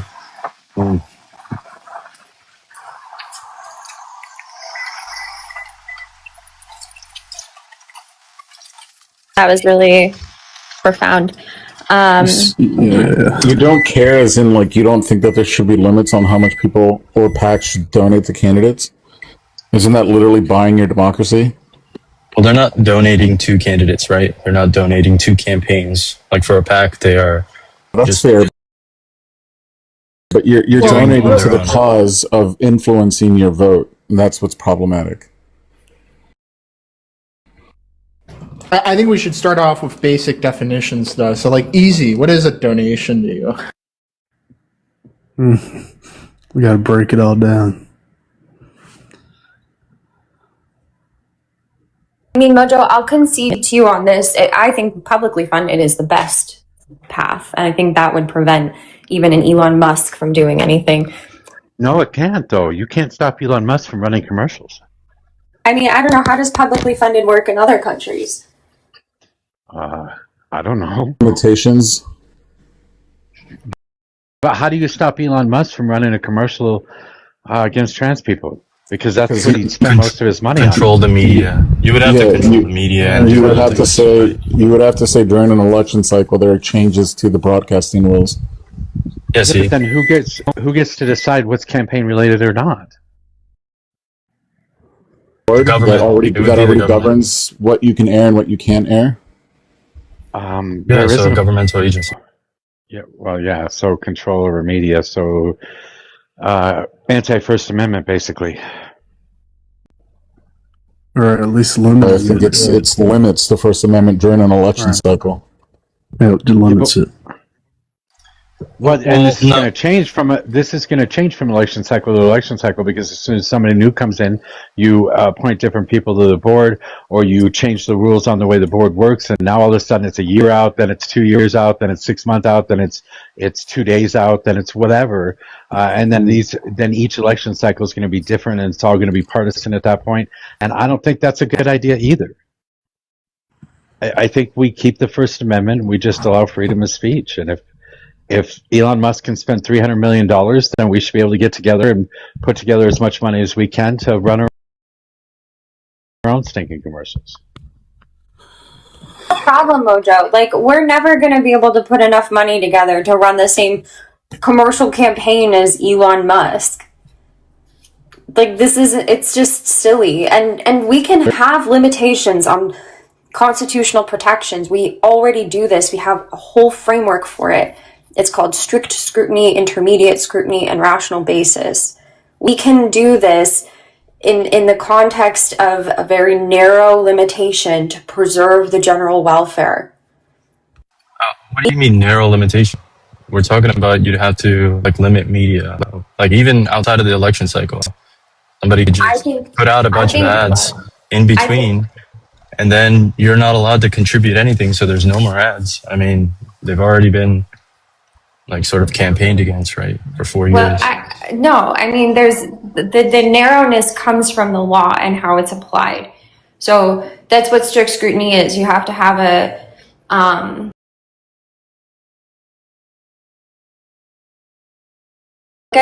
saying, how would you apply it? So, first of all, I think that you can't apply anything under the current court rulings. I think you need a constitutional amendment to limit or alter the free Let's say that you get that. Of artificial persons. But I think you still could, without this particular court, put forward a law. Because guess what? We did it for 40 fucking years. What? We had limitations on the ability of corporations and PACs and parties to how much they could spend. It doesn't have to be on the media. You can limit how much you're allowed to spend. Okay, yeah, in that aspect. But we're talking about people just running ads. They could just do that. Yeah, you couldn't stop people from running ads. You couldn't stop people from getting together and running ads. You couldn't stop groups of people from getting together and donating huge amounts of money to campaigns. You did. That's exactly what Citizens United stopped. No. They have protections where they don't have to make. Stopped from how much money you could spend. The whole thing you're talking about is people getting together, forming an artificial person, and using that to funnel money to hide their identity and all this. Not just to hide their identity, to conglomerate their resources and run bigger campaigns, run more campaign activity. Yeah, but we're talking about the individual. Yeah, prior to that, the individual could do that. That limitation functioned in our economy for 30 years at least. Yeah, because nobody complained about it. It actually existed. So in the 80s, yeah, they did.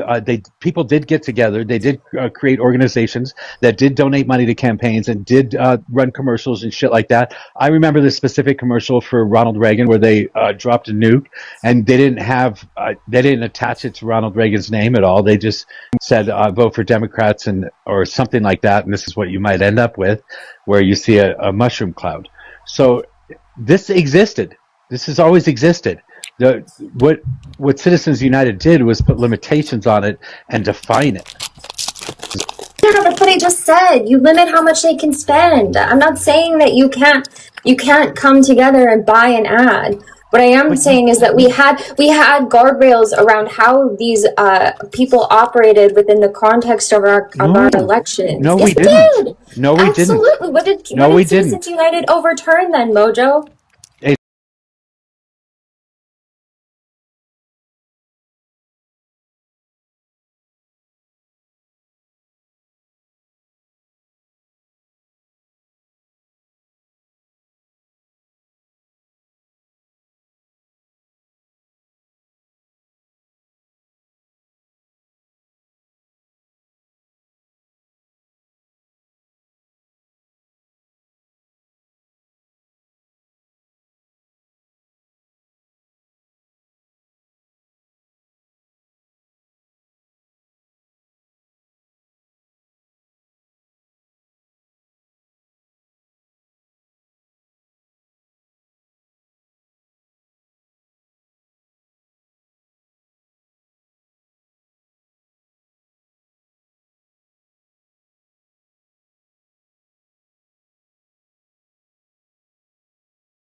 always been allowed.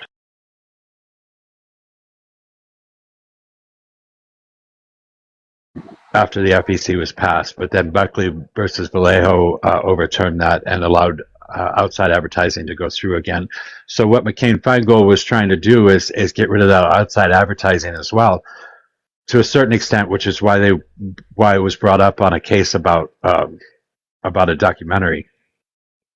But it didn't. But it failed in doing so, and the Supreme Court upheld Buckley versus Vallejo and saying that outside agencies or outside people can run whatever commercials they want. And they expanded it, right, to beyond individuals, like labor unions, corporations. Expansion is. Wait, hold on. They didn't expand it. Citizens United, I'm saying. They didn't expand Buckley versus Vallejo. That always existed. You could always put a group of people together to fund a documentary. Right. But there were stricter, like, labor unions and corporations. The key is, like, what is it called? Citizens United allowed for, like, corporations to be like that individual. They could just, like, contribute if they wanted, and also the protection against identity, I guess. But that was already there, right? Yeah, so hard money, soft money. Hard money is funding donated directly to a campaign or political party, whereas soft money is funding contributed to organizations often known as 527s, because they are tax exempt under 26 USC 527. These organizations advocate for issues, indirectly advocate for candidates without specifically advocating for the election or defeat of a particular candidate. So when Elon Musk ran all those commercials against transgender people, he didn't mention any names in that ad.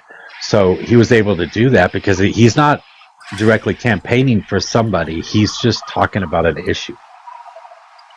I think the point, even maybe Blossom Civics or anybody else, attached to that, for you to get what you want, you're going to have to limit Citizens United to corporations and such, and also individuals too. I think the point is that you have to write legislation around it, right? Like, keeping it vague, it will allow for courts to interpret things, right? Like, once you actually write legislation, and if that legislation will then have to turn into amendment, then so be it. But the point is that, like, we do need legislation that it would have to changes the rules. Not changes the rules, sets the rules. Be an amendment. Mojo, the fact that you know that Elon Musk ran those ads proves that his name was attached to it. Otherwise, you wouldn't be able to make that claim. Therefore, that's not considered dark money. We're talking, like, the worst part of this is people who are donating in ways where you cannot trace it back to them. And I don't care what cause it is. There's no percentage of the population that's going to invest money into that as a collective that will outweigh the amount of money that a billionaire can invest into it. Right. Yeah, if you limit this, you're still going to have the billionaires. That's what he's saying. And you're like, well, at least we know that billionaire because, like, we could track that sort of spending. If I knew everyone who donated something, I wouldn't even be bitching, to be honest. I mean, I think that if people want to run ads and fun shit, then, like, fucking great. But at least owe it to the people to know who it is, because if Elon Musk happened to be donating money to some cause that was getting sifted into some other thing, and people who don't like Elon Musk were somehow, like, confused about what was going on and like was, like, voting for that, not knowing that it was, like, his agenda, like, that's a problem. We need to know who the people are that we're supporting and what their agenda is. I mean, I could understand what you're saying. Like, I'm sort of sympathetic. Like, because you're like, okay, if we're going to have a voting system, then the people should know. But then you're also saying, well, I, like, need to supersede the right of people, like, keeping their political sort of, I don't know, views hidden, the right to privacy in that way. Maybe they, like, feel strongly about a certain issue and this could affect their livelihood or whatever. Well, to that I say strongly, if you don't have the balls to put your name on something, then don't fucking put money into a political activist fucking thing. I'm sorry, but if a bunch of doctors want to get together and support, whatever it is, their shit is based on ethics. They don't care putting their name on it. There's been doctors that have come out and signed things to say that Trump is not fit for office, and although people have ignored that, unfortunately, like, this is they a right put wing stance that you they put have, their name on it. Ash. No. I'm saying just hold on. I'm going to land right here. They are willing to put their name on it. So I don't see the point of saying that these individuals should somehow be protected, and that's like balanced with other people with more nefarious things in mind. That you know what I mean? No, I understand, but like you're actually coming at it. This is a right wing stance that you have. So like people on the left generally, or whatever, would just say like there could be a innate power struggle, a gap between, let's say, doctors, right? The doctors as a collective is probably beholden to, could be their community around them, or maybe the system that just promotes like abortion in the way that they just wouldn't fund it because it could affect their bottom line, right? And so you're silencing people's like true will in the sense of politics because, all right, well, your livelihood depends on this, right? So you're not sort of recognizing that sort of suppression in that way. I don't see how right? that's a right wing It's a talking suppression. point. I don't see how that's a right wing talking point, but that is another Because big you're not problem. recognizing talking about the suppression professionals that is occurring. You're like, well, there is no such thing as this suppression. Just put your money where your mouth is, and if you really stand on business, you're going to spend. Well, the thing is some people, even if they truly believe in such a way, they won't do it because some other factor, right? Like their bottom line, their livelihood, their money. Maybe this will affect their basic needs, their ability to put food on the table or whatever. So this diverts them from like putting out their will, their political will. This just reinforcing that like people are retaliating against each other in our society on the basis of political beliefs. Like I feel like this is, you're trying to say people deserve privacy, which by the way, you only get or deserve privacy in this country if you have the resources to maintain it. Because Americans don't actually have privacy per the Patriot Act, per the function of the existing administration and their implementation of things like Palantir, consolidating their databases to create profiles on us. But like, even if you were to say that we do have this ambiguous right to privacy that I don't see anymore in our society, like the function of why you say that we should preserve it only in this case is because people might be retaliated against for their political beliefs. No, I'm not making that case. With our society. I'm not making that case, but you're also now operating in some sort of absolute when the actual reality is that when people that are, let's say they don't have as much economic, whatever, money to be able to contribute, but they still do contribute, right? They're making their political will held. Those people, they aren't as impacted, even if people know where they contributed, like as a matter of fact. So like their threshold for being impacted, let's say they contributed to a campaign, $100, like the entire community is not gonna like boycott them. Oh, so, really? What about the judge? Isn't that I'm just what you making guys argued I'm just saying about general for things. the Trump judge? I'm just saying general things. Easy. We've okay, had right instances. First of all, the privacy, which was part of Roe, was just excoriated by the Supreme Court. So there is no. What does this have to do with right what I'm advocating for right now? Because there is no right to privacy. Okay. And then second, you're talking about maybe some people will be impacted like Elon and others won't, when the Judge Kaplan, who found, and I think he oversaw the E. Jean Carroll case, the 34 felons case, they wanted him removed because at some point he had given $25 as a donation because he has to make it public. So spare me with the whole, people won't be impacted. This is part of the public kind of domain. People won't be impacted. You're not even listening to what I said. Okay, you cut me off. I'm not trying to cut you off, but you cut me off. If I could finish. Interrupting me. Okay. No. Well, that's because you interrupted me. I haven't said anything. Because you interrupted me. Easy, I just He did came not up. interrupt you. And the you whole literally did. I was in the middle of. No, if anything, she interrupted Blossom. Jesus. How did she interrupt? I was literally in the middle of speaking. Easy was talking, but I'm not sure what you're trying to say either, Fee. I don't know how you connected this. Because he's talking about the fact of privacy and donation, correct? We're talking about campaign No, you just finance. heard some buzzwords and then you went off. No, I didn't. Yes, you did.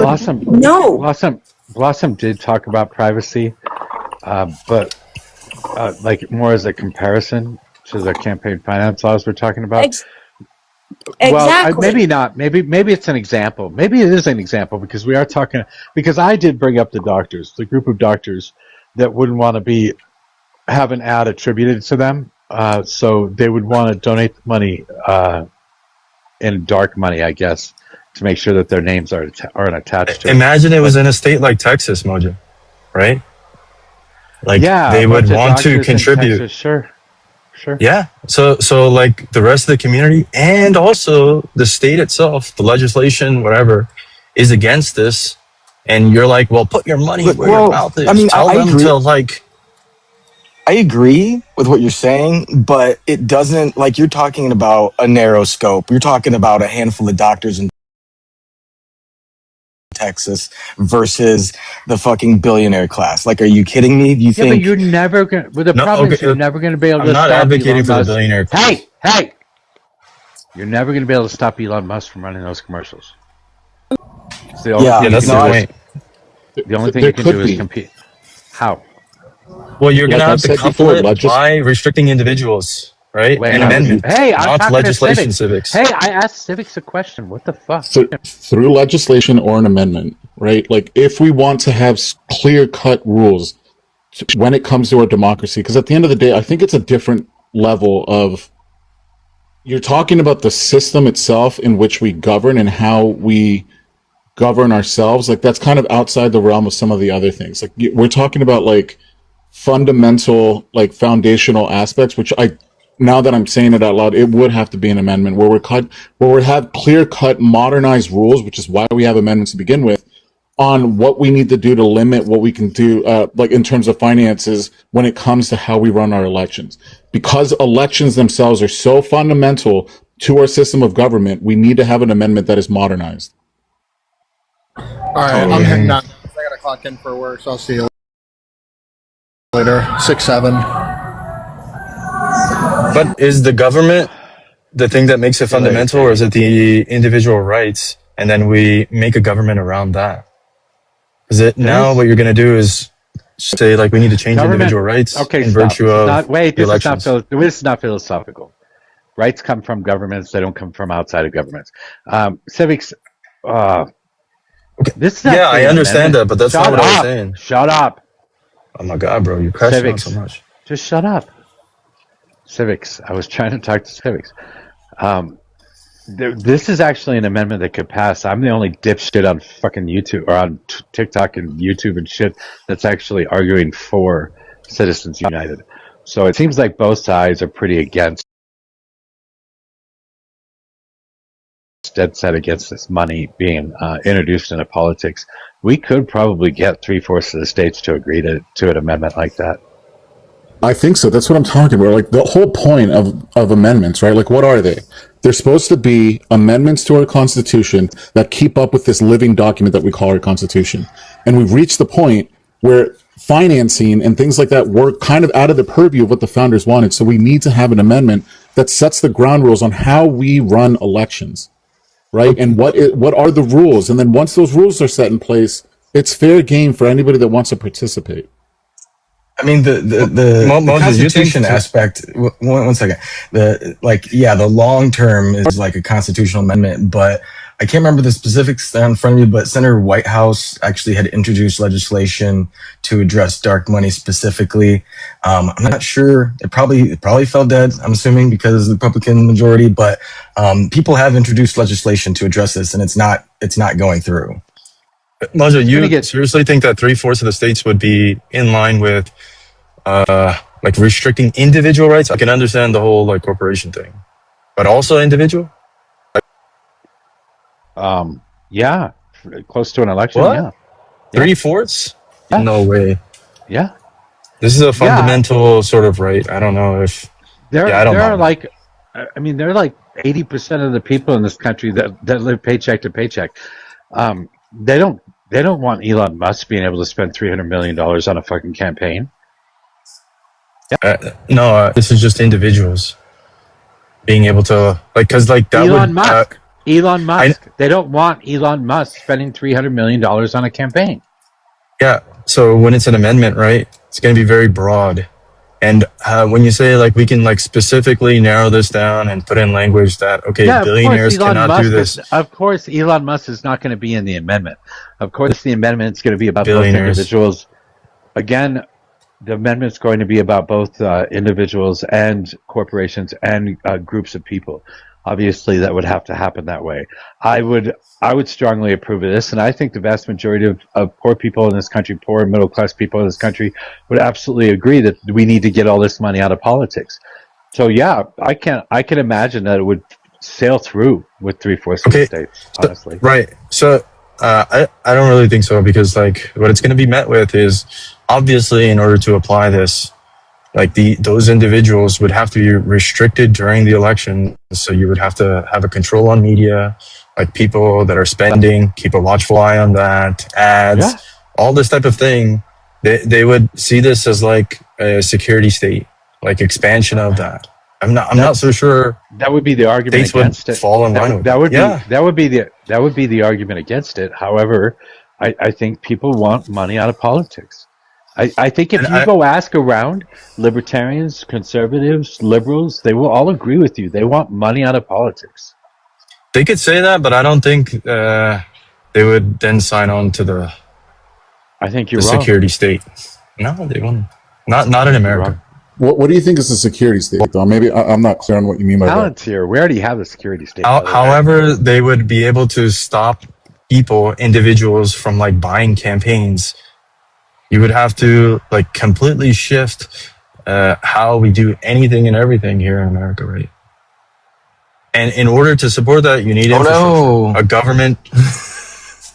A very clear, maybe new agency, whatever, expansion of the roles. Yeah, God forbid we change the rules to address the broken shit. Yeah, let's just keep it like it is. And the only thing that would I agree totally with Mojo. The only thing that would probably prevent most people from like voting for it is propaganda. Like there's gonna be a certain amount of people who are bought into whatever propaganda comes out against it. But tell me that that's not fucking ironic as shit. You would need propaganda to get people to buy onto this in the first place. It's so ironic that we're trying to get rid of dark money and all the money in politics, and we are going to have dark money and all the money in politics going against us when we're trying to do it. That is fucking hilarious. Yeah. That's like the Florida amendment that only needed 50% of the populace to actually vote to raise up the limit to 60 to actually get the amendment passed, but then it takes 60 to actually get the amendment passed. So it's easier to say that you need more people to get the amendment passed than it was to actually pass the amendment itself.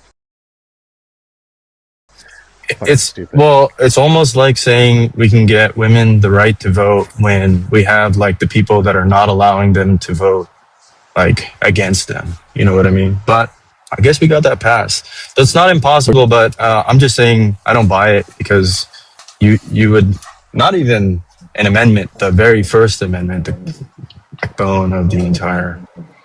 Yeah, nah. You guys are delusional. I just would like to make this one statement that when the SCOTUS determined that money is speech, I think that's where they erred. Fight me. What did you say? Money is speech? When SCOTUS ruled that money is a form of speech, I think they erred. Money is speech. How so? Because with more money, you can buy a much larger bullhorn. And that's my point, is that so I think this is when they're applying capitalism to a democracy, right? Oh, and I got to mute, guys. Sorry, I'll be right back. Whoops.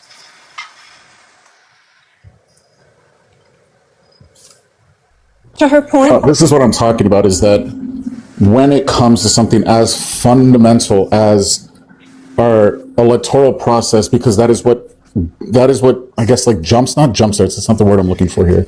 It is what function, like what is the primary apparatus? God damn it, I can't think of the word. But elections and election cycles are a function of our system of governance.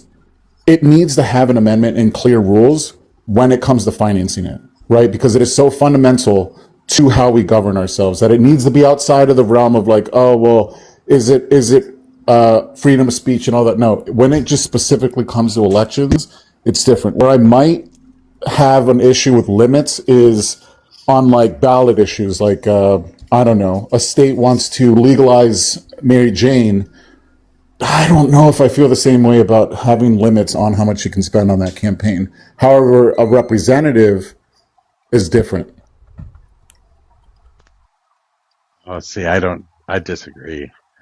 If you're going to put limits, you got to put limits on all of it. Because corporations gotta think it through. I see pros and cons of both. Yeah, there's gonna be trade-offs. Well, like universal health care in a particular state or something like that. So you say recreational marijuana, and that's fine. The majority of people will probably vote for that around the country. However, something like universal health care, like Colorado Care or Maine Care or Massachusetts Care or whatever the fuck any of those things are going to have a lot of money into it. They're going to have money from the insurance companies that are against it, money from the hospitals that are for it. And so you are limiting speech. And if you don't limit that speech, then the insurance companies are going to way outspend anybody that's supportive of that healthcare system. So we can talk about like what it would be to look like to change the rules, and like it's kind of theoretical, like of what we could do, and like, but the fact remains, like the big picture is that, you know, whatever decisions were made, you know, 20, 30 years ago, the landscape of the economy has changed so drastically. We absolutely need to put in some sort of language to address the wealth disparity, because we are living in an oligarchy, and unless we are able to vote to make incremental change, then we're powerless, and there will be a revolution. We need to have the ability to vote our people in to make incremental change for the people, because if people who have all the money are able to stifle that, then we have nothing. That's my point. Mojo, that's my point. Yeah, money is speech. I'm going to tell you. No, I don't think it is speech. I don't think. Well, let me put it this way. I'm going to tell you why. Okay, tell me why, and then I'll tell you why I think I'm right. But go ahead. Because Twitter was the largest social media platform that existed, and Elon Musk bought it, the whole fucking thing, and changed the entire messaging of it. Money is speech. That's a good. I didn't even consider that. That's a good point. But I'm going to say that corporations shouldn't be able to donate anyway, shape or form. It should be left up to the individual citizens to do that. Yeah, but then that's the only where. Then you can't get. Yeah, but then you can't get. Then you can't get citizens together to fight for something. So Planned Parenthood can no longer get individual donations and put them all together to create commercials. I understand your point, but my point is that when we equate free speech to money, that drowns out my speech.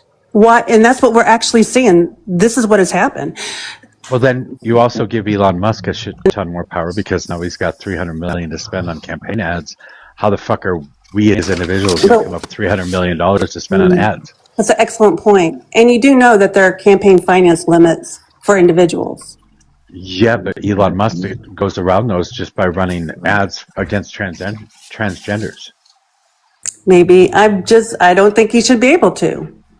Well, I don't think we should. I think we can probably write something up. But my opinion, why would it be terrible? My opinion is that because we have allowed so much, quote, free speech to cost money, then that means my voice is not heard. Easy's voice is not heard. Your voice is not heard, because it's being drowned out by the oligarchs. That's what has happened. We have seen that actually happen in real time. I don't disagree, but cooperation, co-ops, are the only way we have of fighting back, unless we get rid of the First Amendment. I mean, you're talking about restricting people their after tax income, like on the way that they can use their money. But we do that for elections. That already exists. No. But you don't want Don't. That's the whole argument. But you don't want to tax the wealthy, don't do that. Easy. You don't want to tax the wealthy, so of course they're going to have a shit ton more that's a money. whole Wait, different issue. I'm still talking. It's not. It's the same issue. This whole economic system is geared to favor the very, very wealthy, and everybody else has to suffer as a consequence of that. Citizens United lets us fight back, though. Citizens United actually let us as individuals who don't make a lot of money fight back because we get together now and create our own 501c4 and pool all of our money together to try and compete against the wealthy. Right, so you're able to put some pillows on you, strap some pillows on your body, and then go up against an NFL player, right? No, I just feel like Elon Musk has over $1 trillion in net worth that he can activate, right? That he could actually utilize to buy government, to do things that will persuade people to vote. Didn't people Wait, boycott I'm not done Tesla? talking. I'm not done talking, Easy. I just feel like, and I know this is a field statement, but I have watched in my lifetime where the rich people have taken over our government, and now they're wanting to take over our 401ks. They want to take over our IRAs. They want to take money out of our pockets, directly out of our pockets. Not just the government, but we're talking private corporations and people going around banting around how great free capitalism is. We don't have free capitalism. Yeah, Can I say I understand that. Can I say one thing? I was just spitballing here. But Mojo, what if we put limits on I think PACs should exist. I think citizens getting together, wanting to fund the messaging of, hey, let's, Planned Parenthood or end homelessness. I completely am with you there. But what if we put limits on the amount that an individual for those PACs can fund so that the Elon Musk of the world have the same limits as an individual as everybody else? Well, then he doesn't have to give to a PAC. He just gets to spend money out of his own pocket to run those commercials. So this actually leads to my proposition. Why would it be so bad that in an election cycle, we could even say that specifically, in an election cycle, like we make it mandatory that like running political ads have to go through like the official channel of like the people running, right? So like Elon Musk, wants to fund some ads for, political reasons. He has to, like, the party has to attach their name to it. Who decides? Who decides what's political and what's not political?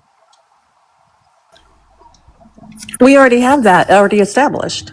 No, we don't. Then how do we know who's running political ads if we don't have those It's like regulations metadata. already established? We have We campaign finance use laws. metadata to estimate it. There isn't like an I official. thought I was talking, but go ahead, Easy. Sorry, my bad. Well, you're talking about campaigns, I think, Paula. I'm not talking about campaigns. I'm talking about outside of campaigns. Like if I want to run commercials saying that the American flag should be purple and pink, and I want to run a bunch of ads doing that, I can do that as an individual. And is that political? Well, I mean, I'm going to say that at this point in time, at one time, I used to believe these things as what we're talking about, but I've seen the actual effect of what has happened. Why would a senator give a flying fuck what any of his constituents think whenever Elon Musk can come in and carpet bomb the airways with propaganda? I understand, but how do you stop? But how do you stop him? That's the question. Yeah, I mean, fuck, I'm not a lawyer. Maybe we can consult one. But I think there's a way. There has to be a way because we had a way before. I think we take it one case at a time. We can at least make some sort of incremental change. Like if nothing changed except for politicians weren't able to make attack campaigns, they could only make positive campaigns for claims for their agenda and not actually attack people. Like I think everyone would agree with that. Really? So then you just run a bunch of pro-family and anti-homosexual, which would in essence be anti-homosexual. You run those campaign ads instead, and those are positive. Pro family. I'm pro family. Mom and dad, 2.5 kids, white picket fence. I'm pro family, but I'm still making a political statement by running that fucking ad. Yeah, sure. I'm fine with that though. But as long as they're not like these other people are trying to do these things to your society, like that's the damaging shit. I don't know, man. I still have to go Oh my back. I'm God. going to say when Elon Musk can spend 200 million, 300 million, and then get to be in charge of Doge, that's a fucking problem. I get it, and I I know agree you with get you. it. And the I Doge is know. a problem. Doge is not a problem, but that has nothing to do with. This is what But we're it's a talking about direct right now. result of our tax system and our economy because we That's create little lords, we create little kings. We have a fiefdom now, and it's because of our tax code. that's fine, but that has nothing to do with campaigns. I think it's. Didn't people like boycott Tesla after he did all that? I don't care. And then he ended up backing away from Doge. He was in Doge. He had to leave by June, otherwise he would fall under regulations. That's why he left. He didn't leave because, No, yeah, that's why he I left. understand that. He had to be No, I short understand term. that, but he also backed away. Like he was way more publicly out there, and then he just backed away. I mean, Because are you saying that he didn't feel the impact of like his listen, stock it going doesn't matter to me if it's tumbling Elon down? Musk or George Soros. I don't want any of those people who are billionaires have nothing in common with Americans who don't even have the same interest in our country as we do. They should not have outsized influence. They might have more.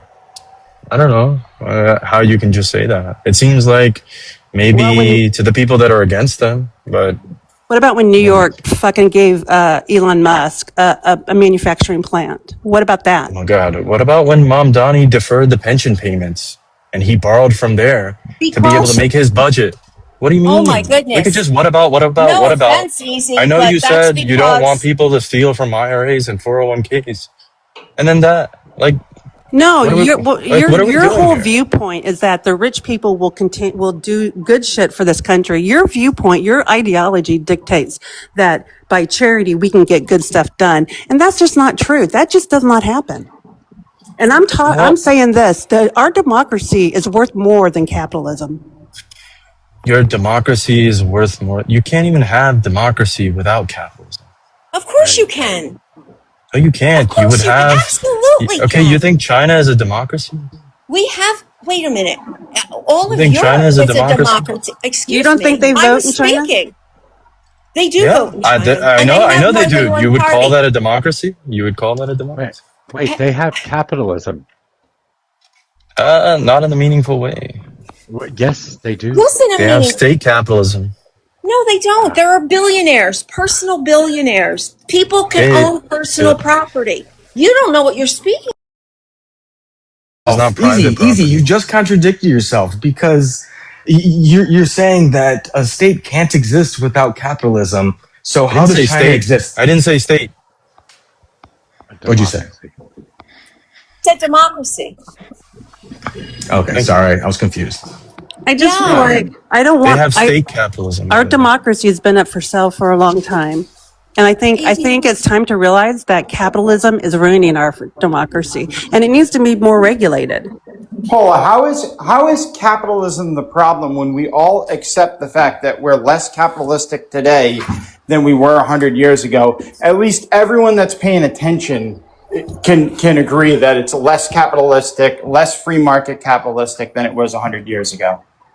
That's a great question. I'm really glad you asked that, friend. But because 100 years ago, we had a better capitalism because we didn't have all this fuck shit that's going on right now where we create little kings all over the United States that can effectuate change, unlike we've never seen before, right? That's how come. And So, we had unions. That would be a You factor agree- not of capitalism then. You agree What is that the capitalism? government. What is capitalism? What is capitalism? You agree Yeah. that I'll the define it. government intervention and the subsidies that have been put in place are problematic because it's siphoning money to individuals as opposed to the masses, correct? I don't know what you just said. Can you break it down a little bit more? I don't understand what you're You saying. said we're making kings, right? We're propping We up are. these billionaires. We're propping up these individuals the 900 billionaires that this country has, the evil billionaires, right? We're propping them up through government intervention and subsidies. That's problematic, correct? I said that capitalism is ruining our democracy. That is what I said. If you want to put words in my mouth, go for it, man. But I don't understand what you're even saying. But what I'm saying is, if the end result of capitalism is capital keeps flowing to the top, keeps flowing to the top, keeps flowing to the top. And I'm not saying that Elon Musk is evil. You said that, not me. I didn't say billionaires are evil.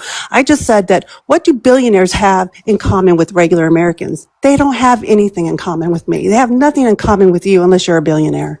Yeah. So here's the thing. So the vast majority of billionaires created themselves. They didn't get a handout. What? They didn't get handed. That's not true. That's 100% true. Same Tell with me how millionaires. Elon Musk got rich. Same with Tell me, millionaires. did he get taxpayer subsidies? Did How did he become a his billionaire? companies sell How did he carbon become a credits to billionaire? other Yes, companies? he got taxpayer subsidies. Thank you. I agree. It's a problem to have the government intervene. That's Thank also you not for admitting capitalism. it. Yeah, That's not literally not capitalism. capitalistic. Yeah, that's not capitalism. It is in our economy. No, it's not. I'm saying that is what has happened. When you have people that are so incredibly rich, it distorts our system. And I think anybody who's taken any economic class knows that the price equilibrium gets distorted. The government subsidies are not capitalistic. It's not capitalism I'm that's not causing saying the that it is. problem. I'm saying that that is why we do subsidies, is because people are so rich that they can extract subsidies. They can extract property tax abatements from our state and local and federal government. Because they're so rich, they can do that. No, they do government they subsidies can. because of central planning. No, That's not what? true. That's not true at all. Okay, what were the green energy credits? What were the green For a energy second. credits Just that hold on for a got second. Elon Musk so wealthy? What were those? Hold on for a second. Rather than saying capitalism bad, socialism good, et cetera, we can agree that we have a mixed economy. And I think we can also agree that saying that our current economic system, which is mixed, it's not geared towards the people, it's geared towards the rich. They keep taking advantage of the loopholes that they themselves funded to create by politicians through our electoral process. And then once those changes happen, it's even harder to undo them. That is the problem. Whether you want to call that central planning, whether you want to call that capitalism, it doesn't fucking matter. The point is that the current economic system is not in favor of the working class. It is in favor of the rich, and it keeps enriching them. That is the fucking problem. Yes, and as we have more subsidies and more intervention, it becomes a bigger problem. So when do the people open their eyes and realize we need less government intervention, less government subsidies? When? We need more government. We don't need less government. We need more government. And here's why we need more government. We need more government so that we can okay, you can like excel and you can cite all you want. But listen, what has happened is that because of the way our economy is, because the way our tax laws are written, you can have a corporation go to two states and say, who's going to give me the best deal?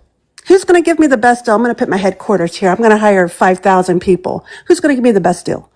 And they'll be like, oh, well, I'm going to give you property tax abatement. But what they don't tell you, what that really means is that then everybody else subsidized that through their property taxes, right? Is that right? Do you guys agree?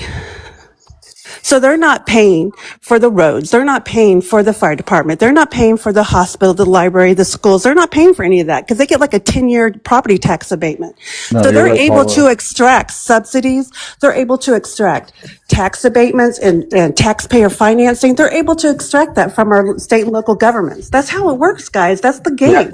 You understand that Paula, those you're right. subsidies... The irony, just really quick, because I got to drop to this. The irony here is really quick.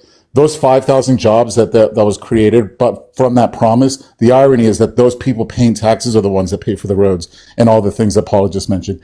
I got a meeting. I'll be right back. Cool. Yes, I just wanted to Civics is add right. something real quick. Those 5,000 jobs damn it. build the economy up in that area. That's why the area Oh, subsidizes the initial investment. See, to there you go. bring- So now you're to for bring subsidies. economic to the value to the So now area. So you just made my point. Thank you. The same thing as an infrastructure bill. It's to build infrastructure Thank in you. the area to enhance Yes. the economic value of the area. So you Let him- agree. Hey, So you Paula, agree with Paula, me. Paula, you got to I'm let sorry. him finish. I'm sorry. You're right. Of course. And I'd like to jump in because I feel like you're missing the point. because what you said was that these billionaires created themselves, but it is capitalism that allows the free market in our society that allows these individuals to get rich, right? So if it's just the central planning thing, then we could just leave it to the state to do these things. Then you could make that argument. But it is the fact that these individuals are able to prop themselves up with capitalism in a free market that allows them to be billionaires. You already admitted that there's no free market. You wanted us to like start off with a mixed system, and then you said it was like tax subsidies. Like there's never been a free market. A free market has never existed in the entirety of the world, and if it did exist, it simply means the person with the most money wins. The person with the most guns wins. I don't know about this, but yeah, of course you don't. Of course you don't know. So well, I don't know if you want to have this argument. I'm going to have this I argument. do. Okay, what's your argument? Can I just take a moment and thank Andrew for driving home my point? Thank you, Andrew. Wait a minute. I would like to hear Easy's explanation, Paula, because I don't think he understands what he's talking about, in all fairness.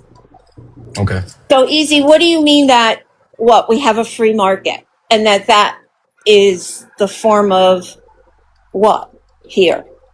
Yeah, I said we didn't have a free market. Oh, we don't have a free market. So your solution is then what? Solution for what?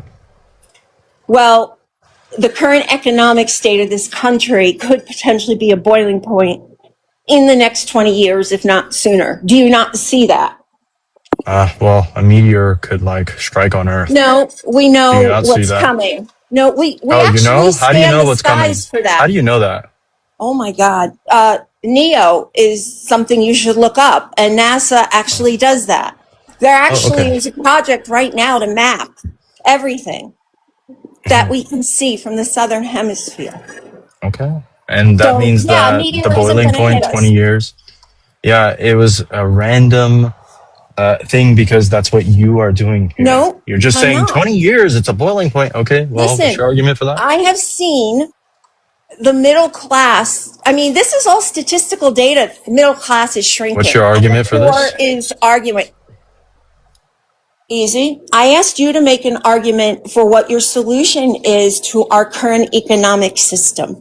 You think less government intervention, whereas I think Paula and I think we need more. So I'd like you to give us. Yeah, I mean, if you're saying that the problem is like these people are getting like tax subsidies, and then your solution is more government, well, the tax subsidies don't seem to be coming from like private people, seem to be coming from the government. Wait, that wasn't her solution. This is just ridiculous. You're not giving. Hold on. You said this. You're not giving your own solution. You're simply attacking a solution that Paula gave and attributing it to Fee. Well, this is what she demanded. She didn't demand that. She asked for your solution. Solution to something that I haven't even identified as a problem. Like Not you guys like to play this weird game. You haven't identified not having a free market as being a problem? Not having a free market in the sense of what? That I want to make it a free market? You want me to like just give you the case for this? What the fuck kind of stupid question is that? This doesn't, like when you say problem, what the heck do you mean? An issue that I have, like fundamentally. Do you think we have a problem with our economy right now and the way it works? In the way that it works? Yes. In a fundamental way? No, not in that sense. Okay, do I think good. It's the ideal? Then you don't need to be part of the discussion. Okay, so why are you demanding? You're the one that wanted to make the argument for free markets. And then you were like, I didn't make an argument for free markets. I didn't make an argument for free markets. No, I didn't. Well, against? I didn't make an argument for or against. Oh, really? You think free markets are what? I didn't make an argument. You didn't make an argument. So then no. I? No, and that's what okay, so what are you guys demanding of me? You don't like being demanded of something even though you didn't make an argument? That's what she asked you I asked you. Okay, so now I'm asking you. You don't like this? So why do you guys operate like this? I'm telling you, I have not given you one, and I'm not going to give you one. What you did instead was attack Paula's and attribute it to Fee instead of giving an argument for your own. Well, I didn't say that I would. And just like Well, then you're good. Then crying just shut about, up and say you're not gonna. well, I challenged Don't you. fucking turn it around and pivot into something else. I didn't pivot anything. You guys were You did trying to fucking assert that pivot. I should do this. And apparently you don't like Then it don't if I fucking give do you it. the Just same say I'm treatment. not gonna do it. Just say I'm not gonna do it instead of attacking Paula's argument through feet. Why do I have to say this? You guys randomly said, okay, you do this. You don't have to say So anything. I have to now Just say shut something? the fuck up. How about that? You're not even making sense, bro. In the last half hour I've been on, I haven't really spoken much, which is fine because I've been cleaning, getting ready for tomorrow. But easy, I've heard you kind of blab like and totally attack lost in the other sauce. Shut people up. with not providing any solution. So I'd like to know, I mean, do you work? Do you have I'm just wondering on your Don't do economic that. philosophy. No, what? No, I'm not attacking him personally. I'd just like to know where his mindset is about the country and where we're at, Don't ask him especially that. its Don't ask him economic where he issue. works. No, I didn't. I asked him if he works, Mojo. I don't ever dox anyone. Yeah, but you don't even have to ask him if he works. You can make the argument without asking him about him personally. Okay, Mojo, I would just like to hear Easy's position since all he has done is attack others. So it'd be interesting to I hear agree. from his perspective. I don't know how old he is. I don't know what his Doesn't matter. socioeconomic class is. It Doesn't does matter. matter because it has a No, it doesn't. perspective. No, it doesn't. Mojo, how many times have we heard about your perspective and what you grew up with? And I still remember those jeans. I give that freely. Okay. I give those freely. I might Okay. actually use it for an argument, but I don't ever ask anybody else of those Okay. things. Fine. So, Easy, what is your position about our current economic status in the United States? And if you don't want to answer it, just say that and we'll move on.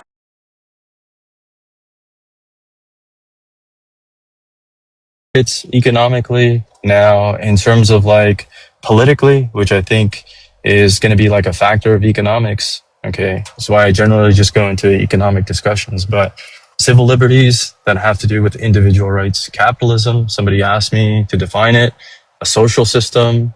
Okay. That is built upon individual rights. So it's not the system itself that governs what the heck I want. It's going to be just the philosophical basis being the individual. So individual rights are supreme and capitalism supports that as a social system. Yeah, but that doesn't define capitalism. Nope. Yeah, it does. No, it doesn't. No, it doesn't. Okay, if I say capitalism is a social system, right? It's not. That's It's not. Economic It's an system. economic okay. You're asking from my perspective, right? This is an internal critique. Yeah, but you still haven't defined You asked me to define it in accordance to what I am talking about, right? You haven't given us a definition of capitalism. You I just said did. it helps. You said it helps support democracy. That's what you said. No, Individual rights. I didn't even say that You said- now. What are you talking No, about? you're right. You said it helps support individual rights. That's what you said. No, was it's your a social definition. system based on individual rights. Yes, and it supports individual rights, and that's what you said capitalism is. It's that's not a that it definition. supports it. It's built That's on what you. it. But you said supports.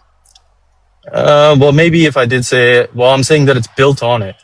Okay? And this is in a so way what that you is guys it? can sort of understand. What is it? Well, it's a What is social it? system. It's a system. What is it? What is it if it's And built on it? What is it? What Yeah, is the yeah. system That means itself? that means that the individual rights is supreme. Like if, right, Yeah, but you that's are still a like, governmental system. That's still a philosophical yeah, I know, system. it is a system. That's not an Simply a economic system. system. Yeah, Yeah, but it's it's a not an system. economic system. But it's not an economic system. Yes. What do you think economics is? boy. Economics is how we interact with each other financially. No, it's the exchange of goods and services Okay. between That's people. what I just said. And so that's going to be a social system? That's what I just said. It's That's literally not a social system? It's not a social system. It's an economic. Yeah, okay, exchange. Okay, economics is exchange of goods and services. You can look this up. No, I Under think you should. any basic definition. All right, this isn't even like Okay, this is my a point. personal This or is- anything like this that. is pointless. So it's This going to is be a pointless. social system. He's not giving any answers at all. It's all right. Don't I worry gave about you it. plenty of Anybody answers. else? Anybody else? Mojo. Hey guys, may internal I- critique. Let me Easy, do that, easy, and then let me tell easy. you what your words Man, don't are get defined dropped. as. Don't get dropped. It's not worth it. Stay in the conversation. Hey, Do you mind if I do a quick mod announcement for you, Mojo? Yeah, please do. Hey, you guys, I there's don't do like that. 76 people in the room, but we only have 48 shares. That is abysmal. Can we get Mojo to 100 shares? That's a really beautiful thing we can do at the very least. And if you can tap, that'd be great. If you can gift, that's great. But I mean, if you can't, just please tap and share. That would be fantastic. And remember, keep it to a simmer. Don't take it to a boil. Otherwise, the AI bots will come and snatch you. Thank you. The AI bots. Our intrusive system. Anybody else, Andrew or Anarchist? Do you want to jump in here? What definition of capitalism? Or my shoe size? It sounded like we were asking personal questions for a minute there. Well, that's why I stopped. I tried to stop the personal questions. All right. So size 13 shoe. And my definition of capitalism is very simple. It's private ownership, voluntary exchange. There's a profit motive. Competition dictates the price, and there's a very limited government role. Which one of those things? It seemed like the features of the praxis. Which one of those things doesn't apply to any other economic system besides capitalism? Private property. Private property, voluntary exchange, profit motive. Voluntary exchange exists in all other systems. All other systems, no matter what. In all other systems? Yeah, So all does other profit. systems. No, I would argue that profit doesn't necessarily exist in all systems. Okay, so we would disagree on that. Well, yeah, because I think profit. Well, I would define profit as the excess labor that is stolen from the person creating the labor. Not if it's Look at shared that with them. idiosyncratic definition. Should we allow you some leeway with that? Mojo, not if it's shared. Okay. So if we have Mojo, if we have an ESOP organization, an employee-owned one, and it's our business, we want to make a profit, and then we share and invest that profit back into our employees. Is it shared equally? You said employees, so I assume. No, so I assume you said employees. So I assume that you said employees. So I assume that you mean that you are taking more profit than they are. No, I don't think so. I mean, are people paid differently within an ESOP organization due to their skills or labor? Yes, they are. They're not all equal. They aren't. But however, whatever profit is there is reinvested back into the employees. In our case, it was every year the board would pick a percentage of your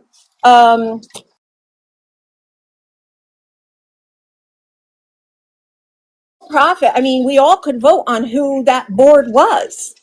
So yeah, I was lucky enough to work for an ESOP.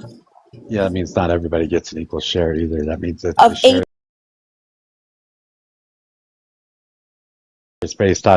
the share is based on how much labor they were stealing from you in the first place. And now they're going to steal even more labor by giving you less money than other people get because you made less money in the first place. So you think that everybody should earn the same salary regardless of qualifications? I think everybody should earn the same salary regardless of the job that they do. Ah, okay. They're all equally important to a corporation. No, I don't always agree, but okay. I know. That's my argument. So, Mojo, you had said something interesting there. You said profit is theft of labor. All right. So, do you agree that taxation is theft of labor? I do not. And why not? Because you get benefit from it and you agree to pay it. All right. Do you not agree to pay the profit? You do not because food costs money. So you don't agree to pay for the food. So a tomato costs $1.49. You don't agree to pay the $1.49 for the tomato? You have to agree because all food costs money. Okay, so don't you have to agree to pay the taxes? Or you can't operate in the system? Well, you do agree to pay the taxes because you want to operate in the system and because you get all of that money back. But you do agree to buy that tomato because you want that tomato and you want the benefit of eating that tomato. Yes, but your labor has been stolen because the $1.49 that you pay for the tomato cost you probably $10 worth of labor. You would at least agree that taxes are coercive, correct? Absolutely not. Well, I'm talking Taxes are the price about of Mojo. admission in our economy. Can I ask a question, Mojo? Okay. In our Well, country. It is you're the saying price that of it's not admission to coercive, live though? in a society. It's not coercive. It's the price you pay Okay. for the benefits Do you know what received. coercive? Do you know what coercion is? Easy. Are you for property or sales tax then? None. But Oh wait, hold up. Wait a minute. Let's drill down on this. How do you have a all fun? right. How do But you can find? How do somebody you answer wait? my No, I'm question? going to ask you a question if you don't mind. We can go through the drill down, but at some point, some people got to answer some Yeah, questions that I pose. Okay, I'll answer them for you. I'll answer them. I just want to ask you. You just said that you don't think we should tax. So how do we fund your government? I mean, I'm assuming that we actually have a government and libertarian ideology. Yeah, the government is funded through voluntary exchange. So people, Ooh. without coercion, okay, would fund the programs that they like find worthy of being funded, in the sense that there is like a government structure like that. Or we could So just say explain to there's me. like Wait, private companies vying for like things. Like say there's a place that does, and you're probably thinking about social services. They What is want to voluntary exchange? feed. I'm not sure I know what that means. Can you explain to me what that means? Like I'm It's a just going to dum-dum? be like, yeah, people spending money absent of coercion. So, but then how do, if I'm going to go buy a tomato from Andrew and it's a free exchange, but he doesn't charge me a tax, no sales tax, and he doesn't have to pay any income tax, and he's not going to pay any property tax, and he doesn't have to pay sales and use tax or franchise tax, then how do we fund our government? Well, like I said, through voluntary exchange. You just said it's exchange between, a buyer and a seller. Isn't that what you said? Yeah. So like So what the if the government government's wants to not a buyer do, or a seller? Then how do we fund yeah, the government? yeah. So if a government wants to do a program, right, they say, hey, this is what we want to do. Public, do you guys think that this is a good thing? And then the ones that buy into that program, they fund it. I have a question. Can I have a follow-up question? Are those the only people that get to use it? There you go. Well, it depends. It depends on what that program is. Like if that program says, hey, we're going to make this available to everybody, right? You could still fund it. Like look, I'm not a Muslim. I still donate to certain Muslim things. I'm not like a lot of different religions. I still donate to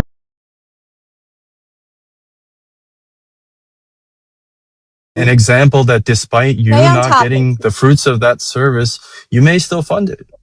So, may I interject?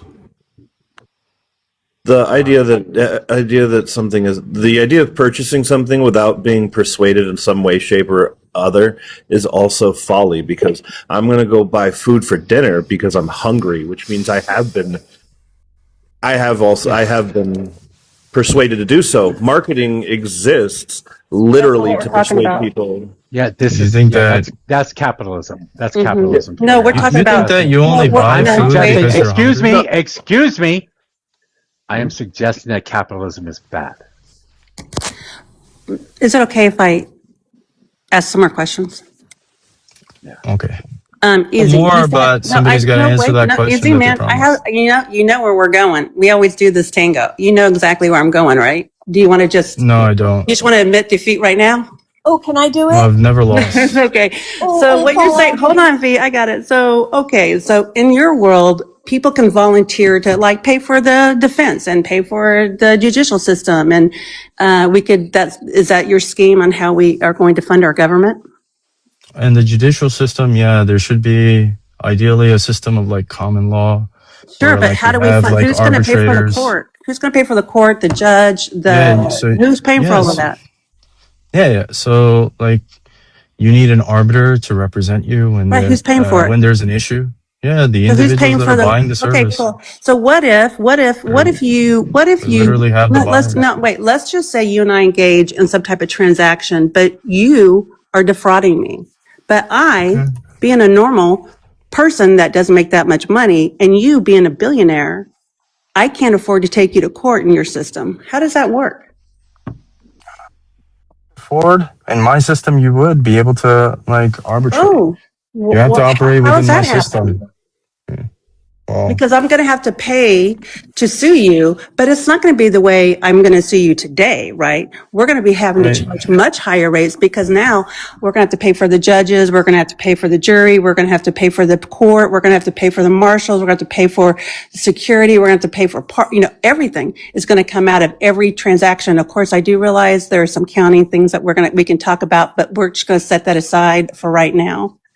So what you're saying then that the poor people won't be able to sue rich people because they're not going to be able to afford it. No, they totally could. Like, Under how? do you think that? Well, I don't even need to ask questions. There's going to be systems which, in like what I'm describing, this has already even happened, right? Like mutual aid is I like a got you. thing Who that pays for the people. prisons in your world? Who's paying for the prison system? Who's going to pay for the board of prison? Well, Who's going to pay for the I don't think prisons? that the Who's prison paying for that? system.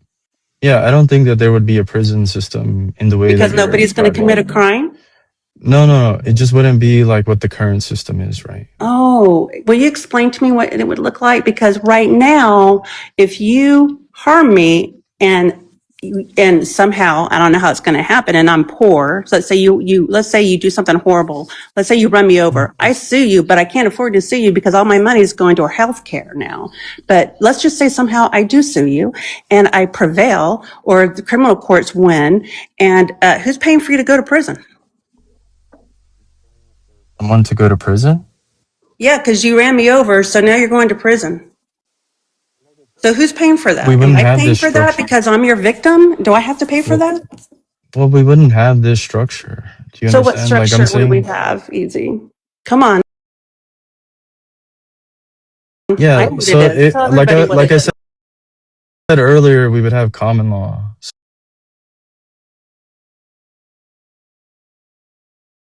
Said earlier, we would have common law.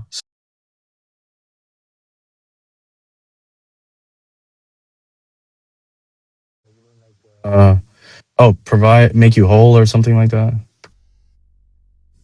Is that your justice? Is that my justice? Is somehow you're going to atone for your transgression?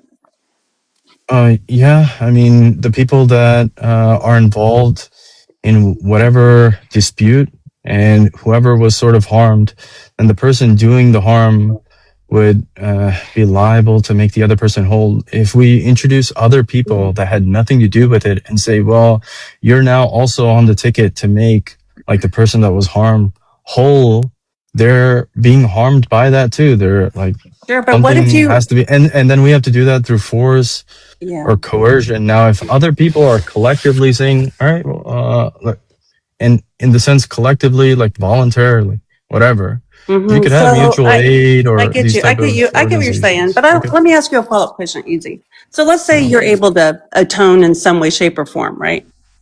But let's say because you're not in prison, let's say you found another victim because you're not serving time, you're not in prison. So now what you're saying is that you can do whatever fuck shit you want as long as you have the money to do it. Is that essentially what you're saying?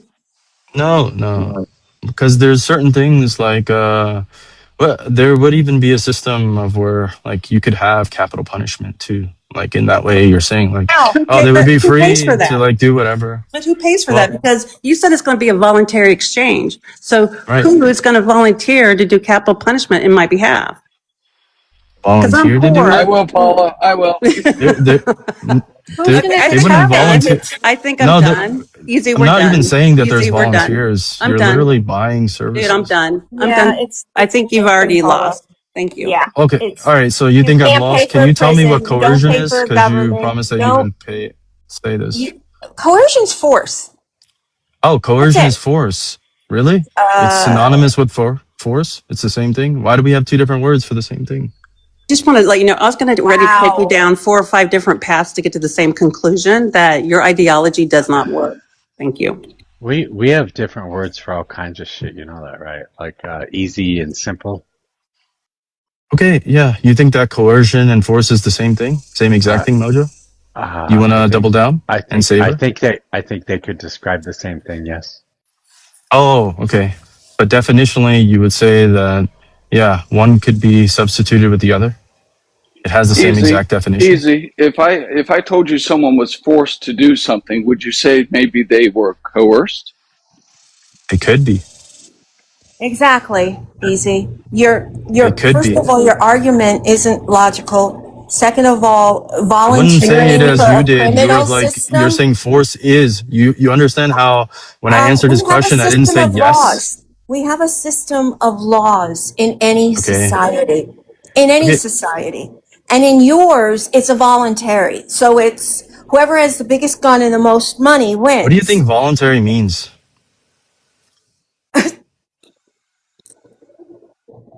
What do you think it means? What do you think it means? We could do this all Well, day you're long. using it. Well, I know what it means because I've been invoking it, right? But it seems like there's some misunderstanding here. Like you guys are saying volunteer is like, hey, I just decide to go out and do a bunch That's of what you things described. But absent that's what like you payment described. or anything like that. No, I said voluntary exchange, right? Right. So who's going to And then you guys kept voluntarily coupling it with, exchange the legal system? yeah, How does yeah, that work? absolutely. How does a Yeah, you prison buy, system work? What about the well, military? I've already said Voluntarily? that. I've already said that you wouldn't have the prison system that you have today. You think this is a critique that you guys are doing when you're saying, "Well, my system has this and fit it into yours, and you What is the fail." point? Like What is the point this of is the such a voice? clown. What is the Well, point of the because, to voice? demonstrate how stupid they sound. You sound pretty stupid doing that. So I'm Great, not because I sure. was like copying them. I'm not sure that you're not I'm glad that copying you them. agree Though. with me. Mojo. You're not copying them. Though. You agreed with me. You're not copying them though. You're Yeah, I just sound doing stupid when I You're do not that, right? copying them. You're just doing it on your own, and you sound stupid doing it Oh, on your own. okay. All right. Well, that's fine. Can you engage? Do you want to engage, Mojo? With what? Yeah, I don't know what the fuck you want me to engage with. You Yeah, haven't said engage with anything what? You haven't meaningful. made Okay. any sense. Your economic system doesn't make sense. Your political system doesn't make sense. What do you think my economic system is? Oh my God, here we go. Well, didn't you just say What a do you think it voluntary is? exchange of goods and services? Wasn't that what he said? Okay, and Paula? what does that look like? You know what? I don't know because you didn't describe it well, Easy. And Okay. anyone, Andre, So then Anarchy, you the said Baron, that everyone, okay. Ash. So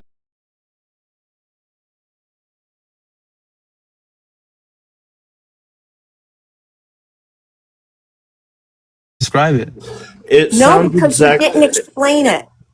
So, like, just so as the one great. who's been You listening don't understand it, right? All right. So, like, because again, maybe a lack in my explanation, and you're saying that it's a failed system because you didn't. God, it doesn't matter what you do. All right, You thank always just get fucking annoying every single time. I swear to God. I was pretty good I'm faith. sorry. You are not good faith. You were Hey, just Mojo, fucking I got annoying. something I went for through you. a lot. I mean, You were just fucking annoying. It just comes back to exactly what these are Paula said. opinions. It comes back to exactly as Paula said. The one with the most money wins. That's And the all guns. he wants. And the guns. That doesn't make sense either. Okay. So my town versus your town. How does this work in these United States? Well, hold on. Are you saying the person with the most guns wins, or the most money wins because they end up with more than the others? So it's just a jealousy from a position of jealousy? No, it's a position of equity, right? So if I can't afford to sue you, and if I can't afford to pay for a prosecutor to bring criminal charges, how is that fair? All right. If you were in a position, hold on one second. If you were in a position, Paula, you sound pretty intelligent. So if you were in a position where you couldn't afford an attorney in a capitalistic society, what would you do? Would you just throw your hands up and say, "Up, I can't afford it"? I guess I can go. I guess I can go hooking. I guess. Would you go try to There's always earn the money to OnlyFans. be able to? Thank you. So you would find a way to create the money so that you could afford the attorney, correct? Sure. Yeah. Andrew, that happens in our current system. There's lots of people that have a really great case on their hands, but it may not be a slam dunk, and they can't find an attorney to take it on contingency, and they can't come up with a retainer. So that happens in our current system. Yeah, in our current system that is not free market capitalism. You're never Right. So, like, I think it would happen in whatever system you're talking about, free market capitalist. But I have a challenge for Mojo. Can I please real quick? I want to just drive home a point before we get too far. Drive away. So let's take Paula's example of somebody getting hit by a car. Let's say I'm the one driving the car and I've got the billions of dollars. She does find a way to take me to court, get me convicted, I go to jail. Well, who's going to fund the jail? Hey, I've got billions of dollars. I'm going to fund the jail. The jail's going to be my house, and I'm going to make the rules for that jail, and I'm also going to basically have no effect on me in person, period. That's what happens. I'm not sure. Why would you want to put somebody in jail for that? Like, But it goes jail one is step like further because the stripping easy, we away spoke their about this rights. before, man. We spoke about this before because there's some people you admit, like, let's just talk about the Catholic priests, right? If they had been put into prison, then we're talking thousands of children that would have been assaulted. You do agree that some people have to be separated from our society, right? In They can our get society, they can get redemption in jail, in prison. That happens all the time. But we do admit that some people should not be in our society because will harm people. no, if I want to agree to the way that you're articulating this. Like, I think that given certain actions, there should be repercussions. And if that repercussion is that, you no longer have a place in, like, could even be life because I said capital punishment, right? Then that sort of makes sense. But like, or if you're saying like, okay, deportation, but if you're like, we're going to subjugate you into this place, overwatch you, control your activities. And this is almost like cruel and unusual in the sense of like making somebody their slave. This is why. Sorry, if somebody unalives my child, like a prison? do you think they should be in prison? Well, you're making them your slave, right? Oh, I make my, and wait a minute, let me just like, can I That's just not- ask that? that's not one for Are you one. okay with immigrants coming over here then, if you feel this way? Yeah, I mean, broadly Okay, thank speaking, you. just not because of the welfare system, but because we have a Okay, welfare because, system, well, then it doesn't make sense. we're not going to have one in your society because we're Yeah, I just know. going to So unalive people. yeah. Well, I don't know about unalive people. But if you can't afford to eat, what are you going to do? And if nobody's going to feed you, I guess you're just kind of screwed. Easy. Did you you just can't say afford to someone eat, would then you would just become work, right? someone else's slave for atonement in your system? No. I don't accept that. Okay, I thought you said that. Mojo, you said No. This is my wages. critique of them when they say prison. Like under our current system, even in law, we have it where they call this like slavery. I mean, it's not. It's almost cruel and unusual in the sense that okay, they did something. System. I don't care And about then, that. This is really well, that's my whole redundant argument is like you guys want me to put me into the current system, and you don't even care for it. I want to talk to Mojo. Mojo, you said wages are theft, right? Because people do not voluntarily enter into this contract with the employer to steal their wages for food profit. costs money. Because food costs money, but taxes are not theft. Why? Because aren't they entering into that job to be taxed on wages that are stolen? Because food costs everyone's money. dead. Everyone's dead. We already went over that, and Mojo was able to run from the conversation. Because I didn't run from shit. Because you got bailed out. Because taxes don't stop you from eating. Okay, I see where you're going with that. I thought I found a hole in your argument. Easy, do you know what the state of nature is? Sure. It's cold, brutish, and short. Easy, do you know what it is? Sure. It's the basis of the human spirit. Can you explain it to me? The state of nature? We're just gonna say this is gonna be absent, rational human direction. Okay, so like the Lockean state of nature. Yeah. No, it's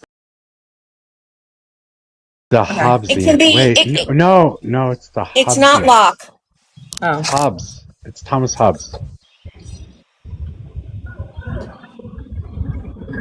So the idea here is that in your environment, that's what it sounds like, that we're back to the state of nature, which is not. I don't even accept. Listen, I don't even accept Hobbes' take.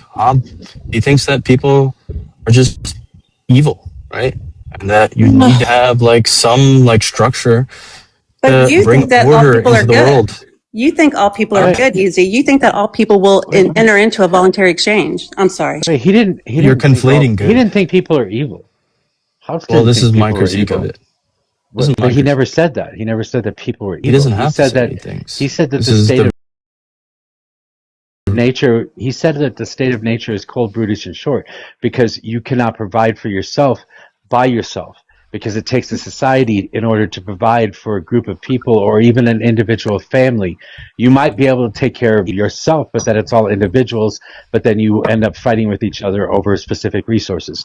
So the state of nature is cold, brutish, and short, which means you want a Leviathan, benevolent dictator in order to set up a society that can control the needs of human beings. Okay, when he's saying that you ought to have this Leviathan, this is in the normative sense good. And so if he's giving like the alternative, which is going to be the individual and that being paired He with didn't nature, say individuals that would are be the bad. He said bad. the state of nature was bad. So can I Okay, ask? yeah, state of nature, and you said individuals, bro. What the fuck are we on I didn't about? say The good would. individuals. Okay, what is the opposite of state of nature? Society. Oh my. So hey, Yes. can I say something? I Okay, think it might so easy. duh. Let me say something real quick. Hobbes had the state of nature, but Locke had an opposing state of nature, which is actually where natural law, like the theory of natural law, comes from, because he believed his state of nature to be peaceful. That's Aquinas. No, John Locke believes not the Aquinas. state. John Locke believed the state of nature to be peaceful and governed by a moral law that he That's deemed not to the be state of natural nature. law. I'm sorry. Wait, hold Tabula on. rasa. They both believe Governed the by. state of Governed nature. by. Stop. Governed by is not the state of nature. Yeah, governed by a That's the state moral of society. law of like the natural law comes from the state of nature. It's not a government. It's the mechanisms by which all existence operates. He called that natural law. Because humans by their nature, what in nature are social. Shut up. Well, this is from the Locke's perspective. Shut up. What in nature governs the actions of an individual? Well, I mean, this is kind of the reason I brought this up is because this is kind of the basis for many of the like libertarian concepts of like individualism. Basically, you have the non-aggression and a principle and the duty not to harm. These are derivative of this. So it's been a long time since I studied Locke, but basically he said that, the state of nature determines like the moral interactions between the people there, and that we all know that we should not like harm one another or do something that would harm each other. And that those laws are what govern us regardless of whether or not there is a governing body, and that state of nature can be peaceful as opposed to Hobbes' state of nature. If we, basically acknowledge and acquiesce to the natural law. Yeah, so if your child is sick and somebody else has medicine that could make sure your child doesn't die, then you are expected to just let your child die rather than steal it from somebody else. That's what the nap exists. That's what the nap exists based on. Is that you would just allow your child to die. No. You would do everything you could, including going to the person that had the thing that in this situation, this hypothetical you made where, this person has the last thing that could help you. You would go and you would ask them, and they would also have an equivalent duty to not do harm as well. Yeah, but that's not giving deontics. you something. It's not giving you something is not doing harm. Well, I mean, I don't know if you believe that. The nap doesn't work. This is why the nap. Okay, Locke didn't even come up with a nap. Yeah, he says the natural state. Yeah, okay, one second. The natural state is going to be driven by, and this is probably why you referenced Aquinas. Aquinas was like through reason. Locke adopts reason. The natural state of human beings is to use their reason. So they're naturally inclined to work socially, okay, in a non-violent way that is going to promote. But again, just like that gets their state of affairs, which is natural. That gets thrown out the window when you have a dying kid.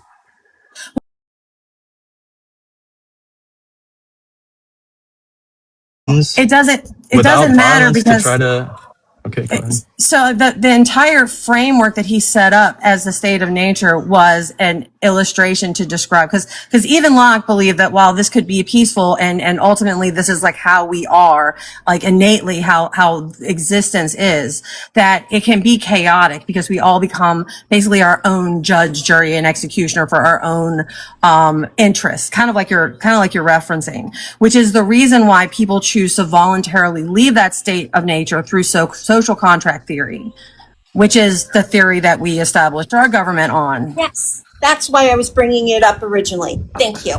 You're welcome. All right, so I'm gonna throw a wrench in here. That And shit piss is everybody. bugged, too. I'm gonna throw a wrench in here and piss everybody off. This is why I argue that human nature doesn't exist, because every philosopher has their philosophy based on the nature of mankind, but none of them describe it the same. None of them define it the same.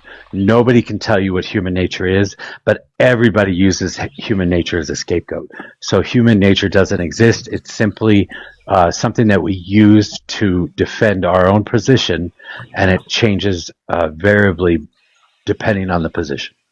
And the time and the people. Yeah, I would say I would agree with that. I'm not saying I buy into any of these theories. I was just describing his theories. I'm kind of undecided on that. But it's also foundational to the way government has evolved since the 1700s, right? So in this country specifically, yeah. Yeah, and specifically here, right. And so that's why I was kind of questioning Easy, because we would revert back to a state of nature, which, I mean, Hobbes would not like at all, because once you commit, you can't go back. So, Easy, I just I don't think care what the. I'm not a Hobbesian. Why would I care what the fuck Hobbes would say about this of the matter? You think this is an authority? And I got that wrong. She was right about the way she described Locke's version. I tried, but you shut me down so fast. No, just joking. I just think Easy, libertarian, it's an What does this have to do with what I just said to ideology you? Why are you thinking that Hobbes is an authority on me? Well, I don't know. I try to approach it with I don't give a what's fuck about come before Hobbes. and what the philosophers have said. And since you haven't been able to describe anything to me that makes sense, I was trying to div it into a framework that would. I'm happy, that you If you're admit a Hobbesian, you're crazy. I'm not Hobbesian. Are you a At Hobbesian? Okay, so then why are you thinking that I would not my ideology. You're the one that wants to go back, not me. back to what? When did I say I would A go back state to of nature? all for one for all. Okay, when did I ever say No? that? No. When did I ever say that? No Say government.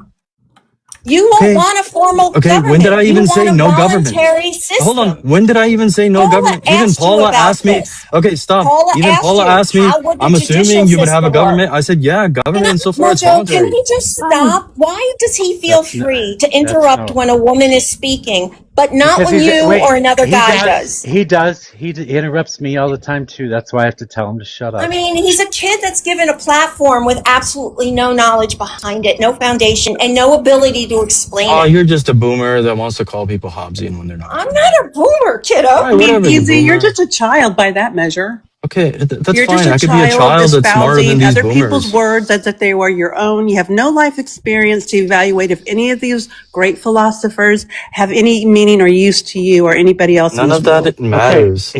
Here's age is not going to be like an authority either. Wait, shut up. Fuck. None of this even matters. Because the difference between everybody else and Easy is that we have solutions. We have suggestions on how we can move to a better future. He has none. He can't give you a solution. All he does is attack yours. That's it. I've given plenty of solutions. No, you have you not. Yeah, I have. Most of us can actually paint somewhat of a picture of what our ideal is. Really? You think so? So what does a minarchist society look like? I'm just saying. What? What is that? This guy's a minarchist? I don't know what he is, but you are. That's according to your. I'm not a minarchist either. Oh, I get what you're. Okay, I see what you're going. Okay, I was confused for a moment. Sorry about that. Well, you either want some government or no government. Okay, government, okay, doesn't So you're either an mean- anarchist or a minarchist. Okay, listen, when you say government and it being voluntary, right? This is a whole different thing. Democracy is voluntary. No, if there's coercion in the sense of like There is funding. no coercion. Democracy Okay, itself is voluntary. Okay, taxes are coercive. No, they're not. Yes, they are. Well, government is coercive by its very nature. Yeah, of course. It's the monopoly of force, and Well, you then can you pay want your no taxes government. or go Then to you are an jail. anarchist. Then you want a Duh. government. You are. Everybody knows this. This isn't. You're an anarchist. You got me. The cat's out of the Okay, bag. well, guys. that's exactly what everybody's saying. Guys, You the have no cat's out of the solution. bag. That's what Yeah, everybody's saying. and a You voluntary either want- government exists in Hey, anarchy. dipshit. Just say Dipshit. that. Wait, no, that's what I said too. You either want no government or you want to eliminate government. One of the two. You're either an anarchist or a minarchist. That's what I fucking said, and you said no. Because government, you can have it, and it not be coercive. It's still an anarchist. Yes, you say voluntary, but it doesn't work that way because it's still going to be coercive because somebody still has to allow for somebody else to utilize the fruits of their labor. Only under your system. You're not critiquing mine. No, under every system. If I critique your system, Oh. it's super easy. You build a town, I buy all the land around the town, and I block it all off so you can't trespass on my land. Now, I have conveniently made sure that you can't leave your fucking property without invading your private property. Yeah, you think that this would like be accepted by any standards? Like, how is this homestead? How is it not accepted? You have no government. You have no solution for it. Okay, you think that government? Okay, so government.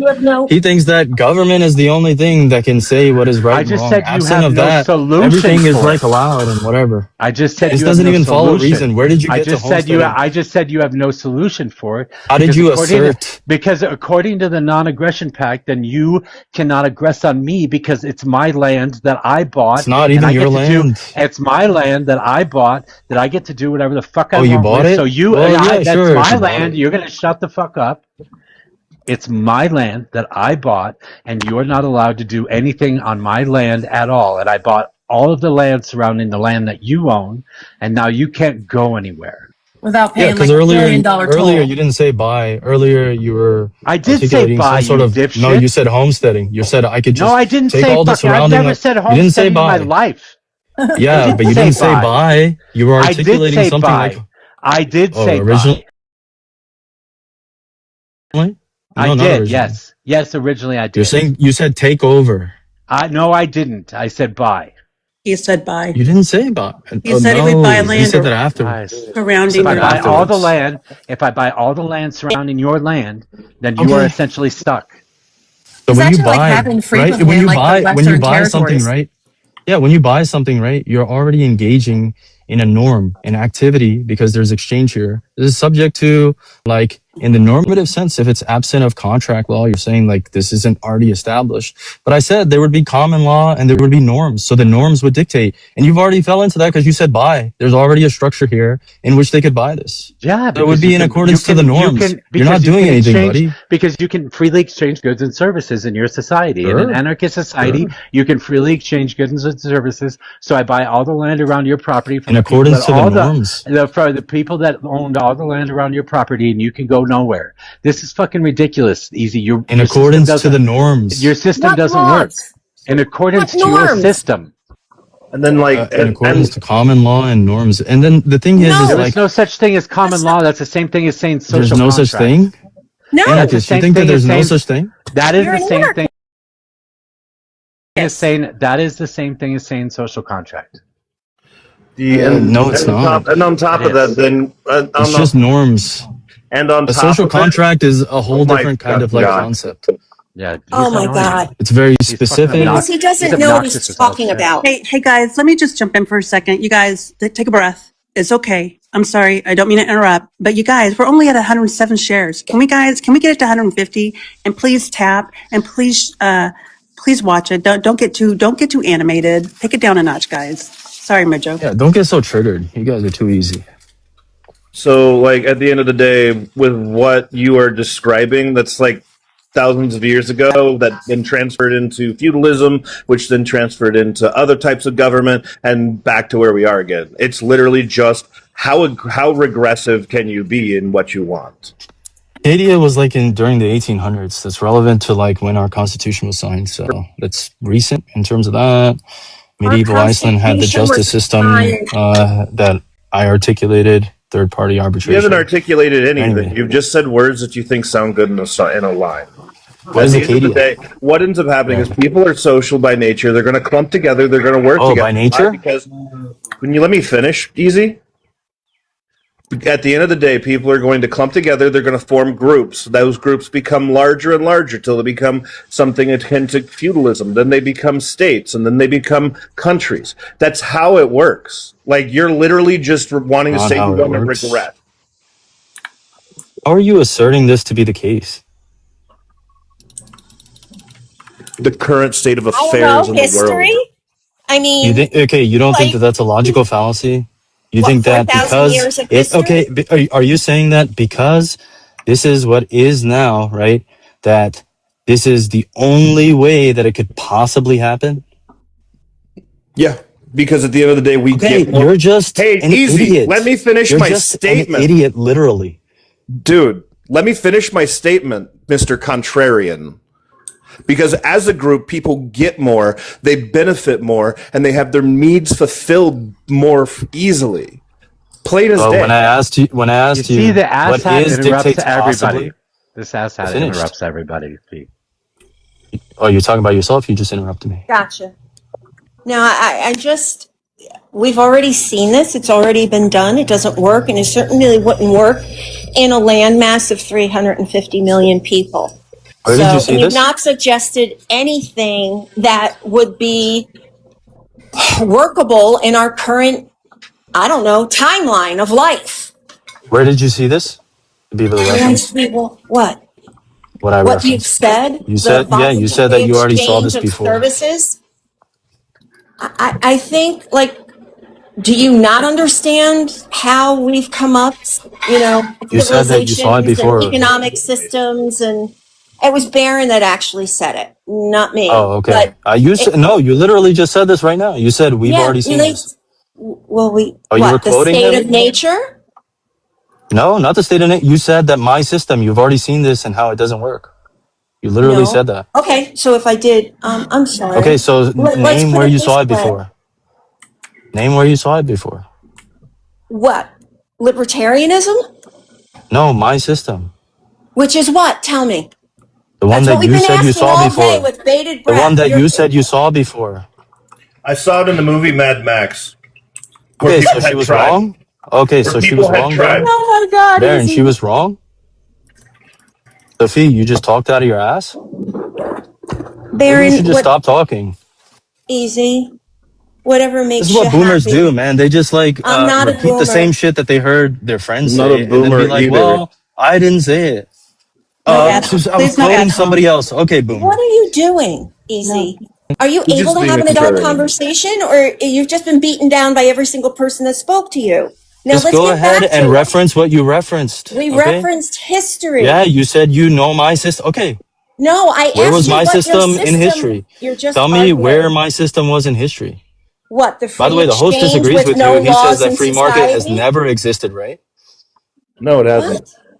Okay, so then Not how could you here. say that it has existed? Whether I disagree or not is irrelevant to the conversation because I know. I'm going to disagree with everybody on everything. So I don't know what the fuck you're. I already know this. Then shut up. Why would you even say Then that? shut up what? They're engaging with me. Because he's Then shut trying up to what? he's trying to Darvo is what he's doing. That's what he's doing. Arvo, dude, you guys, you You're yourself said because what is means that it possibly could never be any other way. You're just an idiot. No, you're just not accepting the fact that you need to modify your opinion. Here's what everybody in this live is doing for you, Easy, is pointing out the problems with your opinion. And what you need to do is go sit and think about it and think about ways to make your opinion better. Not an Or opinion. your system work in a large scale, like 350 million person landmass. So, Fifi, you agree that there's a difference between a country with, I don't know, 20 million people and how they can operate and 350 million? I don't agree. I think it all comes to scale. I Oh, think all once you right. go So then it past doesn't about matter the 1,000 size. people, It doesn't matter the size of the country. Okay, just checking. You literally think- contradicted I yourself in think less than once 5 you seconds. get past Holy 1,000 shit. people, it becomes untenable. So yeah, if you want me to dumb it down for you or drill it down for you, and the name is Fee. That's not Fifi. It looked like Fifi. Thanks, I apologize. Andy. It's almost as I mean, like I just heard somebody say that all millionaires were self-made, but then also said they got subsidies from the government. I also heard you say that things couldn't possibly be any other way because of what is. You're just logically not apt for this conversation. Okay, Easy. Anyway, Anarchist, you wanted to say something? Bro, Baron, don't talk over. Hey. He's trying to get in. Did you really just say that? Did you really just fucking say that? Hey, we all need some order. You Hobbian. Yeah, from you. The Anarchist. Well, you're the Look, Hobbian. not hey me. guys, Messy's here. Hi, Messy. Hi, Messy. Hi, Messy. Messy's cool people. Hey. Look, me and Messy, we get along sometimes. Sometimes we just have to take it down a notch. Messy, you came just in time. What you guys You talking think about? Messy's here to take it down a notch? Are you serious? Well, I mean, just for a second, man. We Bro, stop assuming issues things if of that's- Messy. What the Well, hell? We got issues if that's the case. I'm going to disagree Oh with you. my God. I've heard Messy. I've heard Messy be very eloquent. Yeah, course. I agree. She That can be doesn't still- mean that she's going to take it down a notch, though. I mean, like she can absolutely be jovial as hell too. Listen, it just depends on what I don't personality you have appreciate going you on at the trying to- moment, okay? Yeah, I don't appreciate you trying to paint Messy as like this super mean, evil creature. Yeah, nobody cares what you appreciate. Well, He's okay. totally Nobody cares about gaslighting me. right now, by the way. But can you just not do that? Easy doesn't like me. Not do what, Easy? What's the Messy, matter? you know that's You know not what? true. I'm going to say something crazy, but I always appreciate my debates with EZ because it helps me to be sharper. It helps me to have a better opinion so I can argue with them every time I see him. That's why I've always liked to debate you. Yeah, I could I'm see molding that. you into Now what say you something think mean you about will it one just day. for the No, balance. arguing with someone irrational is always helpful. There we Are you talking about Baron? Or Because he's the illogical. one that made that logical blunder. Highly irrational. Hey, Easy, I have a question for you. What is it that you want out of this conversation? Well, some people want me to describe my system for an internal critique. I'm open for that. I've done it a lot of times, but then they kind of move out of the internal critique. Okay, well, Sometimes what it is engaging. what if you could describe your system in 5 sentences? What would you say? Because I haven't heard everything, so. The system built upon the recognition of individual rights. And some people may be confused on rights too. This is intellectual. an interesting conversation. Are you familiar with Michael Humer, by the way? Michael who? Humer? No. I've heard of Humerman, but not Humor. He's a modern day, like a lot of people will be like, reference somebody that's alive. You can look at some of his work. Okay, so he's a comedian, by the way. Oh, okay. Was he a that's- YouTuber? He's a Are we philosopher. going back to YouTube? He's a professor in Colorado, by the way. Mojo doesn't like people from Colorado. Okay, so in light of that, do you think that your system is He's compatible self-hating, with, by the way. do you think that your system is compatible with the conditions that exist in North America, or at least in the United States? I think it's compatible with the conditions of the human being. And, Marx has like by the way, I'm quoting him, an interesting way of putting this, like species being. You got the host that's like a Mojoist. And I think he would at least agree with the alienation aspects of like Marx's species being. So, yeah, completely conducive to the human. Define human. An Something agent. that's actually an actual deep definition, not just an oversimplistic one. Yeah, a being that is capable of rational moral agency. And how many people do you think Ontological. are like that within our current society? Let's just take the United States and Canada. Pretty much every human being is going to have the capacity for free will. Now, when we say capacity, right, this means like absent any frustrations, okay, that this is going to be the case. So No this is, frustrations. yeah, frustrations meaning like, So no easy. We get no easy around at all. oh, okay. Well, you're frustrating as fuck. Well, I move the needle sometimes. No, you're just frustrating. Oh, I don't move the needle? Not one way or the other? No. Oh, okay, all right. So I guess I'm just piss everybody off.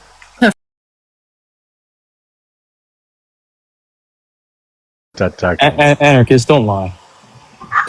I know. You know I like you're one of my favorites on this app. I can't lie. Oh my god, I don't like you anymore. Oh my Too god. easy. It's too easy. And after we had that great conversation about Red Rocks, what? Anyway. Look. Mojo has like this propaganda campaign out there to pit me as like some like whatever, but whatever, some whatever. Well, then, but he brings you up on his panel, though. I don't know. I think Right? that's the mods. I think that might be the mods. He's been like, who brought him up? I have done that before, but it usually is me bringing them up, and I just want to blame it on somebody else. And he's also says that about, I'm not going to point out about that everyone that goes on his panel. Brought them up. He said about all of us. Look, Messi, I need you to stop staring at me like that. It's unsettling. Listen, when Messi doesn't God, like if you would somebody, only as soon blink. as she comes on the panel, she makes it known. And you guys haven't heard her say anything about me, so I think the evidence is clear where she stands. I think you have a very bad definition of what clear means. Your personality sucks, Easy. When we say clear, right? Okay, there's your clarity. God damn. Well, you agree that I'm a person, right, Messi? Yes. Okay, see, A person with a shitty personality. Have you got that at least tile I'm a up yet? person. Easy. Sorry, what? Did you get the tile up yet? I got some, but I went on vacation. Well, that's good. So. Yeah. That's good. Yeah, I got stuff to do. Now, can we get back to anything else? What would you like to talk about? What is anything else? Anything other than easy centric? For just like 5 minutes. That's pretty hard to do. It'll with always Easy come on back the to panel. Easy. Yeah, it does. Easy Oh, makes sure that's it always. fine. You guys just like talking to me. I do like talking to you, Easy. I've always said that. That's because you make her feel good about herself. Indeed. What is the point of interest for everyone here? I do feel more intelligent, actually, sadly. Especially since I got, Hobbes and Locke right. So, although Rousseau is what we're based on, but You think that we're based on Rousseau? partial. Oh my God, I can't even. Yeah, you're really starting think it all this? over again. Yeah, there it goes. We're off to the races again. No, I'm not doing it. Don't let him feel bro out right now. Well, you will be super wrong in this if this is what you know. See, there it is. You gave him an I'm opening. not. We're all Make fucked it now. rain it in. Make him rain it in. Hey, we need 5 more shares, guys. Just 5 more to hit See- 200. Hey, what do you think about tabula rasa? Host actually says that he accepts that. What do you What think? is tabula rasa? It's a Blank slate. Plato. Clean slate. It's a Plato concept. So in the sense that people are like born absent, devoid of anything, and that Are you a sort clean of- slate? no, I don't accept this philosophy. Is it like the I'm not opposite of locking. original sin? I thought this was the Vulcan thing when you said it It's the initially. It's the opposite of human nature. No. Yes. Well, the guy that he accepts human nature, right? Locke. You couldn't even say that. We can Wait, obviously Locke say that's the case. Locke didn't because- come up with the term tabula rasa. well, he adopted it. Tabula Whether he rasa adopted was it or from- not is irrelevant. It's from one of the Okay. original philosophers. Who came up with tabula rasa? Plato. I think. Or I was pretty sure. I think it was Plato. Well, I don't. Why don't you guys read current people? I mean, why are you No, going to Plato- go back Plato- so far? People who didn't even have running water. Look, Plato would never say tabula rasa. What do you No, mean? Plato been a was the really long Plato time was since I took innate philosophy knowledge. classes. The tabula rasa was Maybe like, you did. Let me check this. was a Yeah, I different know. I'm guy. just trying to be funny without really being funny. It really doesn't Aristotle matter who said said it. It really doesn't matter who said it. Yeah, it doesn't But, matter. but The reason why it doesn't matter is means, because John Locke said it? it means blank slate. And I'm saying that that's an argument against human nature. So if we are born a blank slate, we do not have any kind of nature that we're born with. We are born with physiological needs and genetic normalities and abnormalities, I suppose. But other than that, everything else that we know and who we are is learned. By the way, it was John Locke. Obviously, it would not be Plato. Obviously. It doesn't even make sense. Yeah, like he believes that forms exist outside of. Anyway. Hey, what is the Vulcan? And it's also not Aristotle either. What is the Vulcan purification rite? Do you guys remember? Just kidding. Nobody knows. Yeah, I definitely don't Confidently know that. wrong, Mojo.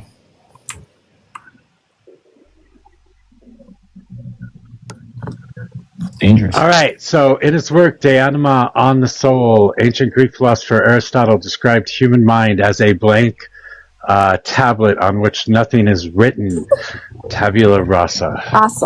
Okay, no, quote the Greek, because this is just a rendition later trying to attribute. No, this is what you're talking about is John Locke using the words of Yeah, of Aristotle. course. Like I fucking No, he didn't use the words. What were the mind, I words said that he Plato. quoted from Greek?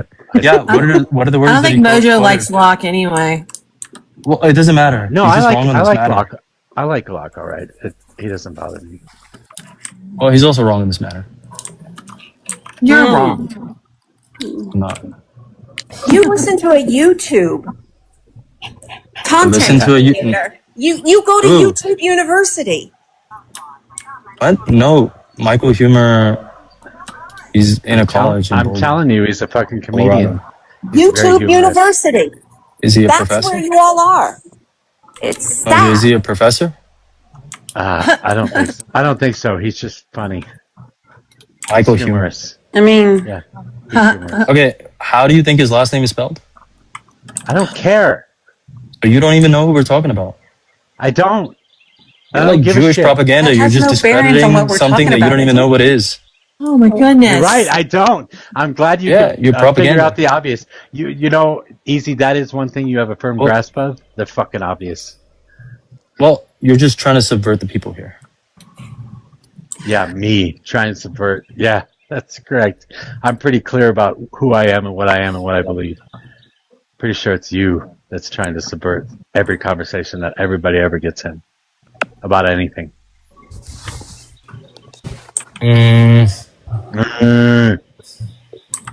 You okay? Pretty rude. Yeah, I'm good. Just I making was on the fun phone. of you. I had a phone call. I just gotta check in, man, sometimes, because, you know, old people these days. I tell you Really what, hot, heat waves. What's up? I was just on the phone with my Nana. She had called me. She told me that she hasn't talked to my grandfather since night before last, because he called her a fucking bitch because he didn't like what she cooked for dinner. They're in their 80s. that's wild. She's like, she said that she'd really been considering getting a divorce, selling the house, getting a divorce, giving him half, and getting herself an apartment. So she just have to listen to his BS for the rest of her life. How long have they been married?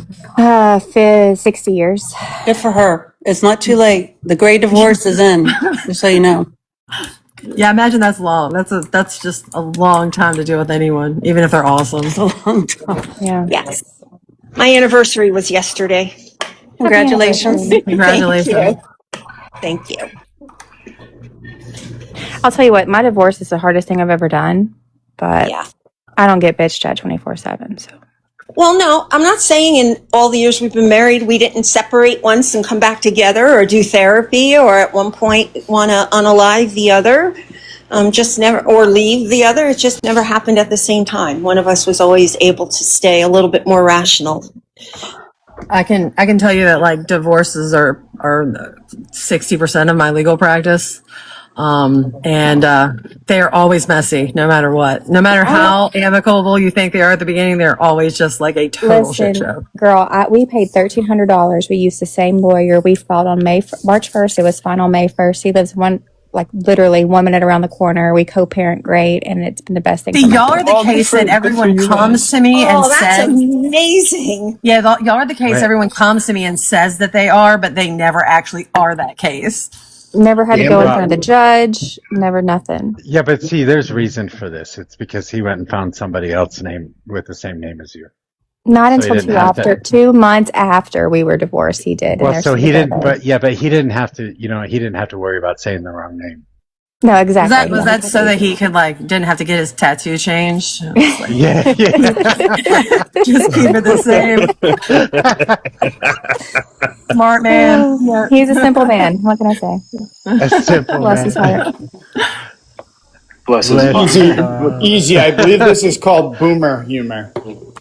I think that I'm not a boomer. it's a good time to remind people there was a time when women couldn't just file for divorce. Exactly. That is true. And not there are without some an actual states- reason. Yeah.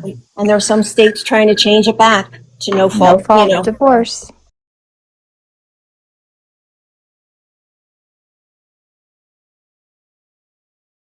Of the 19th Amendment. Yes. Yeah. Imagine that. I frequently frequently confronted with that argument. What do you guys think about like women that say that they want to repeal the 19th Amendment? I say if they don't want to vote, they shouldn't vote. I asked their husband their opinion. Girl, Well, you know they're that's what I voting. said. Well, no. I think they're so- virtue signaling a specific subset of, the political sphere. And, Do they not have a voice? Well, Well, they no, don't I mean, have to vote, man. they're using their voice to say how they think that other people should theoretically take away their voice. But number one, I don't think they actually believe it would ever happen. And number two, I don't think they actually would advocate for it. If they were standing in line to lose their voting rights, I think they would turn around and join the picket lines. I hope so. Okay, anarchist, Yeah, you're maybe I'm a pretty being smart optimistic. person. Yeah, I but think what I'm you're saying is being- like, Oh, boy. yeah, Can the other I- people. Easy. Just, can I have a chance? I think Can that you say women. please? I think that women would vote against their best interests. I think religion has a lot to do with it, Paula and Messi. They do. In fact, what I've understood it to be, Pete Hegseth's minister advocates for this. Senator Hawley from my state has been known to say things really close to this, but they want to move to one vote per household. And obviously your husband would get to make that choice. And the irony is that women who are advocating for this now don't understand what it was like for women that came before us. And it's my mom. My mother married an abusive man. She could not leave him because she could not take us kids with her because she had 6 and she could not support them in a day where she would not have prevailed. So she stayed with my father. He was horrible. So she made sure that all of her girls went to college, right? And so that we would never be in that situation. And listen, if you don't want to vote, don't vote. My nana told me to keep. Abusive. Sorry, Messi, go on. My nana raised me to have a good work ethic, never to rely on anyone but myself to support me, and to always keep a stash of mad money. Those are all good rules. Yes. Those are all good rules. I definitely was taught that I was the person that had to orchestrate my own ends, not anyone else. So Same. Did your My dad mom- died. Did your mom push that? I mean, both my mom and my dad, they were both I grew up super poor. I watched them both work their fingers to the bone with business after business and then commuting 2 hours because we lived in the middle of the sticks, but they would never really take a handout from anybody, and they would, it was really hard, but they were basically it's your drive and your, determination that is going to determine whether or not you meet the goals that you set. So don't number one, set goals and then make sure that you achieve them. Don't give up ever. They wouldn't let me give up. If I started something, I had to finish it. And that is actually, that has actually kept until now. I'm a very goal oriented person, and I won't let things beat me. You know what I mean? I don't want things to. I just have to set the goal and then achieve it. So I'm lucky that they taught me that. If I'm half as good a parent as they would, I'll be lucky. But yeah, that's important. I always do. As poor as I was, my mom made sure, and my dad before he died, that I was going to college. I don't remember a time I did not know I was going to college. So I think that's really important. Yeah, It wasn't. Go on. I'm sorry. Go ahead. I was say that's really interesting because my parents were exactly the opposite to me. They both had failed out of college. Like my dad's probably one of the smartest people I've ever even talked to. And he could fix anything. He understood physics. I mean, anything that he like put 2 seconds of his brain to, he could understand. But he partied his ass right out of college. He was a football player and a baseball player. He just partied and then went to the Marines. And my mom dropped out of college too. And when I got a acting scholarship and a softball scholarship to 2 different schools, they were like, "Good luck paying for that on a waitress's salary because we're not going to help you pay for anything." And because of their income was just enough that I wouldn't get any actual grant. So, I didn't go to college. And then when I decided to go back to college after I'd already had a kid and I was like 25, they were like, you're not going to actually, no one with a kid actually goes to college, starts and it finishes. And I was like, no, I'm going to go and I'm going to be a lawyer. And they were like, nah, you're not going to do that. I love, but That that's was my actually what I story. needed. Yeah, that's my story. I went to college with my child and got 2 degrees and became, could easily take care of myself and my son. I have But a man, feeling that it's hard. I have a feeling us women on the panel are ones that if you tell us we can't do something, we're going to do it twice. Yeah, I was really hurt by my dad saying that, like I couldn't do it. But honestly, in retrospect, that was like exactly the motivation I needed. Although low key was just like anger motivation. Did they Hey, celebrate? motivation's motivation, babe. Did they celebrate None your of you- success afterwards? Oh, absolutely. I None mean, of they you were women can- they Oh, were good. ecstatic. None I of you mean, women can figure out how to get 1,000 people in this room. What? I could, but it's not TikTok. It's not TLS. Yeah. That's friendly, Mojo. Man, Okay, he's got the fine. prettiest Fine. feet. We're not all Did you just team. snort? Someone did. But whoever has the best pedicure, you go first. No, that's awesome though. That they celebrated your successes. That's awesome. Oh yeah, they definitely. I mean, once I was like, once I was like 1 semester in, I took like 22 credits in the first semester and had a 4.0, and I kept the 4.0 all the way up till law school. I didn't keep it through law school. And by the time I was like a couple semesters in, they were like, "Oh shit, I think she's going to do this." And then they were actively supportive and helped me with whatever I needed. They'd watch my son if I needed help, while studying and stuff. So.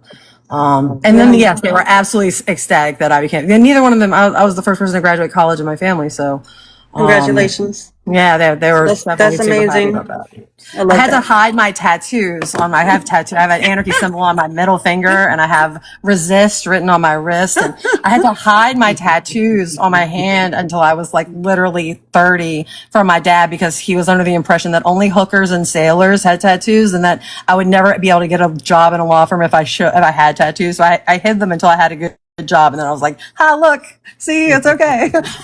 I hid my first one under a watch band. I literally had my first tattoo and put it where I could hide it for work. Yep. Been there. That's smart. Used to be a time like women couldn't wear pants while working not like until Merrill 1920. Lynch. Yeah. Yeah, we had to wear stockings. pantyhose. We literally Oh my had to God, wear I pantyhose. hated those things. God, I did too. Yeah, you had to you couldn't. That was a rule for lawyers. You couldn't be until I think in Virginia until 91, you couldn't practice in front of the court in a pantsuit. You had to wear a skirt and a blazer. Mojo, quick question: Is TikTok Tony in the requests? Does he ever come up? He does. Yeah, every once in a while. Okay. He's a feminist sometimes, but he's picking on Fee. Oh no, he can't stand me. There is literally nothing about me he likes, which is amusing. I just wish he'd have the guts to tell me in my face. So Yeah, Julie your down ass in the up here, comments Tony. is talking shit too. She should come up.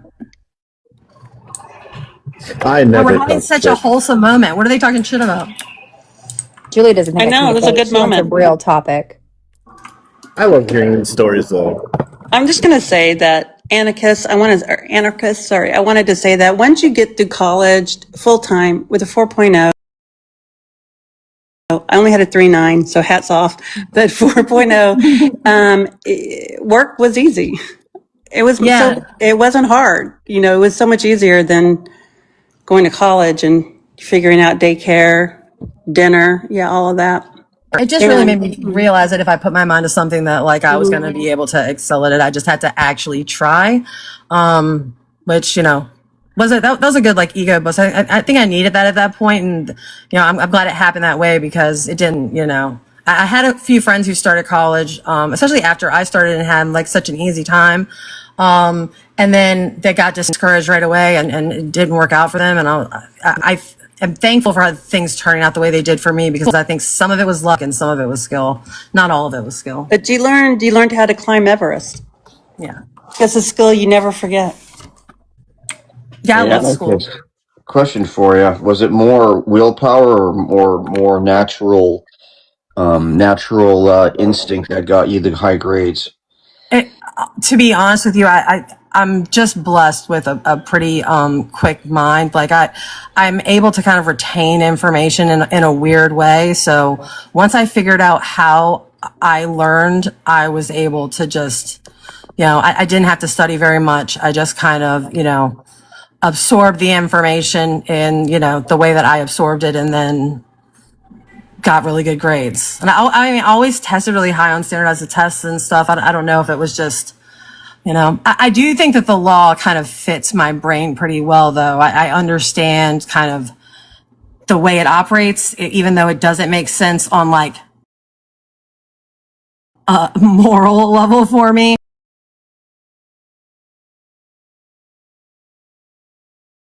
Moral level for me. On an intellectual level, the logic it tries to I never even met a lawyer when I decided I was going to be a lawyer.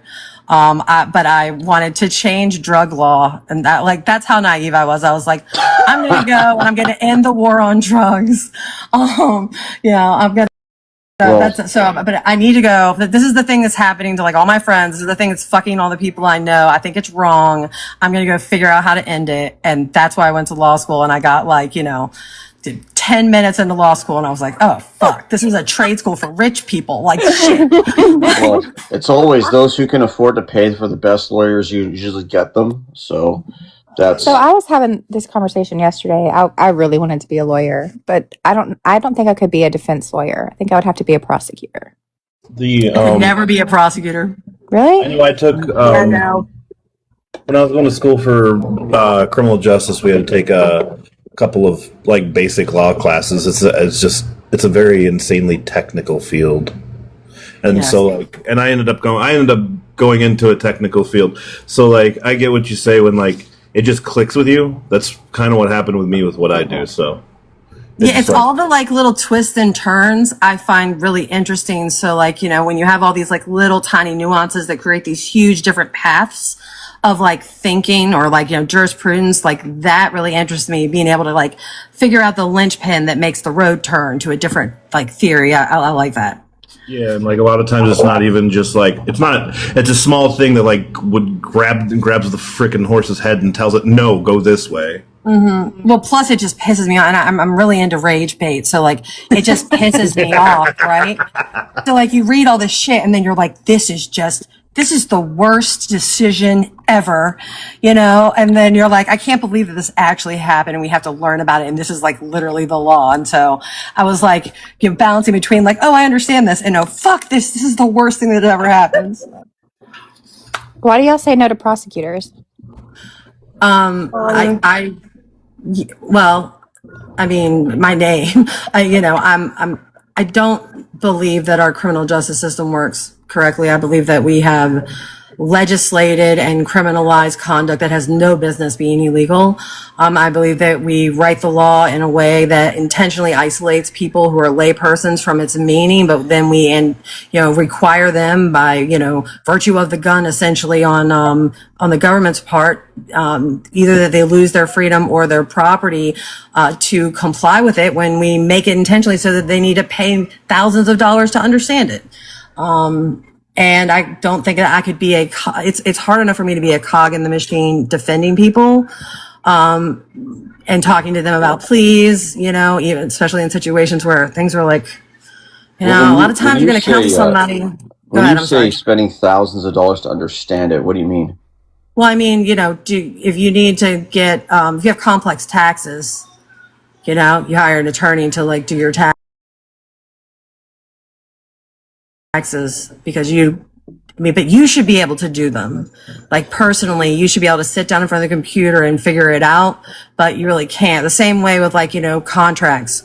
Like you have a very important contract or you're like, starting a business or you're merging a business. You're not going to put those things at risk over a few $1,000s. You're going to hire someone who specializes in this. But this is the framework of our society and it should be accessible to everyone. But it's intentionally written and created in a way that isolates people from it so that they need to imbibe the commodity of legal representation. Thank you so much, TurboTax. Yeah. Yeah, there's that. That's true. I mean, look, someone said it before, like justice is contingent upon, the amount of money you pay for your attorney. That's not always true, but I think it is true. That's you say it's true the majority of the time, or what? I don't know if it's possible. So some of the best trial attorneys I have ever met are public defenders because they are the most practiced. I mean, they get hundreds and hundreds of cases, even if they're not really great lawyers, after you do something like 1,000 times, like you're going to at least know how to do it, right? Whereas you can hire somebody and pay a lot of money and they might be so green or just like really dumb and how do you even know, right? I mean, how does a layperson interview a person on their expertise that they don't have, like on the lawyer's expertise that they don't have? Like Todd Blanche is not a good attorney.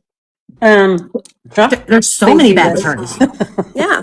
And by the way, have you guys heard that the next justice, if there is an opening, which Thomas is indicating he may retire, they're thinking of Eileen Cannon?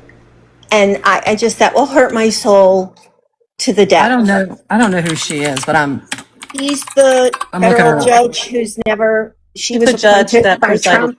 Yeah, There's she no way presided she over can the get passed. Oh, really? I think She's the judge in the judge in case. Florida. Yeah, the Florida case of with Trump having classified documents. Oh, when he had them behind the toilet? Yeah. She was she was a federal prosecutor and now she's the district judge for the Southern District of Florida. So my thing with a defense attorney is, and this is because I watched Michael Jackson's The Verdict yesterday. I don't think I could defend someone when I knew that they did it. Why? I just don't, especially that. Yeah, no, that it's not easy, but like if you can kind of separate yourself from the thing and look at philosophically what is necessary for our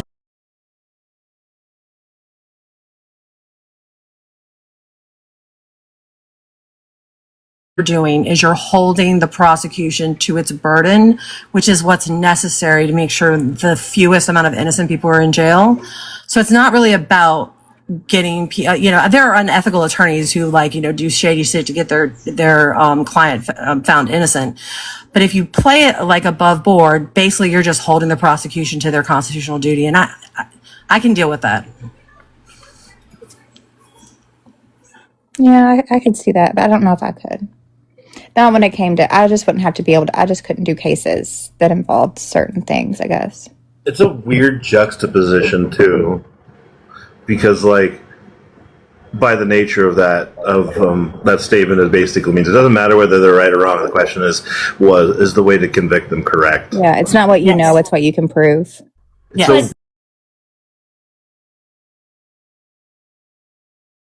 Convict them correct. Yeah, it's not what you know, it's what you can prove.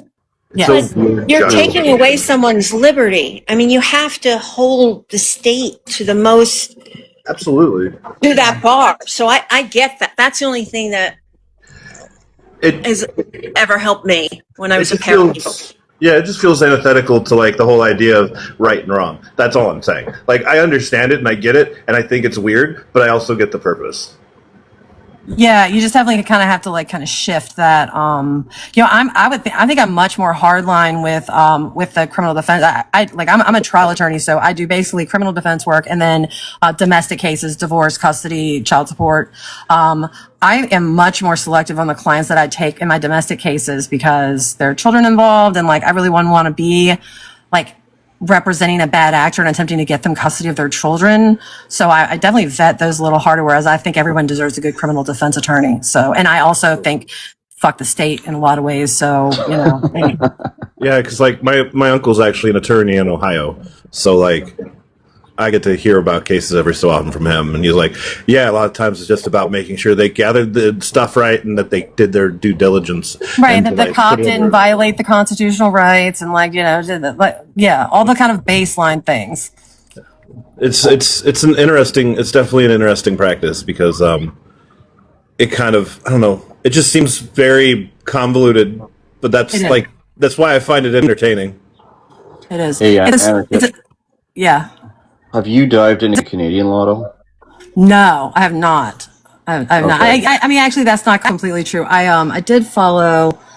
What is the guy's name? The ice pick killer guy's case. Like there were some interesting legal things in that, and I was like reading through some of the motions and transcripts, and I was like, whoa, Canadian law is like quite a bit different than but that's not based on British common law, right? It's based on like French provincial law. Well, we are based off. We basically Canada is an extension of the British of Britain because we're a Commonwealth, and okay. Very very few people know this unless they've dived into it. But we are actually, when you follow Canadian law, you end up back at the British legal system. So it's we are not ours. Well, yeah, but you guys have the Constitution. You guys have laws that essentially protect the individual a lot better than Canada. I mean, don't get me started on current Canadian politics, but it's just like everything is based on the privy of the crown up here, whereas you guys have your Constitution defending you. So it's quite a bit different. So our basis in we have statutes now, right? But like most of the statutes, like the codified, for instance, like Schmurda laws and things like that, they all come from British common law. So like our black letter law, like the theory comes from British common law, and then it's later codified into statute, and that like kind of changes it, like nuances of it.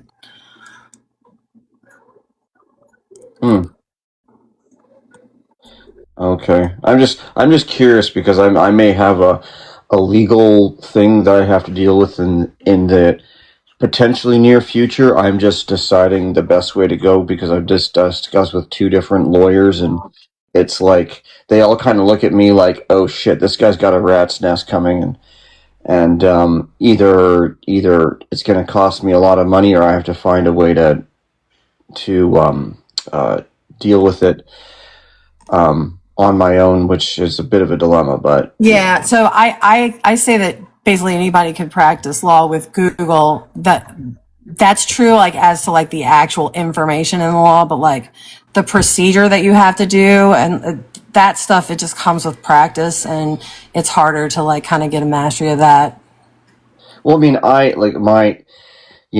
ironically, it is literally a lawyer I would be taking to court, a lawyer and someone else.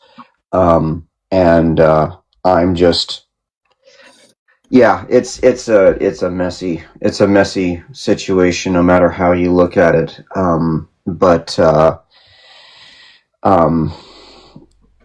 Yeah, I'm not even sure what to say because I'm looking at it like, do I have to just save up enough money to hire a decent lawyer, or can I take it on my own, knowing that I have lawyers in the family, so I'm sure elite law. I mean, I do understand law. It's just more the procedure and how to go about it. So, Hey, Messy, did you see that article today? Are you there, Messy? Darn. There was an article today. It's another Trump thing. But there was an article today in one of the outlets I read where Donald Trump Jr. is on a company called Grab and Gun or something like that. Gun and Grab. Anyway, it's a mail order gun service. And right now the ATF makes that illegal, but Donald Trump Jr. is on this one company that this is what they're going to do. And I was wondering if anybody had any bets they wanted to make if the ATF are going to overrule that regulation. I think I heard about this like a year or something ago. What's the regulation they're violating? Do you know? I don't know. No, I don't know. But the proposal is in front of the ATF to overturn or overrule or. And it has something to do with this company? I'm just making a suggestion because this company that Don Jr. sits on their business model is delivering mail order guns, and he's on the board of directors. He owns 300,000 shares. And as a coincidence, now this proposal is being revisited. No, it's direct to home robot, direct to home delivery. Then that would be the thing, because it would have to go through, because generally when you do order one through the mail, it has to go to someone who holds the correct licensing to receive it.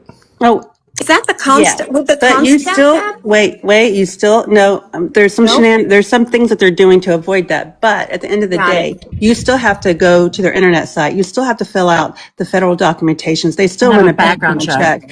But my contention is just like with his company over rare earth minerals, or companies for building drones, or companies for tungsten out in Kazakhstan. It just really seems like a coincidence. Or is it a coincidence? I would have to know. We all know they're grifting. Oh, come on. We all know it. I would just have to know what like regulation it was to like make a determination on what I thought the ATF would do absent his involvement. Yeah, that's fine. That's not my, I'm sorry if I'm not doing a good job at mailing it in, but essentially it looks like it'll be another Trump grift. That's literally what it is, because they're going to overturn it. They will overturn that proposal. Otherwise, why is Donald Trump investing his money in this company if he didn't know that this was going to be done? So is what that company does not allowed? Right now, the ATF evidently does not allow direct shipment to your residence. They have to ship it. I think Robot down in the comments said that they have to ship it to a dealer, but now they're going to ship it directly to your house, which runs afoul of ATF regulations. That would be the regulation, yeah. Okay. I got a social. I got my Friday social thing tonight. You guys have a good evening. You too. I will be listening. Adios, muchacho. Have fun. Thanks for being here. I'm just wondering if and when Republicans are ever going to care about the $2 billion in income last year. When are they going to start caring? They're not going to care. He was rich before he got in the presidency, and he's just making money like any rich person does. But in 2024, he only made like 650 million. Last year, he made over 2 billion. That on his face shows that he's making an enormous profit being president. Yeah. Yeah, I definitely didn't like the thing about the tasers. I didn't like that. Hold up, what's about the insider training? Yeah, the very. I mean, based on the article I read, I mean, obviously it wasn't given. It had a slant, but it pointed to the fact that allegedly Trump or whoever's buying his stocks at this moment, his sons or whatever, purchased stock in a company, like a lot of stock in a company that evidently has something to do with tasers, like 3 or 4 weeks before ICE announced that it was going to do this like massive, like $220 billion taser purchase. Now, assuming that all of that information is accurate, you know what I mean? Like this is a company that actually has something to do with tasers, and that he knew about it and he had something. I mean, that's the same thing that I complained about. Well, that's the same thing with the drones, right? Because his son started a drone company before we went into Iran and then expended all of our drones. Is it a coincidence? Are we purchasing his drones now? They got a contract. Yes, with the DoD. It's like the third time this will happen. I don't. So I mean, there's a basic principle in law and in fiduciary law called self-dealing. When you are in a position of power over someone else, like, I would argue all government officials are, although it's mostly done for like people who are like in trusts, so like, the trustee or benefit, someone who's controlling, like financial stuff. You have a duty against, operating those assets in a way to benefit yourself as opposed to the person you're supposed to be benefiting. So I would have a problem with our government officials doing things that benefit that. I mean, I don't care if there's like an incidental benefit to someone when that wasn't like the intention, that wasn't like, known. Like, I'm not gonna like police, happy accidents or things like that. But like, this is obviously not that. There's a pattern and practice of, arguably self-dealing. Again, assuming that the information that's being provided to us is accurate and isn't just being falsified, that it seems like it's self-dealing. I'm not a fan. I mean, it appears that way, doesn't it? Does appear that way. I mean, it does. And what's fascinating to me is the lack of oversight by Congress. I mean, I know it's run by Republicans or MAGA, whatever. I know it's run by them, but there was a time when that shit wouldn't fly. Right. Where they had ethics. No, we have been letting it slide with our politicians for a while now, though. We have so many, on both sides of the aisle, so many politicians that go into Congress making like, what, $200,000 a year and are in their 16 years. And now they're like, they have like, $300 million. Like, fuck off, like. Well, yeah, I think there's something we can do about this. They did establish the Stock Act in 2012, but Congress doesn't use it. They don't use it. They just a wink and a nod, go get yours. But the whole point of the matter remains is that $2 billion, that's a lot. I mean, that's nothing to sneeze at. And then when you look at, Qatar donated the land to which he is building his beachfront resort, and then Vietnam, Bucharest, and I know I'm forgetting a shitload of others, but I mean, it just looks really bad, and we're going to hang it over all of the GOP's neck. I mean, literally. I mean, so it is. So this is, I have a hard time. Maybe it's the defense attorney. I mean, I have a hard time. Like, I need very clear evidence of something, and I need to be able to trace wrongdoing because my mind just immediately looks at all the escape hatches. Like, that's just how it works. It doesn't matter who it is. That's how my brain works. Right. I know I get how your defense brain works. Right. So I get that. But I don't need to be hit in the face to see what's happening. He's a very unique individual because he came to the office with a lot of, international connections, a lot of money, a lot of power, a lot of fame. And, and so, I mean, that's a kind of a different situation than I think, most of our politicians. Is it different? I mean, Jimmy Carter famously put all of his assets in an irrevocable trust. All subsequent presidents did as well. This president did not. There's no paperwork that he has put anything in a trust. Right. I just meant the level of wealth and of fame and of, I mean, he was like I realized Reagan was also a movie star. I just think he's a little unique. So 600 million in 2024 was his net income. 2 billion in 2025 was his net income. I think that right there is pretty much enough evidence to look into it. Well, I have a really difficult time, if he is, if he has developed relationships with foreign countries or individuals within foreign countries since he became president. Like, these weren't pre-existing relationships that he already had, right? And because of his position as president, he is now receiving gifts from foreign emissaries and foreign nations. I find that to be, at the very least, conflict of interest, but something that emoluments clause, anyone? Like, it's written in the Constitution. So he's violated that for sure. Well, see, here's the issue. I actually just had to look this up because somebody was referencing it, and I was like, man, we didn't learn shit about that in law school. And we learned that it was there, but we didn't learn anything about like its history. Do you know that case that the emoluments clause has never been litigated at the Supreme Court level one time in our entire nation's history? Because no one's ever been this corrupt, in all fairness. Well, I mean, actually, it's because there is a huge division among legal scholars about who it even applies to.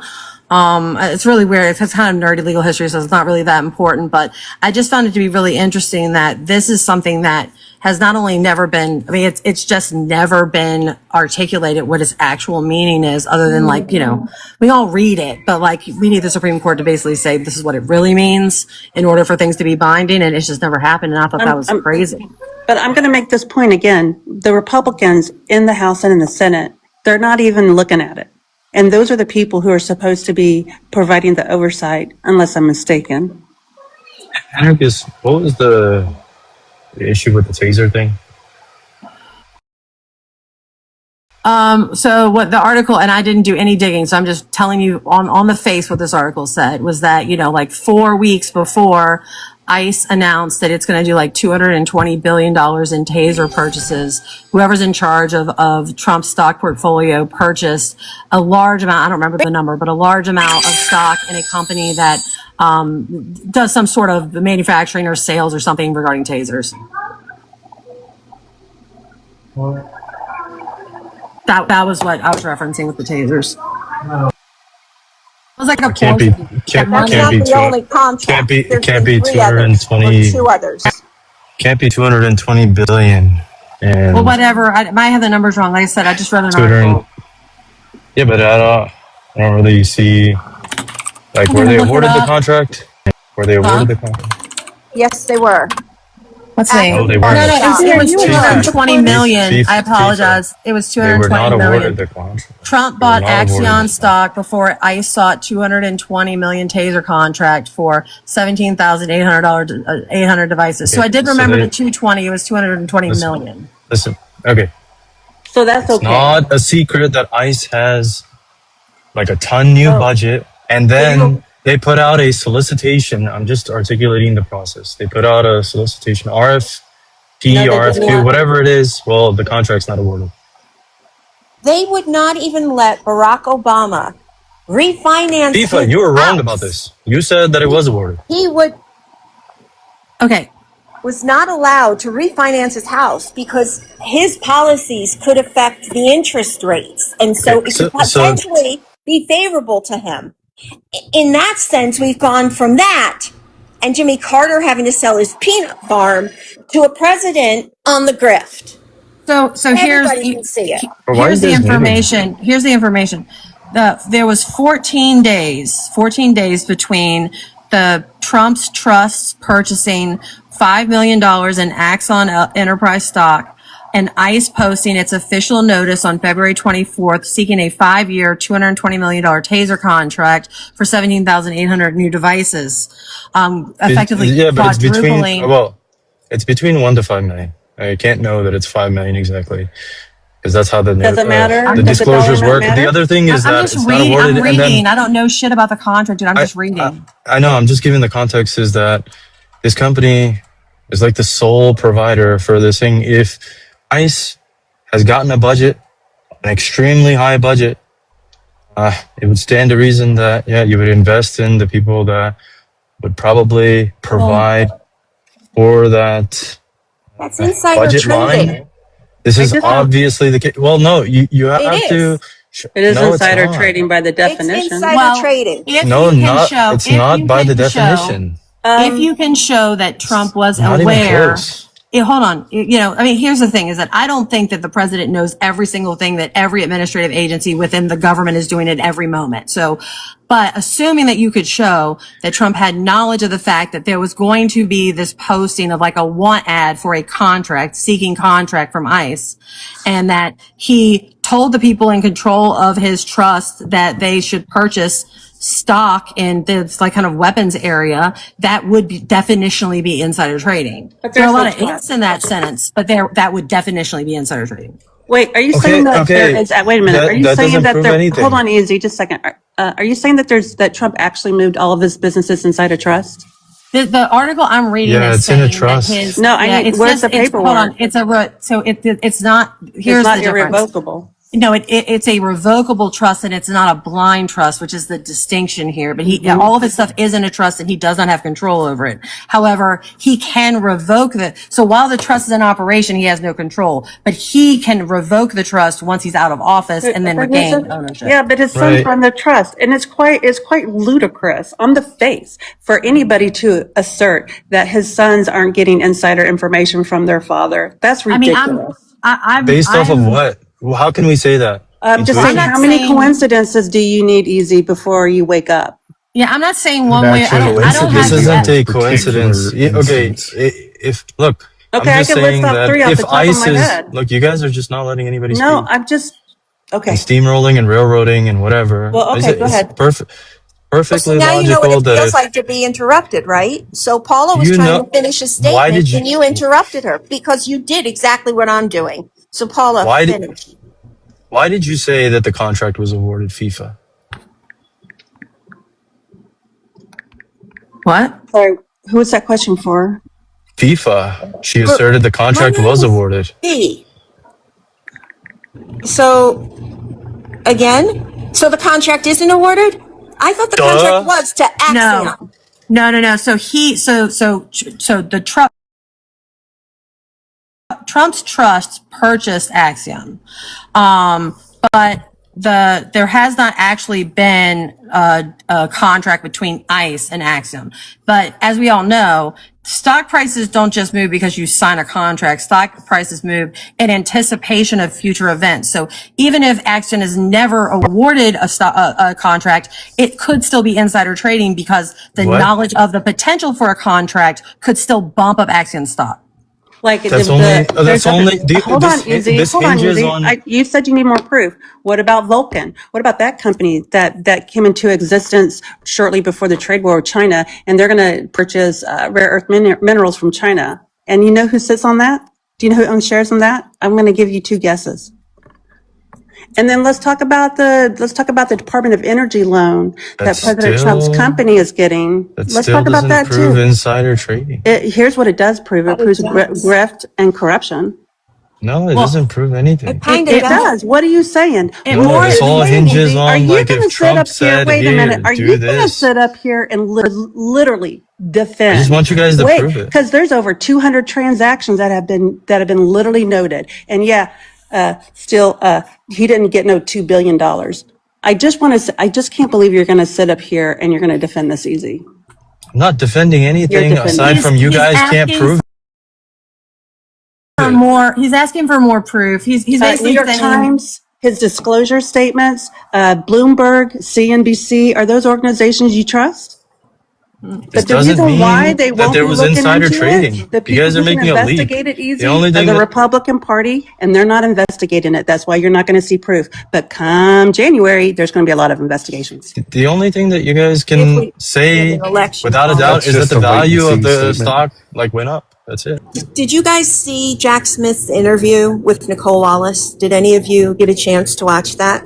And his growing concern, although he said he won't really be making more public statements, he just wanted to get on the record. And it was an interesting interview. But what I found even more interesting is his concern over the election that are upcoming and the shenanigans that are going on. Girl, you need to be careful. This is a very sensitive topic. Got it. Well, Can we go back to the ATF? Sure. Yes. Because that's literally what I came up here for, the new ATF ruling. It's only because of the fall of stare decisis. I'm probably not saying that right because it's in Latin. Stare decisis, yeah. Yeah. You got it. It's because of the fall of that. There was no congressional established ruling other than the 1968 Gun Control Act that you could no longer ship between states. And that's where the federal government's primary control was. So interstate was just the court siding with an original ruling from 1968.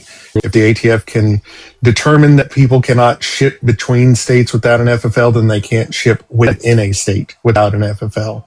So this change in the ruling is only following the current precedents. Can you say that one more time for me? Because I lost you in the middle of it.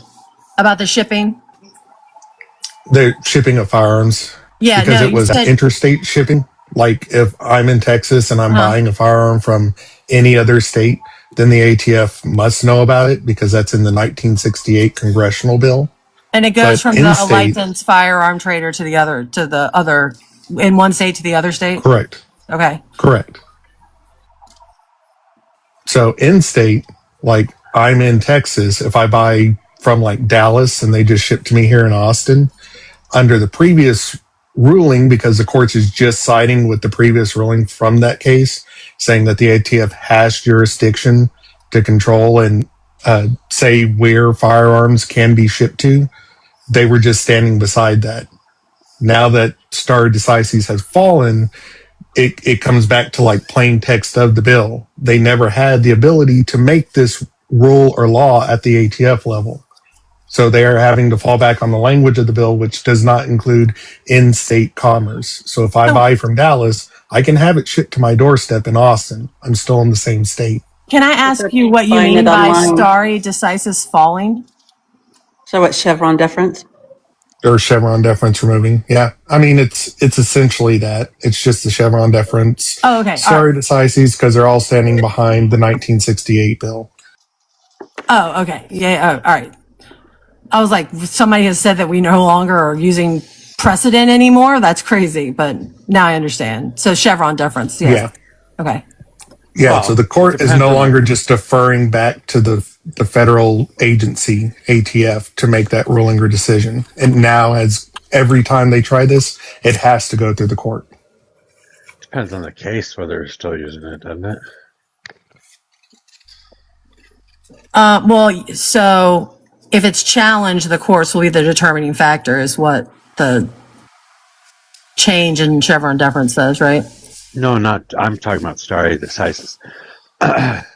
Like even with Roe, 50 years, I'd say is stare decisis, right? Yeah, stare decisis just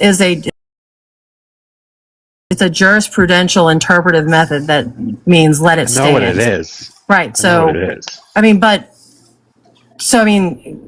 that's Yeah, still. but so Roe goes against stare decisis, right? Well, I mean, Roe was modified by Casey versus Southeast Planned Parenthood even before anything happened to the AB doctrine. So. Okay, but Roe was altered by the Dobbs case. Right, but I'm Roe saying would be considered undecided because there is no legislation behind it. It doesn't have to have legislation in order to be decided. That's only for the Chevron deference. It only relates to like governmental agencies, like not to constitutional doctrine. It's an activist court if the court is overturning precedent rulings.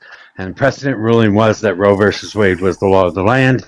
It stood for 50 years. Then it was overturned by the Dobbs ruling, which would be going against stare decisis. So when he said that stare decisis fell, I assume that he's talking about something like that, or he's talking about presidential immunity, or he's talking about using the National Guard inside the United States of America, as a police force, or allowing ICE to wear masks and do no-knock raids and executive warrants and shit like that. Right? These are all things that are going against precedents. And these are all things that would be the fall of stare decisis because of this activist court. Well, no-knock warrants are still within the Constitution. Like, there doesn't have to be an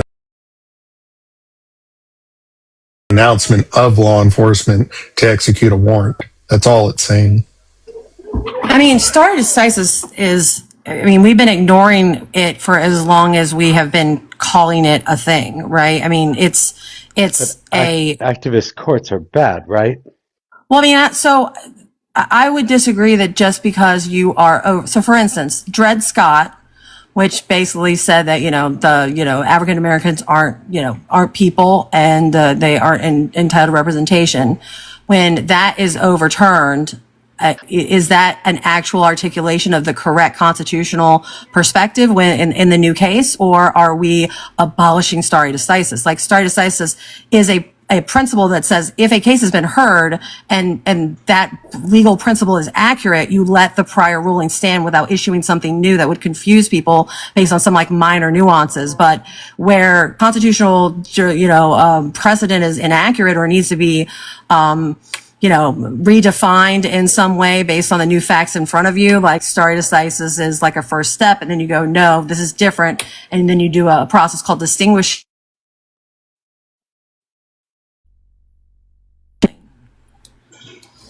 Is that me? Oh, I thought it was me. Thank God. I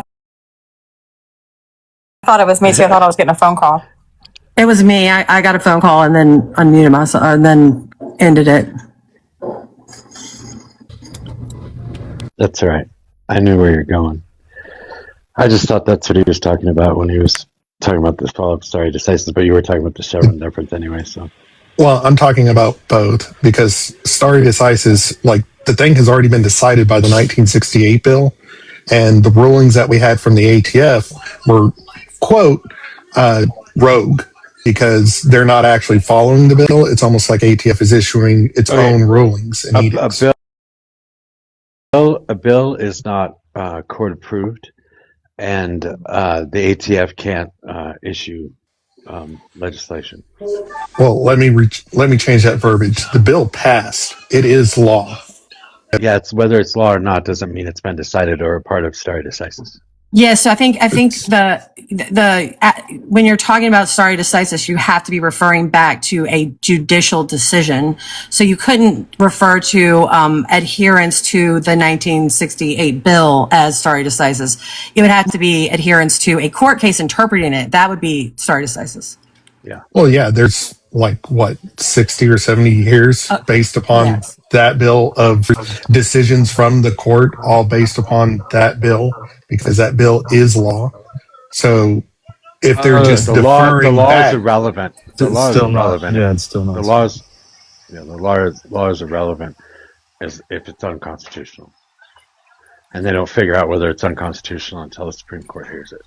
So I think what he's saying is that there's a delegation of authority to the ATF within the bill that told them exactly what they could do. But in the interim between then and now, the ATF has been promulgating all these internal regulations that have served essentially as law. They've codified what is going to be legal, what is going to be illegal, based on how the ATF is going to do their own internal enforcement, which has the effect of legislation without actually having Congress have anything to do with it.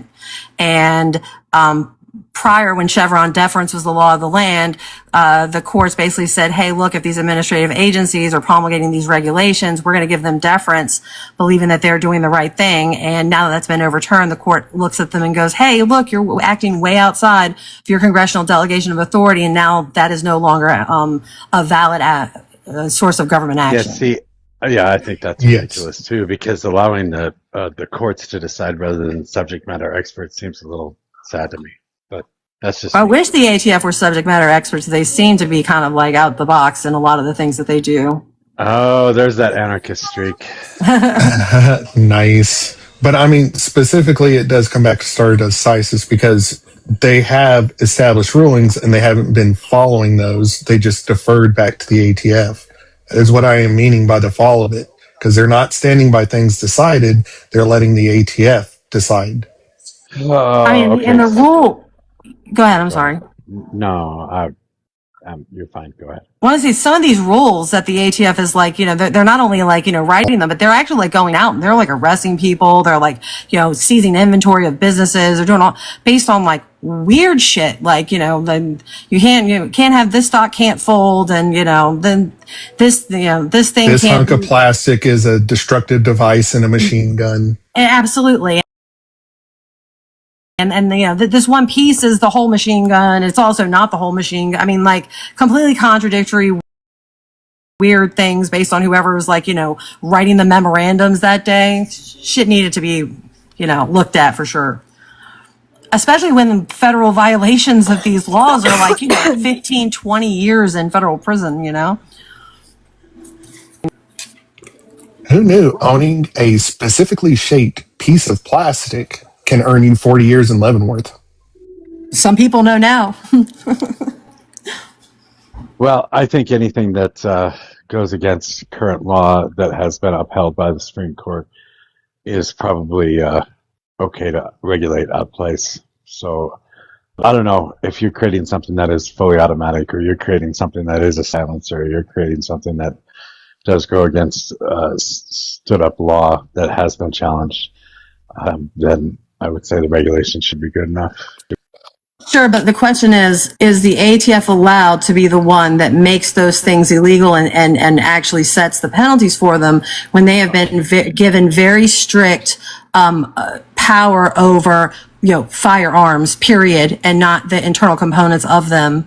Do they even have that power, or is that something that's properly in the hands of Congress, or properly in the hands for Congress to delegate more specifically and accurately to the ATF if they want them to have that power? Wait, why can't internal components be part of it? They can decide whether we can use depleted uranium shells, for Christ's sake. Well, because of how if I remember correctly, how the NFA actually defines what they are in charge of, the actual definition section of the bill. So, in some specific blueprints and designs of building one of these firearms, a central component for the trigger group is a spring. And that spring, determined on the weight, can actually change the operation of that trigger group, where it can become, burst fire or automatic. So that specific spring the ATF determined is a machine gun, which that spring exists for a whole host of other applications. Like you can use it in vehicles, some modern vehicles, children's toys. Like, okay, but this only applies to guns.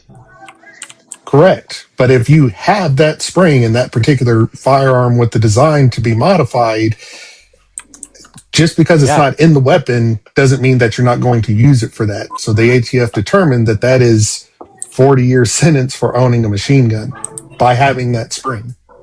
Even though a spring is not a machine gun under any definition. If you have a spring that fits in the weapon that you have, and you can take it in and out as necessary, I would say that something should happen. Maybe not 40 years, but something should happen.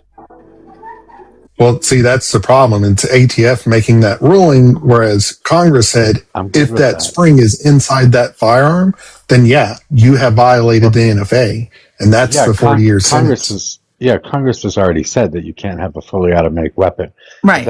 If that spring can make it basically fully automatic, then they have the necessity to regulate that.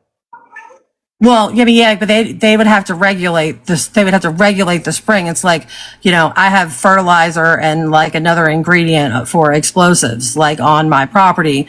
Do I have regulate the shit out of that? Yeah, but do I have the explosives? No, I don't. Not until they can prove that either I have I have done so many actions towards the end result that I am now, have met the definition of conspiracy or attempt, or they have to find some sort of statement of that's what you're going to do. But just because you're a farmer and you have both those things on your farm doesn't make you guilty of having explosives.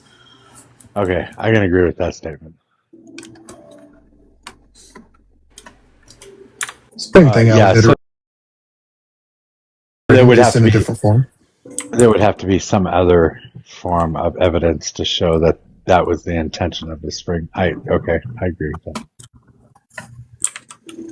I don't think that would be a high bar in every case at all. But I do think also just, having these, I'm not a huge fan of, the huge bureaucratic and administrative, congestion that we have. We have, Congress basically at every turn, pushing off its responsibilities onto these, administrative agencies. It's causing all kinds of headaches, especially for people who don't think that the executive should have a bunch of power when Congress, gives its congressional authority to administrative agencies controlled by the executive. That's exactly the bullshit that it creates. So anytime we kind of claw back some of that bullshit, I'm a fan. Well, I don't. The reason I am not a fan is because this is the kind of shit that's allowing Donald Trump to do what he's doing right now, because Congress works so slowly that you get 6 months to a year or even longer in the executive branch to implement things without question, because now they won't even let you put temporary stays on things. So this is why Donald Trump's able to, run the National Guard throughout the country before the Supreme Court actually gets its hands on the case to decide that's not good for posse comitatus. Yeah, I mean that's definitely a problem with how slow the legal system works. But I mean it's the same problem in my mind if Congress 20 years ago delegates a bunch of power to an executive agency or an administrative agency and then gives appointment power over the executive, and Trump comes in and he removes all of the leaders of that agency and now has it under his complete control, and Congress is just like twiddling its thumbs because it did this stupid grant of authority to begin with. Well, then your problem was with Schedule F, then, not with the actual legislative authority or the regulatory authority. Your problem is with Schedule F, that Donald Trump can actually replace anybody he wants for any reason he wants. Yeah, but I mean, I think that's a logic. Unless there's a specific carve out saying that he can't, that makes sense that power would be implicit. I think it's them, either pretending to be stupid or being fucking stupid to act like that wasn't a possibility all along. We have labor laws that make sure that kind of shit can't happen. I don't know why it can happen in the federal government. And the bureaucracy is there for a reason, because it's supposed to be nonpartisan, because they're not subject to electoral changes.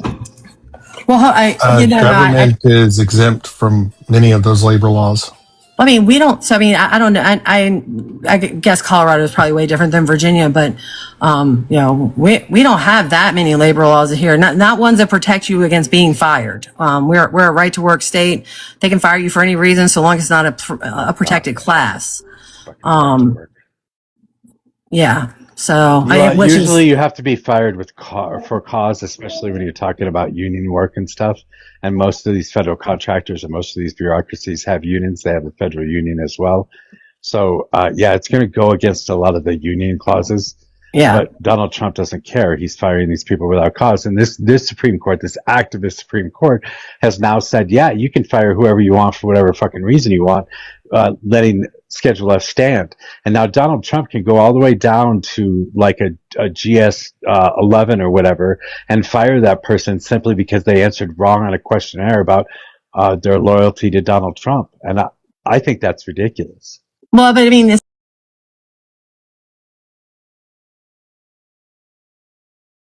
he does. I know, but they didn't grant the authority to Trump. He just happens to be the one that asked for it and received it. But it's going to be the next president can do the same thing. You think so? But I'm not so sure.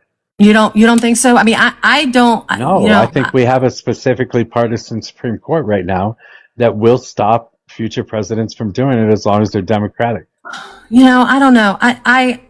I don't necessarily, maybe it's because, obviously we're coming from different sides of the fence, right? But I don't necessarily view them. And in fact, I think they've made some really huge decisions that have gone completely in the face of what Trump wanted them to do. So, I mean, he overstepped. He can't move all that kind of stuff. Yeah, he can't move all this stuff all at once. But they've given him a lot of leeway on the stupid crap he's doing, Schedule F being one of those things. And that's given way too much. I have to look up Schedule F because I'm just like, I'm like completely blanking. Yeah, it's not good. Schedule F, not good. It was an executive order that he put in place on his first day in office, and it was part of Project 2025, and it means that the president can put his grubby little fingers in every single bureaucracy under the executive branch and fire anybody he wants. He could go all the way down to a friggin' janitor that works for a contract company that works for the federal government and get that person fired if he wants. Because of Schedule F. How could he get someone fired on by a contract? I mean, he could request it, right? But he couldn't fire them. Yeah, but he could fire the person that he requested it from if that. He could fire the contractor. He could fire the contractor. Yeah. Exactly. So he's got enough push or pull to make them fire that person. And, this court has upheld that. it strips civil service protections from roughly 8,000 senior career federal employees, making them at-will employees. So mostly federal employees, but it also works with contract companies because the threat of the contract, them losing their contract over not firing somebody, is also there too. Who was in prior to? So is the president's control over the contractual relationship with the government contractors? Was that pre-existing, or was that a part of Schedule F2? That is a part of schedule. No. That was pre-existing. Okay. Wait, hold on. The president can put the head of each of the departments in, and they can control that head, and then the head of the departments can decide whether the contract who they contract with as contractors. Okay. Yeah, so they had that control, but they can ask the contract company himself. Now the president can ask, and he can fire specific federal employees if that federal employee doesn't tell the contract company to fire somebody that he doesn't like. So they can actually reach in and fire individual people without even threatening the contract company itself. They can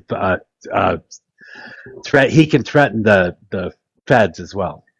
And I assume that they didn't list obviously where these employees were. Like, I assume that these are executive branch federal employees as opposed to he's not firing congressional staffers or whatever. Yeah, no, these are all executive branch. It's all executive. Well, so why wouldn't the head of the executive be able to fire employees of the executive? I hear what you're saying, like why we might not want that to be the case, but like logically, doesn't it make sense? Like if I owned the business, I could fire the employees. Donald Trump is the person that wrote the executive order for Schedule F in 2020.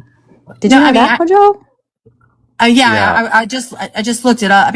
I'm just saying, like, doesn't... That's not what she's asking. Yeah, I was just asking. I interrupted. I'm sorry. No, it's okay. It'd be like a CEO saying that they don't like somebody in the mailroom because they're ugly.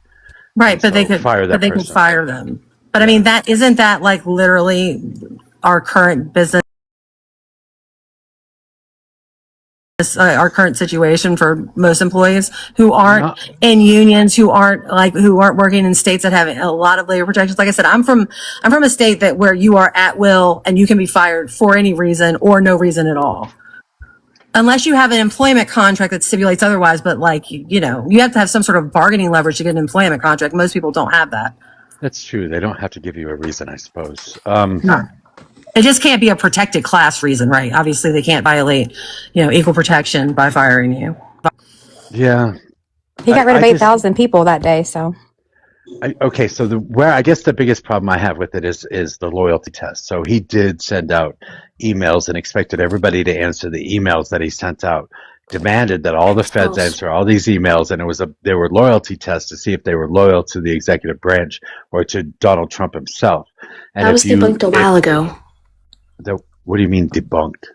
But even if it wasn't, why wouldn't that be a I can show you. You want to beat this person? Jesus. What was that? Did she just sing "We Are Charlie"? The children singing. Did you miss so funny? They do that to Dean and whatever his name is.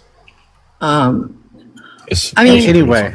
But anyway. Even if that is what he did, what is wrong? I hear you. It's distasteful. I don't really like it. It makes me feel icky. But at the same time, if I were to ask all my employees, hey, are you guys serious about my company? Do you have loyalty to my objectives, or are you gonna, refuse to recycle if I'm that's my big thing. I want a clean environment. Are you maintaining my mission statement? If not, I'm gonna fire you.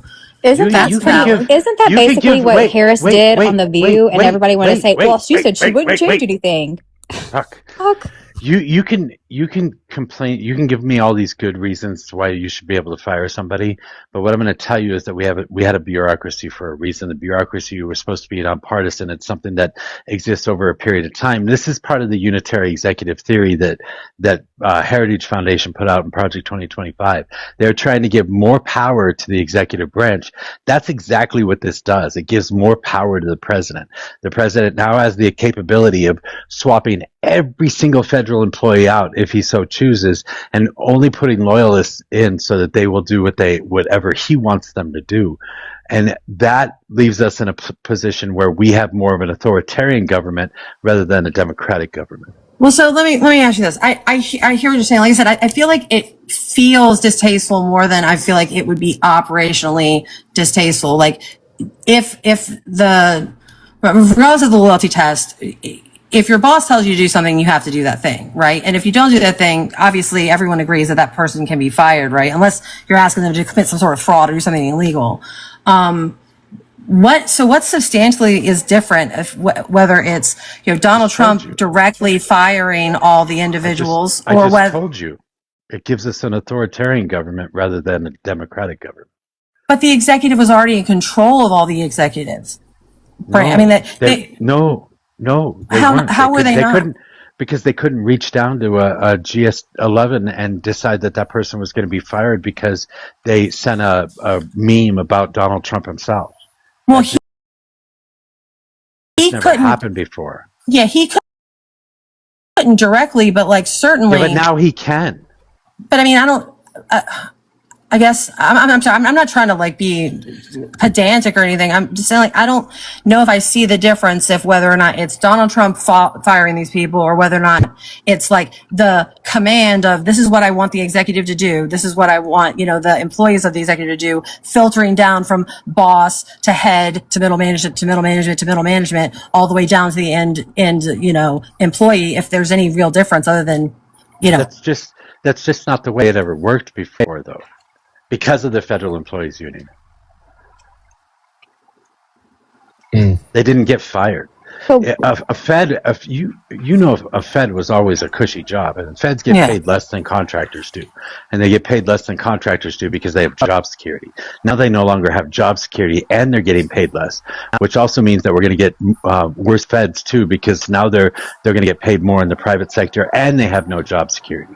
So it's going to make a shitty government, and it's going to make a government that will change hands every 4 years or every 8 years. Well,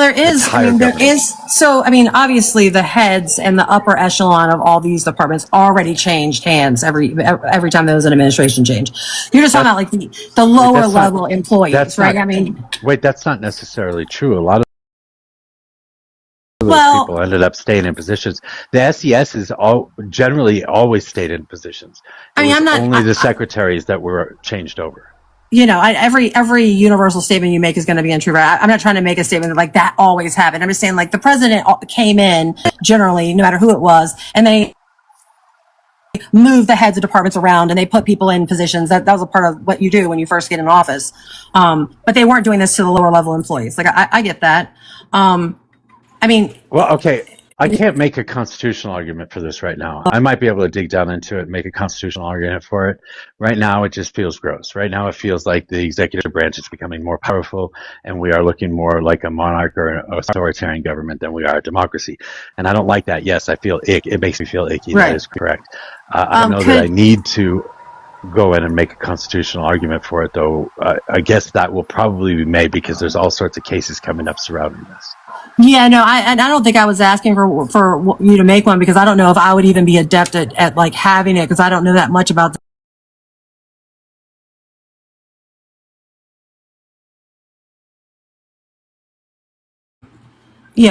Would there be the possibility of a benefit? When you have people who are entrenched in positions, right? Like you said, the federal jobs were a cushy job.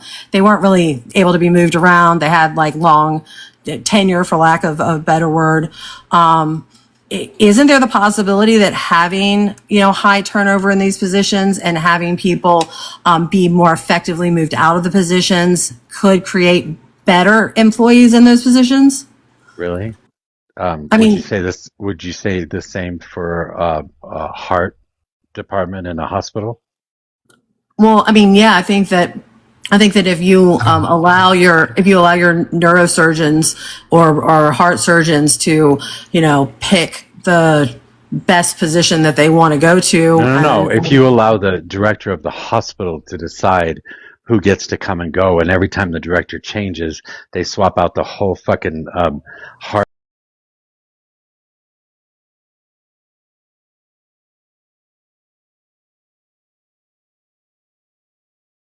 Probably going to end up with a shitty hospital. Well, I think I don't think that's how an good. appropriate parallel, though. But I mean, I think Why? how good your hospital would be contingent upon how good the head was in that case, right?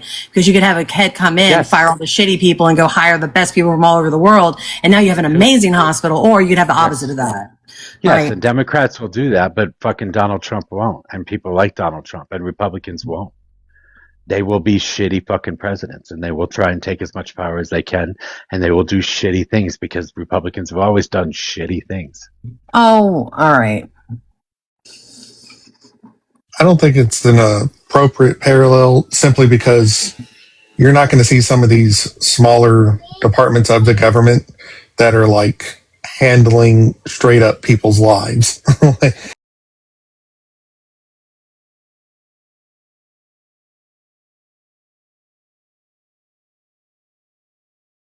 Are you kidding? Social Security, these things are in control of the executive branch of the government, and that is directly controlling people's lives. Well, those are congressional appropriations, right? Doesn't matter. Yeah, those the employees executive aren't can't doing that. like hold that money or anything. Tennessee Simply canceled SNAP benefits for the summer. They're on pause. He's that would canceled. be Yeah. Tennessee, right? Wait, hold on. Donald Trump threatened to cancel SNAP benefits too. As a matter of fact, he's taking federal funding away from Colorado right now as well, Yeah, but I don't- because they're still doing mail-in voting. So yes, this all affects everybody's lives. But that has nothing to do with the employees in the federal bureaucracy. That has to do with Trump. No, but the FEC is under the control of Trump too. The Federal Elections Commission, the FCC is under control of Trump, so he gets to decide what goes on the airways. And if he doesn't like it, he can fire somebody at the FCC.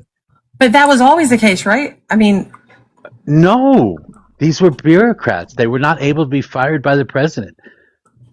I'm sorry, the Well, he president would couldn't just- fire the head of executive He could fire agencies. the for head. this? Yes, just the head. Now he can fire anybody. Well, if the head Now he wanted can to wipe keep out the their whole job, department.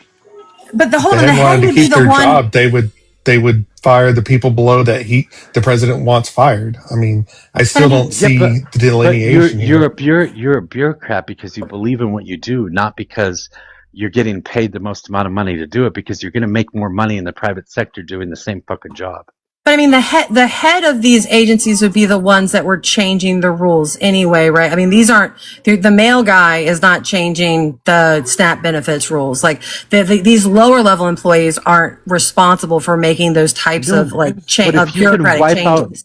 if you can wipe out the whole fucking department all at once and start anew and hire everybody new for that fucking department, now you get to change all the rules.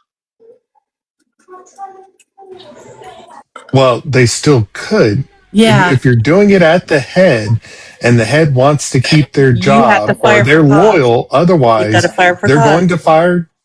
going to fire anybody below that the president wants gone, and they're Well, going again, to you change still have to rules fire to for match what cause. the president wants. You have to fire for cause. Even contract companies have this set up for the federal government. Even contract companies, you have to be put on a PIP. You have to get 3 strikes. You have to be put on some sort of a performance program or whatever before they can even fire you. These are the way contract companies work for the federal government. This is Sure, but that's overruling all private. of that. This is overruling all of that. So can I ask? Well, can I- it's a private contract. It's a private contract company, but it's working for the federal government according to the federal government's rules.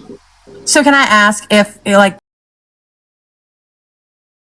you came into office as a president and you wanted to, change the head of the, FBI, you could do that, right? Like you didn't have to have cause to remove the prior head. They serve at the leisure of the president. Yeah, government the employees heads of the directly departments. do not have to follow those rules. Like I said, we are non-exempt employees when I was working for the state. If I didn't get a lunch or, breaks or any of that other shit or time off, like that's just too bad. Well, at the federal, you do.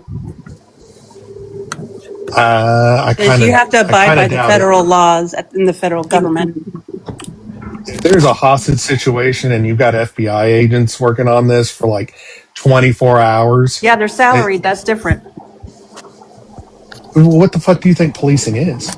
Dude, you're making some assertions about federal work that just simply aren't They true. don't. They don't get the breaks. They don't get the lunch. They're going to work 24 hours because they're Because exempt. you're salaried. They're exempt employees. Like You're salaried. That's why. That's the same. That's salary the same doesn't in the matter. private sector too, man. If you're salaried, they can work. They can make you be on call. Sure, they can make you be on No. call, but there are labor laws to it. Like they can't force you to Yeah. do a 24-hour Right. contiguous shift like the government did to me. The state government did to you. Correct, but the federal government again is exempt from all of this. You think the federal? I'm sorry, I don't want to get in the weeds on this, but I'm going to disagree with you, Barabot. But So otherwise, I generally states do can agree with you. exempt their employees, but the federal government can't. That just sounds asinine to me. You know what sounds asinine is that you think that the federal government cannot abide by its own laws. That sounds crazy. What's the law? Absolutely. Besides, What's they the have law? different classifications for different types of employees. Do they not? No, but what's the absolutely employee do. protection law But back to at the the federal original level? subject. The original reason why we try to keep our civil servants away from political environments and away from political retribution is to keep the rule of law. It is to keep what's the That word? was just bureaucracy. There was Competence. no No, wait, law. I'm not done talking. Neutrality and competence. You want the civil servants to not be political. And now Trump is making them all. I'm sorry, I'm not done, Easy. And now the president is making all of them political. You think that's going to turn out well? I mean, There's still no I think law. they were probably political. I hear what you're saying, but I think that like probably in practice they were more political, just because they are within. Oh, that's you know, interesting. Washington. Why do you think that? Because once you introduce politics to it, then it does become political, does it not? Well, because have you before ever? that, I mean, I could work with a Republican and I could The work with a bureau- Democrat, and I'd never know the difference. oh, I Yeah, wasn't okay. the bureaucrats were not political. They were just not. And the contract companies were not political. They were specifically apolitical. They couldn't talk about politics or nothing like that. But now Donald Trump is forcing them to. And I can tell you right now, I can tell you through personal experience right now, that cybersecurity is suffering immensely in the last year and a half because of these changes that were put in place. Because the largest cybersecurity department in the federal government has been reduced in size by about 40%. So they're just firing but not rehiring. No, they're They are. rehiring political people that are. will do what they want. Well, they're also not replacing a lot of the positions too, so they Well, that's are different. down by I a think lot. that No, would be. but don't you think it's important that we have a civil service that actually sets politics aside? They go in and they do their job. Don't you think that's important? Well, I mean, yeah, I definitely would not want, someone who's doing a job that has obviously nothing to do with, their political belief system doing it poorly for a political reason. I think Well, that's. I guess I would imagine if you had a president that's come out and said that your party is the enemy of the state, I think you'd be a little bit nervous about him wiping out civil service and replacing them with ideologues. Would you not? Would that be something to consider? I mean, Paula, do you know what we think about the existing government and its bureaucracy? Like, can you answer simply what is the view? What is the view for myself? Sure, myself and people who are of the MAGA persuasion, let's say. What do we think about America's entrenched bureaucracy? What do we think about them? I don't care what you think about it, Zach. But why do you I'm dealing say with things? the actual facts. I don't care about your ideological viewpoints. We're talking about something that should not be interjected with politics. You want to interject it with politics? Go for it. But I'm not going to. I'm sorry, Zach. I'm still talking. You are worried. I'm literally still about, talking. I'm literally Paula, still talking. You were talking. Can a you lot. stand That's down? why- Can you that's stand why I down? made a comment. Okay, listen. Let me mute up. I'm going to let you talk as much as you want. Thank you. Great. So when you said replace them with ideologues, that is like, it sort of just like blatantly ignores the fact that our Yeah, but whole you point want a fucking is that they monarchy. are a monarchy, though. completely ineffective group Yeah, but you of want a entrenched monarchy. bureaucratic ideologues. Yeah, but you want a monarchy. We want an effective No, government, you a government that you actually want a delivers monarchy. the services that No, it you is supposed want to a be monarchy. delivering. You don't. There's no we. You want a monarchy. Sure, I might want a more monarchical system, but that is not what America wants. So what America wants nobody is believes. Yeah, effective America doesn't government. want any of that shit. America doesn't want anything that you want. America wants an Just so you effective understand. government. Yeah, I don't want a monarchy. My belief as to how to get an effective government might be different, but a government, everyone can pretty much agree that what we want is when the government says, "Hey, we're going to take care of our people's health," we want them to take But they care of don't. people's health. Your party doesn't give a shit about that, Zach. What we're getting right now is basically what you're seeing as the government operating as a business and not actually a fucking system to help people. It's just operating to enrich a select few of people.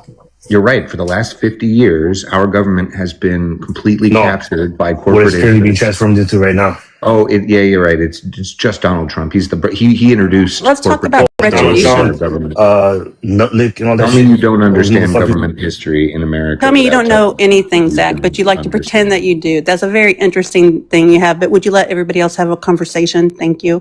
Civil servants are there to protect the continuity and the business itself, or the department itself. That's what it's about. And I've never, ever worked with anybody that did not deviate from the goals of the department I was in. You never worked with anyone who didn't? You're right. No, you're right. No I one never was worked deviating. with That's why they've anybody who sucked every deviated year from. for the I'm last sorry, 50 Zach. years. I'm sorry if I'm a woman and that's a voice, women voices you don't like. But I've never, ever, in my years of working it for the federal government and my husband, I've never known anybody that didn't take the goals of that department seriously. They did not interject politics. Because Paula, everybody is in the feds, and the same as when I worked for the state, you're given a caseload that you have to meet. And not meeting those caseloads is not an option. And I'd just like to remind everyone, like, I kind of want to like tag on to what Mojo was saying. Some of you are looking at these people who are losing their jobs as just numbers or cost saving. But it has an effect on everyday people. I applied for disability in 2024. I haven't been able to work since 2021 because I can't walk. It has taken me, if I could just speak, Zach, I didn't interrupt you. It will have been 26 months before I could even get an administrative hearing. Has told me it has ground it to a halt since the Trump administration because they let people go.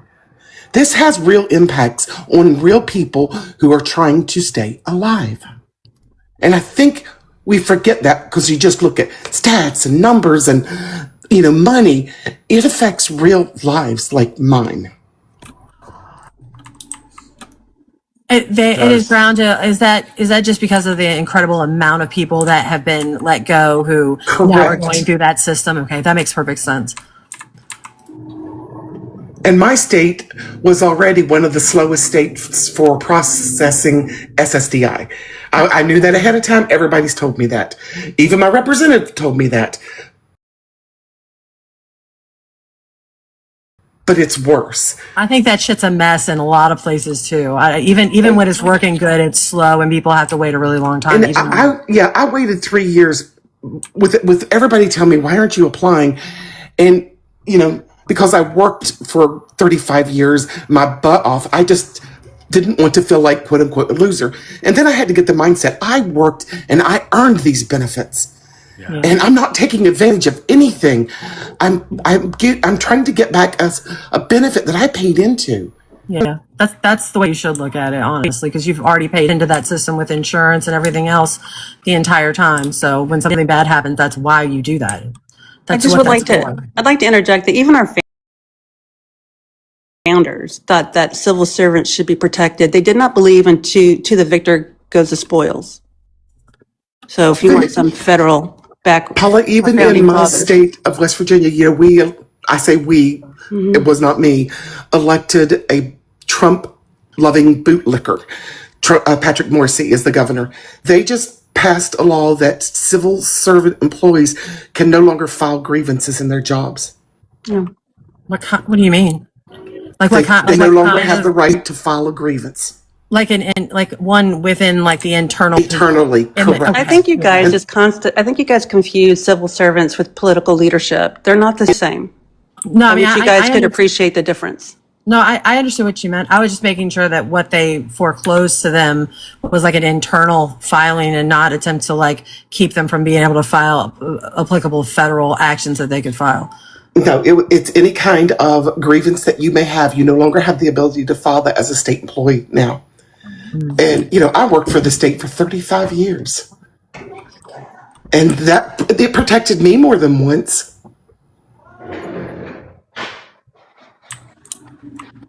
Yeah, I think it's interesting too because Donald Trump is saying he's doing all this to lower the debt, the deficit, to decrease the size of government. Yet he's going to have over a $2 trillion shortfall this year, more than $2 trillion in the deficit this year. He's not lowering the deficit, and he's still firing all these people, and we're getting worse outcomes, and we're spending more money to get worse outcomes. There's something wrong with that. Approximately 300,000 federal civil servants have lost their job under Trump.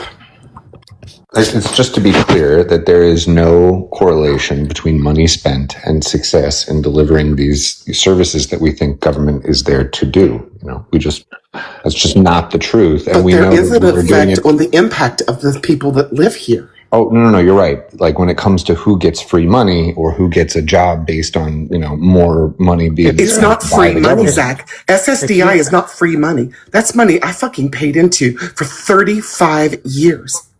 If you have 1,000 cases that you have to have processed and you have 2 people running those 1,000 cases, would they be slower than, I don't know, say 20 people doing the same 1,000 cases?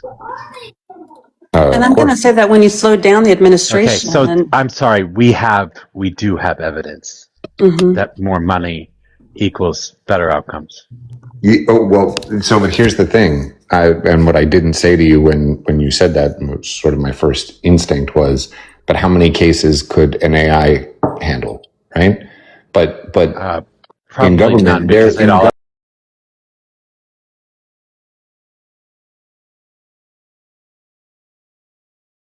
It's like to have to try to call Social Security. You're not going to get to talk to an Hold AI. on. Do you know why that shit it's sucks. like that? Hold on, but that's literally what I'm saying, which is that these agencies would rather add more human bodies to a cave where they currently process Social Security stuff than they would actually sort of find a way to be more But efficient. thanks with to the money Trump, that- they don't have them, Zach. Wait, Zach. Wait, hold on, Zach. Why do we still have editors even though we have spell check?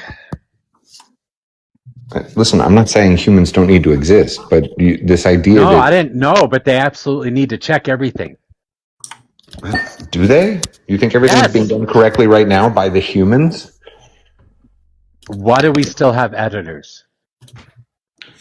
Editors of what? Have you ever read the fucking New York Times? See how many completely fucked up Editors for books. Okay, this doesn't answer my question. I just Why do we they still have get editors? things wrong. It doesn't matter how many editors you add. Why do we still have editors even though we have spell check? Exactly. When I worked my last job, I caught $1 million worth of fraud in my state. A computer system didn't catch that. A database didn't catch that. I caught that. Sure. But spell check would have made things more efficient. Okay, so Maybe We do have lessen the spell check. workload We that do the have editor spell check. is. I just want to point out that so that's that the whole she just point. agreed that Introducing like technology can just make things more efficient. You can still have keep You still working have to there. have Maybe people less. review it. Maybe But less. just to be maybe clear, less. without your So eagle this eye, is- on the problem, there would have been, what'd you say, $1 million in fraud in just whatever small department you were in? I was one department, one small office. I I hope caught that everybody within acknowledges my that. office. I hope But everybody nobody else acknowledges caught the it. amount of All the fraud that accountants probably didn't does catch it. go. All the office directors didn't catch it. Nobody caught it, but I caught it. How's AI going to catch it? You can't catch it. You can't catch Well- collusion. Well, So here's the how is thing, AI people- going to be fraudulent? So people treat You AI think as AI Garbage in, will garbage be out. Garbage in, garbage out. Easy. no? I but mean, is come on, AI man. I'm sorry. Do you models are only as good as the assumptions you put in them, correct? No, that's actually not how No, models actually, work. you're wrong, Zach. models That's models actually, imitate. Your models are only as I'm good saying, as is the AI going to be assumptions that biased? you give it. Thank you. But because you guys are using fraud, not just like, okay, you think this is incorrect or whatever bias. But like, I mean, now you're saying that there's going to be fraudulent things done if it's by AI. She didn't say fraudulent things. Wait, hold on. She didn't say fraudulent She things said were going to be fraud. done. She didn't say fraudulent things were going to be done. She said she caught fraud that the computer didn't. I understand. Yeah, fraud was So she going didn't to be say done. she didn't say that the computer was committing fraud or that somebody else was committing fraud within the agency. She said she caught fraud that the computer did not. I Okay, don't think you what is that understand. fraud? Yeah, what is that fraud? Wait, And do then you somebody else said understand? Do you collusion, understand by the way. collusion? It's irrelevant. Yeah, It's so there you go. irrelevant. She said Do you collusion. understand? Easy, you said you told me once that you understand accounting, then you do understand internal controls, compensating controls. You also understand how you have to keep your controls around your financial information system, as well as I would say in a business, it would be just their network, their software, everything, right? You do believe Yeah, that, and so, right? yeah. On that other side, How we does would that have system catch CISA. collusion? You'd have You can't internal catch controls at collusion. the, no. You would have You internal can't catch. controls at the data level. Are y'all Okay. using a What jargon you're referring definition to, of right? collusion? We would translate that at the data level too. He's doing a conflation. Wait, Give hold him on. some time. Hold on. Anarchist, is that what you said that you were going to drop? No, I just asked if they were using like a jargoned definition of collusion, like what they meant by collusion. Oh. I think it was outside of my wheelhouse. Okay. Sorry. Yeah, I'm just saying that It's Easy's really hard. basically making a conflation. It's really hard to catch collusion unless you get basically tipped off, or you actually have to have eyes on. I don't see how a computer could ever catch that. Yeah, so if you build models, because the way that we would catch Yeah. that too, Mhm. given like, accountants, if they're doing like auditing, especially with big data now, we create like models, or we could just look at the data, aggregate Okay, it, and cool. then Tell me how you review the find system where. before you go in, because auditors actually do that. Auditors actually want to review your assumptions. They want to review where your information is coming from Yeah. and who is protecting that data. That is merely what I am saying, Easy. Yeah, well, that's the first level of controls, and then in addition to No, that, it's not the first level of control. well, there are going to be basic controls. that Who are just has gonna the be inherent. authority to go in and set the assumptions on your model? Who has the authority to This set is it. limits? I'm not even talking about the model yet, but the standard operating procedure has already been established for many years regarding like data security. It's really difficult Right? to catch And then in collusion, addition to that, you would Easy. create controls, but you could Do have you know what agents. collusion is? Yeah. I do not. Yeah, Collusion and is when you have there's two people there's acting in concert to characteristics. commit fraud. And there's characteristics associated with being Well, what able are they? to Tell me what they find are, that Easy. that What are they, look Easy? within the data. What do you mean? Tell me how the computer's going to catch it if you have two parties in collusion. Okay, you'd have You to understand what I'm expand it to talking about? metadata. Yeah, you'd have No, to you don't expand it to understand. metadata. You don't understand. Can Oh, I really? ask a clarifying question? Because I don't think I understand. So you're catching collusion for fraud in what context? Like financial crime? Well, that was my background. Okay. So you would be catching, two people who were like eliciting money fraudulently and then moving it around? Basically, let's talk about a cash wire system, right? You have one person, your proper control structure is one person requests it, one person initiates, one person releases it, and somebody accounts for it. Do you see what I'm saying?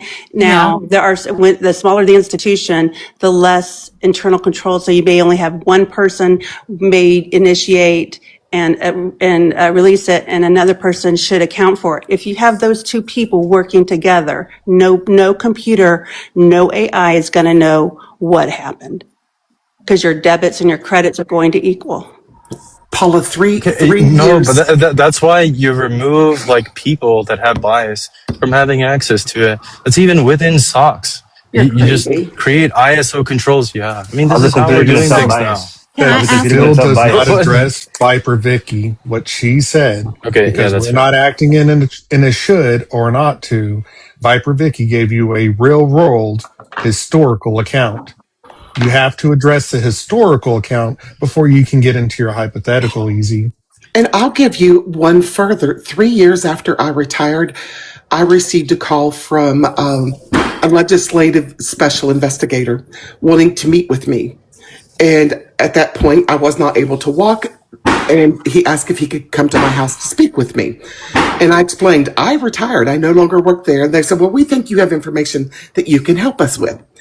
I had 2 federal investigators show up at my home, and they started questioning me.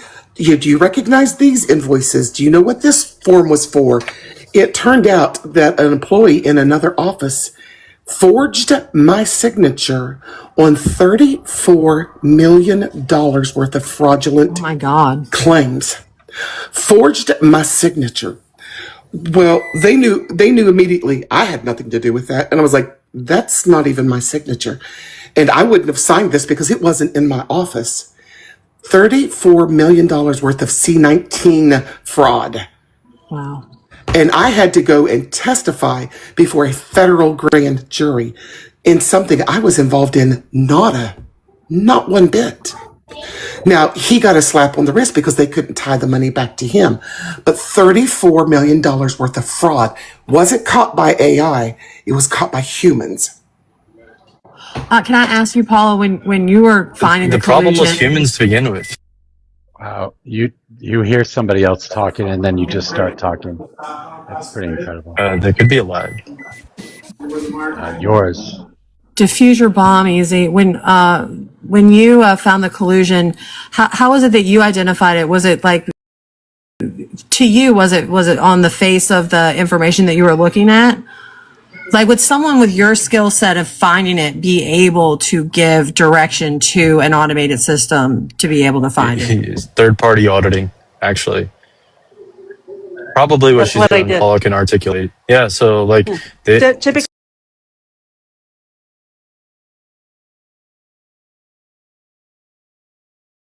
that make her do this, or internally, yeah, they want to do this because of tip-offs or whatever. Nowadays, it's part or like of there's a famous regulations. case. There was a famous case. I don't want to go back into the weeds, but there was a famous case that literally a little old lady in Pasadena was the reason why a whole company came down. It's because she had a mistake on her credit card statement. Huh. And were they like skimming or something? I'm trying to recall the particulars, but they were charging her, but they were charging her incorrectly. She was trying to get a refund, and then it was revealed that this was a scheme that they were doing. Wow.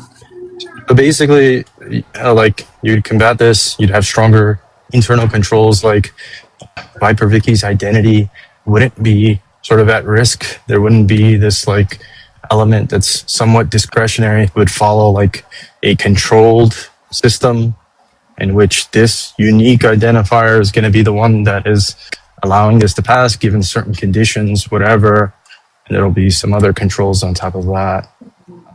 And so it'll be like a robust system, and it'll prevent those type of things from happening. Now, ultimately, the thing that she's saying, third-party auditing, that is just like something that is best practice for certain scenarios, like in general. Companies will do like whatever. I don't want to. Yeah, but getting back to like the federal workforce and being able to fire people down deep into the department, I mean, you guys have to consider that if we're moving to the victor goes the spoils, that could have a chilling effect on our the whole body politic as well as Americans at large, right? You do know that.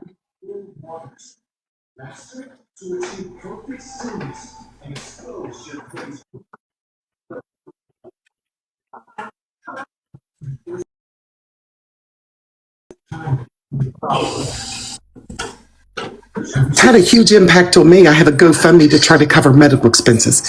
It's had a huge impact on my life. That's right. Did Easy like break up for anybody else, or was it just me? Yeah, he was breaking up for me. It was just divine intervention. Continue on. I'm sorry, Mojo. No, that was just funny. She just used it as a verb. Absolutely. We all love God. I completely acknowledge that anytime a person loses their livelihood, that has an absolute effect on them, their family, probably even farther tentacles than that, you know, we can't even like really encapsulate. So I understand that is very true. I don't want to disrespect the personal cost that people losing their job has. Anarchist, I had to file medical bankruptcy 2 years ago. It's going to have a long lasting impact on me. Yeah. I'm sorry that happened. That is, I understand that's a difficult thing to deal with.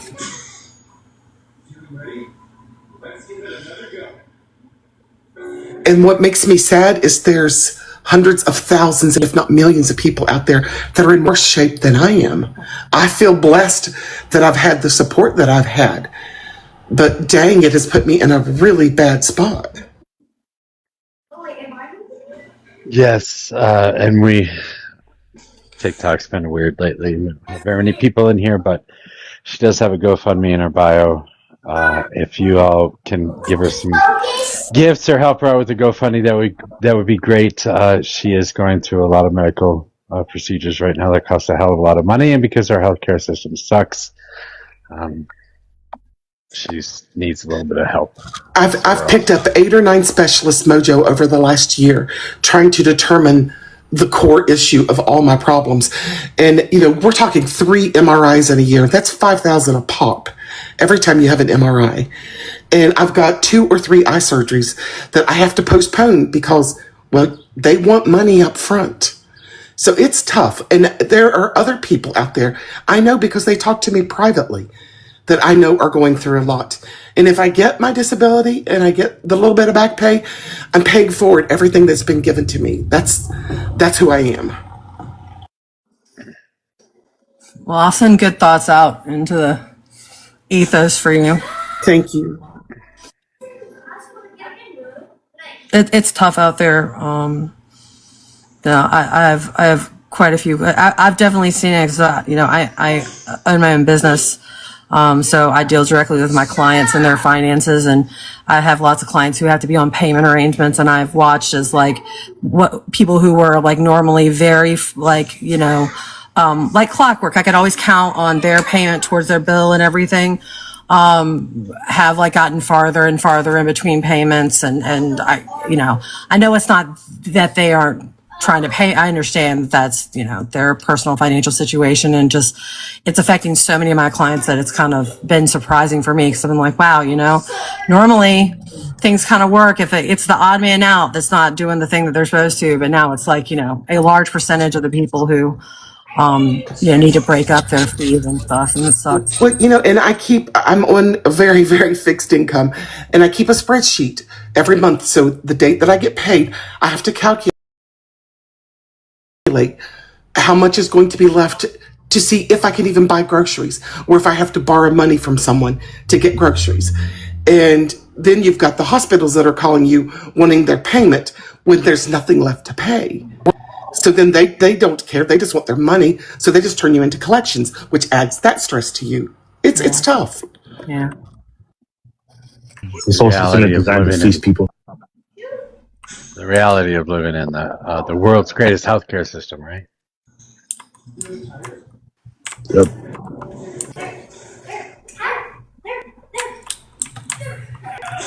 Anyway.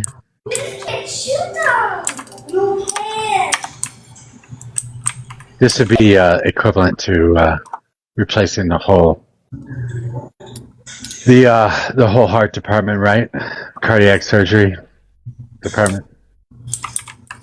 Yeah, they seem probably a little bit more able all the heart surgeons to like move from place to place without affecting them too much. That's probably a little different for the, you know, the federal employee who's pretty much paycheck to paycheck. And that's if you're lucky enough to live in a state that has good heart doctors and not in a state like West Virginia. Like my eye surgery, I have to travel 4 hours because it's not done in the capital city. So I have to drive 4 hours to get the surgery done. That's crazy.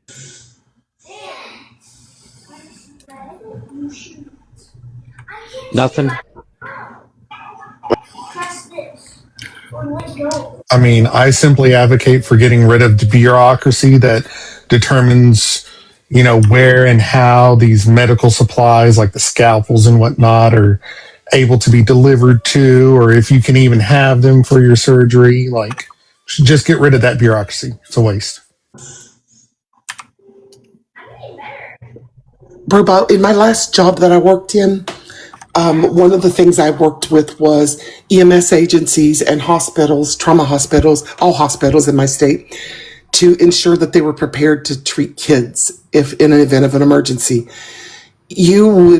I even developed a statewide pediatric readiness program that I used in the hospitals to try to get them prepared, because everyone thinks because there's a big white H out in front of the hospital that they're ready to treat kids. They are not. You would be shocked at the number of hospitals that didn't have forceps to use on a child if they were choking, if they came in the ER choking, forceps to pull out whatever it was.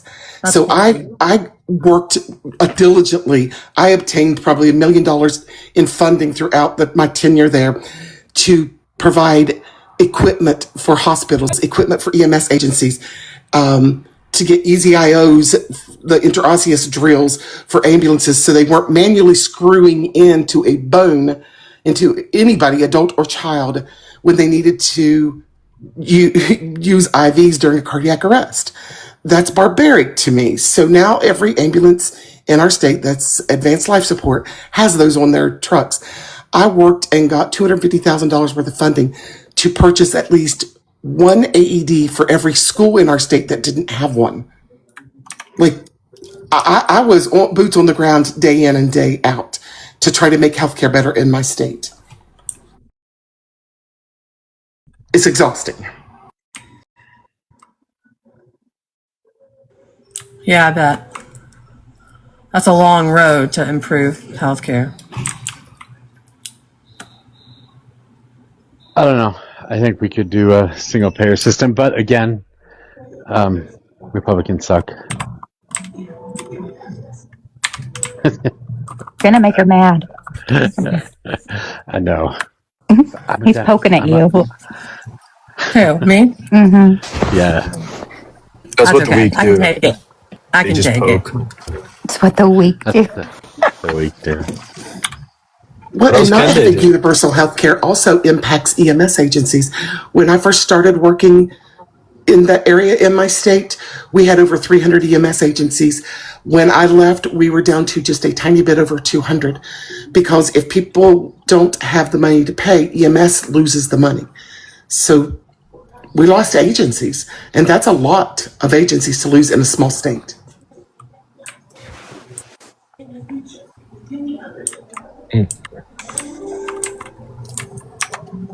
Okay, well. I just want to let you know, anarchist, even though he's picking at you and trying to make you mad, I think he kind of likes you because he's yet to yell at you for typing on your keyboard, and that is one of his number one pet peeves. Oh, I'm so sorry. No, don't. I have, love it. I love I have the green clicky keys too. They're like the loudest ones on my mechanical keyboard. So I love it. I wish I had a mechanical one. Cherry MX. Cherry MX. now I've got a razor, but they're the equivalent of the green. No, they're greens, but yeah, they're like cherries. Are y'all talking about keyboards? Yeah, the mechanical switches on my keyboard. You're gonna call them nerds? What's the point? What's the point of using the mechanical switches? It just got tactile feedback. Like you feel like it's like the difference between typing on the screen. It's why they make your phone vibrate when you type, so you actually feel like what you're pushing. Feedback. Also, when you have a mechanical keyboard, if like something happens and I spill something in the keyboard and I kill one of my switches, I can replace it, as opposed to like one of the keyboards that is just like a circuit board and you fry the circuit board. Unless you're soldering something, you're going to replace your whole keyboard. I can just replace the switch, pull it right off. I just like the way it sounds. Yeah, that too. Mojo, I'm going to drop down, but if I could do a quick PSA for you before I do. If everyone help Mojo out, if you haven't sent your heart me yet today, please send your heart me and share out the live for him. There's no reason why there shouldn't be 200 folks in this live. Hold down on his background. It'll populate a list of your friends. and within less than a minute, you can send it out to like 60 people. But help him out. Gift Mojo, help him meet his gift goals.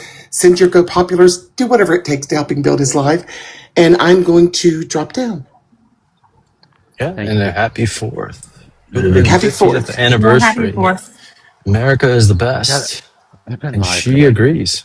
Okay. And I'm just What are we the best at? We're not even the most free. We are the best at just being the best. We're the guys. I agree. I've been We're not live. free. I've been live. Never mind. You've been live for a long time, Mojo, all day. Yeah. All right. I got up at 5:00 this morning, and I was online by 5:20 or something. Okay. It was like 6 o'clock my time when you were on.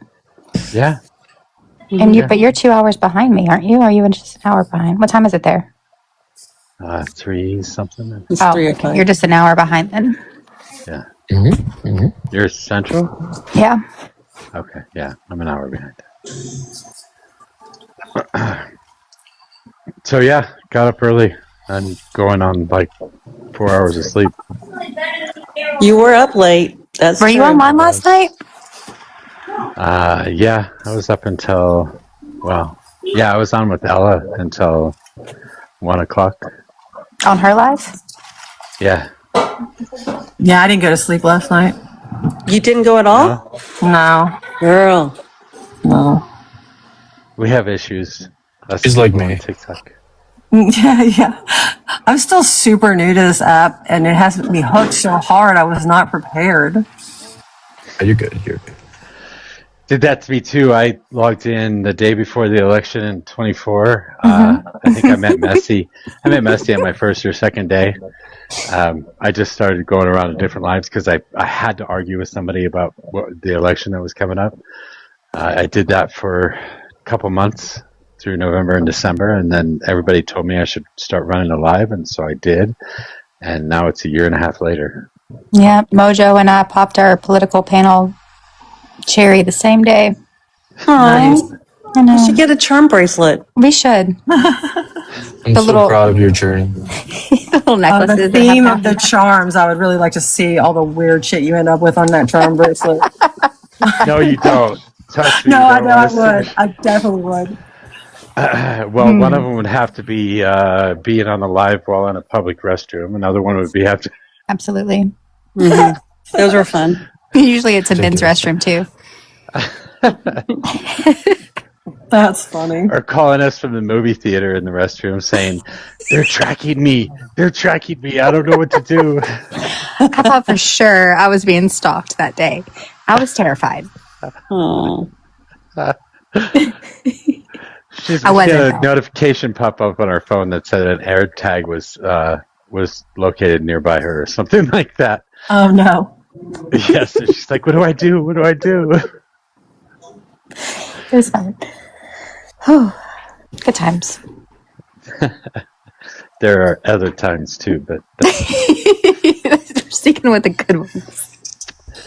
Oh, so you guys is doing fireworks? No.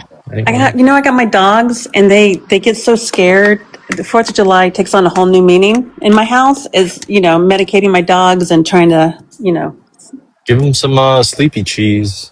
some sleepy cheese. I know my not my son. Somebody on another live was like, Paula, you should split your gummies with them. I don't know about that. I don't know about that. Yeah, I don't know. Sleepy cheese. and go wild. We have a block party that we go to every year.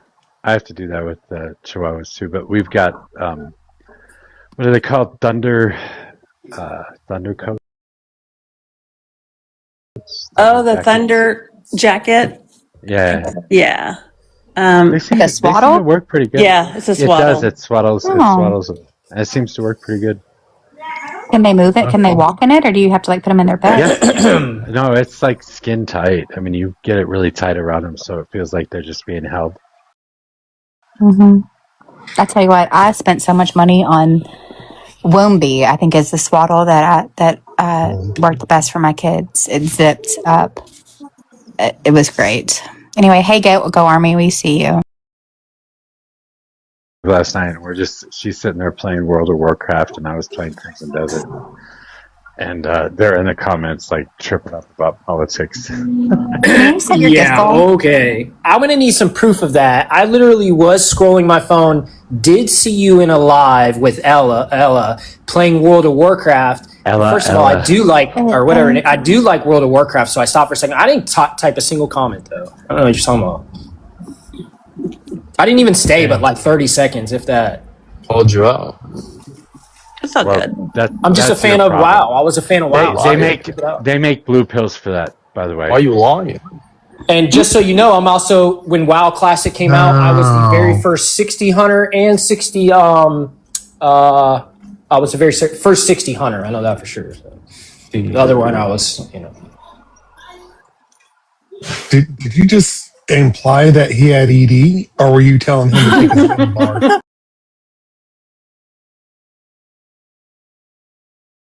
Or were you telling him to take his own bar?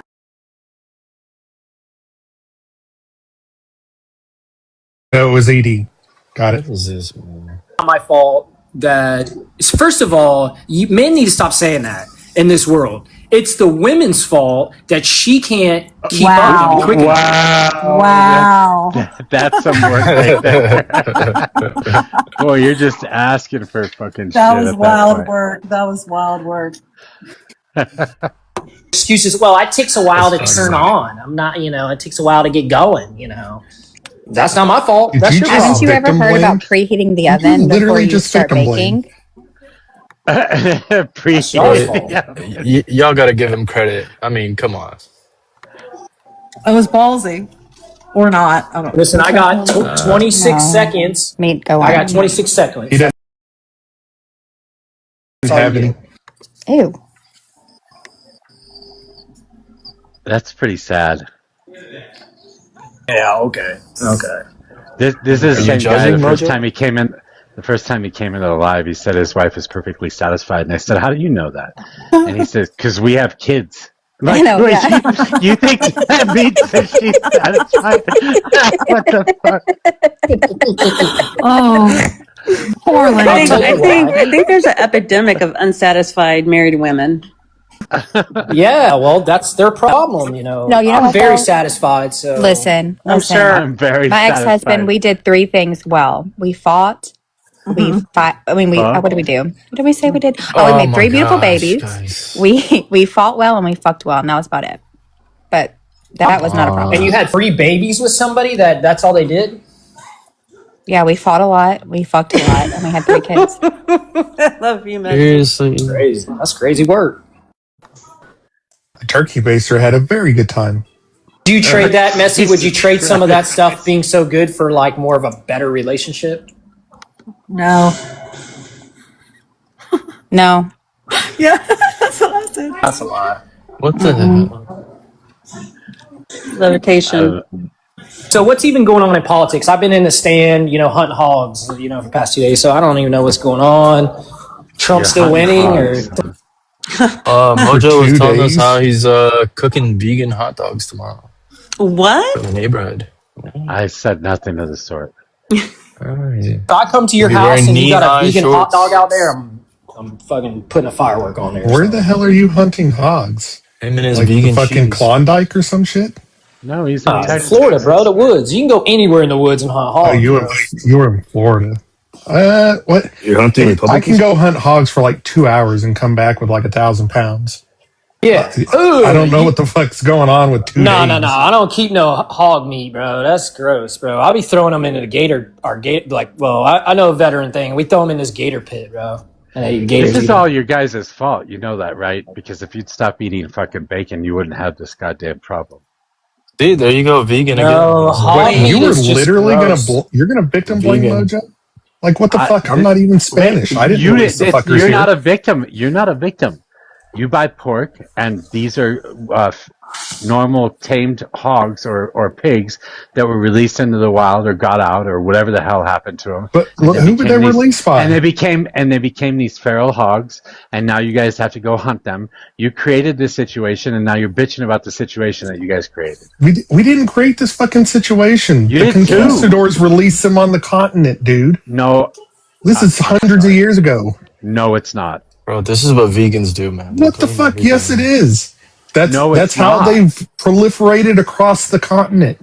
No, it's not. Russian Razorbacks are not native to North America, dude. I didn't say Well, they I were don't eat native. pork, I didn't so. say they were. I didn't say they were native to North America, but they are being raised by people today, not the fucking conquistadors. It is literally illegal in my state to fucking They're raise modern them. conquistadors. Now it is because everybody released them too much, or they got away too much. Well, it wasn't purposeful. Whatever. Maybe not, but stop eating fucking pork. Yeah, and we don't have to worry about it. mistake, Easy. Okay. Either way, you're talking about like getting rid of them. No, People you're talking only about started eating still pork You said belly stop and raising bacon. them. If you stop raising them, stop right? raising What are them. they gonna do? Holy shit, they're not What do you- fucking they're gonna domesticated die? pigs. What the fuck? Okay, Yes, they so are. getting rid of them, right? These No, the wild fuck they're Are they not. wild? These wild hogs came from domesticated pigs. Yes, they did. But they're wild now, right? And a domestic pig will turn into a hog if it's out in the wild. Any pig will turn into a It hog. does. Yeah, it doesn't even have to be If out it's there in the very long wild. before it starts growing tusks and shit. Hey, my corporate tax teacher said pigs get fat, hogs get slaughtered. Yeah, hogs are nasty. The meat's like rotten and gross. And, ugh. Well, like, what the fuck is going on in Florida? You got zombie hogs running around or some shit? That's in Texas too. I mean, you can get good hogs meat are from not that hogs. You can Rotting get good meat hogs. from hogs, but come on, man. Hogs are not that bad. You're just crazy. Okay, I've been on 1,000 hog hunts. What do you and eat, spam? Once or twice, somebody was like, "I Boy. need the meat." These are just something you go shoot in the skull for fun. You know what I'm saying? Just pew pew. You know, do something. For fun. Yeah, and we wonder why we have a problem with fucking violence in this country. How's that violence? Well, if you don't, Mojo, 100 of them will come put like $300,000. So once again, stop eating pork. Then you don't have to worry about it. He's not eating the hog. I'm not He eating doesn't it. have to I'm eat not the eating hog. He eats pork. I know. What does that have to do with he's not Such a going out ridiculous there argument. because he has to. He thinks that it's like his life's mission. He's doing it for sport. I understand because he enjoys killing things, and that's a problem. He's not trying to cull literally the history. population or anything. So he would do that absent the pigs, right? That's what I'm You saying. solve the It's pig a problem. You think This that this is going to solve This is where a violence problem comes from. Because it's okay to kill. As a matter of fact, it's not okay. It's even cherished. It's like a fucking pastime to kill and destroy and maim and You shouldn't do whatever eat you're doing and right shit. now. I mean, Mojo is still defending the Spanish conquistadors like they never unalived fucking anything. I didn't say anything about conquistadors. You're the only one who said something about that shit. That's because that's who released the goddamn pigs across this continent. No, it's not. This is a new problem. These wild hogs. Tell me one native. problem. Tell me one native hog species to North America. I didn't say there was a native hog species. I'm saying that this has become a problem. It doesn't fucking matter about raising them or anything. This has become a problem because of factory farming and because you all eat too much fucking pork. And you just stop eating pork. Not You even don't a have to worry problem. about it anymore. It is a victim problem. blaming. But it's so good. Yeah. But bacon. We all started eating bacon in like the 1930s. Bro, have you 40s. guys ever had vegan cheese? You're gonna hate your life. It's bacon, It's disgusting. It's absolutely shit. No offense, Mojo. I don't need. Do you want a politic I don't topic? even think you like vegan cheese. Sorry, Star Music. No, it's all right. I'm not sure what organization it was. I want to say the FDA, but that's not right. They're warning everyone that's going to be in town for Trump's fireworks to be careful, and they're alerting hospitals that there might be influx of people with breathing difficulties. He's setting off a shitload of fireworks, and it's going to affect the air quality. Oh man, go get an N95 mask. Let them loose. Oh, and the guy that they arrested for, supposedly ripping the pool liner, has really good attorneys, and I can't wait till they make Janine Pirro a laughingstock. She's an idiot. Yep. Can you believe that people in America would actually do that to our country? Wild. What? These liberals, I tell you. Stargazer, I've never heard somebody say we should do less fireworks because of the air quality. That's amazing. Well, I didn't say it. I just you relayed the information. But we will put off fireworks for fire hazards, will we not? If it's really dry outside and crispy. Yeah. They don't hear. This is an all-time. Oh, that's right. Are they not doing that in Colorado? I heard it was really dry. It is Well, very dry, and we've got fires going. I got a like restriction. 5 different fires. Oh my Oh, gosh, no. Stargazer, what'd you 10 do? minutes. What did I say? I don't know. You were being a It's been liberal. wild today. They've been just removing people for nothing. That's why my Stargazer's all announcement. wild. That's why my announcements are always be careful of the AI bots. That is the first restriction I've gotten all day, Stargazer. You are the biggest loser. That's crazy. Wow. I mean, we got kind of heated there a few Tell you a times. lesson to all you Un-Americans. Oh. Somebody knows. Don't you English literally language. want to Only overthrow un-American. the government to have anarchy? Well, I don't want to overthrow any government. I mean, you don't want So any you government. no longer want anarchy, you want government? Just want to shoot off some I fireworks say without that it's people ideal. The thing complaining about about the air want, quality. this is like loaded. You breathe air, don't you, Gormy? What? Say what? Do you breathe air?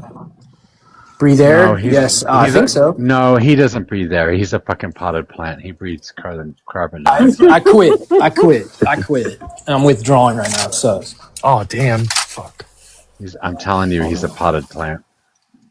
He's a fucking Who is? ficus. That's Go Army. He's a ficus. I was going to think more cannabis, but... Bro, why would you say that too, bro? That's not Christian-like. Yeah, sure it is. You can drink alcohol, be a Christian. No, it's can't not. I'm talking about smoking weed. you? You can smoke weed and be a Christian. Not really, bro. Where does it say that in the Bible? God gives you all the plants with seeds. This is in the Bible. That doesn't It mean says anything. easy. It says if you're a Christian, you cannot be like always. That's not the type of thing that you would want. Like you can't be drunk all day, every day. That's the problem. You can drink, but you have to. Yeah. It may be the devil's lettuce, but remember, God created the devil. Thus, God created lettuce.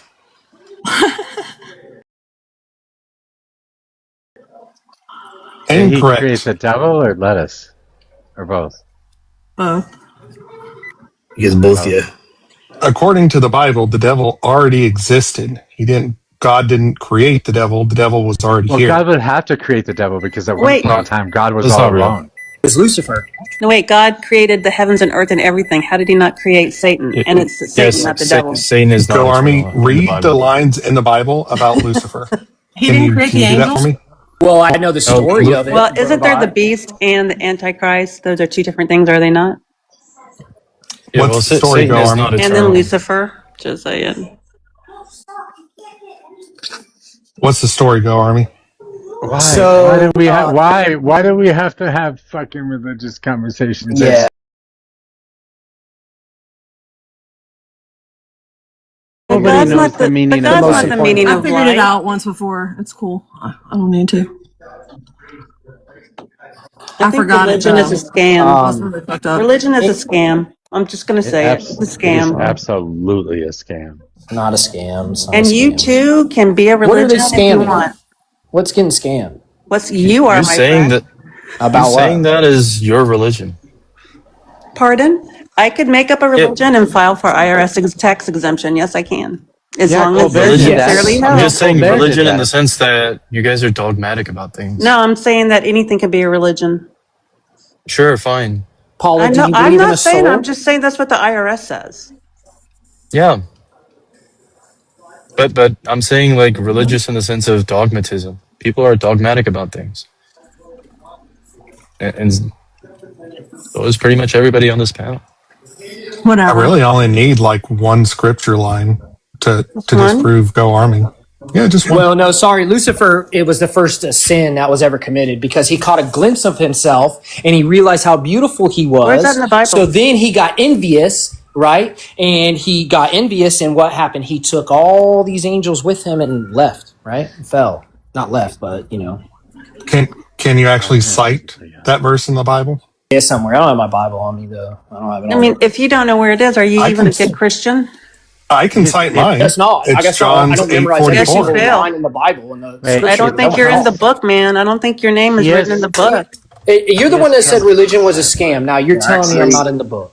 I'm just. I think once you said it was a raped scam, in you're the face. I'm just saying it is 100%. Why is everybody yelling over each other? I don't think we're yelling. I think we're just passionate about the subject. Feminist Leo. The thing is, you're actually complaining the story of Narcissus with the Bible. Oh my God, you are That's fucking Leo. That is regular Leo. But did you just say narcissist? Yes. Well, the story of Narcissus, the Greek god Narcissus, is where we get the narcissistic stuff from. You fell in love with his image. Yeah, no. They may be similar. See, that's the problem.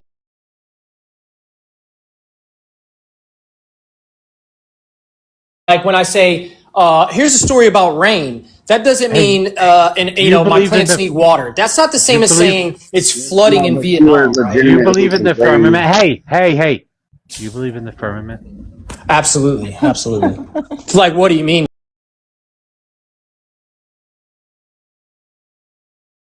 Absolutely. It's like, what do you mean?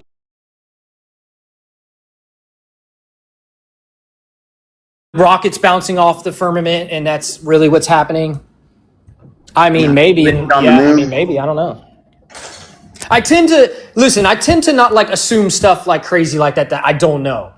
I go by what's said. But you assume that God exists, and you don't fucking know. Yes, I do. The book is inspired. It's the word of God, bro. If you read it, do you would want me know. to read you John 8:44 then? I have to look it up. John 8:44 doesn't mean what you're thinking it means. So tell me what the first line is. Can you read it? Yeah. Wait, I just got a restriction for wrestling beliefs. The firmament thing? Well, isn't that interesting? The devil existed before God. God did not create him. Wait, he didn't exist before Stargazer, God. you want to drop me? Where does it say that? John 8:44. You belong to your father, the devil, and you want to carry out your father's desires. He's not referencing himself. He's talking to someone and he's saying, you belong to the devil, your father. Okay? Like he's literally talking to Lucifer. Okay. He's talking to Lucifer. His father, the devil. Now, in this concept, right, you think that the devil represents like a being, like a physical thing, in the sense, a person? What do you think? Logically, we can assume that Lucifer is not the devil because God is clearly telling him you belong to your father, the devil. Now, is God referencing himself as the devil or something else? He's saying, the father being, the absence of truth. So the concept is not really where people get confused. It's like God created the devil or whatever. This isn't really what is being told within the Bible. There's this concept of like God would be everything good. God would be everything good, and then the bad, the evil, would represent not a creation, but rather the privation of what is good. Okay. So let me when you have read the second line then, for you, because ahead. you're trying to amorphize this. The second line is, he was a murderer from the beginning, not holding to truth, for there is no truth in him. Exactly. He's not true. Where he has been the absence of truth, right? So God is going to be what is all good, all truth, absolute. And the privation of that is what he's describing. So the answer is cheese. Sure, whatever. Exactly. It's always cheese. Always. Yeah. Proud of you, Easy. I'm proud of you. Yeah, I'm gonna start the 4th of July with for basically not engaging. Good job, Bill Army. Easy has a strong conviction in his faith. I don't Well, think he's got a strong conviction in anything. In all honesty. But I respect that he has strong convictions in it. He's just not some guy or somebody that just espouses it and not really follow up. I respect absolutely nothing about Simple Man. About what? Simple Man. Oh.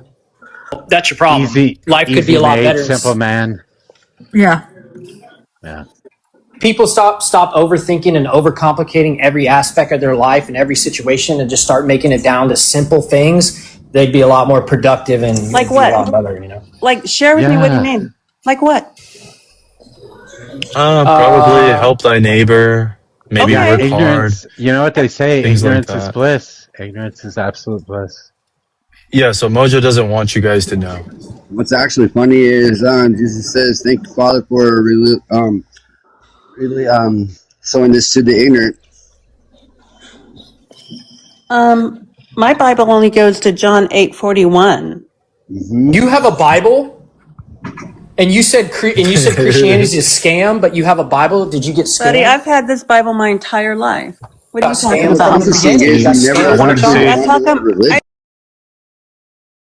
I speak of what I know. It is a Imagine keeping a scam book your whole life. I have multiple Bibles. I have a bunch of them. Me too.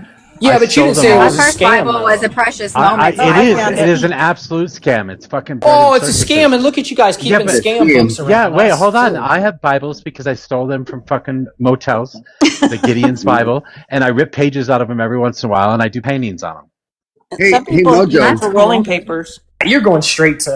So I'm gonna drop for Stargazer, but I wanted to say that when 4th of July comes, they have celebrations. This is gonna be my starting song for the celebration. Flaws. Hope so. I hope so. That's great. Right before the midterms. Yes, we need that. I'm actually curious, Paula, which version of the Bible are No, you reading? I found it. Did you hear me? I said I did find it. I'm I'm gonna sorry. drop I was, soon. Oh, okay. Yeah. Thanks for having me up, guys. Bye. It was fun talking Thanks with for being you. here for a Yeah, no while. problem. Yeah, it was. I'll be back soon. I'll see y'all later. Okay, bye. All right, bye. I mean, I specifically read from the New American Standard Bible that was Yeah. issued in My student. 1995. But if you're in the King James, it is still the same thing, just in Old English. You're right. You're right. Robot, you are so confused on this Listen, verse, can I bro. just say my pages were a little sticky. It just stuck together. Sorry. Oh, Jesus Christ. Whoa. No, I mean Stop it, Mojo. You guys need to chill. The power of Christ compelled Paula.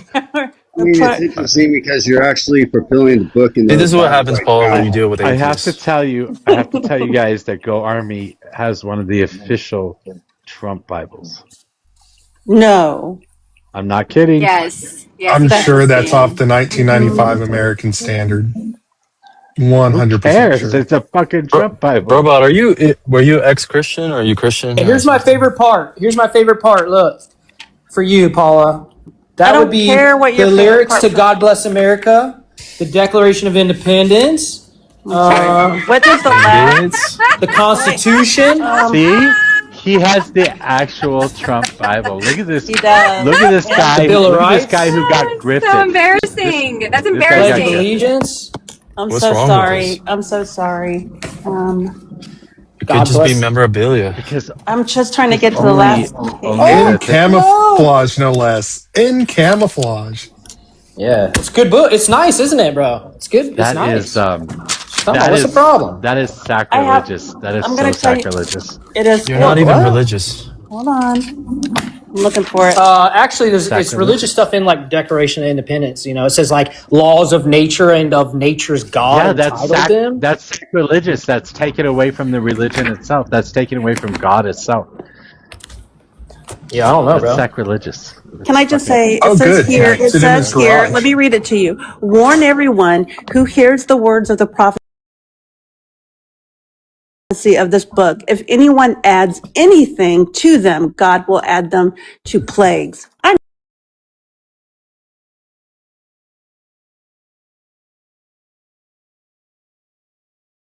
Last part of the last second to last third to last verse of the Bible, it says if anybody who adds to the Bible will be sent plagues upon. I don't know how else to tell you. That's probably why we can't get an Iran agreement. Fine.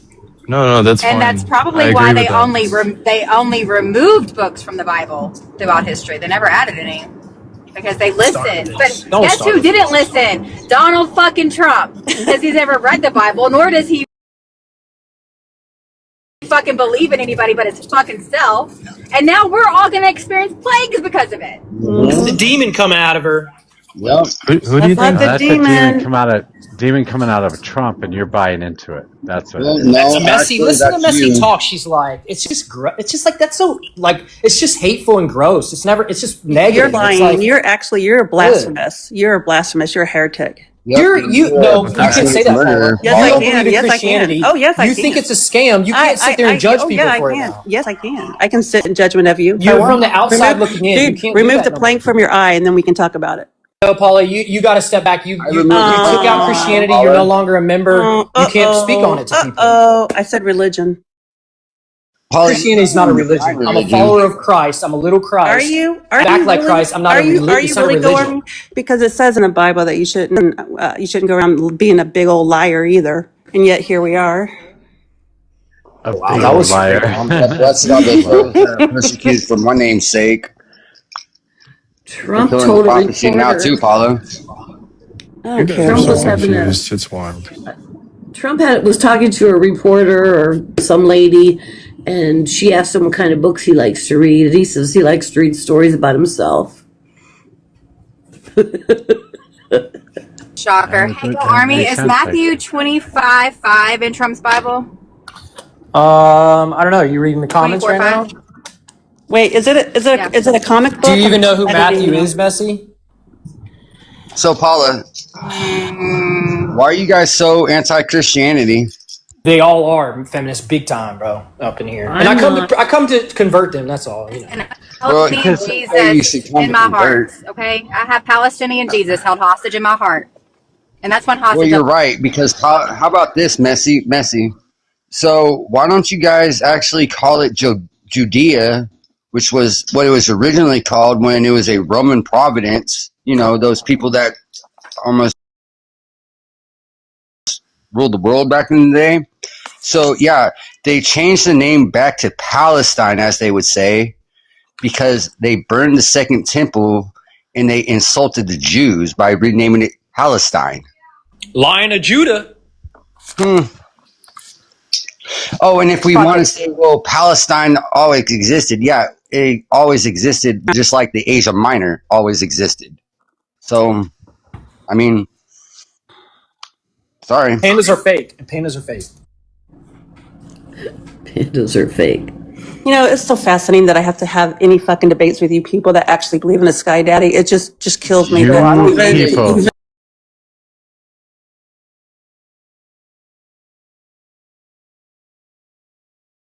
But you say you people towards us, but yet I'm saying you people toward Christians that think that it's okay to subjugate women, that think it's okay to subjugate LGBTQIA people. Yeah, where in the Bible does it say that I should subjugate you? I know you're talking about Islam or I'm going to pull the pen. Islam or Christianity, Paula? Paula, you have yet to even It's not very nice. properly define. Anybody up here has yet to properly define the word religion. Fuck religion. Didn't think I needed to, man. Religion is a replacement for fact. Nope, that's not what the religion means. It is. Religion is a blind belief in something else when you do not have the empirical evidence to prove otherwise. That's not That's what right. It's called a leap of faith, man. That's what it's called. And you guys give your money, you guys do all the things, and it's just really weird. So, couple interesting things. So, Homo sapiens didn't start appearing on Earth until God did. Why is that? There it is. There it is. He doesn't know. He doesn't know how long humanity has been around, so he says God. That is religion. Did Noah have dinosaurs on his ark? So, Paula, here's Just how we asking for a friend. And if he did they get along together with dinosaurs? With are fake, Paula. This so, hey, go on. You're hilarious. So, how do we measure evolution? How do we Mojo, can you measure read it? this? What do you mean? Yeah. How do we measure it? How do we? Basically, when I say how do we measure it, how do we know that evolution took place? How do you know? How do you Because not know? because we watch species change over time. Yep. So again, is evolution just a physical change? Not for you. I don't know. Yep. It would So be some sort of a physical okay. change. Yes, So it would be again, some this is sort of a how I physical know you're change. not Yes, intelligent yes, enough. yes, yes. It would be Mhm. some sort of a physical change. Okay. So again, this is how I know that you didn't understand my question. So the You reason don't why I know said that shit, man. God You're too is a fucking hold stupid to on. know anything. We think your question Oh, is just stupid. oh Don't no. get So confused, no. Leo. Well, no. So again, the reason why I said that God and Homo Why are you sapiens smacking your appeared at the lips? same time is because Homo sapiens evolved from Homo erectus based on the intelligence that we have. No, we were separate branches of the same Again, tree. human evolution is based on intelligence. What's it gonna And cost? How about a rose? Hey, Mojo, will you look at Discord? I posted something about marijuana. No, it was interesting. It's really Man, you interesting. say some weird things every day. You just come up so, with what some is the wild difference things to say between on a us and regular Homo basis. erectus? I posted something about marijuana. Well, we were talking about it before, and it's really interesting. I said, I think it's very interesting that we base human evolution on the complexity of our intelligence and the complexity of our problem-solving abilities. Oh, go change the battery in your fucking smoke detector. Yeah. God damn it. Evolution is based off of DNA, not your intelligence. No, it's not. Again, evolution It is based absolutely on. is. No, it's not. Again, Are you like a yes. biologist?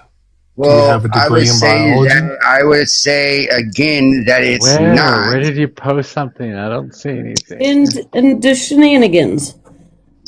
It was a screenshot, so you have to tap on it and make it. Oh, it's a big long thing. Okay, got it. I got But it. it's really important. So simply because Leo determines it is not so, that we should all take it as a fact. Well, That's let me a ask you fallacy, something. right? The reason why I say it's not so is because, again, it's how we base intelligence. So, how do we base IQ tests? That is not how we. That is not how we base it. But again, what is the basis of intelligence? Do you know? Yes, I do. Wait, you do? I'm so Yes. surprised. Is it what God says by any chance? No. Because God says don't eat from that tree of knowledge. Remember, Leo, what are you doing eating from the tree of knowledge? Hey, wait, You feminist, are what did you say? commanded not to. What did feminists say about evolution? Like, what was their argument about evolution? He's saying that evolution You don't is even know what based upon evolution our even complexity is. of Okay, thought. so, And it is yeah. not. It So, is based but- on your genetic lineage. So, Wait, say it again. He said what? Because everybody was talking at once. But again, what makes somebody intelligent? I don't know. Is your argument certainly an irrespective? Is your argument that the intelligence is the end goal of evolution? Wouldn't it be compared to what? If I were to say somebody's people are around intelligent, you, what would I could be mean more by that? intelligent than somebody maybe from a red state. I would be more intelligent than that. But does it? Isn't it? Do you guys even know how to define intelligence? Why don't you tell us what it is, Yeah, Leo? Because we don't know. Intelligence. So again, intelligence is defined on somebody's ability to problem solve. That's why I said human beings evolved from Homo erectus based on our ability and complexity of our problem solving skills. Well, you know, it's Just the simple fact that we have a direct Hold on. Let me lineage finish my from point. Homo erectus. Let me finish my dogs problem point. solve every day. Let me finish my point for you primates. Meaning again that because the complexity and the nature in which God is. Hey, Neanderthal, damn it. Like I could hear the beeps in his background. My eye was twitching. He needs to change his smoke detector. He doesn't like me much. I don't let him on my panel. So I want to say that the whole thing about evolution is that it's basically a mutation that just happens to work for a species. So it's like intelligence is not the end goal of evolution. If anything, evolution's like basically evolution is if the mutation benefits a species, then that mutation is going to carry on into a genetic lineage, and that genetic lineage will take over because that basically allows that species to continue to exist. As a matter of fact, if like one species lived in the ocean, if they split, and one was in the mountains, the other was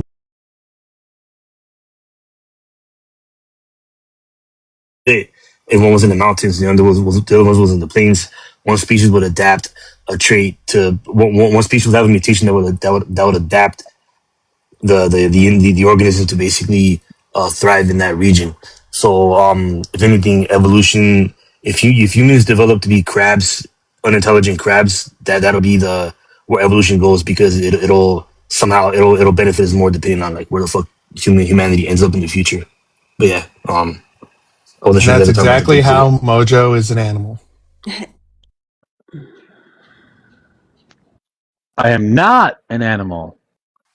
You know he I'm came not an sprinting from outside. Like Did he sprinting. come running in? That was By interesting. nature, he is. Sorry, go ahead. Sorry. No, I was just saying that was interesting, Ibanez, what you put. I just scanned it real quick, but I'll read it later. And I think that's partly what my article said, isn't it? About hemp. I agree with that, by the way. That's that we've been talking about that forever. It was absolutely a way to make sure that these things can still exist because hemp is so useful. These corporations Right. didn't want people to grow hemp. DuPont was the main one. That was interesting. He invented nylon, and he didn't want anything to interfere with what he invented.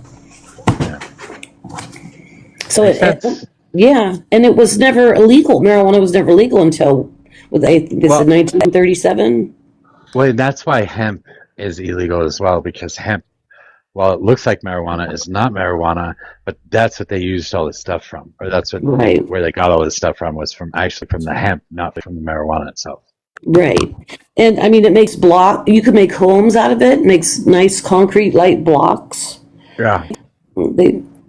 So it's just, corporate BS, capitalism, hate it. And then smoke a couple ropes. Yeah, Easy and Gormy, they hate capitalism too, I'm sure. Yeah. Hemp is legal. Hemp is not legal in most states. Right. It's legal in Texas. Didn't they make it unlegal? Unlegal. Didn't they make it illegal though? Sorry. Texas decided to follow federal law on that. I think it has to be under a certain THC level, but I would just rack this up as, the left wanting like crazy regulations on everything. It's freaking leftists. Oh, what? This is Republicans wanting crazy regulations. Yeah. The fuck? Okay, well, it doesn't matter. Okay, I said leftists. Republicans are leftists. Do you ever heard the phrase regulations? You're saying that Governor Abbott is a fucking leftist? Are you high? Are you physically high? Yeah. Compared to Easy, he is. Compared to you guys are all crazy. Compared to Easy, Hitler was a fucking leftist. Hitler was a leftist. See? What do you mean, see? His currency was backed by labor. Backed by slave labor. Like, what the fuck? By labor. His genocidal dictator will have no voice. Yeah, he also had Schedule F as well. Well, Hitler literally called Schedule F was putting you on the wall. He called capitalists Jewish. He called himself a socialist. I mean, the pretty dead giveaway. We could look at his economic policies. I call myself his rejection of private property. Okay, that's it. I'm calling myself a libertarian from here on out. So he'll stop. You are a Mojoist. Well, I don't care. No, I'm just a libertarian. I'm a Rothbardian libertarian. Sell the fucking kids. Libertarian is sound more like the alt-right to the alt-right. Doesn't sound like you'll be able to do anything now. Mojo. I'm a libertarian.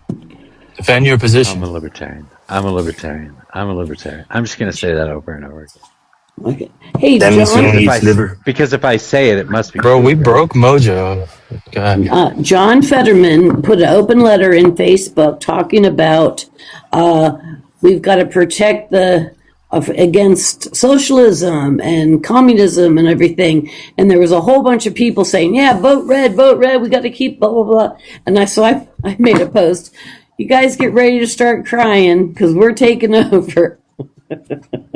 So are you to the right of Confederates? Do you think that Confederates were leftists? Yeah, everybody was leftist in the sort of. Okay. So they were too Go ahead, liberal. Mojo. They were too liberal about the institution of slavery. Yeah, You I were would say 100% for chattel slavery of all races. I didn't Anybody say that you liberal. can I said own and left. force labor, you were Why are for you it. mixing things up, bro? I'm Earlier not you mixing messed anything up up. You said that they were too Earlier you liberal mixed up on the John. Well, institution no, I of said slavery. left. I said left. Yeah, leftists are liberal. Well, Are no, this isn't you against synonymous. that? This isn't synonymous. So it's not synonymous that leftists are liberal. No, it depends on the sense that you're saying. Are you saying like, generally speaking, classical liberals are going to be like leftists? When he says liberal, he means libertarian, for sure. Obviously. You could say whatever. Yeah, something like that. Whatever. But classical liberal could just be substituted here. I want to say the liberal means which is just going to be recognized you can't as generally substitute right wing on again. a spectrum. Let's be honest. I'm the one that's South telling you wanted can't to substitute. the Stop South trying to wanted to substitute. conserve the institution of slavery, and you were Which saying that they were was an too incorrect. leftist about it. That means you want more draconian conservation of the institution of slavery. Why are you still assigning conservative and liberal when I said left? Okay, and then when I say right doesn't mean conservative. If you're trying to listen, I'm using it colloquially. I'm not using the party. I am saying what is colloquially? You specifically said that they were leftist, meaning they are too liberal on the institution of slavery. I want to say that they were trying to preserve. That's not what that means. So you means want that it they're to left. be more draconian, where you can absolutely uphold the institution of slavery. I want to say that liberal does not. In order for you to do that, you need to have a government structure. I want to say that. I want to say that liberal does not inherently mean leftist, because there's also the word neoliberal, which is basically, you could say, you want more policies for corporations to liberally do whatever they want, right? So it's like liberal. I would say that like, yeah, I want to see like, you can say you're liberal to the left, or you're liberal more for like, corporations or big business. So it's like, because like, think about it, right? The people that own slaves and all that, like they'll be like, they were liberals for slavery. They basically wanted to be free to own people.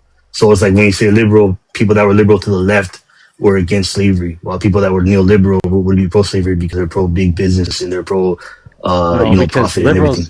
Liberals believe in bodily autonomy, so they wouldn't actually believe in slavery. Liberals are also anti-corporation for the most part.